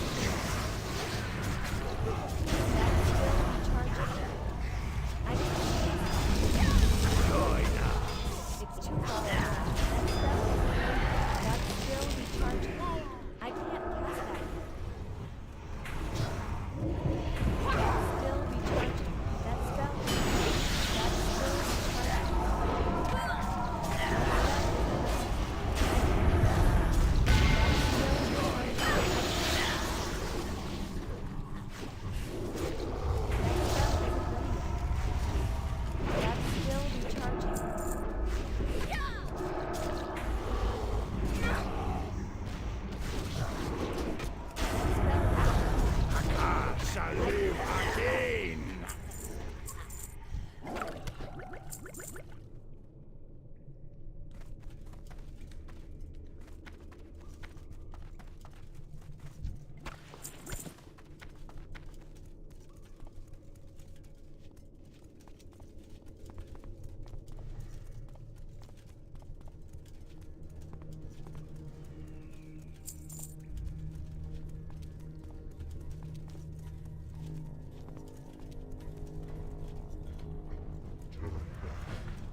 assist you. Till next we meet. Good luck, friend. Till next we meet. Be careful. Good luck, friend. Till next we meet.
What's up? Keep it real.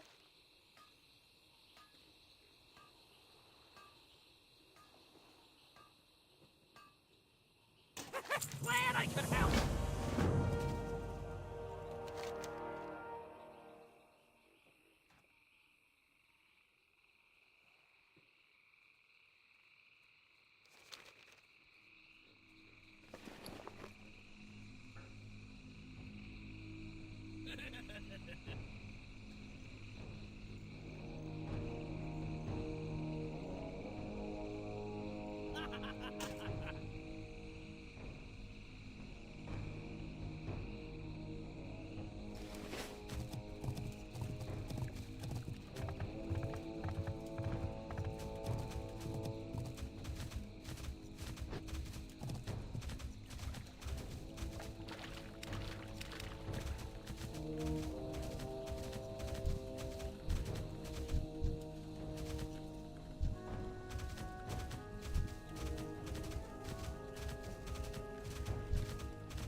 Hey there. Safe travels. Be right back.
Sorry, guys. I just realized it's 4:20. Let's get this fucking rips in here really quick.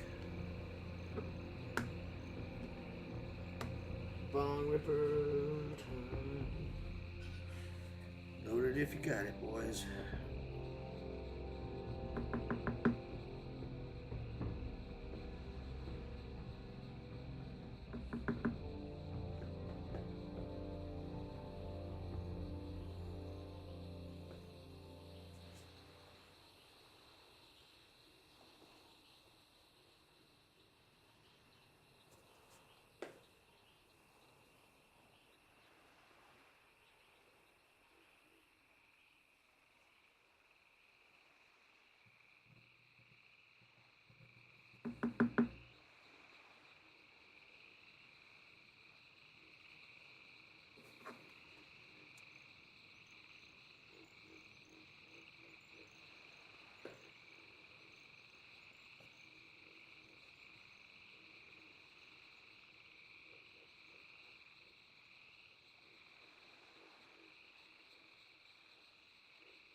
My vape died, so I'm gonna step out and smoke really quick while I'll play something here. I was doing it based on like what I like and what I can, you know, purchase. So it's like I was really styling to me. You know what I mean? Damn. Yeah. I hate that shit when it's like, yo, when Gavin was hungry. I hate that shit because it gets in my head. What do you mean? People say that? A man said that to me and I was like, holy fuck. Like someone DM'd me, he's like, yo, I missed the hungry Gavin when he was really like fly. I'm like, bro, I'm still fly, bro. It's just like I'm spamming designer. That's still fly, right? Fuck, I'm not fly. You became rice gum, bro. Yeah, and then yo, I hit someone who just got a girl with something that really hit him. What did he say? He's super funny, but I was like, oh, like I remember when you were super funny, fam, but then you got a girl, and then he started like you know when you're like manually trying to come up with jokes. What's up? Let's head down to San Diego, where you're going to see two future engineers and scientists and mechanics, Audi mechanics, Abe. They're going to get a good look at the undercarriage. They're going to rotate the tires for it. No, they ain't going to do any of that. This idiot's going to be lucky if he can walk again. Anyway, San Diego, not only do you have to worry about the illegal aliens that the place is protecting, but you got to worry about the diversity, equity, and inclusion policies that are put into place so future engineers and scientists can feel so brazen that they're confused that they get run over while they carjack somebody. I'm sorry, what? What? Hey, how come you could do it? I can't believe that you ran me over, bro. You're lucky that you only got run over once. Yeah. I would have considered you a threat and backed over you a bunch of times. Look at this. I could have filmed myself. Again, one of those weird things that come out of lefty policies where they don't arrest anybody. I'm going to videotape. I'm going to on live commit a felony. I mean, that's just too much brain juice for me to comprehend. Big galaxy brains over here.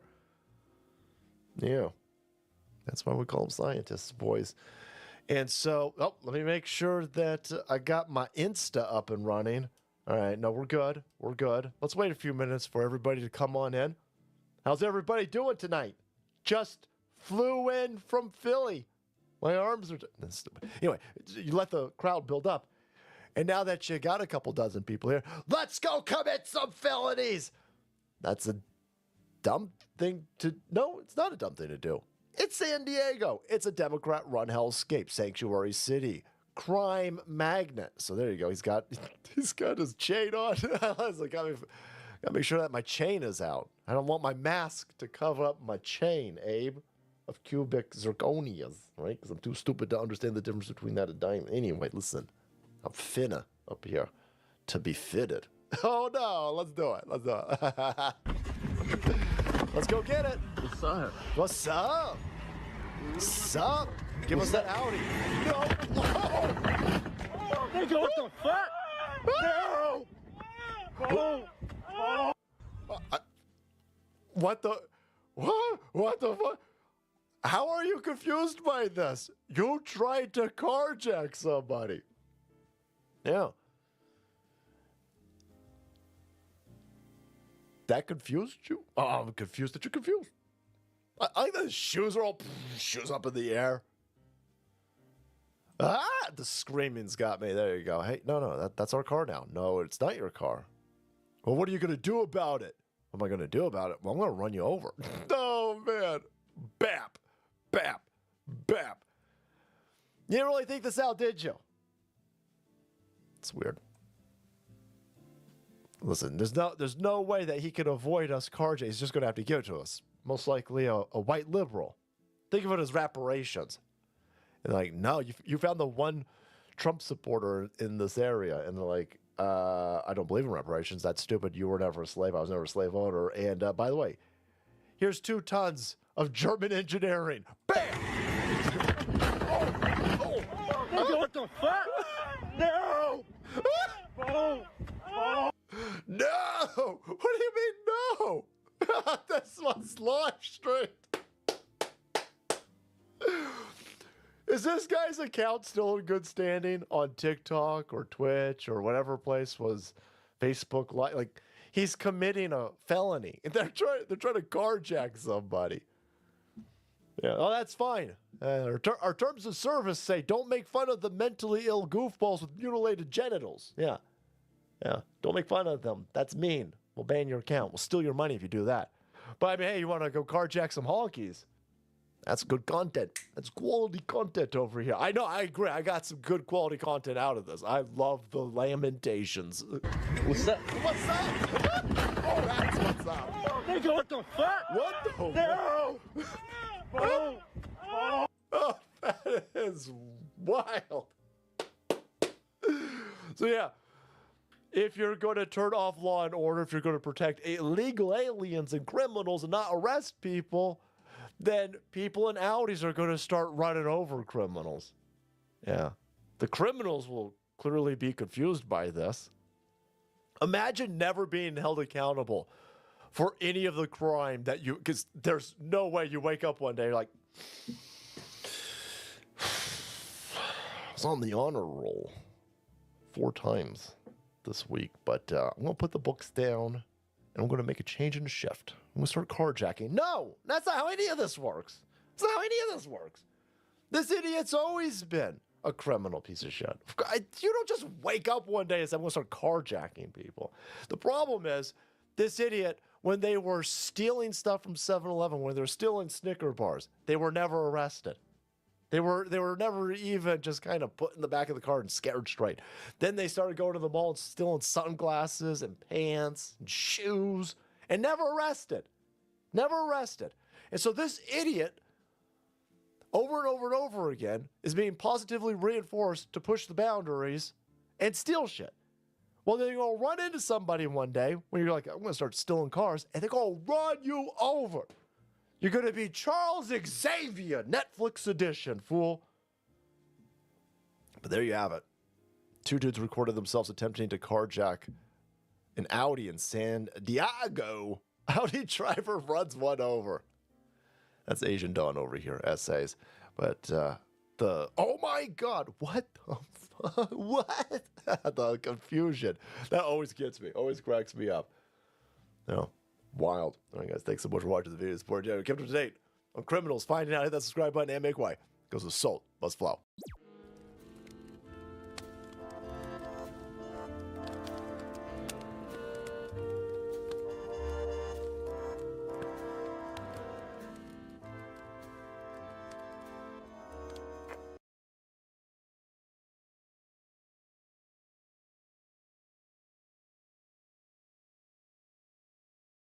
Hey you, and welcome. My name is Mike. And in this old video, when a woman was rummaging around in her basement, she decided to have a go at a freezer a friend had just moved in last week. She shouldn't have looked in that freezer. I mean, she should have, but for her own nightmares, it wasn't the best idea. See, a fella in Ohio, he was up to some devilment. And he wasn't up to it alone. See, this story, it's a love story. And by love, I mean shit. It's very disturbing. So let's give it a go.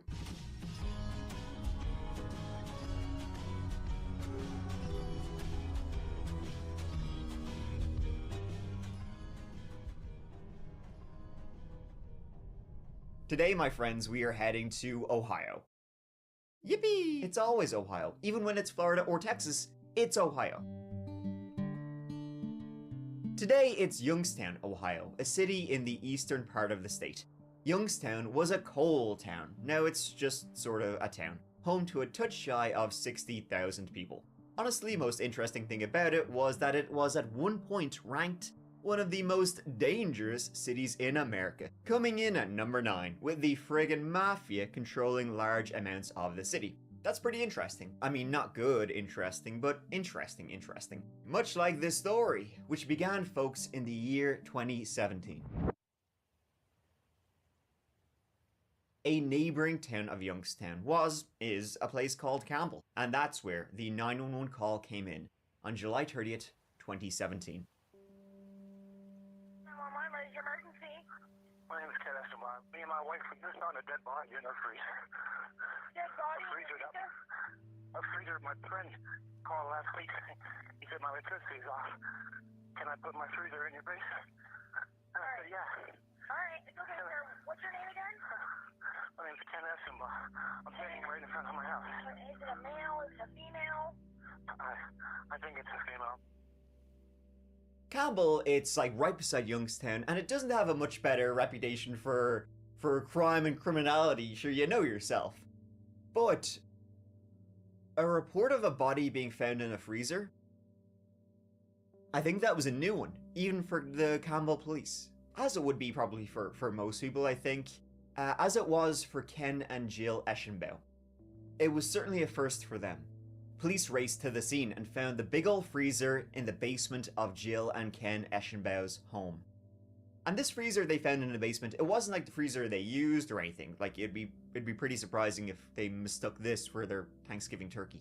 The human was all bagged up in these big black sacks that had been stored inside the freezer, and Ken he'd removed all the black sacks and been, oh, what's this? This! It was a truly horrifying discovery. Body parts were dismembered inside these black bags, but had frozen into one big block.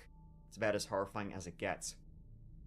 There were arms, legs, teeth, parts of a torso, parts of a spine in there. In fact, the only thing that seemed to be missing was the head. There was no head in there. The Eschenbaughs, who had found this in their own basement, they were pretty horrified, which, I mean, not gonna lie, that's pretty normal as far as, like, baseline reactions go. And the Eschenbaughs, Jill and Ken, they were both questioned separately by police, just in case, there wasn't any sort of, oh wow, look at this! How did that get in there? They were in shock finding this, like, weren't exactly, expecting it. Monday, July 17th, he brings his freezer over. You tell him where to put it? Yeah. I told him, I said, as soon as you walk in the basement door, there's a little thing, just put it in there, I said, there's a plug right there you can plug it into. Did you notice at the time there was a padlock on it? I didn't even look at the freezer. I just thought it was spoiled meat at first. I was hoping that it was just spoiled meat. And I said, it just stinks too bad. I said, just put it back. I said, just wrap it up and put it back, get it back there. And he went to go open the other one, and it was the same thing. It was tied, and then he cut that one, and then he opened, there was another bag inside of that. And when he cut that open, that's when he saw the foot in the bag. Okay. And he said, it's a foot. I said, no, it can't be. And I went over to where he was at, and I was like, oh my God, it is. See, what happened was that old Jill Eschenbaugh, she'd been cooking some meatballs over here.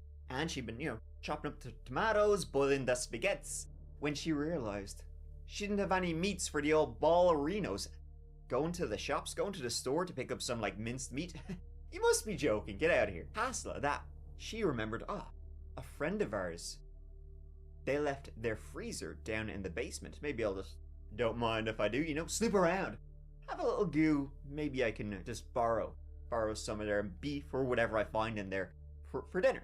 The freezer had been dropped over by a friend not long before. This friend said the power was shut off at his place and he didn't want anything defrosting from his freezer. So he brought it to the Eschenbaus, plugged that sucker in, said hold on to it for a while till I get my shit back up and running. And I mean, I can't imagine he missed the corpse in his freezer, so that'll give you a good clue as to what was going on over here. Anyways, Snoopy Jill, she went down, decided she was going to have a goo, see if there was any meat she could use for dinner. But, thing was, the freezer was padlocked. Must be some extra good beef in there. And Jill decided, this is kind of a strange part, is that like a friend had given them their freezer to hold on to and had padlocked it, and Jill decides, why don't I just let myself into their freezer? I mean, it's obviously padlocked for a reason, but Jill said, nah, no good reason. I'm gonna break my friend's lock and help myself. She got a screwdriver, and the padlock had been installed like upside down, so it was very easy to break open it. She opened that sucker up, but instead of seeing, piles and piles of meat in packages, she just saw those like orange Home Depot buckets and lots of black sacks. She got a bad feeling right away. I mean, the smell alone when she opened it sort of gave the game away.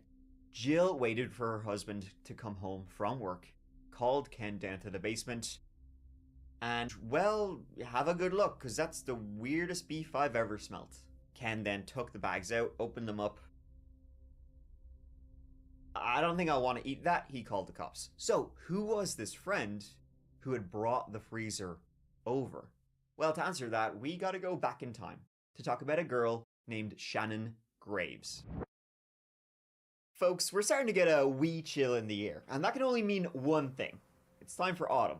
The goat of seasons. But it also means vacation's over, it's back to work, school, college, whatever. But also, time for a fresh start. And for getting back into an old routine, or a new one, your new best friend, alongside me of course, is this old video sponsor Raycon, and Raycon's open earbuds. They are the must-have for making everything smoother and cooler.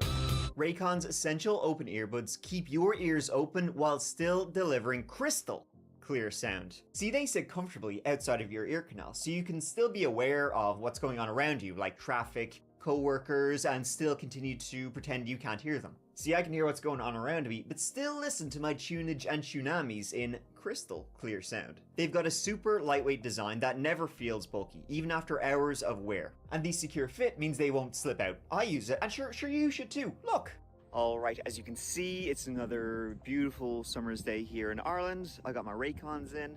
Time to go for a run. When you're out running, you do want to be aware of what's around you, so they are the perfect companion. See? I'm running, and these Raycons, they don't fall out because they're wrapped around your ear. They don't fall, but I do. How good they look, though, is offset by how stupid I make myself look. And here is the kicker. Raycon's quality rivals the big premium audio brands, but at half the price. Plus, over 3 million customers already love Raycons, and I'm one of them, and they always come with a 30-day happiness guarantee. So if you don't love them, you will, but in the off chance, 1 in a million returns, super easy. So click the link in the description box or go to buyraycon.com/chapteropen to get 20% off. That's buyraycon.com/chapteropen to get 20% off. Thank you so much to Raycon for sponsoring this old video. Please check them out as they're helping keep the show going. Now let's get back to the case. Shannon Graves was born in 1988, the daughter of Krista Graves and Ronnie DePaul.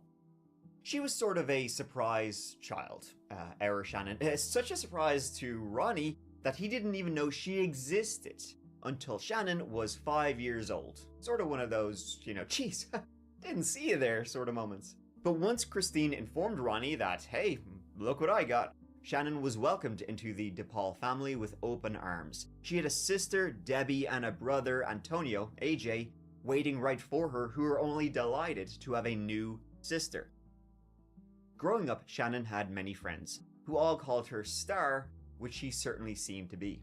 She was kind, big-hearted, and would help anyone who needed it, and obsessed over two things: her new younger brother AJ and her dog, Molly. In 2015, Shannon attended and graduated from Raphael's School of Beauty Culture in Boardman, Ohio. Her graduation was filmed at potato quality, but her teacher, or whatever the shit, spoke pretty glowingly of her, and she spoke for herself. She did her clients, and she does a great job. She knows how to do pressing girls, flat irons, pedicures, manicures. She's got her requests coming. I mean, when she's here, she's constantly busy. She doesn't give her client, okay, no problem. Can I have that one? No problem. I hate to see her go, because she's one of those students that didn't really complain. And if she did, you laughed it off because it was fun. It was just, that was just Shannon. And her mouth, good thing it was in the smoke pit, not there. So, but you know what? She never complained in front of her clients. And she did her best every time. I can't believe it's here. Oh, I'm excited, yay! Hey, we're gonna miss her. I'm gonna miss you. Well, so I can't talk because you all know my mouth. I have no filter, so I'm gonna keep it short and try not to. I don't even know what to say. I'm scared. I'm scared to even talk because you guys know it's like impossible. Now, Shannon, she's sort of, one of those people, led her own life. She didn't see her family, too often. But you best believe, birthdays, holidays, any of those sort of, big events, Shannon would be in there like swimwear. She would always make an appearance. She would always show the face. So it was weird when she stopped doing just that. Shannon's sister, Debbie, her birthday passed in March of 2017 with nary a word from her. Shannon started missing Sunday dinners, holidays, all that. Now, that wasn't entirely out of character. Sure, they didn't know she existed till she was 5, and she would come and go as she pleased, might not see her for a while, but that was just Shan being Shan. She was a 28-year-old woman, always up to some new adventure. But she always showed up for the important things. See, Shannon, she was a Scorpio. Which tells me absolutely nothing about her, other than she had the tattoo of a scorpion on her little foot. So she either liked scorpions or astrology, one of the two. Shannon began missing more and more of those big important family events. And then early summer 2017 came around, and Shannon's dad, Ronnie, he started calling around to those who knew her. Where the hell is my daughter? This ain't like her. Her dad called Shannon's boyfriend at the time, or her last known boyfriend, a fella named Arturo. Arturo spoke to Ronnie on the phone and he says, "You're not gonna believe this shit. She dumped me, moved to Cleveland or Columbus with some new fella, if you can believe that." If you haven't heard from her, well, sure, that just makes two of us. I haven't seen Shannon since I had a grasshopper on my knee, or whatever that saying is. Calls to Shannon, they just simply went nowhere. Till her younger brother, AJ, who she absolutely adored, texted her. Basically, if she's gonna respond to anybody, she would respond to him. He finally got a reply from Shannon's phone. The reply being, "Who is this? Your brother?" I don't have a brother. That wasn't Shannon using that number anymore, and nobody knew where Shannon Graves was. She was reported missing to Youngstown police in June of 2017. She had last actually been seen mid-February 2017. Police they checked jails, hospitals, couldn't find any trace of her. She had last been known to be living with her boyfriend Arturo, and he told police the same story he told Ronnie. She dumped him and left with a new fella for Cleveland or somewhere like that. I don't know what else to tell you. He still had Shannon's beloved dog Molly, and he was taking care of Molly, as he believed she'll come back. I mean, she might, for the dog anyways. However, details were pretty scarce from there. Working backwards, though, they found out that the fella she'd been seeing before Arturo, John was his name, he was an interesting guy. And by interesting, I mean criminal. John worked in roofing and in roofies. He was a drug dealer and who had been kind of in and out of prison. They actually had only broken up when he had went to prison, but they still sort of stayed in touch, Shannon and John. And, get this, John was actually released from prison right before Shannon vanished. John was questioned. I haven't seen her since Valentine's Day, mid-February 2017, which is right around the time she was last seen. John said he tried to, win Shannon back, but she was with Arturo by then, and she had told John she was going to give Arturo, one more chance to see if this works out, and if it doesn't, she'll give John a call. But she never did, and she was never heard from again. That was John's story. So you have Arturo saying she left him for another man, and then you have John saying she wouldn't leave another man for him. But other than two alibis of the likely people, investigators had nothing. Her cell phone had gone silent in February, the number then assigned to someone else. Her bank activity had stopped around then, and it all went quiet. The Graves and DePaul family really got into helping with the search, as did John, if you can believe that. Maybe he truly did want her back. But regardless, they were coming up empty. No sign, hide nor hair. I think it's a female. I need to channel police here right away. Then, about a month after she was reported missing, a 911 call came in about something in the freezer. We have no identification on the remains at this time. It has gone to Cuyahoga County Coroner's Office, where there's going to be a examination, and we'll know more later on this week. When the horrifying remains were discovered, there was no head, but eventually, they identified the remains found from the scorpion tattoo on the foot. It was Shannon Graves, but not Oliver was in that freezer. And no cause of death could be established because they didn't have her head. So the Eschenbachs were questioned and cleared. But, kind of want to explain the murder freezer you got going on in here? Jill told police that they had been given it about a week earlier by a friend to hold onto, as this friend's power was going to be cut, and they didn't want to lose all that good meat that they had. I mean, that's what they said. And this friend's name? Anthony Gonzalez. Who the shit is he? Why don't you start with how you met Anthony? Okay, I met Anthony. I went over to my neighbor's house, and I was playing some music that I made, and then that's the Anthony was there. He liked the music. He said he was a rapper. Everybody's a rapper. But he really liked my music, because we worked something out, right? And he just started hanging around, and we were playing Xbox together. Just typical friendship stuff, Do you know this girl named Star? I knew her from when Anthony brought her to the house. And when was that? So police started, digging in. Who is this mysterious Anthony Gonzalez? What was his relationship with Shannon, and where is he now? Shady Anto, I call him. Well, shady, sure, shit, right? Because digging further into this mysterious Anto, it turns out that that was just an alias of somebody the police had already spoken to, Arturo Novoa. Ken and Jill Eschenbach knew him as Anthony Gonzalez. Arturo. Anthony. You know him as Anthony. Do you know him as Arturo? No. You don't know that that's his real name? I mean, I know that it is his real name, but which one have the last name? Yeah, that's the last. Oh, that's it. Okay, yeah, that's Anthony. Police discovered that Arturo, he hadn't been waiting for Shannon like he said. In fact, when they questioned him, he already had a new girl, Katrina Layton, who had moved in with him in late February, around the time Shannon vanished. And that Arturo had also had a few run-ins with the law himself. Drugs, but more importantly, in the April just gone, April 2017, Shannon's car had been caught committing some minor traffic offense. Shannon wasn't driving the car. A cop had tried to pull the car over. They kept driving. A small car chase ensued, followed by a foot chase. It was Artur Novoa who had been driving Shannon's car. Now, he was chased down, he was tasered, he was arrested, but he was released on bond. That's, not looking good. So Arturo was saying he hadn't seen her since February. In April, he was arrested driving her car. Then he gives a freezer to a friend asking him to hold onto it, and Shannon was found in that very freezer. It's almost like this guy's a giant piece of shit or something. Did you, at any point, take a freezer to a house in Campbell? I did not. You did not? I did not. The last time you saw Shannon was when? Can't I don't remember. even know. Like the end of February. Okay. You have no idea what became of her? Where she ended up? I do not. I've said this to everybody. Okay. Why do you think you're here? The charge is abuse of a corpse.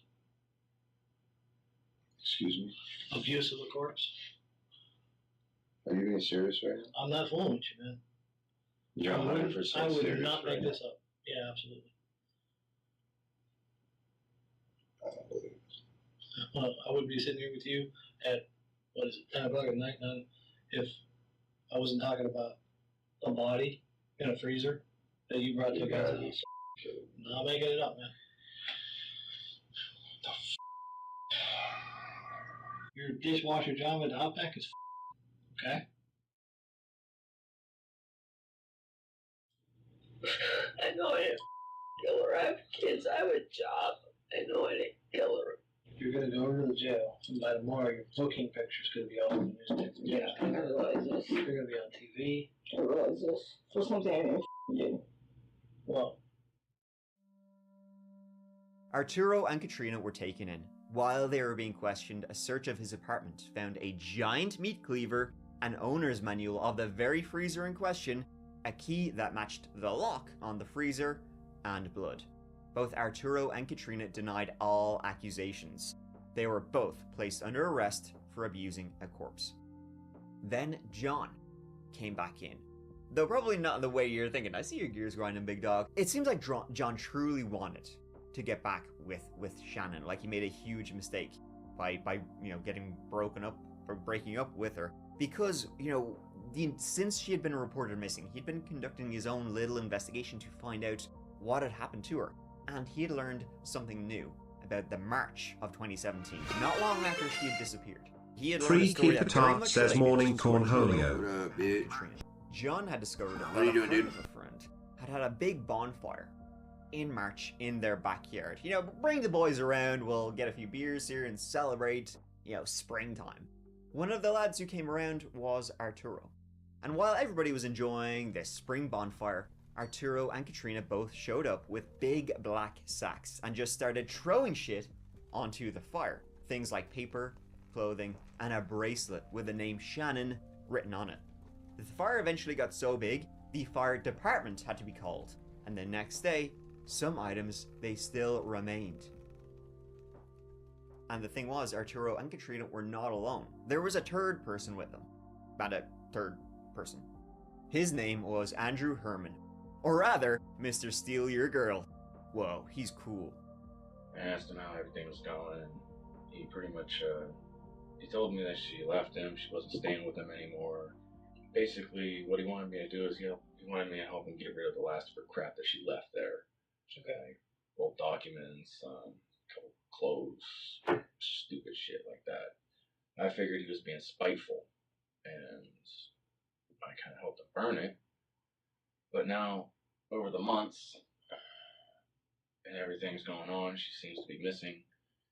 Nobody seems to be able to know where she is. Everybody's telling different stories. What the hell did he have me do? looking at things.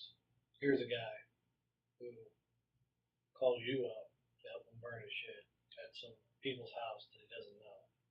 There's you and there's people. That's a lot of people to involve if he did something wrong. You know what I mean? Like, right. Like I said, I wasn't really thinking about it. Yeah, no, I mean, that's a whole lot of people that, I mean, if you kill somebody, would you call somebody to help you burn a clothes at somebody's house that you never met? Right, you figure that's something you just do on your own. Yeah. The only reason I can see that he would ask you to do that if he did that is if you knew, if you saw. Otherwise, if I killed you right now and he wasn't in the room, I would never tell him about it. If he was in the room, I'd be like, we gotta get rid of this. Make sense? Right.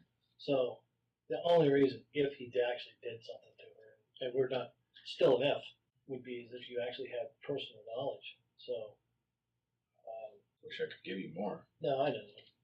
I understand. This girl was last seen in February. You were burning her shit in March, and you were helping burn her shit. Now, that doesn't necessarily mean you know something, but it looks like you know something. If you have any other knowledge, this is a good time. If it's something he just said in passing. If you happen to be there when he lost his shit because J Diesel Gaming says you're gonna be around much longer, homie. Like a pawn. Yeah. So now you have three Why, what's people up, man? involved in the disappearance and likely murder of Shannon Graves, Arturo Novoa, Katrina Layden, and Andrew Herman. And they were all definitely there at a bonfire trying to destroy any evidence related to Shannon Graves. And this is like, what, couple of weeks after she had last been seen. And it turns out that what they did, you don't want to know. But I'll tell you, because this is a true crime video and it's kind of the point. Police slowly pulled the story together, interviewing friends, neighbors, lovers, drug dealers, and all of that, because, as I said, this is Youngstown, and it's not exactly the greatest. I'll give you a rundown of what happened, because it is absolutely freaking insane. Arturo met and started dating Shannon in April of 2016, and it went just swell, and in September of that year, they moved in together. Katrina Layton, though, always sorta in the picture. She had previously dated Arturo as well, and she wanted him back for good, and had a real grudge against Shannon. Friends and people, in their circle would say, yeah, Katrina happily admitted she wanted to kill Shannon. Now, the relationship between Shannon and Arturo was tumultuous, to say the least. Like, Arturo was not shy with the fists. Even in December of 2016, they broke up. I get you. For about a week. That's another reason why I wouldn't watch got it. back together, because I'm sure he'll it puts change. me in They a always fucked do. headspace. And things didn't get any better from there, if you can believe. Seeing that kind of shit. So I was gonna put myself through, and I was gonna contribute to watching it.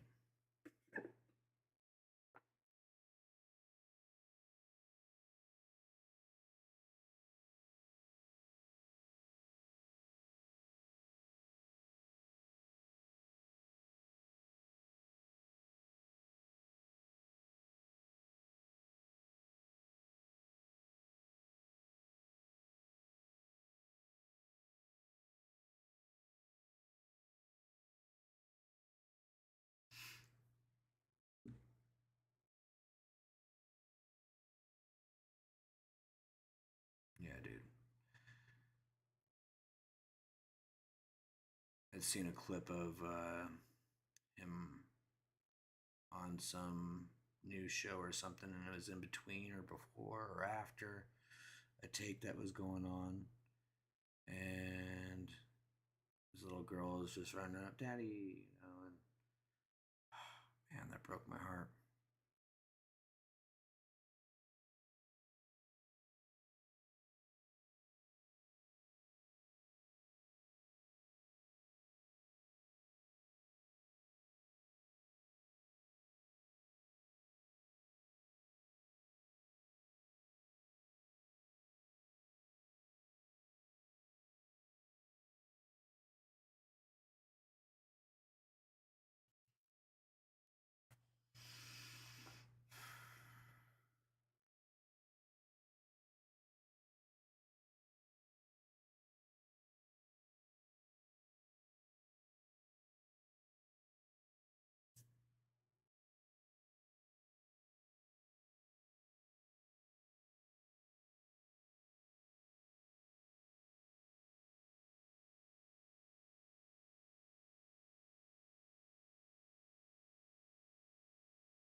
Everything affects people differently, man.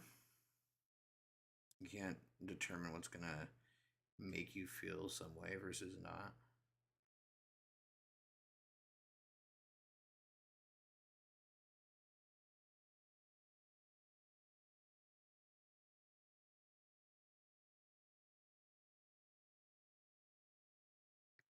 Like having a family and seeing that a family was literally torn apart because of selfish behavior, you know, and people trying to justify it. Like, dude, it's just like, it's fucking sickening.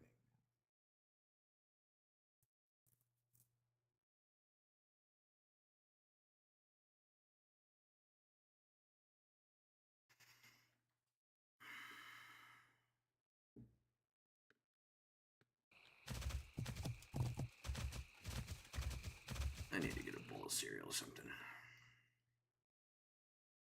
We're gonna actually just end it over on YouTube.